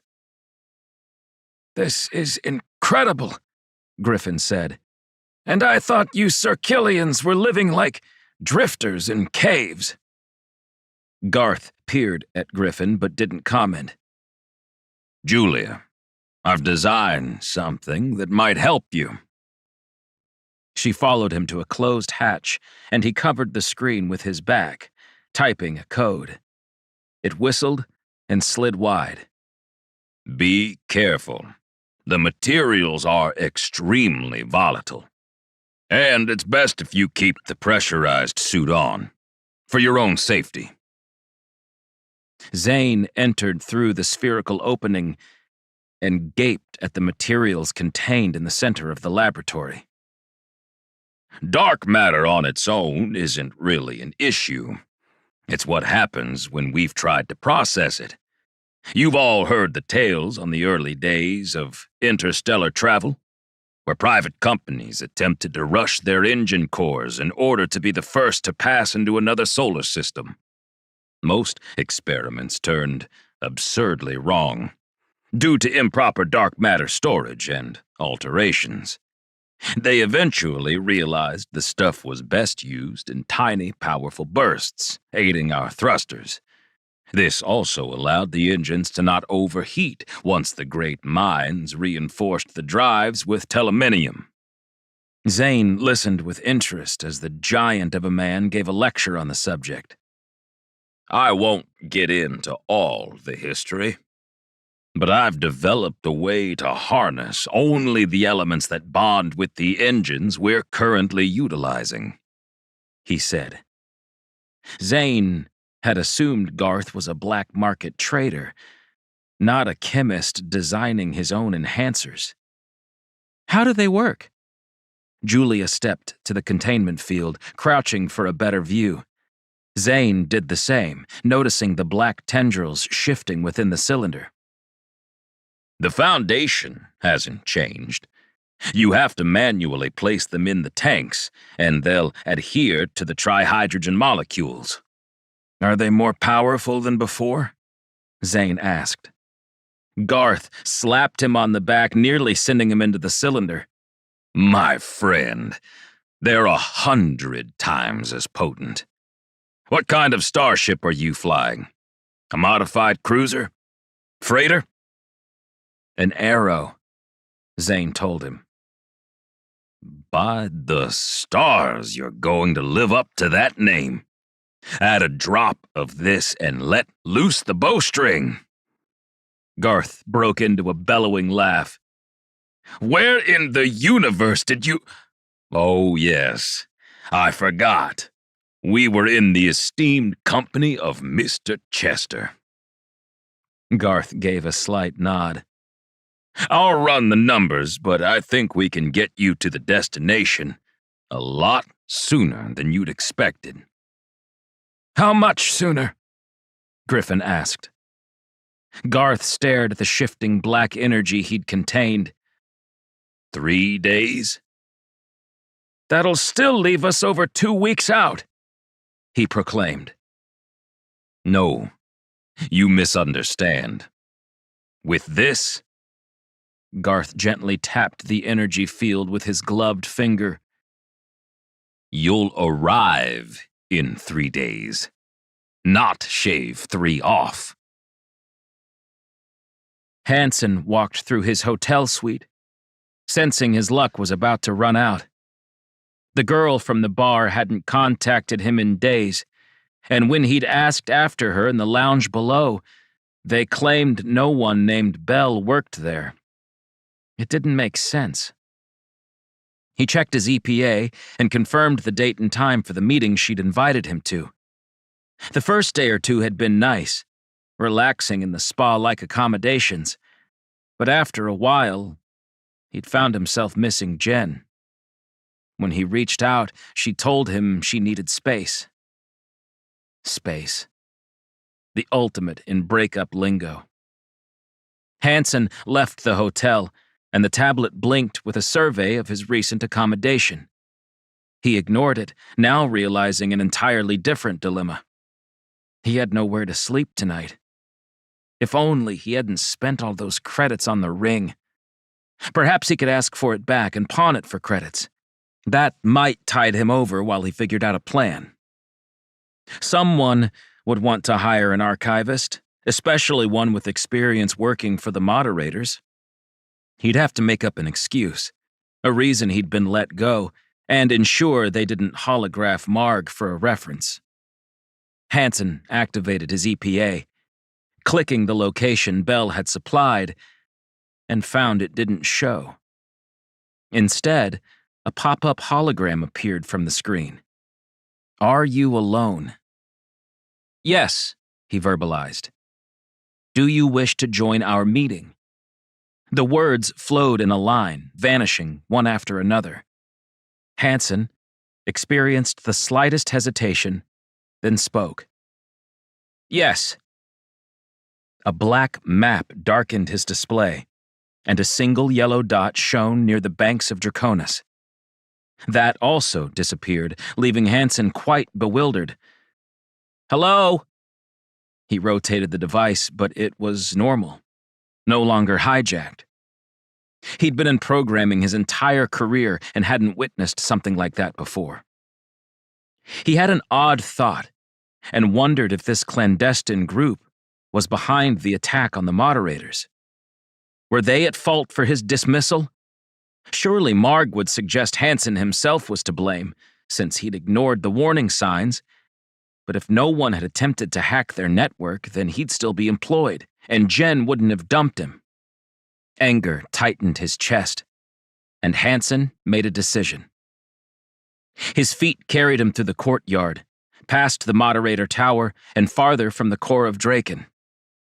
He'd been here his entire life, and he suddenly felt small, like his existence wasn't of note. Instead of traveling or joining Scorpius, he'd opted for a safe reality with few pressures around him. To be blunt, he'd squandered his first 30 years and vowed, while stalking toward the meeting, to change course and make something of himself. He pictured the yellow dot on the screen and wandered there, taking his time. He'd been lazing at the hotel too much, getting pudgy when he should have been building his future. The Draconis Mountains loomed in the horizon, two monolithic peaks giving the vague impression of a dragon. They were the namesake of the city, the capital of the great, expansive human network of colonies. The mountains were a much better sight at dawn, but Hansen preferred to sleep in on the weekends, so he'd never actually witnessed it firsthand. That didn't sit well with him now as he viewed the famous landmark. Hansen waited until the sun had set and let the soft glow of the lights in the sidewalks lead him to the destination. It was blocked from any other structure and fenced off with an energy barrier. He almost walked straight into it until he noticed the familiar hum of the security gate. His offices had them at the entrance, too, and it was impossible to miss the faint tingle on your skin when in proximity. The tablet clicked on, and the gate temporarily split apart in his position, displaying an arched doorframe for him to approach the property. He traveled through and peered behind him, finding the entire city had vanished when inside the perimeter. Whoever this group was, they had access to high-tech equipment. Hansen saw other people, and a couple of them nodded in his direction before continuing their hushed conversations. As he got closer to the large commercial building, which seemed to be a shipyard converted to an office, he heard snippets of these discussions. Everything will change in 4 days. The growl won't know what hit them. Where did that growl come from? I can't believe Gabrielle let him in. He guessed there were around 200 people, many in Scorpius garb. Some were in moderator uniforms, but most were in street clothing, not wanting to be conspicuous. There you are. It took a moment for Hansen to realize the speaker meant him. He blinked and recognized Bell from the hotel. I made it. He'd been angry earlier, but now he was curious. He'd expected a vengeful group of dissidents, not this composed collection of seemingly intelligent citizens.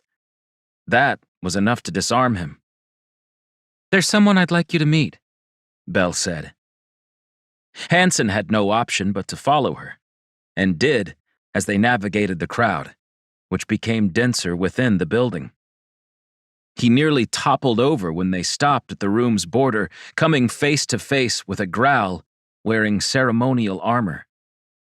Hansen had never enjoyed being in close quarters with the aliens, and he had the inkling to spin on his heel and run. But he stood his ground.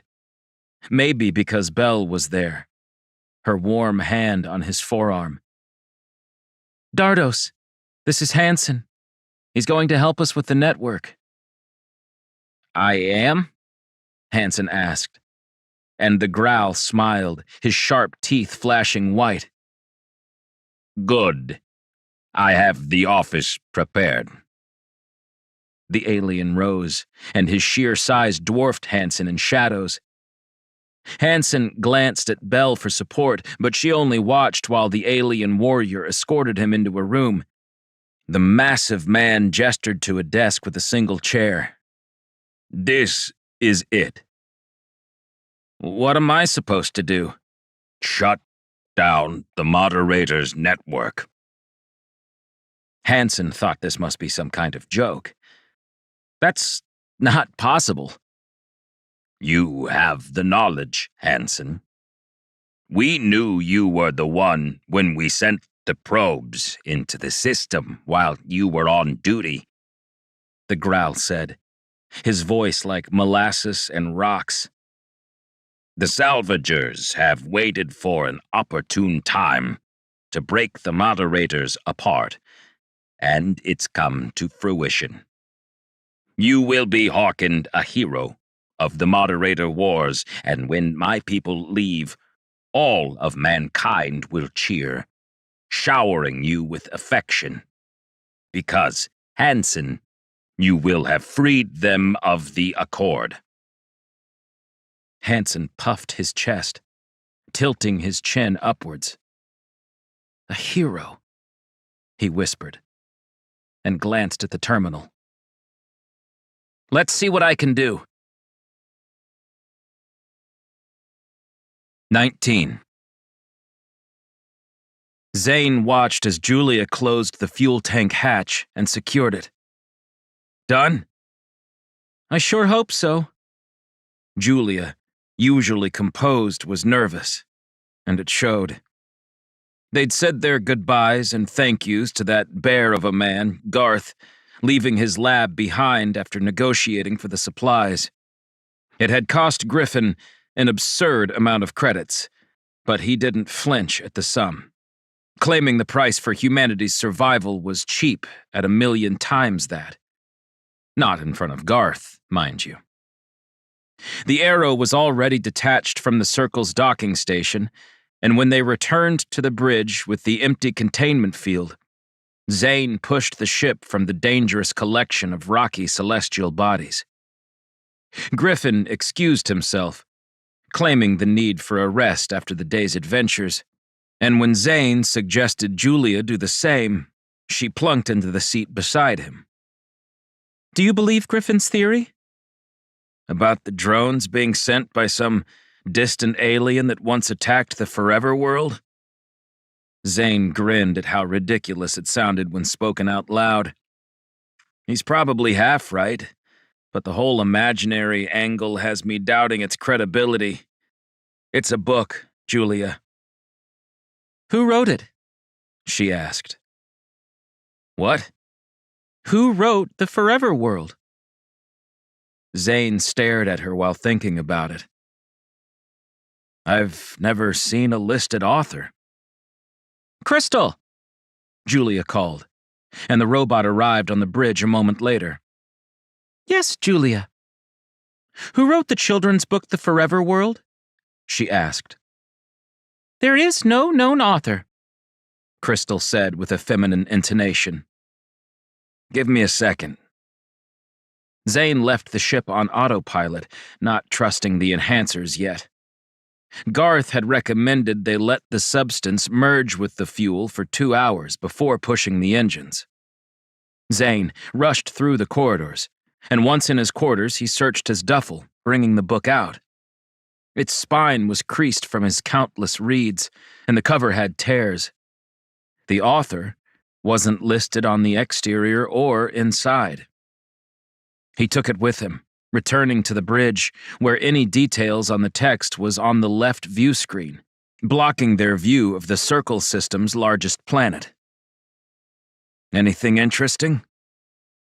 The book first appeared on record almost 200 years ago, Julia said. Keep in mind, this was before our current iteration of information gathering. In the centuries before the principles, each world kept their own history. And those were only shared in the last 100 years, with much of the data being omitted. Countless details were lost in the transition, Zane suggested. Precisely. Julia set her EPA on the console. Zane, have you experienced any issues with your personal assistant? I've been so distracted, I didn't notice that I've had no messages coming in. Usually I get at least 1 or 2 serious requests for work every week, and a dozen not so serious as well. She showed him the empty inbox. Zane checked his own, finding nothing had been sent or received since he'd transferred the 1,000,000 credits to his aunt. Crystal, can you analyze the device? She accepted it and held it like a server bringing a tray to a table. The link is broken. And mine? Julia watched as the robot duplicated it, confirming what they already knew.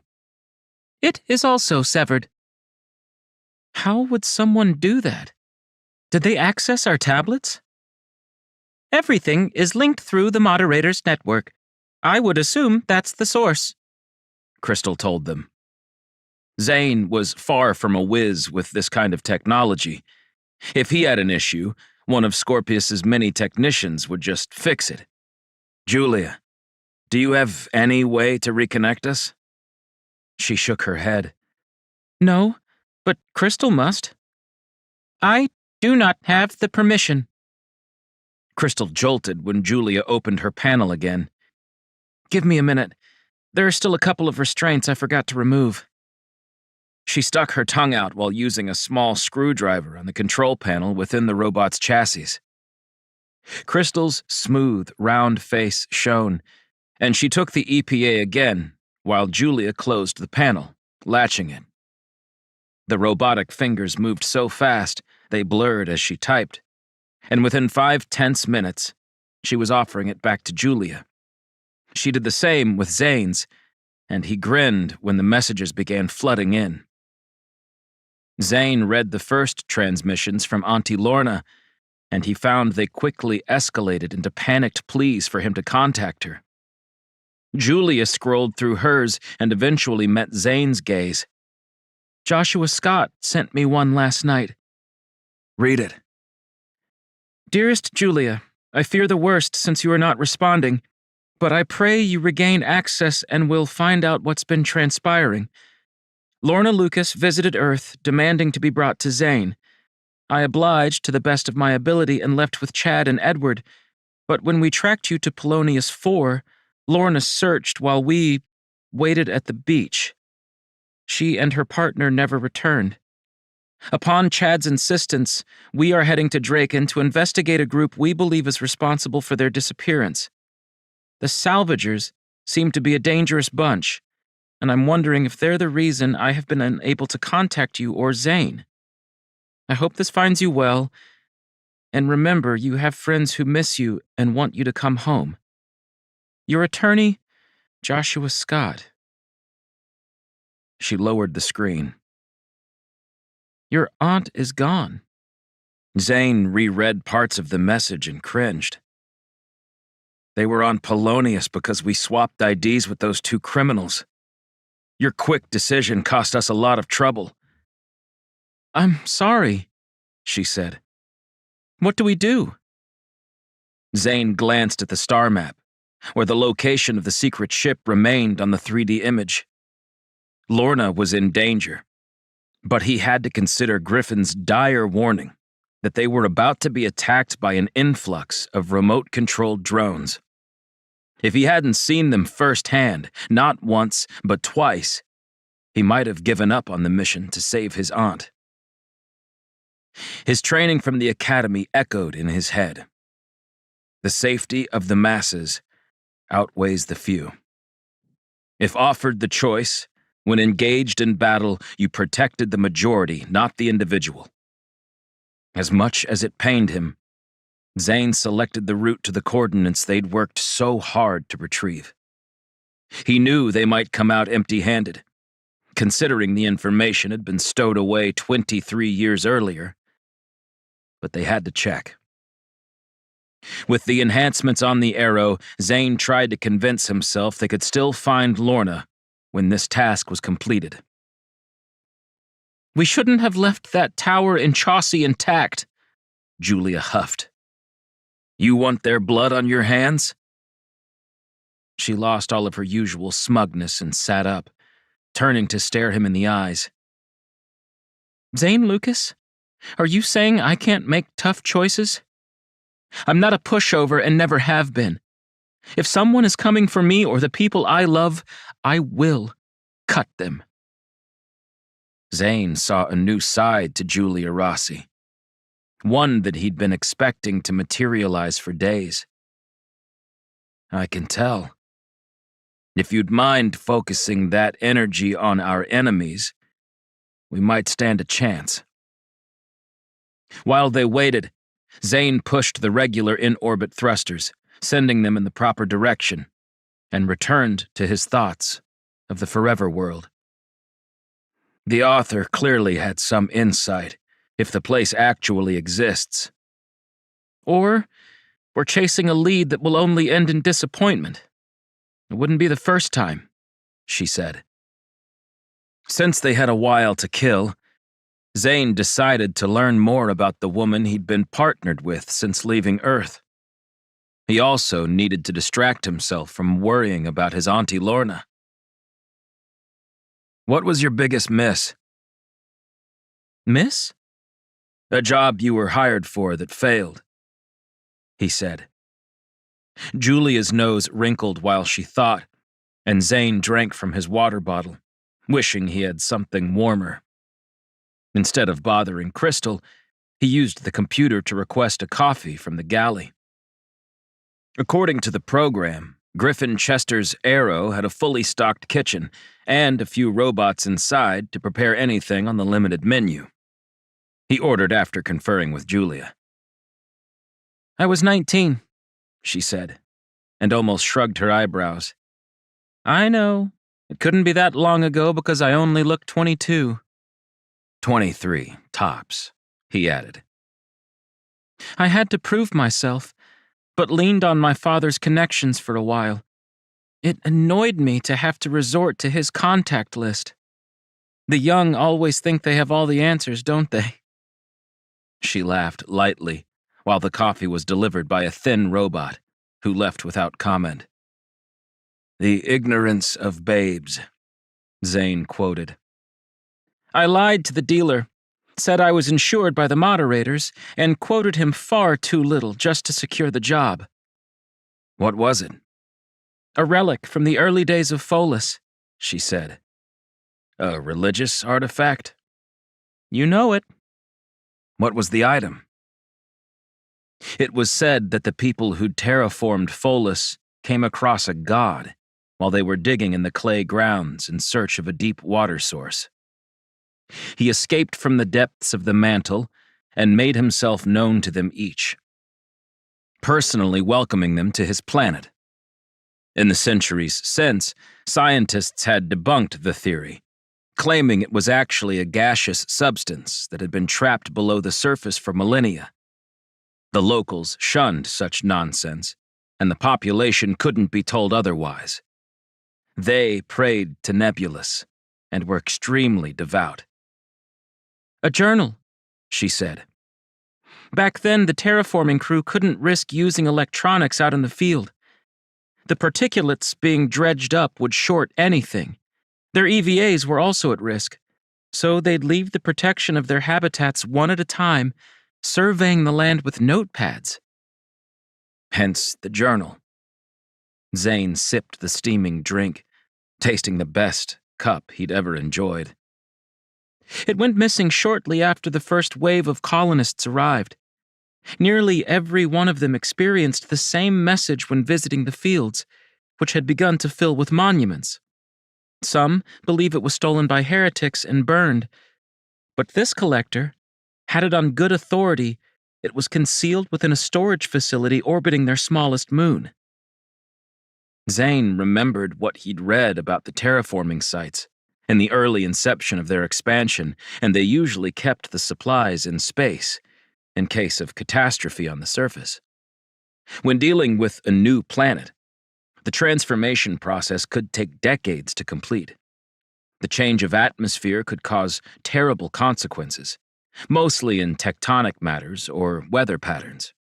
For this reason, they protected the gear, should they need to retrieve it and start again. Zane guessed they'd suffered far more deadly occurrences than were cited in the texts. I took the job, flew to Pholus in a rented transport, and the guy was a real creep. You know the type, always leering and touching, as if I wanted attention from a slimy oil trader. I was almost ready to break his fingers when we got there, and the moment I stood up to him, he ditched me in a rusted old pod. The radio barely worked, and it took me an hour to contact the surface to send help. After a week of dealing with the people on Pholus, I wanted nothing more than to hightail it home and leave this nightmare trip in the dust. But I had a reputation to build. What did you do? Zane checked the countdown, finding they had only 20 minutes before he could utilize the enhancers. The food came on a floating tray, and it nearly toppled over when the thrusters flickered. He caught the corner and grabbed their plates, sending the tray back to the galley. What any rational, daring, beautiful woman of 19 would do, she said. I begged a maintenance crew to escort me to the storage unit, claiming I could bring them great glory when I found the artifact. Of course, I told them it was a cog blessed by Nebulous. And they bought that? You know how those Follis fanatics are. They want to show off anything that might put themselves in a better position with their people. Julia picked at her salad, eating a piece of tomato. We latched, and they gave me an hour while they cleared debris from the moon's orbit. I scoured that damned floating warehouse from head to toe, with no gravity, I'll remind you. Was the buyer angry? Julia smiled, showing her teeth. The point is, I rarely miss. I spied the journal secured in a leather pouch with the rest of the troops' belongings, and gave the maintenance crew their illustrious cog I found at the bottom of a drawer. It meant nothing, except to the wheel it was supposed to connect to. Rossi, pulling out the big guns. Have you never come up short on a job? Oh, of course I have. I'm human, after all. But it was fun recalling my first quest. The man was so ecstatic, he gave me a bonus and hired me for another job, she said. I've raised my rates since then. The computer chimed while they ate, notifying Zane the Arrow was prepared for the arduous trek. That would only take 3 days, should the enhancers not erode the fuel and destroy them in a fiery blaze. Zane confirmed the course, set the thrust ratio, and hit the glowing green icon on the dash. Carl stepped off the Arrow and onto Chaucy for the first time since they'd closed the base. He had fond memories of the area and recognized the building where he'd met his ex-wife when they were both stationed there 30 years earlier. It was before the war, and they'd fallen fast and hard in love. Before he knew it, they were married, and Paula retired after learning she was pregnant. Their apartment overlooked the bay, and his gaze lingered on it. The windows were all shattered, the exterior covered in a pink-colored moss. Chaucy appeared like someone had set a bomb off. The structures were half caved in, the roads slick with mossy undergrowth. Carl's children had been born in this city, and as tempers heated up after meeting the Growl, his marriage had cooled down. Carl took a large role in the colony war efforts, and it ruined far more relationships than his. Even now, he rarely saw his kids, who were both grown up. The boy refused to join the academy, opting to be a musician instead. Paula said he wanted to be as different from his father as possible. That was a knife wound Carl still hadn't recovered from. His daughter, beautiful Gabby, worked for Scorpius, but was stationed at a distant outpost along their demilitarized space. He often sent her messages, but only occasionally heard back. She mentioned meeting someone on their last communication, and he wished the best for her. Still with me? Henry snapped his fingers, drawing Carl's attention. Yes. Lots of memories here. For all of us, Henry said. Remember that time Liam got so drunk he challenged me to a history quiz? Carl laughed softly, the reaction not reaching his eyes. I do. And he nearly beat you. That was one smart man. You know, for a soldier, Henry added. We were a good team. The two of us, Liam, Callista, nothing could stop the gang. Henry said. Only they did. The growl had changed everything, and now Carl answered to them. It didn't sit right with most of their population, and at that very moment, Carl wondered how he'd ever agreed to head Scorpius. Aye, they did. Henry stepped off the ramp and peered up at the shiny white hull of the Arrow. Tell me again how you secured this magnificent ride.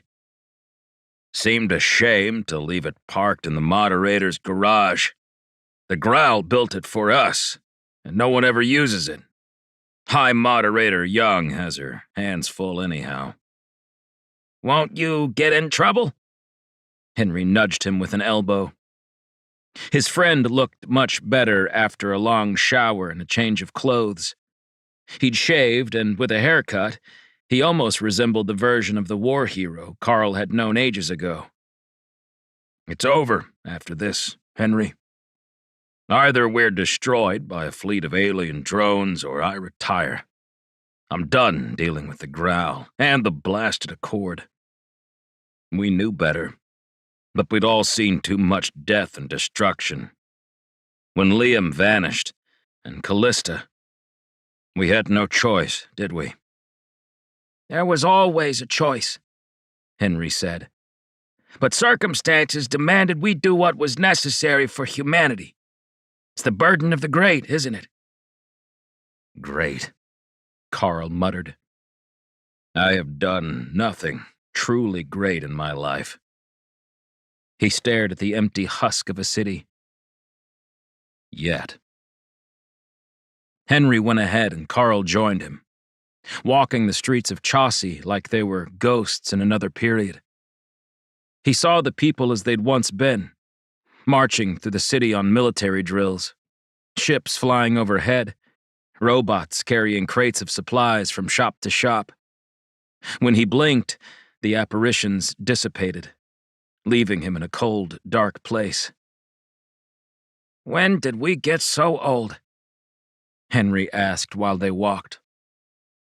Carl had no answer, so he refrained from speaking. Callista was supposed to be here. Henry had been in communication with her over the years, but those conversations had grown more erratic and less frequent. This way, Henry said, gesturing at the school. Carl's kids had gone there for a few years during the war, but he didn't think he'd ever stepped foot inside. Yet another reminder of his parental failing. A blast struck the ground before them, and a second came on its tail. He instantly threw his hands up, as did Henry. It's us, Callie! Henry shouted. Henry DeFazio and Carl Rogers! One more shot hit the sidewalk, and then silence.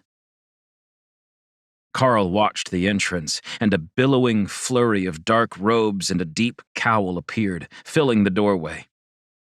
The hood lifted and dropped behind her head. Carl's heart ached at the sight of the woman he'd once considered a dear friend. Her face drooped on the right side. The left puckered around the metal panels, where her eye once sat. Callie? I know no one by that name, she said. It's you, Callista, Carl whispered, coming closer. She flinched, squinting her good eye at the pair of them. Don't lie to me. Carl was taller, with hair. Henry was handsome. And young. I was quite the strapping lad, wasn't I? Henry chortled. It's been too long. Carl hugged her, not caring about the smell or the fact she seemed confused. She reciprocated the embrace, and he heard the gentle sobs as she pressed against his neck. Give me a turn, Henry said, offering a hug of his own. Look at us, hiding from the universe. What's the matter with us? He asked Callista. While they'd vanished from Draken, Carl had risen to lead the military, heading in the complete opposite direction. Finally, they broke apart, with Callista chancing a smile. She showcased a missing tooth, and Carl realized how bad it was. Her cheek twitched, and he heard muttering under her breath, as if she was convincing herself of something. "We need your help," Carl said. "I'm afraid I'm all out. Can you come back in a month?" she asked. Carl couldn't tell if it was a joke or if her mind had wandered. "Did Liam's boy send you?" "Liam?" "His boy. Visited last week with a girl, pretty little thing. And the girl wasn't bad either." This made her laugh, slapping her knee as she bent over. Carl set his hands on her shoulders, staring into her good eye. "Did you say Zane Lucas was here? On Chaucy?" "As sure as the sun sets, I saw Zane. He mentioned a drone taking down Jackie's and Herschel's robot transports.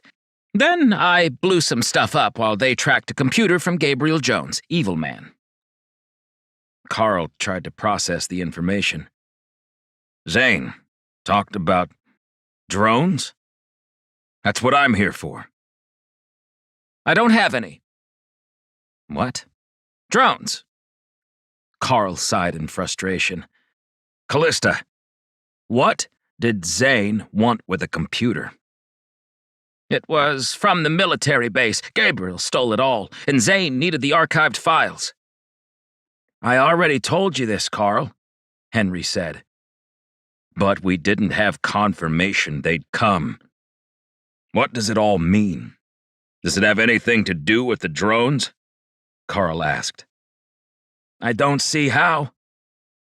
"I do." Callista acted coherent for the moment. "The craft Liam discovered came from the Forever World. He wanted to find it. He confided in me before he vanished, but Liam never succeeded. There's proof Antares was lost in the Dashari system, right?" Carl looked at both of his closest friends from a war that felt like a lifetime ago. "Those details were fabricated as part of the Accord." Henry grabbed Carl by the collar with a strength his skinny frame shouldn't have justified. "What the hell are you saying, Carl?" "The Growl demanded it. Antares wasn't destroyed." "Then where's Liam?" Callista hissed. "I don't know." 20. Draken was incredible. Chad walked through the courtyard, reading each and every fountain inscription. It was awe-inspiring to see how many warships had fended off the Growl in the colony wars. Chad imagined captaining a vessel like Upsilon, navigating star systems with the highly dangerous dark matter enhancers, circumventing Growl fleets, and attacking from the rear before they laid waste to a human colony. Despite those advantages, the Growl had caused so much death and destruction. His own uncle had almost been killed in a civilian attack, thus the robotic enhancements. Uncle Josh rarely spoke out about the Growl, but sometimes, when he'd consumed a drink too many at dinner, he'd throw an offhanded comment that spoke volumes about how he truly felt about their situation. Chad wanted to join the academy because of it, even if it meant being hired by a private company like Scorpius after he became a pilot. He sensed a shift coming, and almost thought the salvagers might have the right idea. His uncle claimed they were a ruthless revolutionary group with more weapons than brains, and that it would only harm the people of the colonies, not aid them. As usual, Chad sided with Uncle Josh, because he'd never let Chad down before. "Are you nearly done?" Edward asked. Chad broke his stare with Callista Levine's monument and nodded. "Did you find them?" "Yes, but we can't do anything," his uncle said, appearing frustrated. He was right. Chad couldn't very well abduct Freyza and Taram Leos, even if they found their home. Perhaps we can enlist the help of a local, Edward suggested. The robot usually made smart decisions, but that made little sense to Chad. Why would someone listen to their warnings? The moderators are in that tower. Chad pointed at the massive spire. Why don't we just march in there and tell them what we know? That is a last resort, Uncle Josh said. Edward, what is your idea? Zane's partner lives in Draken, the robot told them. Jaz Badul. Interesting. Chad's uncle thoughtfully tapped his chin. Recently retired, as I understand it. Because of the cover-up, Chad reminded them. Then she might assist our mission, since it's for Zane's aunt and all, Josh said. Let's try it. They hopped on a transport and headed deeper into the city. Chad couldn't believe the sights, even after visiting Polonius 4. This was so different from anything he'd witnessed on Earth. Everything was clean and covered by molded plastic, concrete, and intricate mosaic tiles from the vast reaches of the universe. It barely looked real. When they landed outside of Zane's flight partner's building, they discussed who'd talk to her, and agreed Josh should take the lead. Chad went with him, while they left Edward with the transport, ensuring it didn't leave. After a trip to the elevator, they pressed the door camera, and Chad saw his uncle put on his lawyer face. He'd seen it 1,000,000 times, and it comforted him. Hello? A voice said, the occupant not using their camera. Jaz Badul? Yes? My name's Joshua Scott, of Scott & Scott & Associates. Is there an issue? Uncle Josh peered at Chad and gave a supporting grin. We're here representing Lorna and Zane Lucas. I need your help. The door opened, and a woman of around 40 stood, wearing a jumpsuit. Chad motioned to the Scorpius uniform. I thought you were retired. I've been thinking about re-enlisting, Jaz said. Now, what's this about Zane and his aunt? I'm sorry to inform you, but a war is coming to Draken, and the Salvagers have Lorna. And where's Zane? She asked. Chad answered before his uncle could. Trying to find the forever world. Jaz sighed, then smiled. Sounds like him. What do you want from me? The first 2 days went by without issue, but on the third, Zane woke to the sound of an alarm. He nearly bashed his head on the top bunk in his quarters and fell to the deck as the ship lurched. Zane sped through the corridors, reaching the bridge in nothing but his underwear. The pilot robot sat in the seat, and it was dead. No lights shining, no movement. Great. Zane slipped the heavy machine off and rolled it to the side, taking the controls. What is it? Griffin was fully dressed, and he clutched an old paper book. Julia and Crystal were next, and he noticed she was in a robe, since she'd likely been sleeping too. I think the drone struck. The pilot. Zane tapped the metal leg with a bare foot. Seems incapacitated, like the ones outside 10. They're growing more confident. They'll attack soon, Griffin said. Why is Crystal not affected? Considering what we'd encountered on our trip to Chaucy, I made some modifications. Julia nodded at the robot. Good, good, Griffin repeated. Are we off course? Zane checked and grimaced. They'd veered in the wrong direction. We've added a day. Not acceptable, Griffin said. We'll use another dose in the tank. Zane gritted his teeth. I wouldn't advise that. You've seen the evidence that the incursion has begun? Zane, Lucas, you've witnessed it on 3 separate occasions. You may be the only person in the colonies with that much experience on these drones. Zane glanced at Julia, who was nodding with Griffin Chester's words. We must get to the ship, then learn where their world is, Griffin said. Or there won't be anyone to stop what's coming. Zane shivered. Fine. But when we barrel into a star because the engines can't handle it, you're taking the blame. Once they were on track, he enlisted Crystal to clear the robot pilot from the bridge, and realized there weren't any more helpers aboard the Arrow. They'd have to do everything themselves. Zane asked Julia to make the coffee, while he dropped another batch of Garth's concoction into the tanks.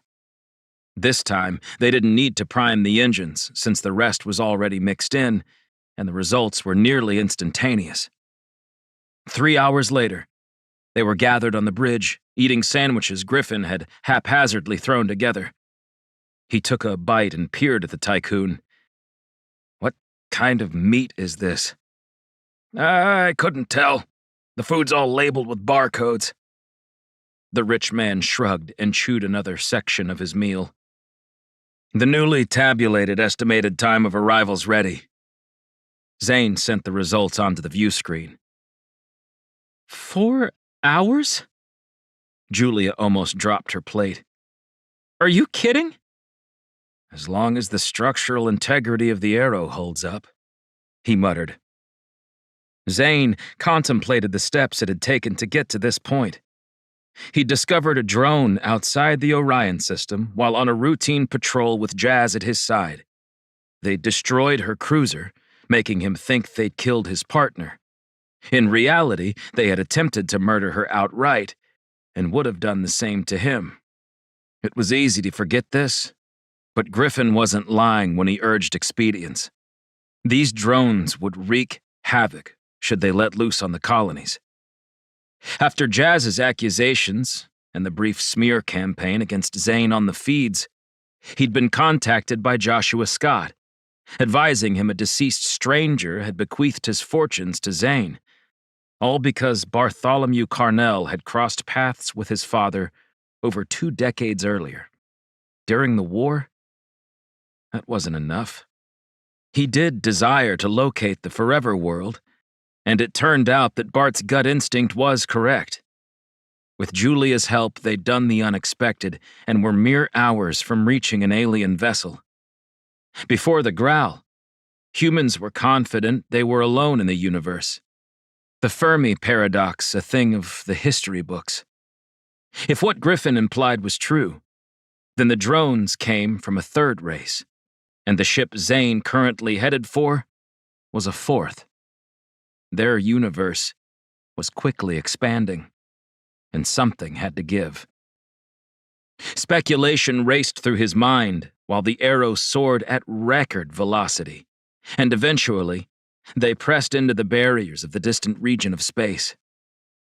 Zane gawked at the view screen, knowing his dad had once visited.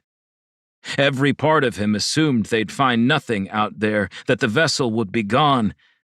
But the moment he sent the probes and received the scans, he was proven wrong. "It's here," he said. Julia jumped up and down in victory. "Aren't you happy?" she asked him. The view screen zoomed on their target, which was difficult to see with the brightness of the binary stars. Its outline soon became apparent as the Arrow sped with ease, the computer avoiding contact with the many asteroids. Zane lowered the thrusters, gazing at the alien spacecraft. It was double-ended, like 2 pyramids, connected at their bases, the points aimed in opposite directions. The vessel was completely dark and remained relatively motionless. It only moved at 0.5 meter per second, so it wasn't in the precise location that the coordinates proposed, but thankfully it hadn't shifted to the asteroid belt some distance away. Zane's face was numb, his fingertips tingling with the sense of adventure. "This is it. My father came here and saw this very ship." Zane noticed the marking now. The comet shape painted on the hull near the center where the pyramids coupled. "Why didn't he explore it?" Griffin asked. "You'd have to ask him. I'd say he had a war to win, and there wasn't time risking his crew to investigate a dark vessel." Zane clenched his fists and released them, trying to make his blood wash the ice from his veins. "Who wants to finish what he started?" Both of their hands rose, and crystals also popped into the air after them. Zane spent 10 minutes flying nearer and came to a stop 100 kilometers from the vessel. He guessed it was nearly 10 times the size of their warships, and when he ran the numbers, the computer suggested it was closer to 20, given the sheer volume. "I have a surprise. Come with me," Griffin said. Zane walked on air, feeling like he wasn't in control of his body. They'd discovered a real alien starship. Griffin took them to a section of the Arrow Zane hadn't visited before, and opened a hatch after a retinal scan, then added a code into the lock. "Can't be too careful." Julia entered, beaming at the interior. "You've thought of everything." The space was lined with illuminated rows of weaponry, most of it familiar, but a few things were clearly not Scorpius approved. Zane scanned the arsenal and touched a round device with glowing blue lights. "Read the manual on that before operating one," Griffin warned. "I have suits for us in the lockers." He opened the nearest door and slid a couple across on hangers until he found what he was looking for. "This should fit you, Zane." Zane held it out in front of himself and shrugged. "That's my size." Custom suits were a rarity unless you were experienced on spacewalks or used to traversing planets with non-terraformed atmospheres. Zane was neither, so he had always been relegated to the basic models. This was anything but. He tried it on, slipping the densely woven, high-polymer blend over his jumpsuit. It was slightly loose, but when he had the entire suit connected, it hissed, the inside compressing to fit like a glove. He flexed his fingers, smiling as he knocked on the reinforced shoulder pads and wrist guards. Julia wore her armor and held the helmet to her chest, reminding him of the old war advertisements. "Make your colony proud. Enlist today." For a moment, Zane forgot they were about to head into an alien craft, and the room went dim around Julia. A hair fell onto her face, and he moved in, slipping it behind her ear without thinking. Reality returned, and he glanced at Griffin, who watched their awkward interaction with a smile. "Sorry, Zane tested the helmet, not sure what to say. It was much thinner than the one he was used to, and it seamlessly clicked onto the collar of the armored suit. A bar appeared on the visor, telling him it was pre-breathing. Air flowed in and out of his lungs, but not offensively like he'd experienced before. Without the process, he'd have too much nitrogen in his blood, and no one wanted to encounter the bends. "Where are the controls?" His voice was muted through the helmet. "Watch!" Griffin tapped his wrist. "I grew tired of the cumbersome arm panels. This is more intuitive." Zane lifted his hand, and the screen flashed on. The options were simple, and he found the selection for his visor. It made the solider portions of the helmet vanish from sight, using a series of tiny cameras around the dome, while not appearing any different from an outside perspective. "This is marvelous," Julia said, testing her various options. Her voice now carried through the speakers, which gave it a hint of an echo since they were so close together. Zane stepped farther, and the tone evened out. "Who made these for you?" Zane asked. Griffin frowned behind his clear mask. "One of my growl friends owed me a favor. Now, if we're done here, let's arm ourselves and continue into the Drifter." Drifter. Zane liked the name, thinking it fitting for the giant, dark vessel. From this angle, he noticed that the suit was tinted a dark gray, rather than black like he'd thought, and the armored pieces were caramel brown. The left thigh had a clip for a gun, so he filled it with a mid-range pistol he'd been trained with. Julia Rossi hefted a military-grade RE-66 and slammed the charge into the butt of the rifle. "Do you know how to use that?" he asked her. "My dad was essentially a pirate. What do you think?" She smiled and stowed a spare charge pack, then clipped the rifle to her back. It stuck magnetically. "Nothing but the control on your wrist will pry that off, so be cautious. If your arm is pinned, you're screwed, so I suggest also carrying a pistol like Zane's done." Griffin was already armed, a pair of rifles crisscrossing on his back plate of armor. Zane tested it and tried to remove a gun. It didn't budge and stayed as if it was screwed on. "No wonder the Grau were better on the ground than us," he said. "It didn't hurt that they were 4 times our weight and had an abnormal pain threshold. A Grau, when in their prime, could fight off reflexes for a full minute after death," Griffin said. "Did you know that?" "I've heard stories but never believed it." "Whatever you've read or been told, the Grau are likely twice as tough. But they make good allies if you befriend the right ones." Griffin motioned at his collection. "Are we ready?" The 3 of them stood, carrying enough blaster power to fight a small war. And for what? To explore Drifter?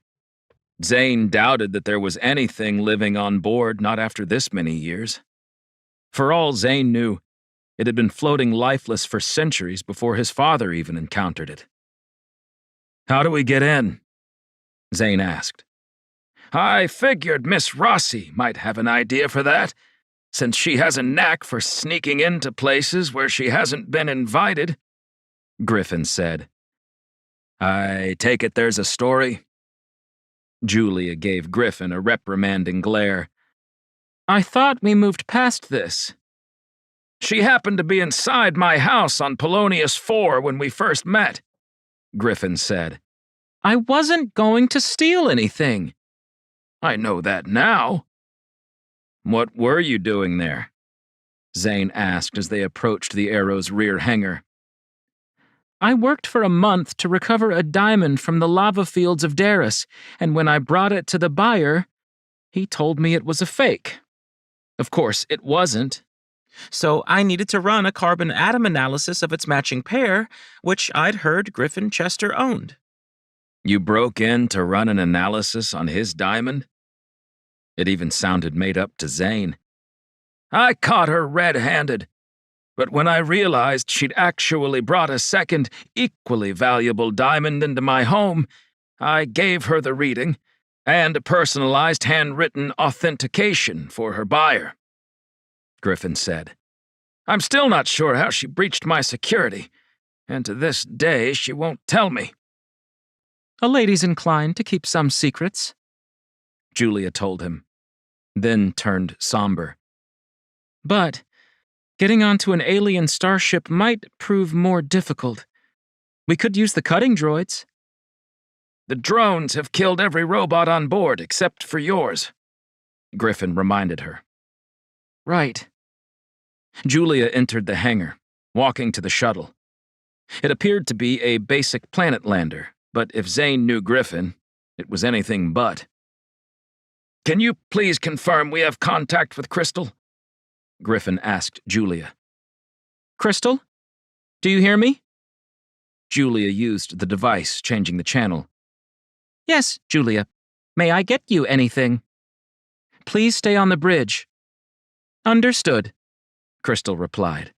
her voice in all their ears. Once they were in the lander, Zane powered it on, linking to the Arrow's external cameras. He used them to zoom on the massive double pyramid-shaped craft, seeking an entry point. There. Zane magnified the image. "What are you seeing?" Griffin squinted. "Ventilation ducts. According to the scale, they're large enough to squeeze through in this lander." "You want to fly my personal shuttle into a vent?" Griffin sounded offended, then laughed. "I like it." "We can't be certain if there are invisible shields in place. If there are, we might not enter at all without shorting them," Julia said. "Let's worry about that when we face an issue." Zane lifted from the deck and released the panel on the white starship. The shimmering energy field glowed brighter as he pushed the thrusters, sending them beyond the Arrow's keel. The binary stars were bright and closer than he'd thought when behind the comfort of the bridge. He tinted the view screen, flying directly toward the drifter, and waited for a sensory alarm to be tripped. None did, and he made it all the way to the alien ship's hull, floating slowly for the vent. Seeing it in person and up close made Zane question his own sanity, but unless they wanted to manually carve a hole into the dark ship, it was their best option. From this vantage point, the drifter filled every inch of the screen, and he balked at the sheer scale of the vessel. Zane squared off, shifting the lander to the right, and stared at the black emptiness straight in front of them. Here goes nothing. Instead of hitting an energy field or being blocked by an anti-grav shield, they flew into the drifter. "We're the first people to see the inside of another alien race's vessel," Julia said with awe. "Let's find out what secrets the forever world holds," Griffin said. 21. Lorna Lucas hadn't always been as brave as she felt today. She'd grown up with strict parents, the kind that only allowed their kids to focus on studies and rarely play with the other children. Liam and she had stuck together, her big brother constantly protecting her.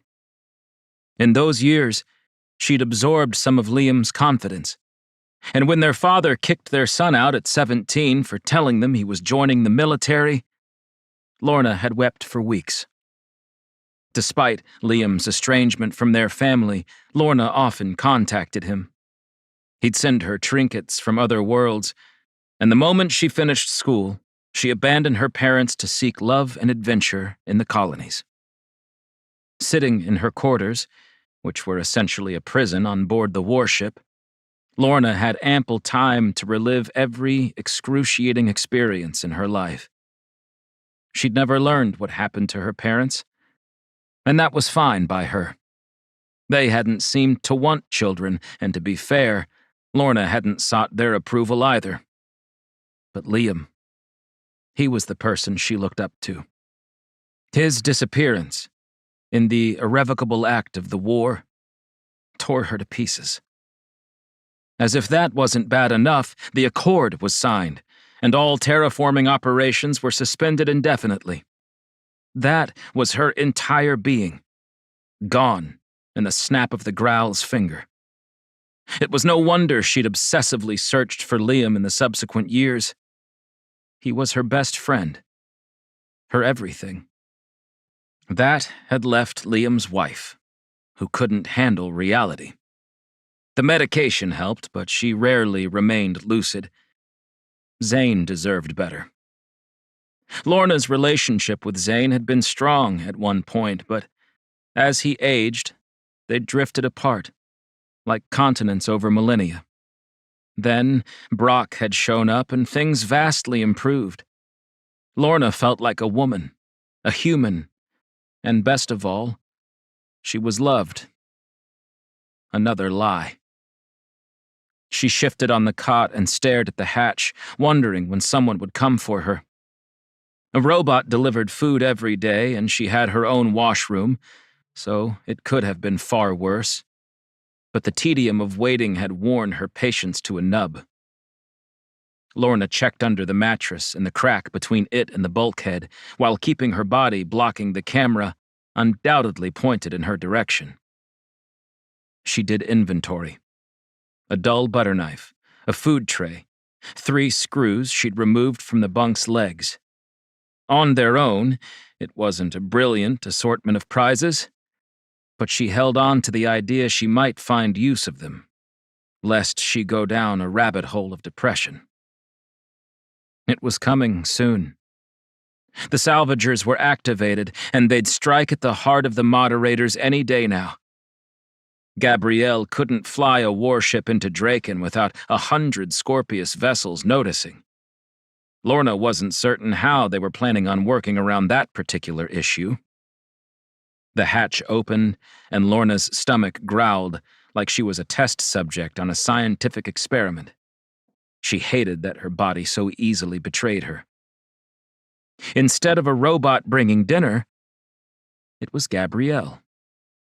The woman looked well-rested, her skin glowing. Short black hairs had started growing from her bald head, suggesting it was more about expressing herself than a condition. "Lorna," she breathed. "Gabrielle?" She stayed near the exit, a mere 10 feet away. Lorna thought about hitting her with the tray, but it was too clunky. She could stab the woman with a butter knife, but it would probably stick to a rib. Even if Lorna could murder the head of the salvagers, she doubted they'd be stopped. Their plan had momentum, and without an equal opposite force, they were going to reach their goal. "We got off on the wrong foot," Gabrielle said. "You mean when you stunned me unconscious after sending a man to infiltrate my life?" It was impossible to hide the venom from her voice. "Brock admitted he loves you." "Brock is dead to me," Lorna said. "Suit yourself. I have a proposition for you." Gabrielle motioned to the bunk, and Lorna took a seat. "I'm listening." She needed to lull this woman into a false sense of security, and to do that, she'd have to keep her anger at bay. Gabrielle inhaled, and when it looked like she was about to speak, she breathed out slowly. "You know something's wrong, don't you?" Lorna thought about how to answer, but didn't have time. "The colony wars showed humanity all our flaws. We protected the strong and wealthy colonies, giving priority to the principles over the others. Instead of negotiating with the Graal early on, we had such arrogance to think we could actually defeat them." "We won," Lorna said, but only half meant it. "A fluke, really. The Graal have honor, but they still look at us with hatred. Why don't we have relations with their worlds? Have you ever so much as seen an image of their planets?" Lorna shook her head. "Yet, we allow them to wear moderator robes and make demands of our colonies. Does no one else find this disconcerting?" Gabrielle's voice rose an octave as her passion for the subject leaked through. "I do," Lorna admitted. Gabrielle stopped, staring at Lorna as if shocked by the declaration. "We don't want to hurt our people, but there will be casualties if the Graal don't leave. Sometimes you need to apply pressure for something to break." Lorna wanted as much information as she could gather, and stayed quiet. "You were on the terraforming cruise," Gabrielle stated. "Yes." "They took that away from you." "I know." "Don't you want revenge? 2 decades of your life." Lorna wanted revenge, but against Gabrielle, and most of all, Brock. "I'm not special. There were 20,000 people on those crews. Do you not think they're angry with the growl? What do you ask of me? I want you to stand and tell our residents how the moderators have hidden the truth about your brother. Lorna froze, watching the salvagers' leader. What do you know about that? Liam Lucas died in the Deshari system along with Antares, and they've never released that information. It's just the tip of the iceberg in what they're not informing our population of because of the Accord. Nothing Gabrielle said was a lie, or wrong, in Lorna's opinion. What would life be like in the absence of the growl? They could reactivate the colony outreaches, build a stronger foundation between worlds, without worrying about breaching that damned Accord no one could see the details of.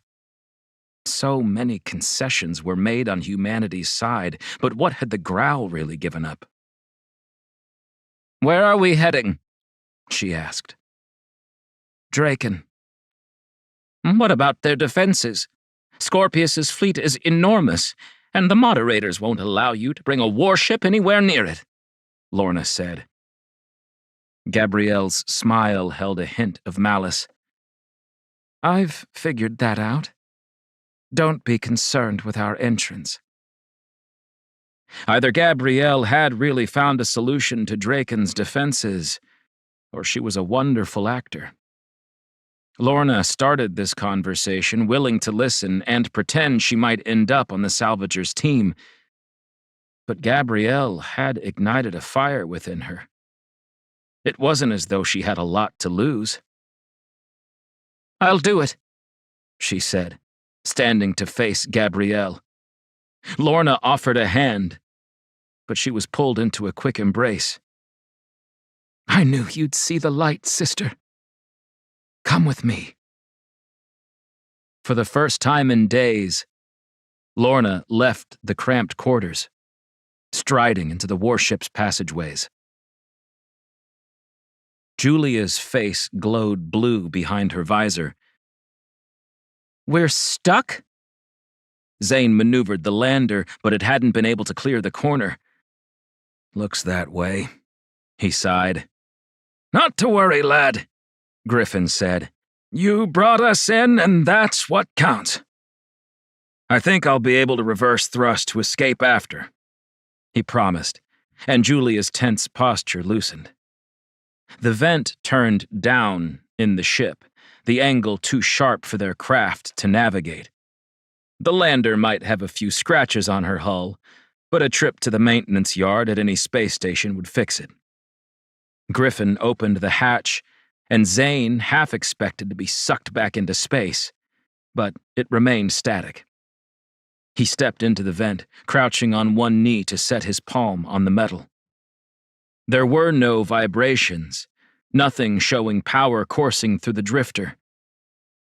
There's gravity. According to the sensors on my suit, we're half of the norm. That suggests they have a form of auxiliary power running. The ship isn't spinning like the old models we used hundreds of years ago, Zane said.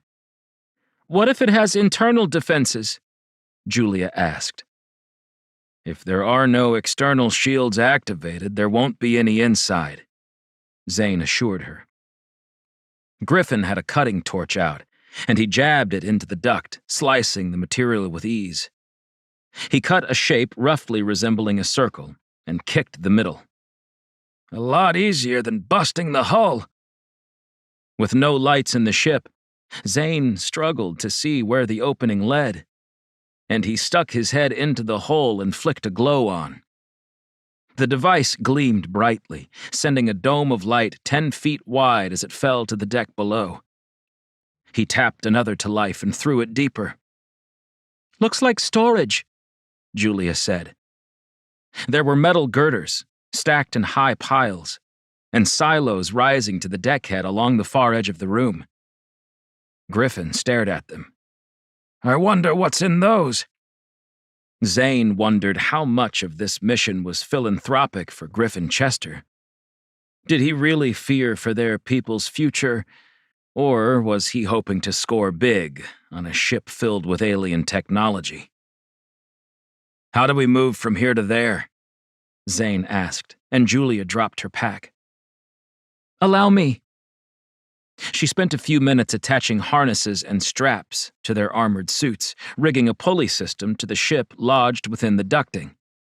She tested it, tugging hard, and told Zane to go first.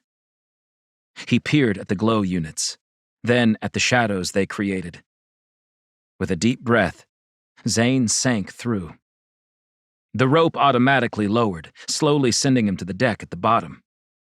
Griffin came next, moving as if he'd done this 1,000,000 times. Julia glided like a bird in the breeze, settling so gently he thought she might still be floating. They detached and left the harnesses for their exit. "Where to?" Zane asked. "Let's see if there's a power source," Griffin told him. "You want to get it running?" Judging by her tone, Julia thought that was a bad idea, and Zane had to agree. He walked with them, each step buoyant in the low gravity.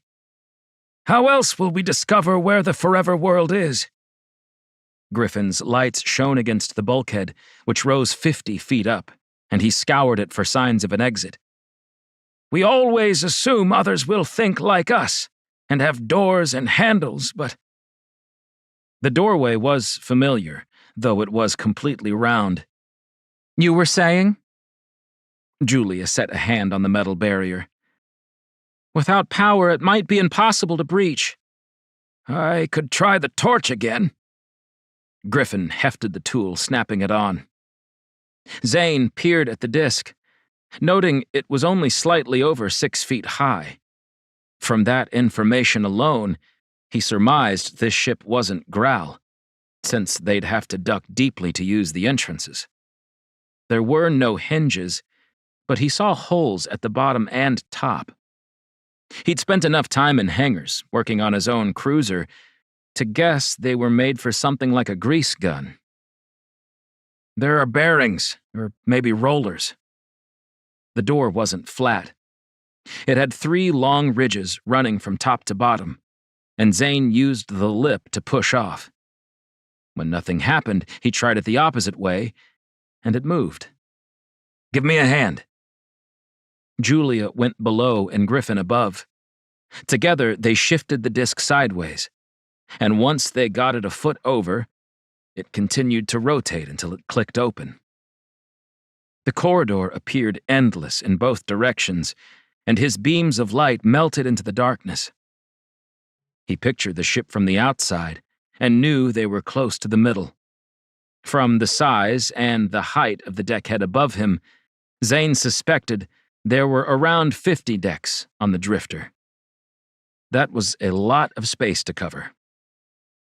He'd brought them to the central point on purpose, assuming there'd be a bridge or engineering room at the most protected portion of the vessel. That was where they'd focused their investigation. He glanced at his heads-up display when it started mapping their path. It had already added the 3D rendering of the drifter, and the program allowed him to zoom and shift angles to see where they'd already been. It was an impressive bit of technology, courtesy of Griffin's Growl connections. Despite the ship being a square shape between the reversed pyramids, the corridors curved rather than remaining straight. It unsettled Zane while they continued forward, each holding a weapon of choice. He kept the pistol in his grip, while Julia had the rifle in an offensive position. Griffin carried a pair of smaller pistols, like a character from the ancient westerns Zane's father had shown him as a kid. He'd called them gunslingers, and studying Griffin now made him understand why. "The more we explore, the better our mapping will be," Griffin said. "Couldn't we send a drone loose? Map it that way?" Julia asked. "We could, but some things are better for humans to do, don't you think?" "Sure, but I believe there are only—" Julia tapped her watch. 7 hours before our air runs out? Don't worry. We'll have the drifter operational by then," he assured her. Zane wasn't so positive, but he kept the opinion internalized. They were walking in half-grav on an alien ship. The notion disturbed Zane, but he found himself not feeling nervous any longer. Instead, he was excited. They were the first team to ever set foot on a craft like the Drifter. 8 minutes passed before encountering another circular doorway. "Do we check it?" "I believe we'll want one on the right side," Julia said. "I suspect Miss Rossi is correct. That's where we should find engineering." Griffin stared at the disk for a second, then continued on. As expected, they found the interior door a short while later. It moved in the same fashion, and Zane assumed they would normally open with a proximity sensor, since there was no visible handle. "Is this it?" Griffin poked his head in and quickly returned. "We found something!" Zane's visor blinked as it scanned over each separate encasement. There were 4 along the bulkhead, mounted like vertical caskets, a small round porthole near the tops. The glass was covered with ice, and Zane strode to the nearest, wiping the surface with his glove. "These are some kind of cryogenic chambers," Griffin said, smiling. "We've discovered the aliens." Zane didn't have his enthusiasm. Whoever was in these was surely long dead. There didn't look to be power running to them, since they were entirely dark. Griffin began prying at the lid, and Julia grabbed hold of his arm, drawing him back. "If someone's in there, it could be dangerous. We're talking organic matter we've never seen before. Even with the decontamination chambers on the Arrow, we might have an issue." "Julia, don't you understand? We've already spent an hour on board, and there's nothing to worry about. The suits will hold, and the Arrow's decontamination process is top-notch. Now give me a hand." Zane left them to it, searching the rest of the room. "Guys, a computer." The screens were round circles in the back of what appeared to be a standing desk. He waved a palm in front of it, and they glowed yellow. "You'll want to see this." He half expected the entire ship to power up, but nothing so substantial happened. Instead, a program opened, and holograms projected from each circle, landing on the deck. Julia grinned and went between the images. "You stand in the middle to operate it." She advanced her fingers, touching the projected sensors, and they shifted with her movements. "Crystal, come in," Julia said. "Yes, Julia," the robot responded from the Arrow's bridge. "Can you tap into my visor's cameras?" "I am connected. I need your help translating this operating system." An hour passed, with Zane wandering through the nearby rooms. He found another 10 just like the first, each with 4 matching pods, every window of round glass frosted. "We have something," Julia called. Griffin jogged through the corridor. Julia remained between the holograms, smiling to herself. "Crystal's done it. Their system isn't as advanced as she'd originally thought. By finding the root of their programming, she's shown me how to work this." The projection shifted to a map of the Drifter, and she pointed to a section about 20 floors up. "We think there are 2 engineering rooms." "2? Why?" Griffin asked. "Because the Drifter can split in half." "Can we turn the vessel's power on?" "I believe so," Julia answered. "Then let's not waste another minute." 22. High Moderator Young checked her messages and spied one from Griffin Chester, originating from deep space. It had pinged off their complex probe satellites, arriving 3 hours later. That, was yet another marvel donated by the Growl technicians. When they ultimately rid themselves of the Accord, Audrey wondered what would remain of their technology. They'd located the ship. Audrey stared at the pixelated image, reduced in size for expedience, and noticed the pyramid shapes, as Liam had described during the war. He'd gone to great lengths to keep the location from the Growl, and that meant leaving it until they could return safely. Few knew the truth behind the Forever World, beyond that an anonymous person wrote a book about it long before they knew of the Growl. Scholars had spent countless nights debating the allegory of the story. Others suggested the beings were Growl, but that wasn't widely received since they were almost human in appearance, which begged a dozen more questions. Audrey hadn't paid attention to the basic story, but to the subtle message it conveyed. There were dangerous enemies in space, and they managed to thwart the attack with a weapon, or perhaps more of a defensive shield. The narrative mentioned the enemy's presence as thousands of pricks of light, not unlike the 1,000,000 drones destined for each of their worlds. Carl was still off the grid, on his own mission with her arrow, leaving Audrey stranded on Draken. But that was where she needed to be. A bang sounded, and Audrey closed the program, eager to keep Griffin's whereabouts private. "Come in." Moderator Elian entered. Elian held more power than Audrey, despite the lacking title of moderator versus high moderator. To be human among the Growl was to be less than. "What can I do for you?" Audrey's world was collapsing, but her complex plan grounded her resolve.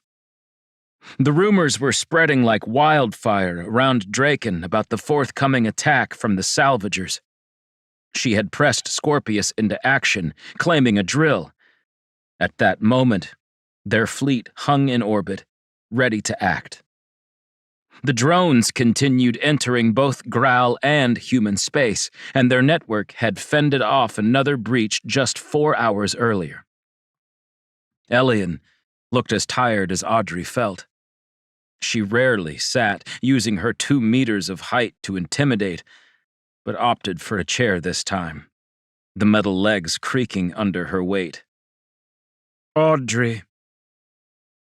Elian had never spoken her first name before. Audrey realized she didn't know Elian's. She kept quiet. "I know what you're planning," she said. Audrey stiffened. "There is no plan." "The Growl won't stand for it," Elian told her.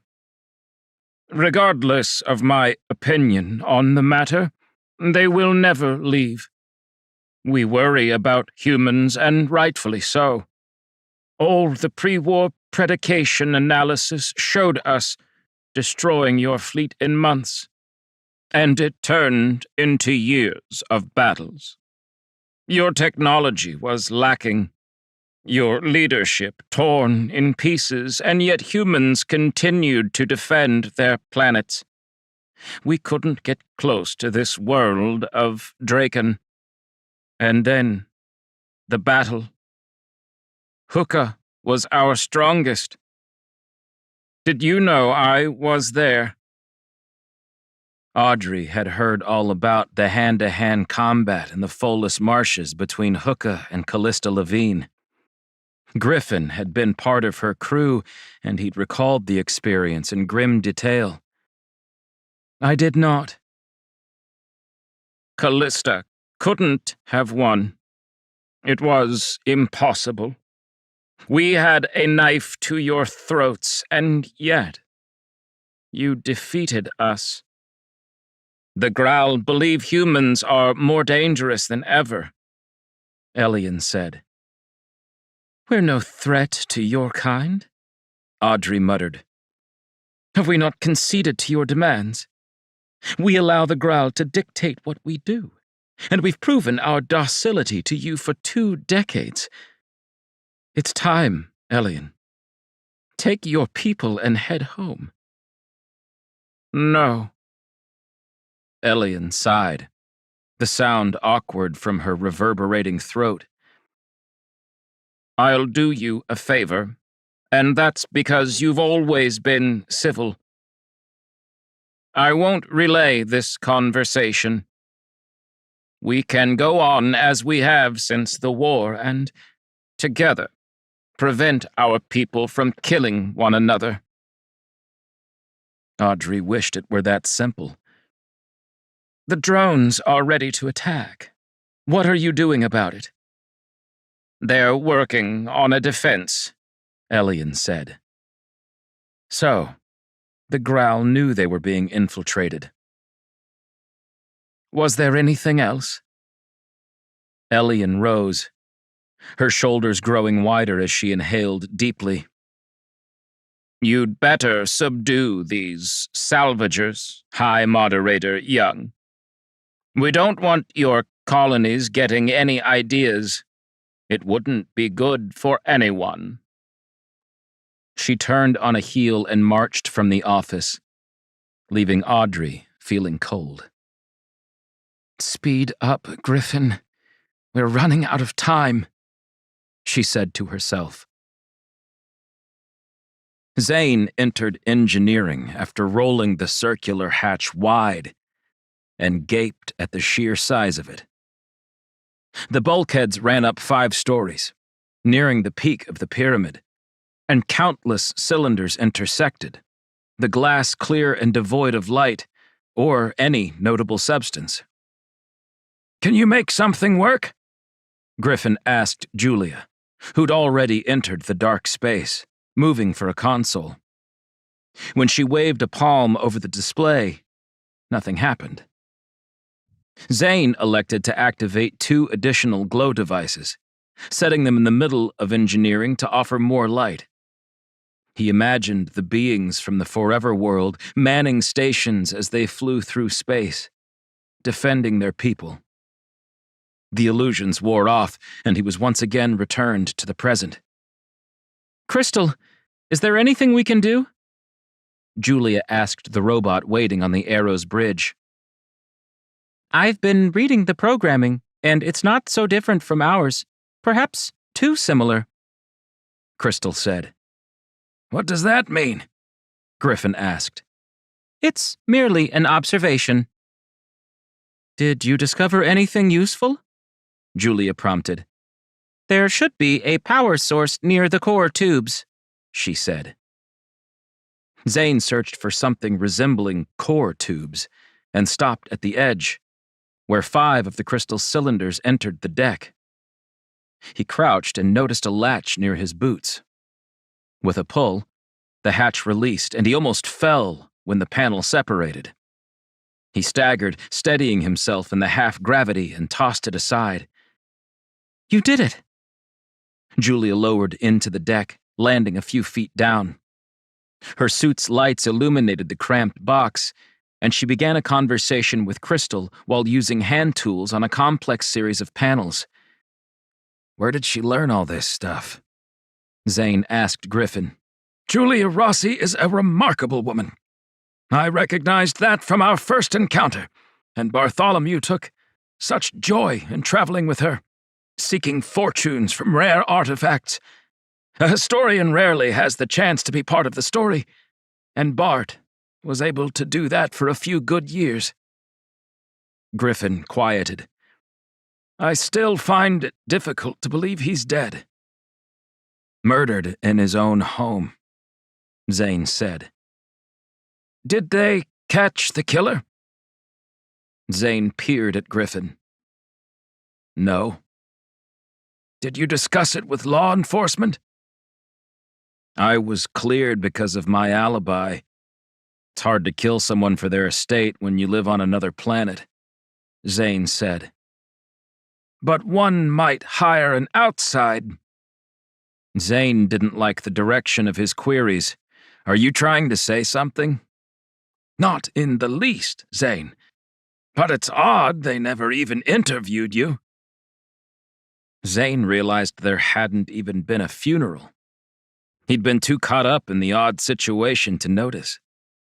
He suspected there would be one when they were finished with the mission. A person like Bart needed to be celebrated for his accomplishments. His own father hadn't had one, after the moderators claimed he'd been lost. Zane's mother couldn't deal with it, and Auntie Lorna refused to acknowledge his death. If not for her insistence, Zane might have grown up accepting that Liam Lucas was killed in battle by the Growl. As a kid, he'd been fueled by Auntie Lorna's assurance, but now it made him angry. She should have told him the truth, because hope was a dangerous weapon when wielded incorrectly. "Who are you really, Griffin?" Zane asked softly. Me? Griffin pointed to his own chest. I'm just a humble servant of the people. Get real. You come to us with the arrow, conveniently at the right moment, and you already have a working relationship with the Growl, Julia, and now me, Liam's son. Then you tell this story about Callista beating a Growl in combat to win the war. What else are we hiding in the Accord? Griffin smiled like a proud grandparent. When you figure that out, everything will make a lot more sense. Zane grew infuriated by the lack of response. That's not an answer. Would you keep it down? Julia called. Some of us are trying to work. Sorry, he said, and lowered his voice, slipping the comms off so Julia could operate on the system in peace. You had all the details on the drones, too. You have me, Griffin told him. While I run a conglomerate providing goods and services to each and every colony, I'm also commissioned by the moderators.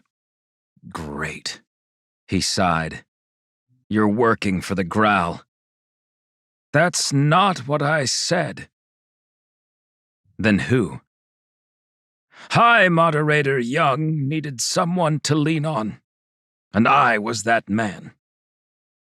When Callista vanished and Henry departed into hiding, she thought it might be Carl Rogers that could add to her strength when she was too inundated by the Growl.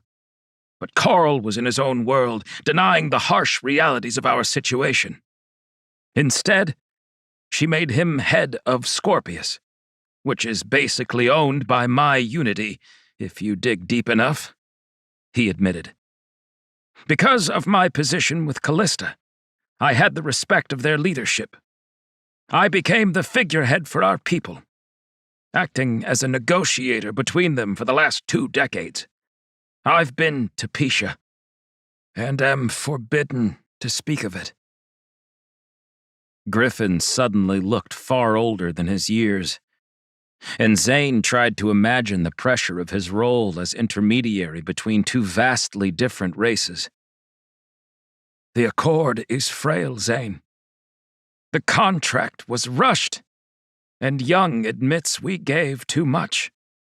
I fear it will shatter if we don't succeed here, Griffin said. What does this have to do with the Accord? His mission to find an old ship had quickly shifted into something that might change their fate forever. Everything, my boy. Everything. Griffin patted his shoulder, his eyes bright beyond the face mask. Out with it. The drone's arrival is imminent, and I believe our salvation lies at the other end, on the Forever World.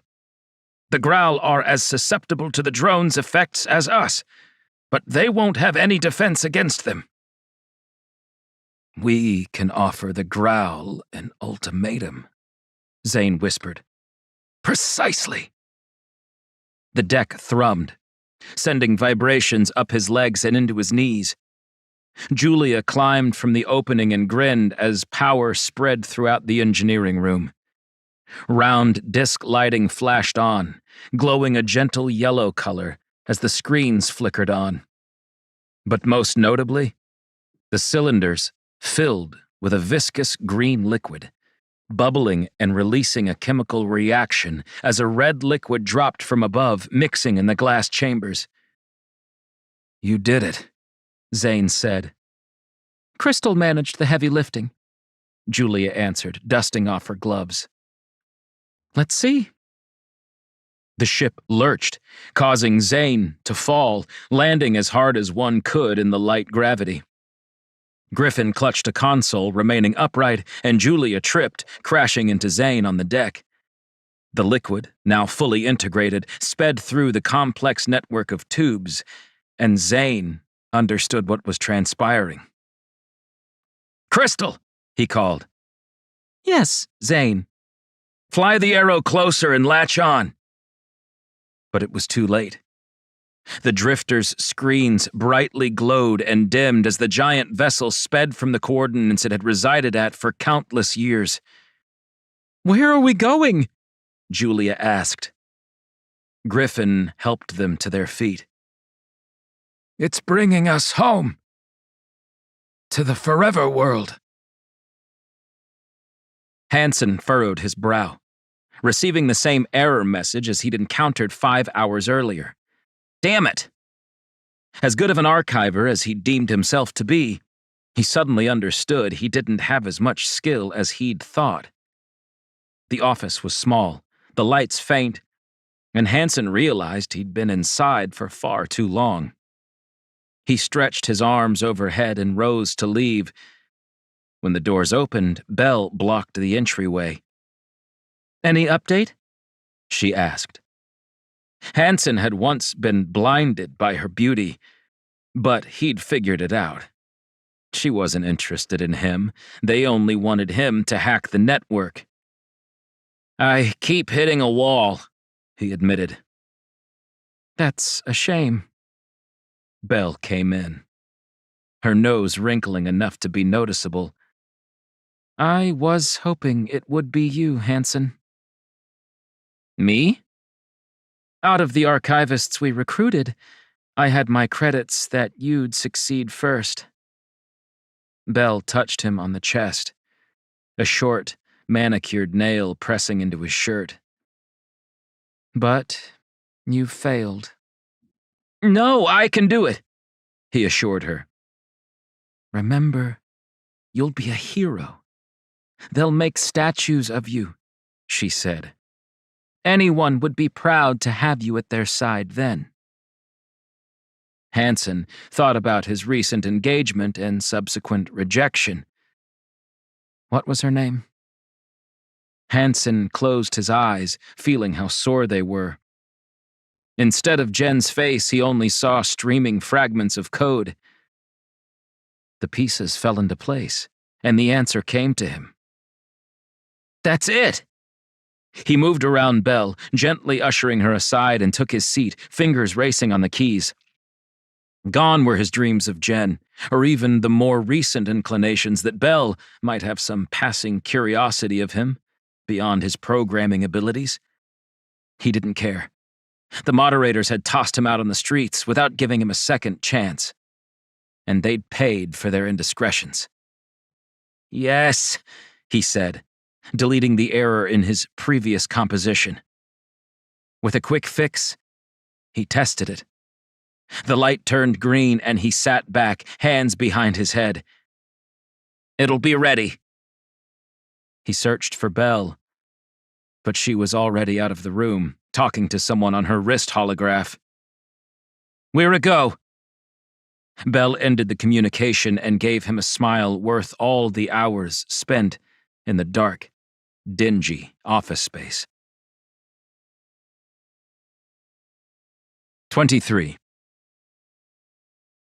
Zane tried to make sense of the strange radar these aliens used, and realized he was looking at them from the wrong angle.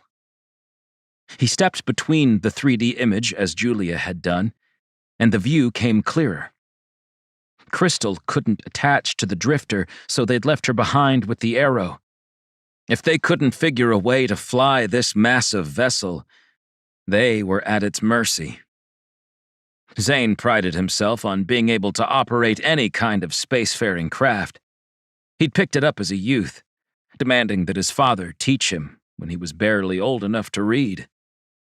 Zane had precious few memories of his dad before the war, but the one that stood out was his first time in the cockpit of the Hopper. It wasn't fancy, since most people used them on short treks between suborbital locations, but they were capable of slow interstellar travel. With the low-power engines and thrusters favored for quick trips, journeying to another system was ill-advised. He could recall the feeling of sitting on Liam's lap while being shown the controls. When the craft powered up, Zane had been so excited.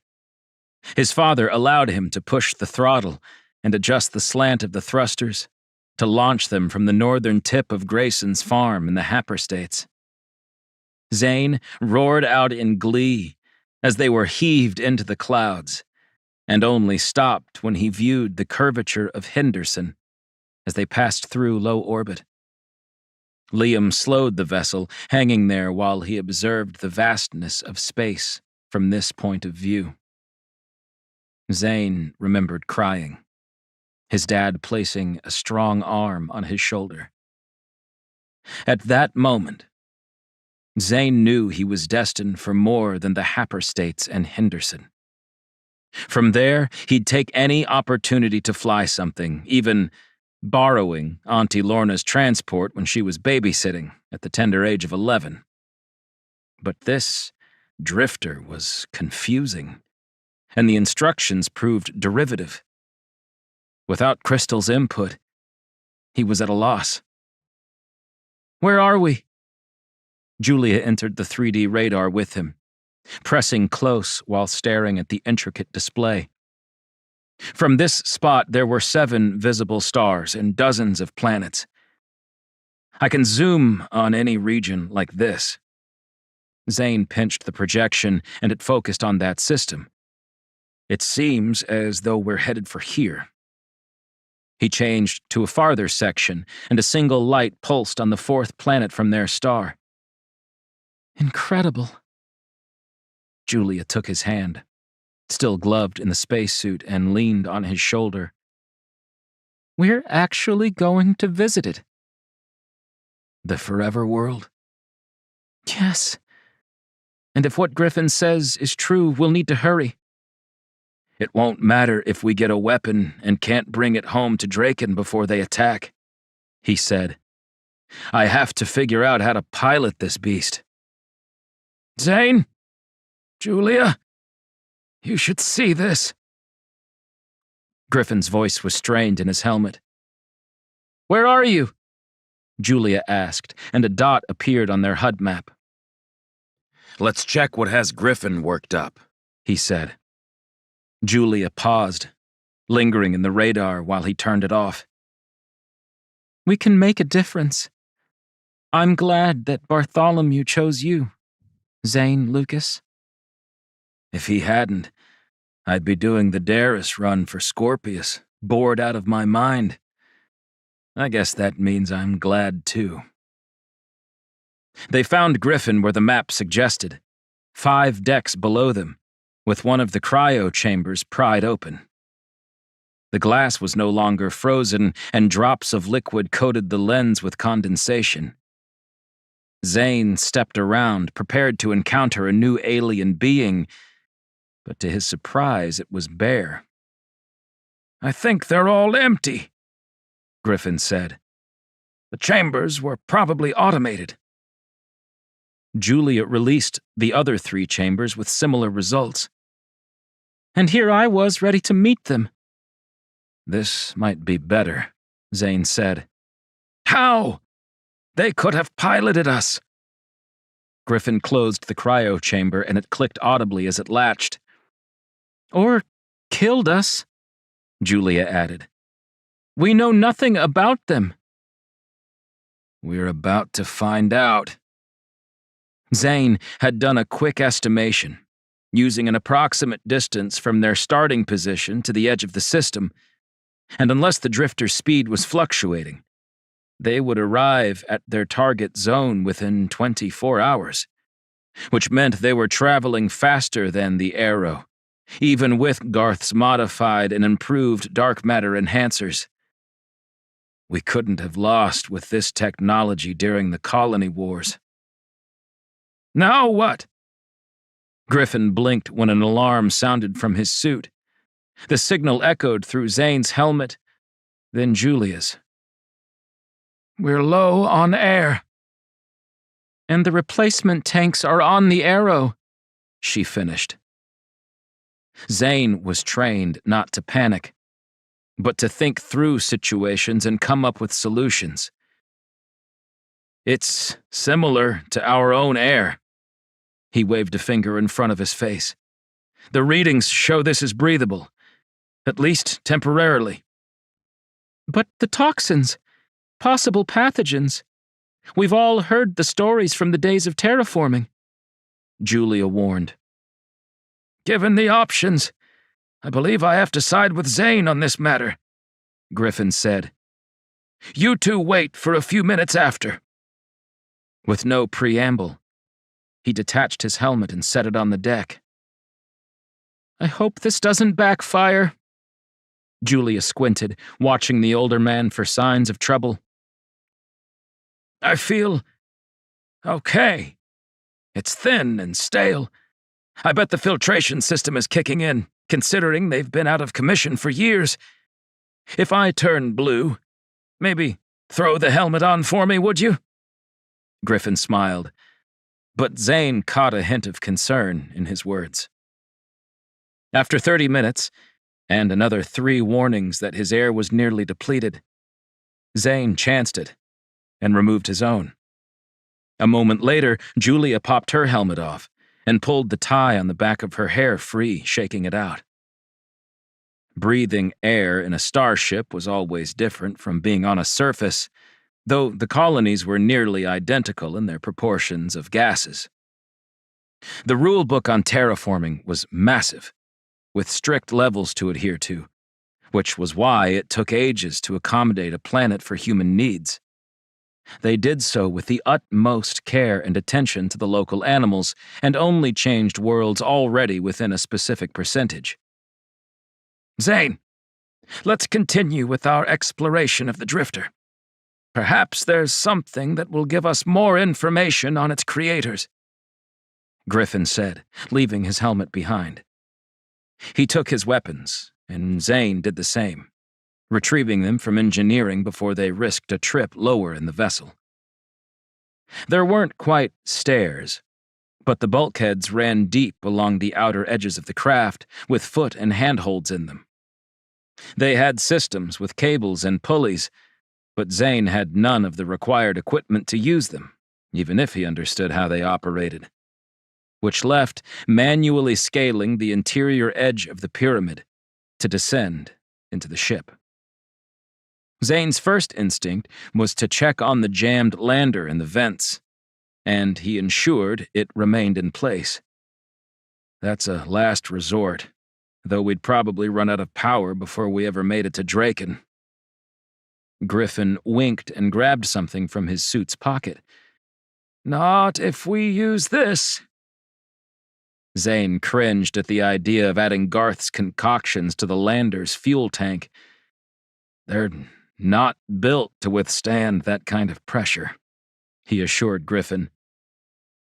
As you've probably suspected, my lander has been modified. Last resort, he repeated, and they continued on lower, heading to the second engineering on the twin half of the drifter. This pyramid was the exact opposite of the one above, only reversed. In space, there truly wasn't an up and down, but Zane's brain preferred to process things in that manner. The gravity drives flipped them around, inverted for the mirror ship, and it took a few minutes for his equilibrium to adjust. Julia seemed the most ill at ease with the transition, but Griffin was barely bothered. When they reached engineering, 20 minutes had passed, and Zane was astounded that it remained dark. They checked the panel below their feet, and Julia claimed it was shut off, the same as the version she'd repaired a short time earlier. "Can you fix it?" Zane asked. "I had Crystal's help, but I think I remember the steps." Julia jumped in without hesitation, and Zane lay on the deck handing her tools as necessary. It took a while longer than the previous patch job, but she succeeded. Lights sprang on, computer screens glowed, and the tubes filled with the thick, gooey liquid. Zane activated the radar map as he'd done before and laughed. "I'll be damned." "What is it?" Griffin asked. "We're traveling much faster. With both drives operational, the drifter is exponentially quicker." The icon showing their destination was approaching with an unexpected expedience. Zane only hoped the autonomous vessel knew to slow once they arrived at the forever world. "Bart would be so proud of us," Julia said, and Griffin put a paternal arm around her shoulders. "He'd have loved this." Zane couldn't quite calculate the landing time, but once they reached the planet's system, the vessel clearly adjusted trajectories. The engines hummed and whined, the liquid spattering within the cylinders. He wished they had something other than the 3D projection, and he attempted to find a way to activate a view screen. After an hour of failures, a rectangular shape blinked 10 feet away in the center of engineering, expanding until half the room was shrouded in darkness. A view of the solar system appeared, and Zane inhaled when he saw the distant white dwarf. It was a tiny speck in the giant display, but soon it grew to the size of a thumbnail held at arm's length. Within 10 minutes, it had become larger than an apple. The drifter continued deeper, moving closer to the star, and it eventually decelerated on its own. While it was difficult to realize within the craft, the radar displayed a change, and the view screen refocused on another blip. The shape became a solid circle, a sphere, denoting it as a planet. The planet. Their ultimate goal. "The forever world," Julia whispered in awe as it came into full view. A colossal moon lingered close, as if threatening to squash the world. The white dwarf's light reflected brightly off its surface, shining onto the day side. Zane wasn't sure if this was the same place from the children's book, but it was obviously the origin of the ship his father had left coded coordinates to. And that gave him the connection he'd been striving for. The drifter floated in orbit. "Now what?" Zane's watch beeped, and he checked the link to the transport jarred into the venting duct. It was giving him a proximity warning. "Someone's coming." They stared at the alien view screen as 7 more drifters rose from the surface. "Let me get this straight," Jazz said. "You want me to tell my former boss that we're about to be attacked by a group of revolutionaries, and they have a warship?" "That's all we ask," Joshua Scott said. Chad intervened. "Jazz, we've tried everything else. No one will talk. We've staked out the Leo's residence, and that was a dead end. They're on the move. These salvagers aren't as weak as you think." "Kid, you haven't given me any proof." Jazz glanced at the door. "My husband will be home soon, and my son's starting at the academy. I don't have time for this. They'll wonder where I've been, and I can't keep lying to my family." "Then don't," Uncle Josh told her. Tell your husband the truth. Your people need you. Jaz Badul looked doubtful.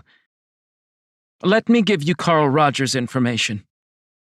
We've already attempted to set up a meeting, I assure you, Josh said. It has to come from you, Jaz.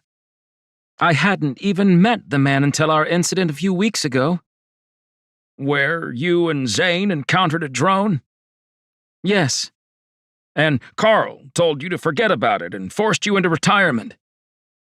I actually asked him if I could. Jaz slumped on the hotel chair. Those things blew up my cruiser. Sure, I escaped, but I almost didn't. I pictured myself floating through eternal space as a ghost. I'd visit my son, and he'd flunk out of the academy because of grief. My husband would probably remarry in months because he's useless on his own, and he wouldn't even consider it in poor taste. Do you have any idea how rough it was to feel that? Uncle Joshua knocked on his robotic enhancements and stared at her. More than you can imagine. And the Growl did this to me. Then why stop these salvagers at all? I'm sure there's no love lost between you and our partners. She said the last with air quotes. Because they're going about it the wrong way, and I have a feeling there's more transpiring than our human revolution. Scorpius must contain the dissenters, if we're to have a chance to defend against the incoming drones. They didn't have enough information on the drones, but Edward had managed to gather some important intel by breaking into an officer's private accounts within the moderator tower. It was clearly not just a probing by the Growl. Someone had sent an entire fleet of these weaponized vessels. And don't forget about Lorna, Chad said, interrupting the silence. Jaz nodded once. I met her a few times. Zane often mentioned her and her obsession with all things colony wars. She's gotten better, Chad promised. Fine. I'll reach out to Carl. Give me some privacy.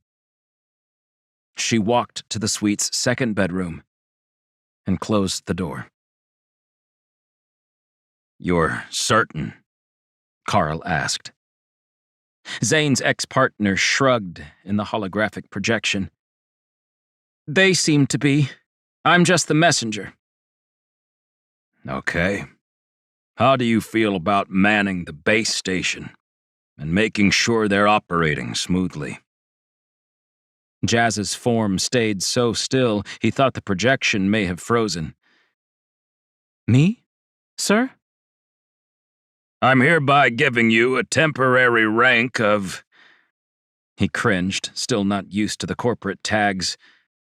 VP of Defense. I won't let you down, she said. Are you on, Draken? Don't let Balderson get too worked up when you tell him the news. I've forwarded a briefing to your private address. I'm already aware of the salvagers, so bear with me. He didn't answer her second question, and closed the program. Callista was behind the vanishing holograph. Liam's sister is with the salvagers? That's not what they advised. According to Jaz, she's been taken hostage. Zane told me Gabriel Jones attempted to recruit him.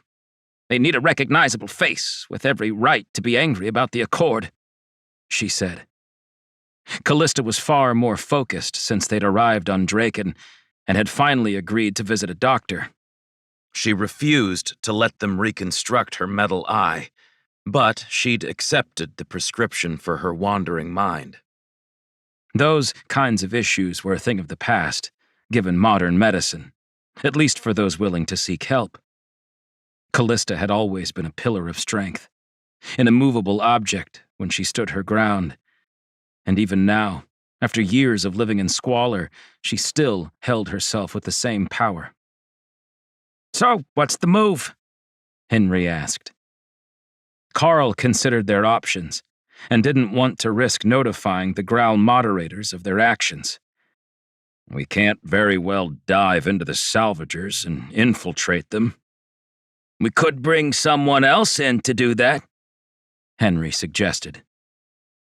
At this late in the game, not worth it.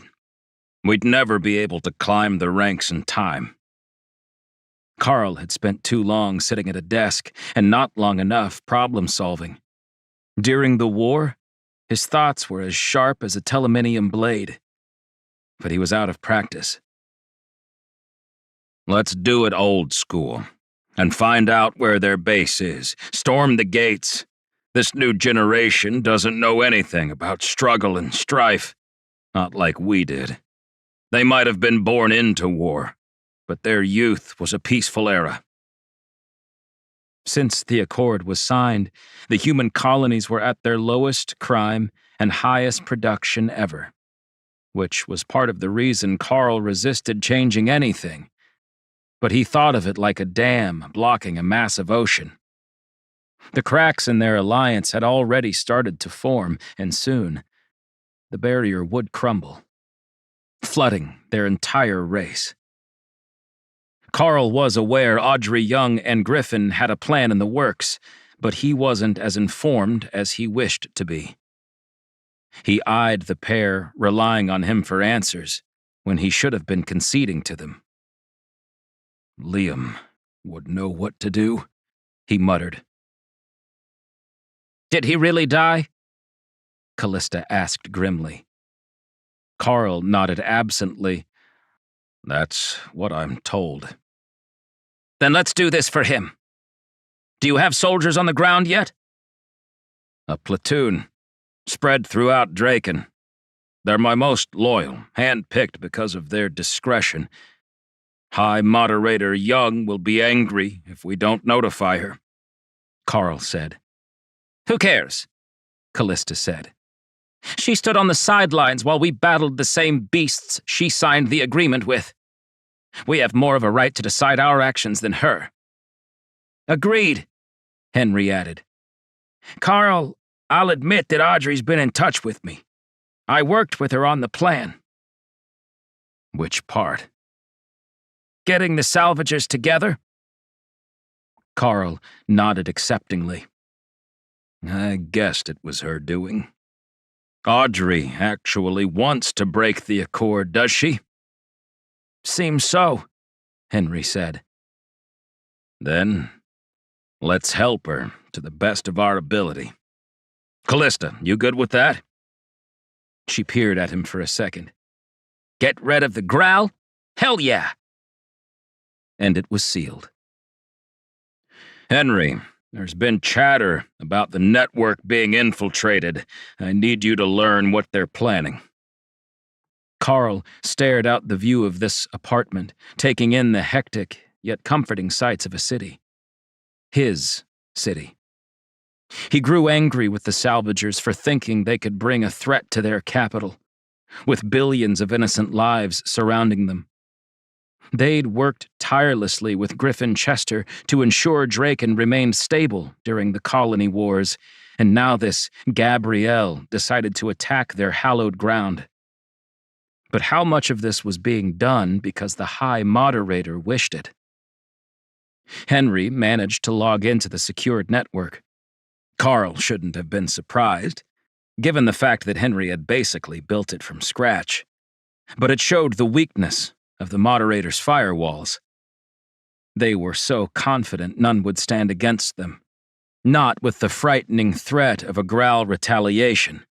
But people would only remain static for so long. Carl observed Priya's program on his tablet and spied more and more drones entering their space. Millions. There was something else. Tiny dots blinked at the edge of DMS on the radar, and he messaged the base in orbit. Balderson, what's the word from the freighter near the Orion demilitarized space? There was a brief pause. I cannot reach them, sir. Carl's throat tightened, and the pain in his temple throbbed. He'd waited too long for a metastick. Link me to their cameras. Done, Balderson said. Carl noted the freighter flashed offline 2 hours earlier, and he scoured the last of the feeds. I'll be damned. Callista returned to the room with a glass of water. What is it? Together, they stared at the warships that haunted them every time they closed their eyes. Callista's voice shook when she spoke. The Growl are coming. 24. The various double-ended pyramid vessels flew in straight lines, moving directly for their location. I don't like this, Zane said. Griffin, on the other hand, was ecstatic. We're going to make contact. And that's a good thing? Julia asked. These are a noble people. It's in the way Raliad and Venasi held themselves. Griffin's enthusiasm persisted as the ships neared them. Those are characters in a book, Zane reminded the man, and not for the first time. He wondered if Griffin was of sound mind. But they're based on actual events, he defended himself. Zane braced for an attack, but none came. Instead, the other craft positioned themselves in a circle around the drifter and began descending for the planet's atmosphere. Without anyone controlling it, their vessel was adjusted to the same speed. It's a welcoming party, Julia said, but not what we'd expected. They might be empty like the drifter. This is all automated. I prefer that to the alternative. It'll make it easier to steal their weapons if no one's home, Julia laughed. She'd been acting far more serious than usual since they'd abandoned both air tanks and Crystal on the Arrow, but Zane noticed her fiery personality returning as they lowered for the planet's surface. Isn't that grave robbing? He joked. Don't think I'm below that, because I once found a... Julia glanced at him, then at Griffin, and cleared her throat. If it's indeed vacated, their possessions are ours. The collectors will pay top credit for an artifact from the Forever World. I thought we were here to save humanity, not make a quick buck. Zane reprimanded her. Can't I do both? What's the harm in that? The view screen filled with the massive moon orbiting the world, its white light brilliant and almost overwhelming. Are you okay, Griffin? Zane asked. He stared at the image with his mouth slightly ajar. I've waited for years to find this. Since I heard about it as a child. Bartholomew never doubted it, and the moment Liam confided to him about the drifter, it all became real. They could only observe while they lowered. The sky was beautiful, with bluish-white hues, the clouds thin and lacy. They proceeded into a valley, surrounded on either side by rustic peaks, all of which were devoid of structures or technology. For a moment, it reminded Zane of the Junol states on Henderson, until he spotted the city between the ranges. There were numerous black structures of every shape and size. Some stood like giant towers. Others were rounded at the tops, domed with crystal-clear observatories. As they grew closer to the ground, he picked up more details, all suggesting the place was vacant and had been for ages. Vegetation thrived up to the city borders, but it didn't overgrow or spill into the abandoned metropolis. Zane figured the locals had built their streets like Draken, impenetrable to plants and weeds. This is unlike anything I've ever seen, Griffin whispered. Julia jumped up and down, coming to stand with Zane. The treasures we'll discover. We can start a team, a crew of archaeologists and anthropologists to learn who they were. And where they went, Zane added. Julia was already leaving the engineering room. "Where are you going?" he called after her. We have a planet to explore. Zane glanced at Griffin, who shrugged and grabbed his rifle. "If you can't beat 'em," he huffed, checked the charge on his pistol out of habit, and jogged to catch up. The ship settled into a dock at the edge of the city, and he felt it click into place, like a diamond in a claw setting. When they reached the vents where the transport remained lodged, Zane heard something scratching along the metal ducting. "Stay back," he warned, and kept himself in front of Julia and Griffin, unsure what he'd do if they were ambushed. Zane's pistol pressed into his gloved palm, and he aimed it into the dark tunnel, listening as the clicking grew closer. It came into sight, then another and another. They were a foot tall and completely round, with 10 metal appendages. 6 legs carried their torsos down the vents. The other 4 held various tools. "They're mechanical," Griffin said. "They must have recognized a blockage and were sent to repair the drifter." Zane watched while they scaled the transport, and more arrived, hurriedly dismantling their only mode of transportation he understood how to operate. Did we stop them? Julia asked. "They might consider us a threat to the ship if we intervene," Griffin said. Zane pictured the mechanized repair drones climbing on him, their sharp blades digging through his suit. "I vote we let them be." He sneaked by their cluster, and one by one they darted to the exterior of the hull. Being in the center, Zane worried they might be a couple 100 feet from the ground. But the docking bay had a platform a few yards down. He clutched the ledge and lowered to the boards. Julia settled beside him a second later, with Griffin taking his time. He'd been so distracted, he forgot they were out of oxygen, and he quickly scanned the air with his sensors. Nearly the same air composition as on board the drifter. Julia inhaled. Let's just hope the locals didn't die from an atmospheric condition. "Do you always have to go there?" Zane asked, while she began climbing down a lengthy series of plastic rungs. They were rough on the tops, giving grip, and he tried not to think about what might happen if he slipped and fell the long distance to the ground below. While being on another planet wasn't that rare for Zane, this was different. No other human had ever seen this place. He cataloged what he saw when they reached the street. All 8 vessels were in position, landed and secured in their docks. Their lights remained on, but slowly powered off while he waited.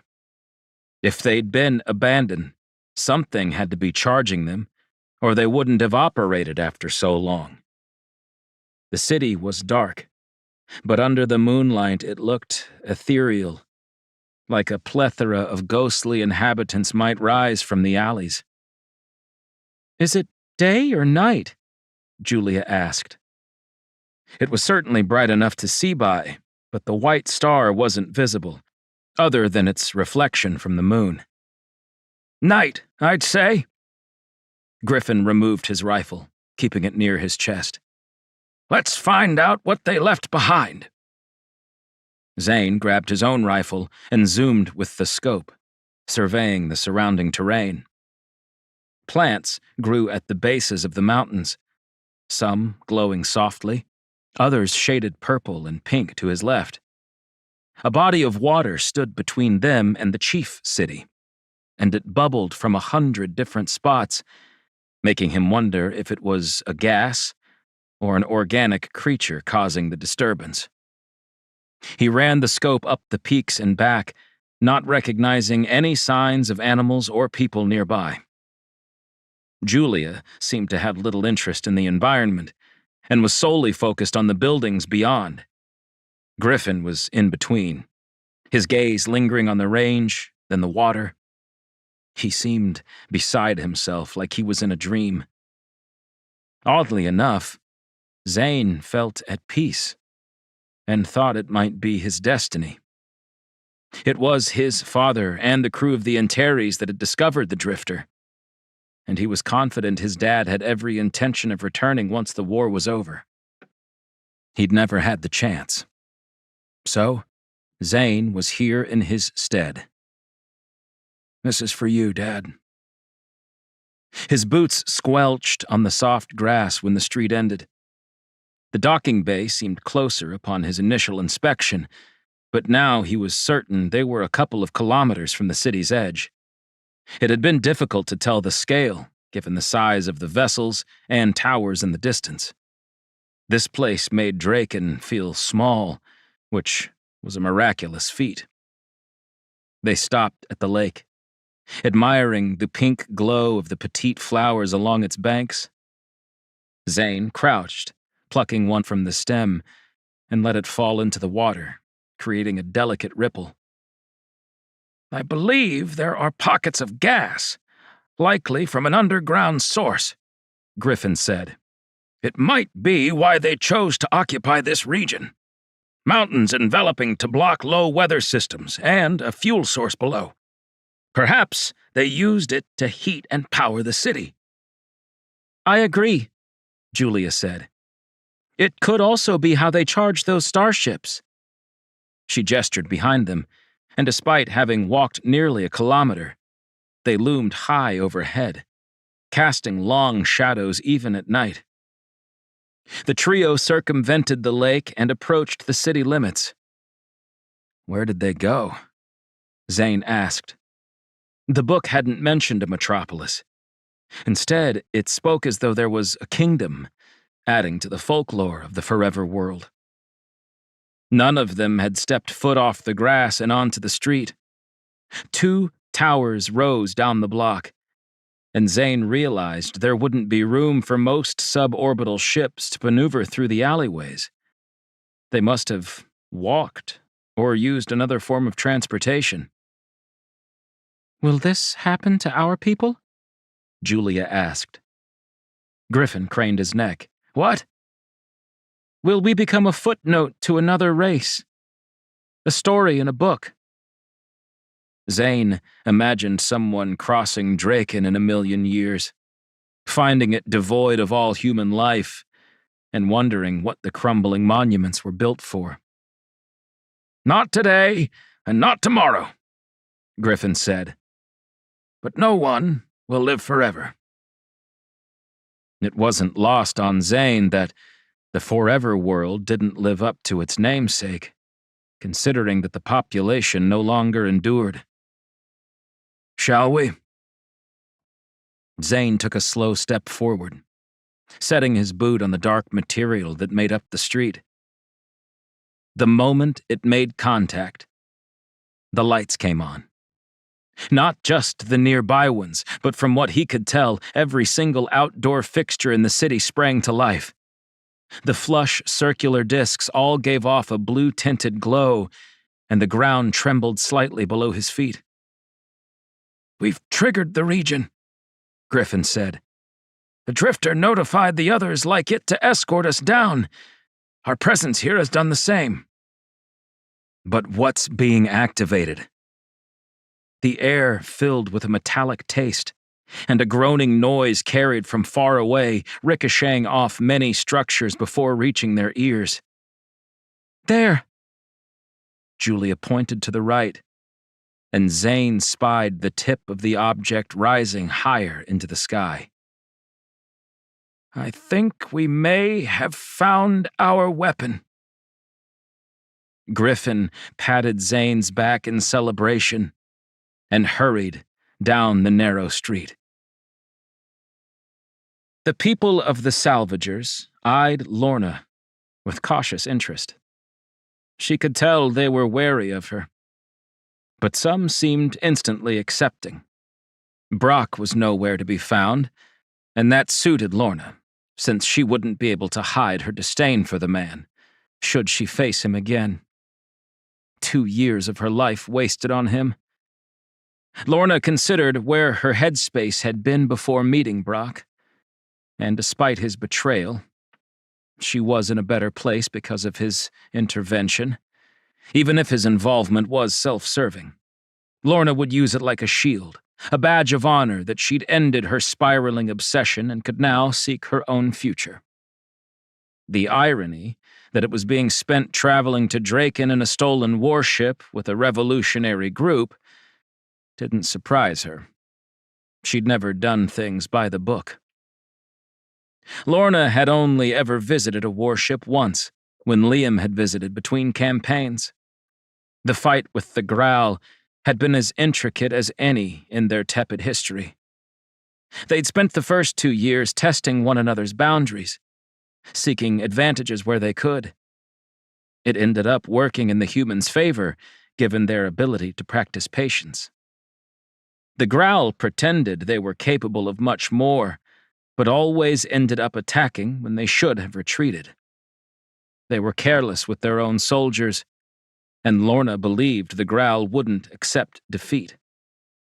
The fact there even was an accord seemed impossible. Those Growl weren't the same adversaries Liam had faced for 7 years. She'd spent the last day hearing all about the salvagers' distaste for their current situation, and rarely found fault in their arguments. She passed her time walking through the corridors, imagining what it was like to live aboard such a vessel. Lorna realized she was being trailed by a pair of salvagers. One, a big man with scars on his face, she'd heard the name Leonard, and she wondered what his story was. Other than a few keen fanatics, her group seemed calm and reasonable. These weren't just a cluster of dissenters ready to blow up City Hall. They were legitimately trying to usurp the Growl and take their colonies back. Lorna appreciated the sentiment, but they would require an entire fleet, not a single warship and a political agenda. Miss Lucas, we're being asked to the bridge, Leonard said gruffly. Lead the way. Lorna hiked slowly, letting the guards guide her. Even though she wasn't in control of the pending altercation, tension tightened in her chest the moment the doors slid wide, and she could see Draken in the distance, zoomed on the view screen. Gabrielle sat in the captain's chair with her legs crossed. She'd shaved her head again, and it gleamed under the sterile cabin lights. Lorna, nice of you to join us. The doors closed with Lorna's escorts not entering the bridge. Have a seat, Gabrielle said, gesturing to the spot normally reserved for the chief officer. They'd see to the day-to-day and scheduling of the crew, but also act as the voice of authority, should the captain be incapacitated for any reason. It was often a duty more intensive than being the captain. At least, that was what Lorna's brother had assured her. Lorna did as commanded and observed as the image shifted to an up-close view of Draken's noteworthy orbital fleet. She figured they hadn't amassed such a collection since their last battle with the Growl. Seeing them in one place made the hair on her arms stand on end. All this for you? Gabrielle's nose twitched and she grunted lightly. There's something else afoot. They shouldn't have known we were coming. Unless someone tipped them off. There was far less concern in her voice than Lorna expected. Why isn't this bothering you? You'll see. Gabrielle didn't expand on the comment, and Lorna didn't bother to press her. Engines to a stop. For the first time, Lorna noticed the hundreds of ships accompanying the warship, surprised that they'd accumulated so much support. There were markings from various colonies, flags from the Desic system, corporate logos from Polonius. The moment Lorna recognized the pair of cruisers, she flinched. wondering how recently the Scorpius logo had been painted over. There were other things that tipped her off, but she didn't want to arouse suspicion in Gabrielle. "Now what?" Lorna asked. "We wait." High Moderator Audrey Young changed in her private quarters, adding a layer of armor below her crimson robes. The uniform was intended for formal events and important moments in the Moderator's history. Today will be more memorable than most. Audrey studied herself in the mirror, seeing the creases around her eyes, the slightly sagging skin below her chin, the way her left eyelid drooped more than the right. They were only cosmetic signs of aging, something she was grateful to experience. There were many nights during the war when she'd lie awake as a freighter hauled her and the government officials from one haven to another. Audrey often dreamt of being boarded by the Growl, tortured, then killed. It would come to an end. Today. She tried to change her mindset. If she didn't survive this event, then so be it. Let her be the martyr, in which a new future planted roots. Audrey laughed when she pictured Carl Rogers thinking the exact same thing. He didn't guess anyone was conscious of his health problems, but Audrey was aware of everything that had happened under her roof. Everything. She'd been alerted to the salvagers since their inception, going so far as to encourage their anger. Audrey flew to investigate the first drone's appearance before Carl even knew they existed. "It's going to work," her visitor said.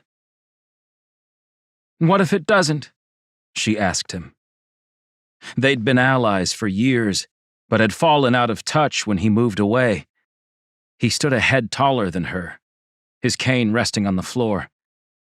"We've been through this, Audrey. The pieces are lined up. If Zane, Julia, and Griffin do their part, we can't lose," he said. "I only wish we had more time to prepare. What if the forever world isn't real?" He smiled, his face sloughing off years. "My dear, it's as real as you and me." "I should have told Carl everything," she whispered. Her guest set a long-fingered hand on her shoulder. "He will do what's necessary, and all will be forgotten after today." She straightened her robe and composed herself.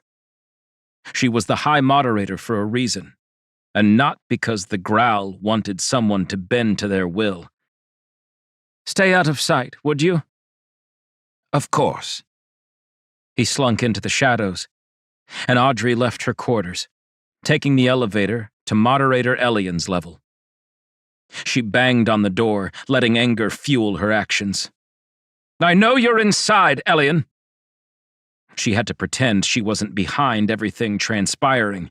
If Elian clued in, the Growl would accuse her of breaching the accord instead of the other way around. The Growl Moderator arrived. A frown pasted across her wide forehead. "What is it, Young?" "Do you want to tell me why there's a Growl fleet of warships in human territory?" "Don't forget the clause that allows us to intervene should a third party be invading." Moderator Elian gave her a smug grin, displaying her deadly teeth. "There's no proof as to who's sending the drones," she told Elian. "You're breaching—" "It's not the drones we're concerned about. It's the salvagers," she said. They'd taken the bait. Audrey bit her lip, not wanting to show her actual emotions. "They're human. The Growl have no right to intervene with our people." "But the salvagers claim they're outside the accord, and that means I consider them interlopers. High Moderator Young, perhaps you should read the agreement again." "Which version?" she asked haughtily. Moderator Elian came closer, her size dwarfing Audrey. For a moment she suspected her windpipe was about to be crushed, but Elian didn't raise her arms.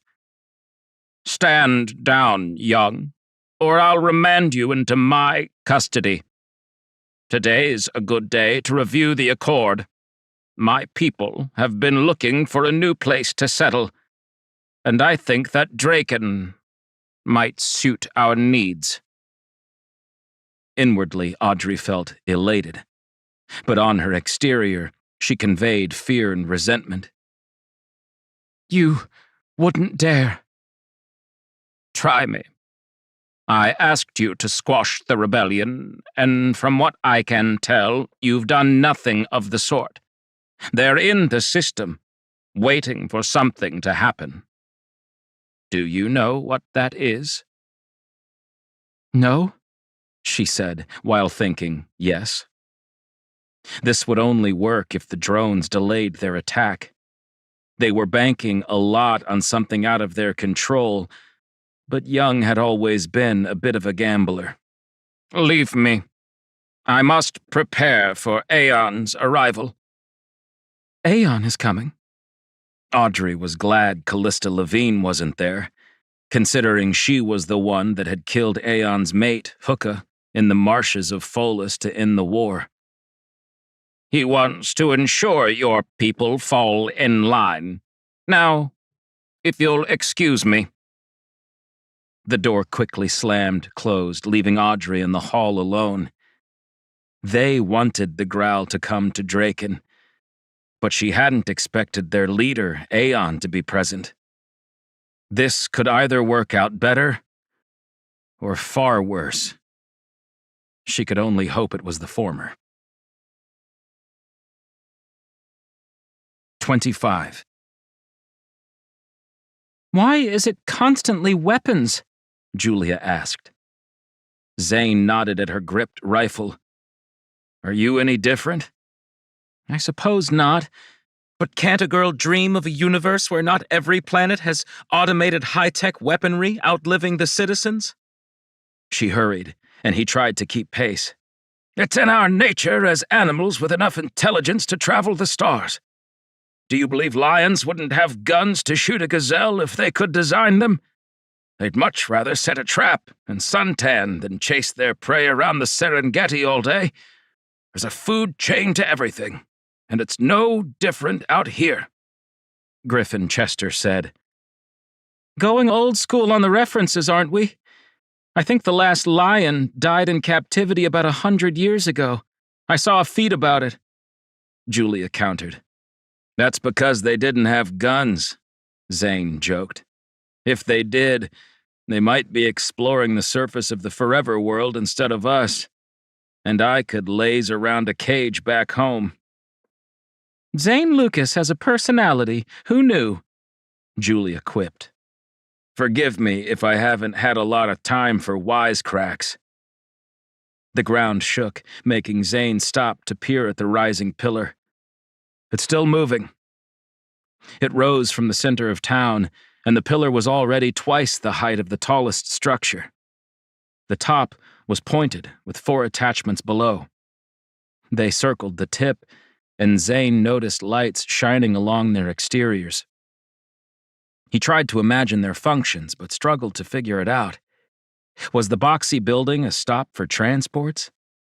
It might be, given the large square pad of an empty street outside it. They hadn't crossed paths with a single suborbital vessel, and there was absolutely nothing to suggest the evacuation had been in haste. There should have been items, trinkets left behind in the alleys. He also saw no damage, meaning they weren't eradicated in a skirmish, either from the ground or from above. "I can't wait to investigate this place properly," Julia said. "I could use someone to hold my duffel. Maybe a young man to label my sample containers?" Griffin nudged his arm. "Zane, I think she's talking to you." "I know she's talking to me, thank you, Griffin." Zane watched Julia, seeing a bit of her playfulness returning after the last couple of difficult days. Or maybe she used humor as a coping mechanism. I'll have to check my schedule. If we survive this mission, I might need a week or 10 at my new home. Winter must end in Little Knife at some point, right? Sure. Who doesn't want to be in Minnesota for mosquito season? Julia tried to open one of the disc doors in an entranceway, but it didn't shift. What about you, Griffin? What's next? Zane realized he didn't even know which planet the wealthy tycoon lived on, or if he was married or had kids. I'm at the whim of the people. I will go where the wind takes me, he said with a hint of whimsy. Where's home? Zane asked. Usually my arrow, but I have properties in various locations. Spoken like a true traveler, Julia retorted. Tell us about Pisha. Zane had no details of the Growl homeworld, and he sealed his lips, eager for any information. As I've mentioned before, I may not speak of it on account of the Accord, Griffin said. Just something? Anything? What color is the sky? Do they really sleep in the mud once a week? Julia persisted, and he sighed. They continued toward the tower, which seemed to have stopped lifting. Yeah. What about the rumor that they love to wrestle on weekends? Zane joined the discussion, making light, but Griffin's expression spoke volumes. The Growl are a ruthless race, and I've seen how they operate from a level no human was ever supposed to behold. I've learned to watch my step and guard my tongue when around them. When I visit Pisha, I have the sensation I'm about to inhale my last breath. You can joke all you want, but the Growl must be dealt with. And this, he gestured at the tower, might be our salvation. How? Okay, you two really want to know? Griffin asked. Yes. Julia and Zane spoke at the same time. I actually lost the majority of my wealth in the wars, spending everything I owned on building the fleet to aid our people. All my manufacturing plants were conscripted into the war efforts, and I didn't begrudge anyone for using them. I gave them permission. When the colony wars ended, I went home to Rouge on Dextra and found I had no purpose. Audrey, whom you know as High Moderator Young, said that my help during the war was the most selfless act she'd ever witnessed. She wanted to give me a statue or another egotistical tribute, but that's not what I sought, he said. What did the man who had everything ask for? Zane thought. She demanded I accept a form of recompense, so I spoke plainly. I wanted revenge. Griffin stared at the tower ahead, his gaze fixated on the top. Audrey suggested I request something attainable. Then I gave her my plan. What plan? This, he said. Which part? Julia asked. I told her there would be a time when an incident would occur that might give us an advantage, a way to break the Accord, and to do so amicably. She didn't believe me, but I asked for her patience and support. Audrey refunded much of the credits I'd spent, and together we grew them beyond any riches I'd ever had before. I was named the sole contact for Pisha because of my endless conversations with Moderator Elian, and my value for negotiating trade bargains between our people. And I listened to them with both ears. Griffin slowed and gazed at the sky. We had dreams, all of us. Callista wanted to retire to the forests of Shaquille, to live in an A-frame house overlooking the giant yellow trees. Carl, he wished to be reunited with his kids, if only from the outside. Liam. Griffin stared at Zane, tears forming.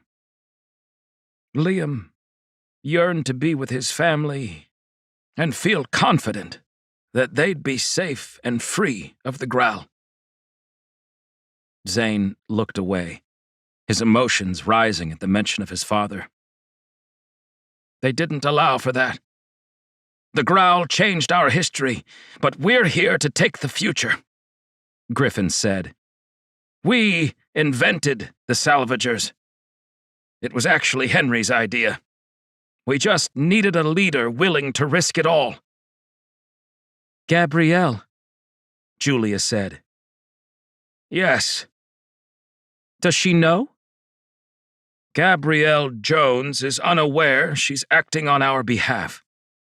We stoked the fires strategically, even going so far as to send you to 10 and Chaucy at the right moment, Griffin said. But how did you know we'd succeed? I hadn't met Julia or even visited Earth before, Zane said. And he had the sudden revelation that they'd killed Bart to get these wheels in motion. You didn't have anything to do with Bart's death, did you? Of course not. That was pure coincidence. I hadn't even heard about it until you told me, remember? What about the drones? Are you responsible for those? Julia gestured at the large moon, the pockmarked surface reflecting bright white over the landscape. No. But the moment we encountered one 10 years ago, I was certain more would follow. I believe their kind was triggered when your father discovered the drifter. He must have tripped a sensor, or the beings controlling the drones were watching the ship. They likely traced him back to human space and then to Growl territory. Bartholomew reminded us of the Forever World story and the defenses against an enemy from deep space. 1,000 pricks of light aimed to destroy their people. It became a long shot, but the payoff would be life-changing. We can't get home. Your arrow is gone, and we have no clue how to operate this device. Even if we did, we're nowhere near the walkways. Take a look at this. Griffin pulled his tablet out, opening an image a moment later. What's that? Julia took the device, and Zane crammed in, looking at the drawing. That's the city, Griffin said. How? Zane tried to piece it together. You've been here before. No, not me. Griffin tapped the screen. My great-great-grandfather, Alistair Chester. The author? Julia asked. That's him. Wrote Chester's Choice. Big hit for a couple 100 years. Chester's Choice. I loved that book as a kid. Wait. If Alistair Chester was an author, and he visited this place, did he? Zane stopped. Yes. He wrote The Forever World.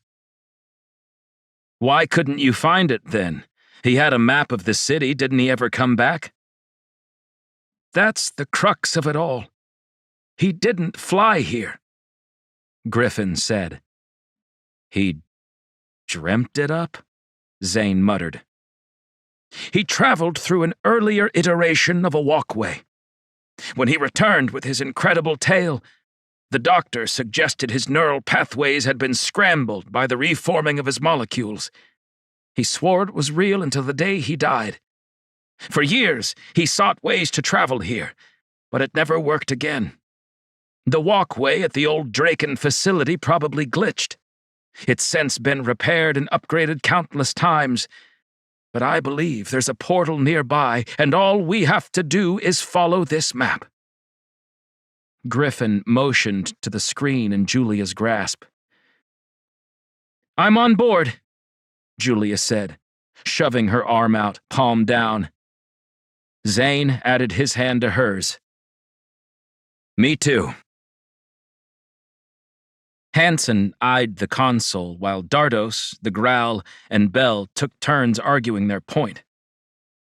It doesn't matter if you think it's fallible. We only need 5-10 minutes max, she said. That won't be enough to destroy the human fleet, Dardos complained. Destroy? We're not killing all those people. We're merely disarming them so we can fly the warship over the moderator tower. Haven't you been listening? Hansen lifted his hand. Excuse me. What? They both shouted simultaneously. I can strengthen the command by adding a bug that will keep moving. I'll program it to avoid the basic repair mods they have running, Hansen said. You can do that? Bell seemed impressed, and it added to his bravado. I would have automatically done it, but Dardos didn't let... The growl glared at him angrily. Do it, Bell said. And be quick. Gabrielle is waiting, and she's worried the fleet will come for them. Hansen retook the seat, with a begrudging growl lingering over his shoulder. Do you mind? Dardos grunted and crossed his massive arms. It's nearly time to sound the alarm. Is everyone in position? Yes. Bell seemed distracted, but Hansen couldn't focus on both her and the coding. Their conversation drowned out as he concentrated on the work. A hero, he thought, and finished the looping bug. I wish there was more we could do. Chad walked through the streets of Draken and noticed far fewer transports in the skies. Did they know something he didn't? We've already notified Scorpius, and we're here for Lorna, should she be returned safely, Uncle Josh said. That's not enough. Chad stamped a foot. She's in danger, and we have no idea where Zane and Julia are. They're our friends, Uncle. Shouldn't we find a way to... Joshua squared off with his nephew. To what, Chad? You're not a pilot, and I'm an old man. Chad had visions of himself taking a cruiser and flying to intercept the fleet, but Uncle Josh was right. He was just a kid from a small town on Earth. They were in the heart of Draken, with Edward tagging along behind them, and Chad glanced at the surrounding buildings. People came from the exits, marching with purpose. An alarm sounded. An oppressive, worrisome noise. What's happening? Chad asked a woman stalking by with a grimace on her face. It's the revolution, man, haven't you heard? We're taking our colonies back, today! She pumped a fist in the air, and more people joined in, chanting freedom as they streamed toward the moderator tower. Crowds pushed against Chad and Joshua until they were caught up in the flow of foot traffic. Chad's mouth twisted. Let's go with them. Are you out of your mind? Uncle Josh asked. Your parents will never forgive me. Chad peered at Edward, then at his uncle. I'm going. When he checked, Uncle Josh and the robot were on the move as well. By the time they reached the courtyard near the moderator tower, it was filled with residents. Thousands of people were present, with countless more coming from all directions. Many still chanted the word freedom. Others mentioned the salvagers. It wasn't long before Chad noticed a gun and quickly spied more armed men and women.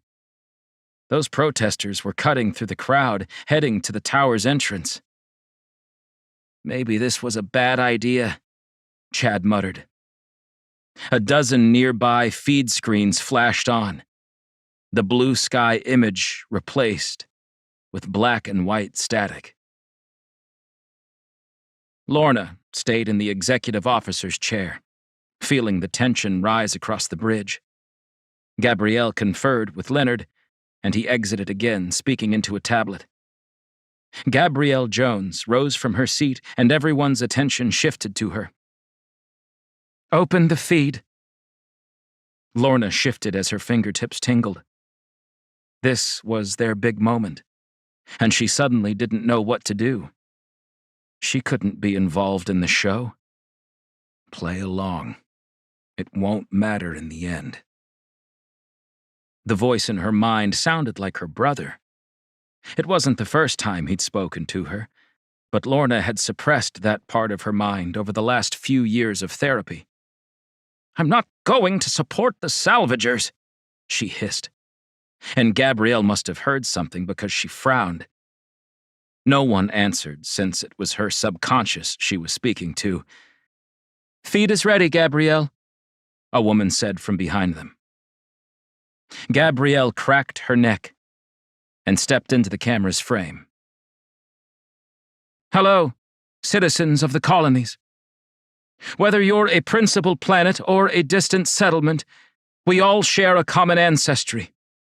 My name is Gabrielle Jones.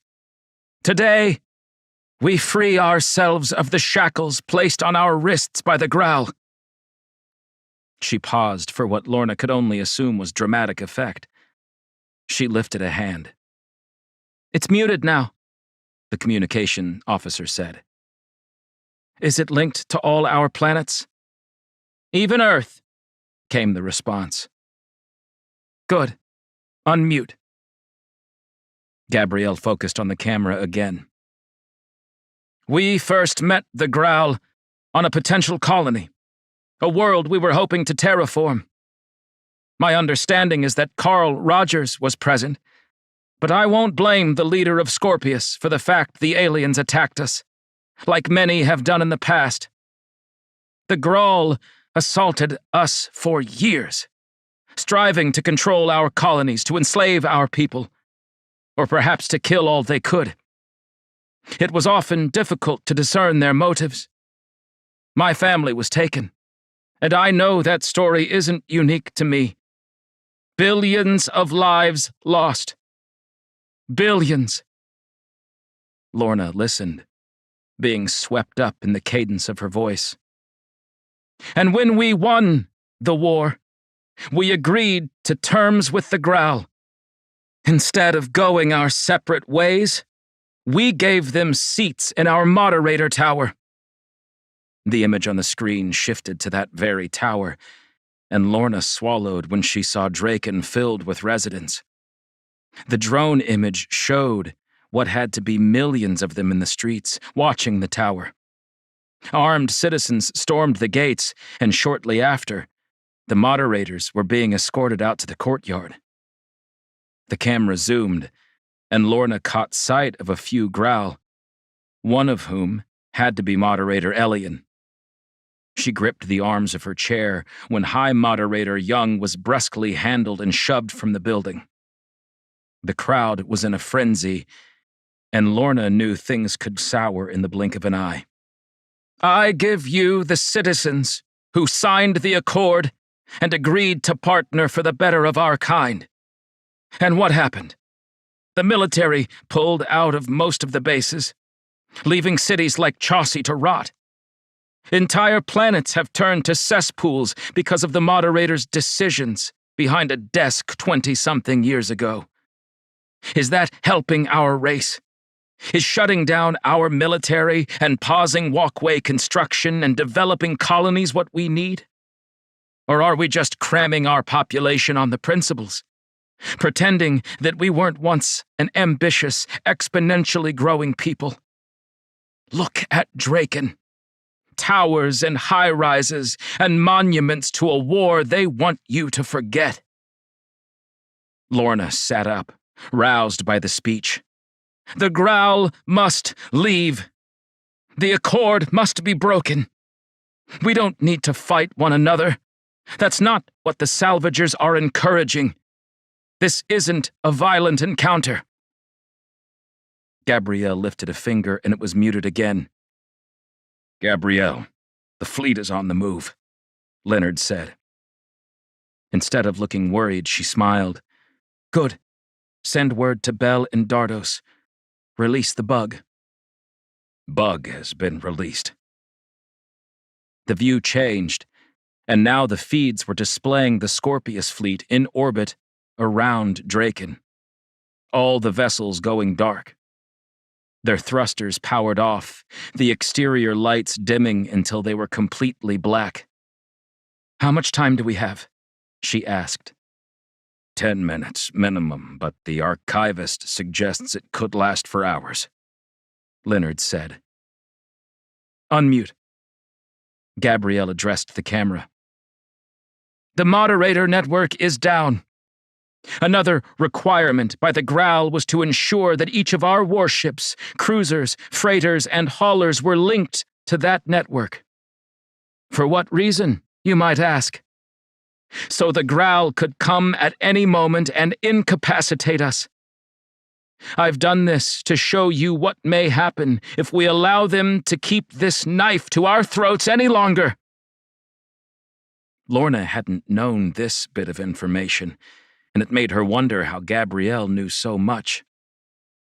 Take us to Draken, she demanded, and the pilot adjusted their trajectory, shooting at far faster speeds than a warship should have been allotted.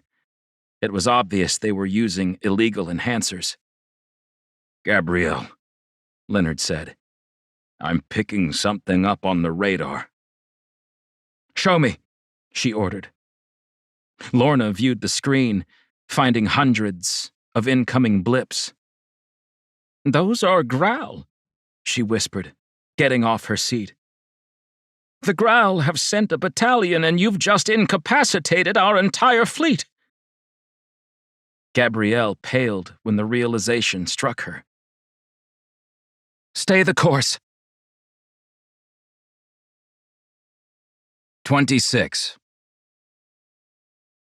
Griffin's great-great-grandfather's map proved to be a bit of a disaster, and they stopped trying to gather their bearings.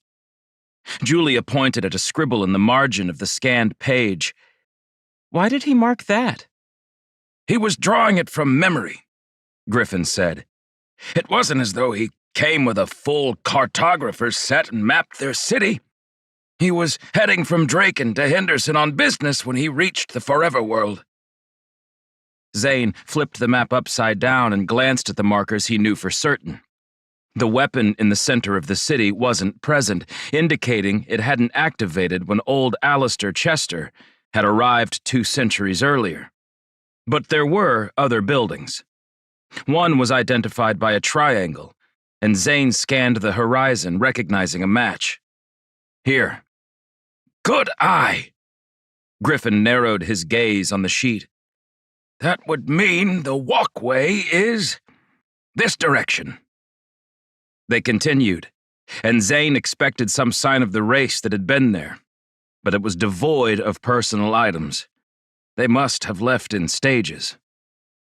Julia had been thrilled to learn about the connection to the Forever World book, but after a couple of hours of searching for the walkway, the enthusiasm wore thin.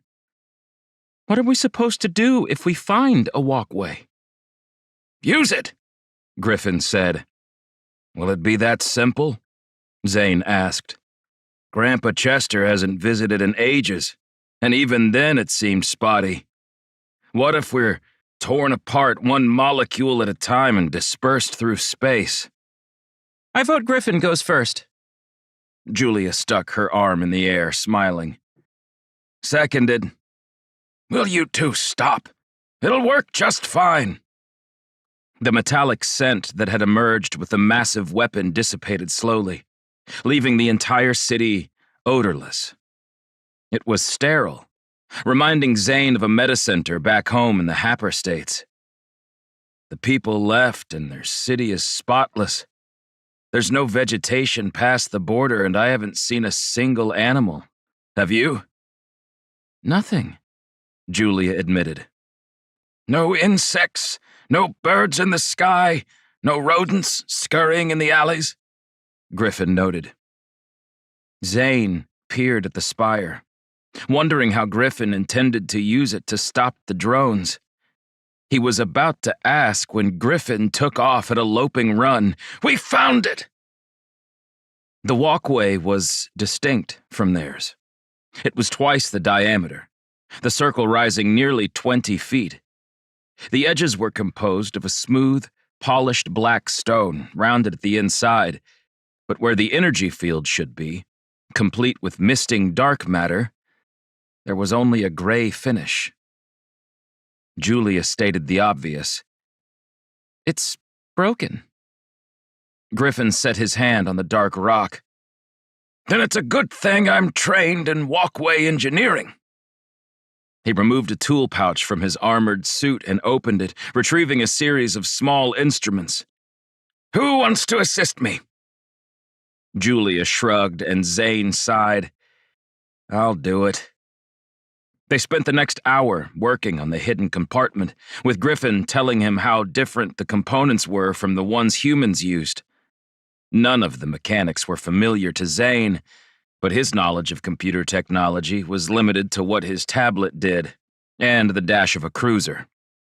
After cutting wire, then resoldering joints and replacing a few pieces Zane thought might be microfuses, the walkway began to hum softly. It's powering up, Griffin said. Stand back. Zane did so, as a cloud of black mist shot from the opening, crossing the street. Everything in its path was gone, wiped from existence, including the ground 2 feet down in a straight line. Julia was inches away, her hand raised in defense, and she rubbed her fingertips together. The fabric of her glove removed by the walkway. You're okay, Griffin assured her after doing a quick check. I've never seen one react like that before. I apologize for not being better prepared. Where did the material go? Zane indicated the ground and the section of the building the dark matter had vaporized. I don't know, Griffin admitted. Now, who wants to test it out?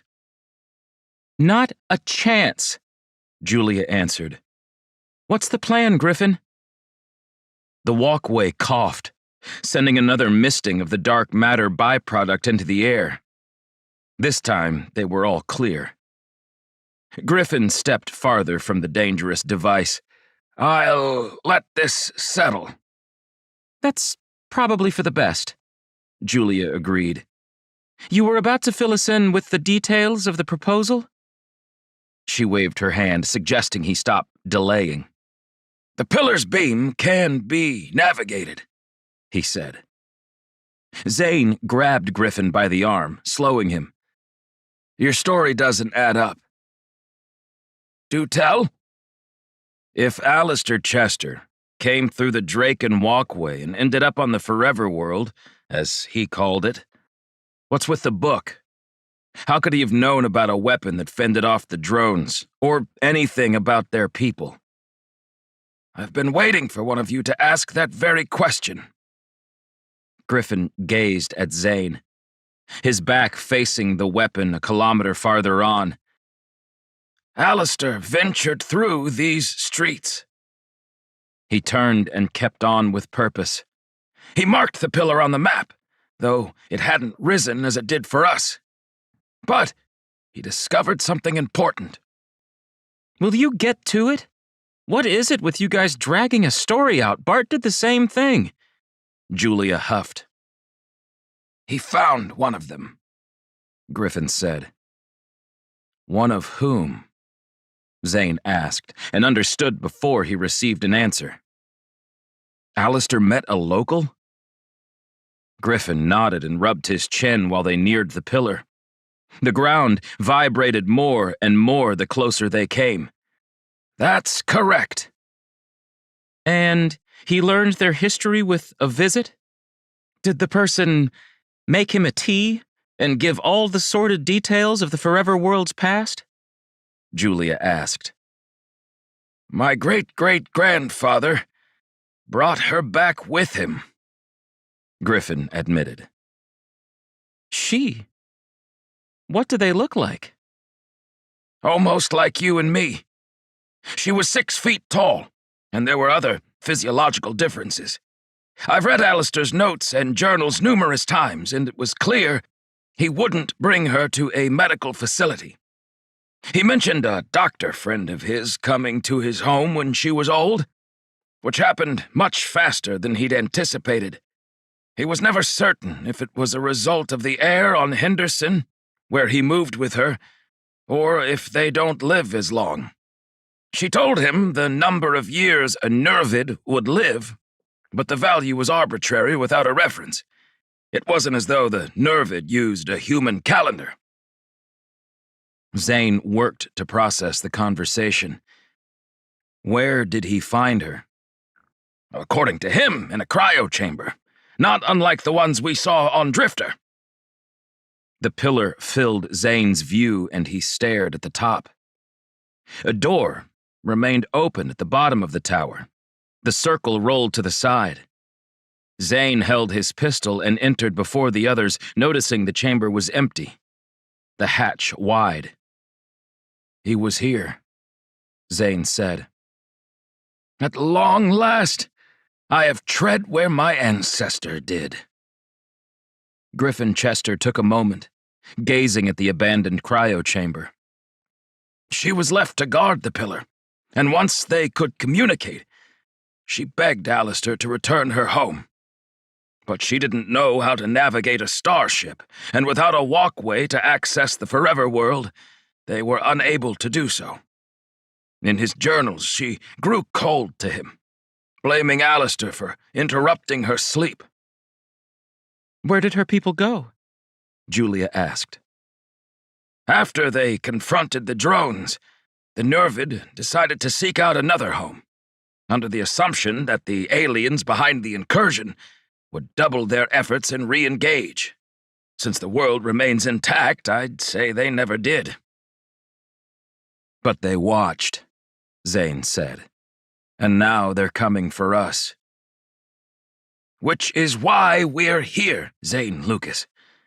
After some time, Venasi learned to speak to Alistair." Venasi? Like in the book? Julie touched the wall, her bare fingers on the cold metal. "And the verbal command we needed to unlock the archived files," Zane added. "Yes, he named the heroine after her." Griffin stared at the chamber. "She described this place and told Alistair it could defend against another attack.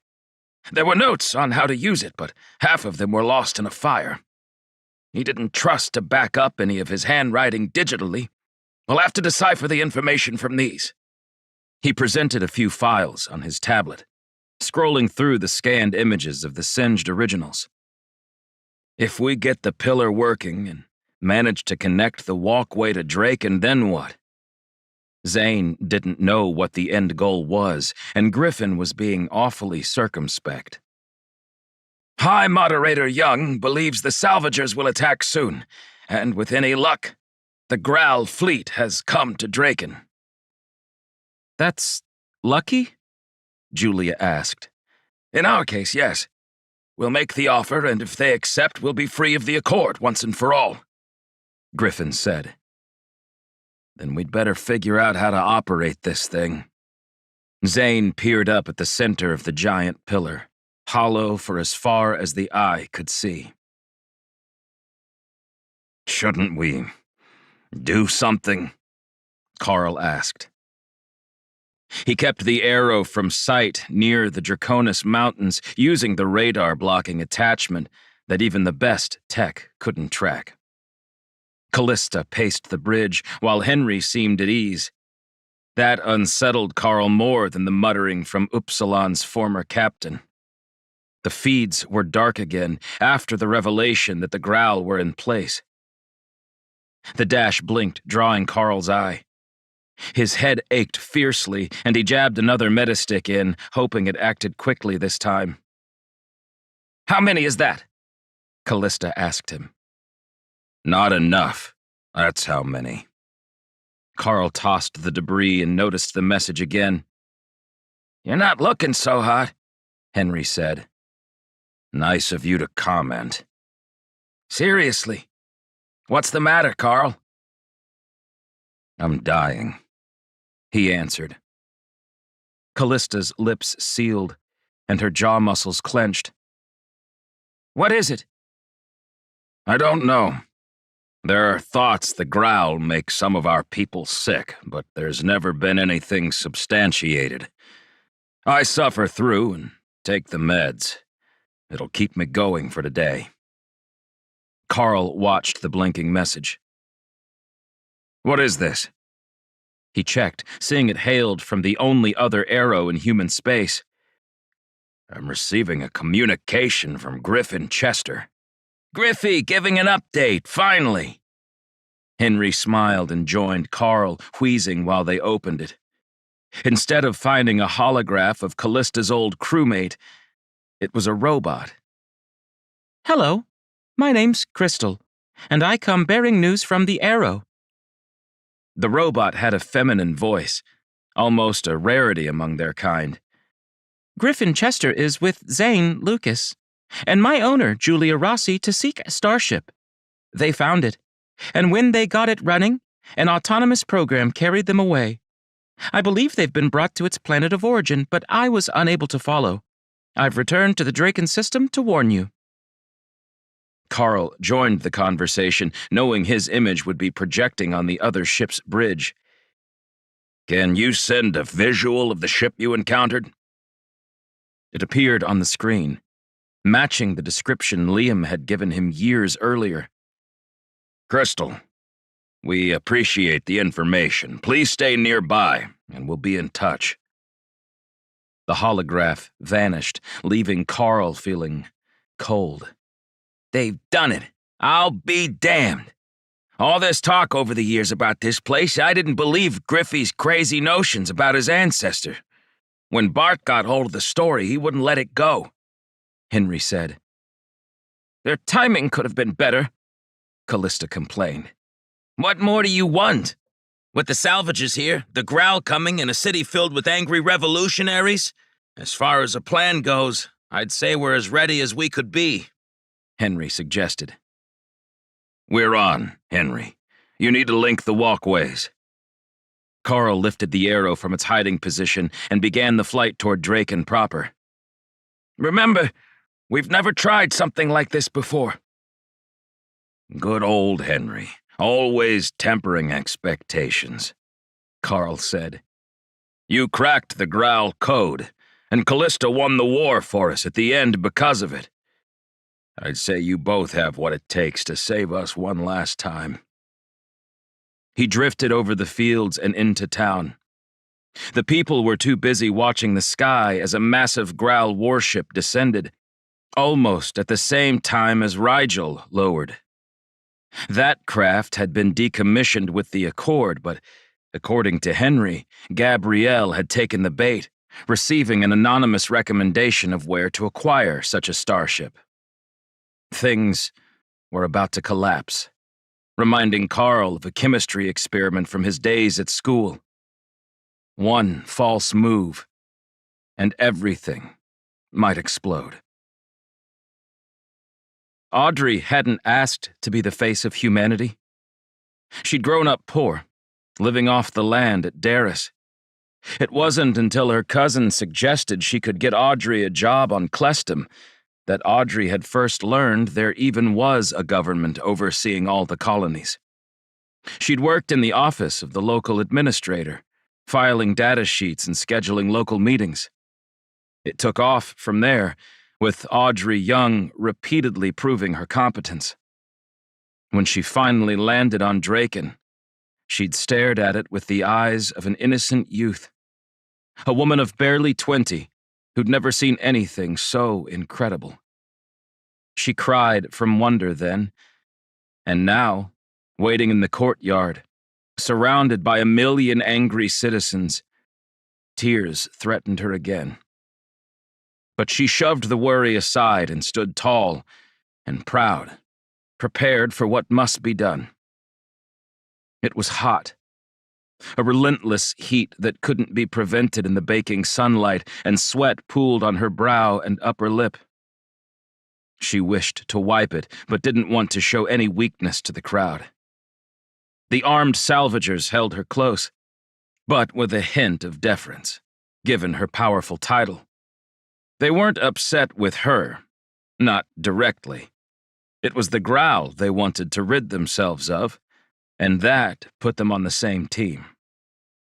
The thrusters of two opposite warships descending added to the stifling temperature. Everyone observed the skies, and Moderator Elian's gaze lingered on Audrey's. "They cannot accept this," she said above the noise. "Neither will my people." "Then it will be war. They won't stop until you're dead, and they own your colonies. You cannot break the accord." "I have no intention of doing that." "You expect me to believe you?" Elian asked. Sweat soaked through her red robes. "Truthfully, I care less what you believe. After today, you'll be departing Draken with the growl never to return." Elian mumbled as the pair of warships came to halt above the courtyard. Each of them released a transport, and the masses spread apart, offering them a place to land only a short distance from High Moderator Young's position at the front of the tower. The people grew silent when the salvager's transport opened. Gabrielle walked out, lifting a hand. Her proxy, the man Audrey knew as Leonard, stuck to her side, a large rifle in his grip. Next came a woman Young didn't recognize. The crowd erupted in their backing. It was beyond anything Audrey Young could have imagined. That this woman had been able to garner so much civil support spoke volumes about how necessary dismantling the Accord was. The cheers slowed when the Growl emissary emerged. Aeon was a beast of a Growl, far larger than average. And though he'd aged 2 decades since his partner had been killed on Pholus by Callista, he retained his muscular form. 5 more Growl came with him, all in battle armor. The matte black outfits almost steamed in the heat, but they looked no worse for it.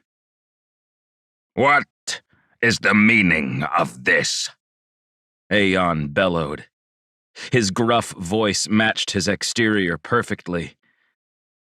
"You should leave," Gabrielle warned him. They were both facing the High Moderator, but addressing each other. "Enough!" Aeon shouted. "Moderator Elian has contacted me, proposing that the Accord is not being adhered to. I had to see it for myself, and clearly she was not mistaken. High Moderator Young, it's time I make a lesson out of you and find your replacement. What a pathetic group of complainers you are." He finally graced Gabrielle with the courtesy of his glare. "Everyone, if you do not evacuate this courtyard, I'll order my fleet to destroy the city. Your disobedience will fracture the Accord, and I'll react accordingly." The crowd broke out in whispers, and Audrey noticed a few at the fringes beginning to slink off. "And thank you to the salvagers for disarming the network. That was very fortuitous timing.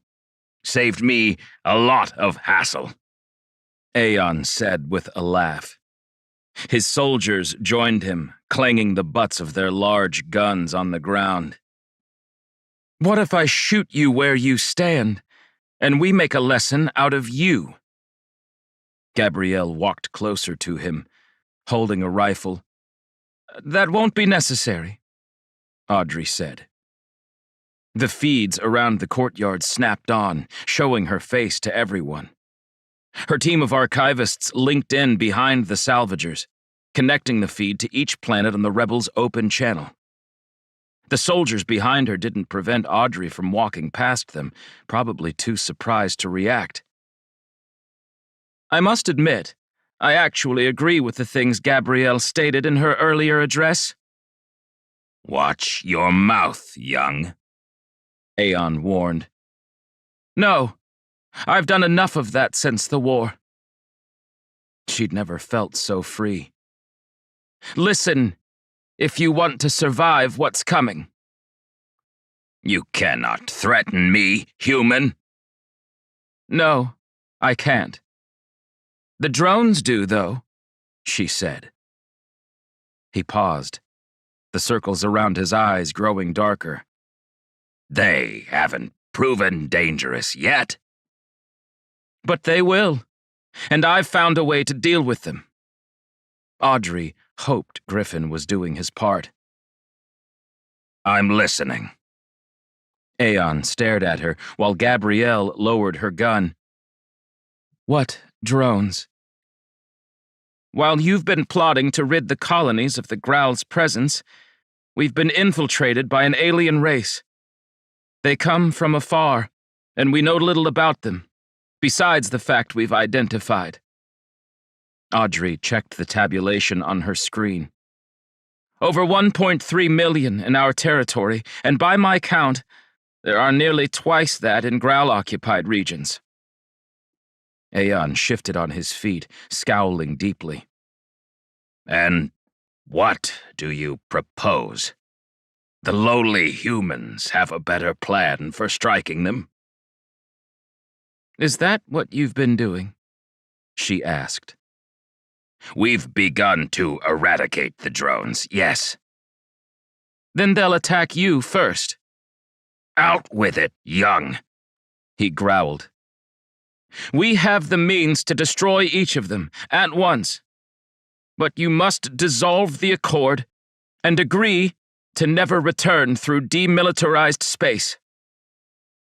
High Moderator Audrey Young smiled pleasantly at the huge alien man. She thought for a moment that they might be finished with the Growl, until he started laughing.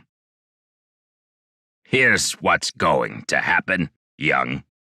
You will die, and we'll deplete your resources. Aeon lifted his gun, aiming it straight at her. She saw brief moments of her life flash by while he pulled the trigger, and a grin formed on her lips. It hadn't been so bad. There were pockets of joy intertwined with the trauma of her position. Gunfire erupted throughout the square, and Audrey realized she wasn't dead. Moderator Elion lay on the ground before her, after lunging in front of her to be killed in her stead. The woman's eyes were open, the wound in her chest clearly fatal.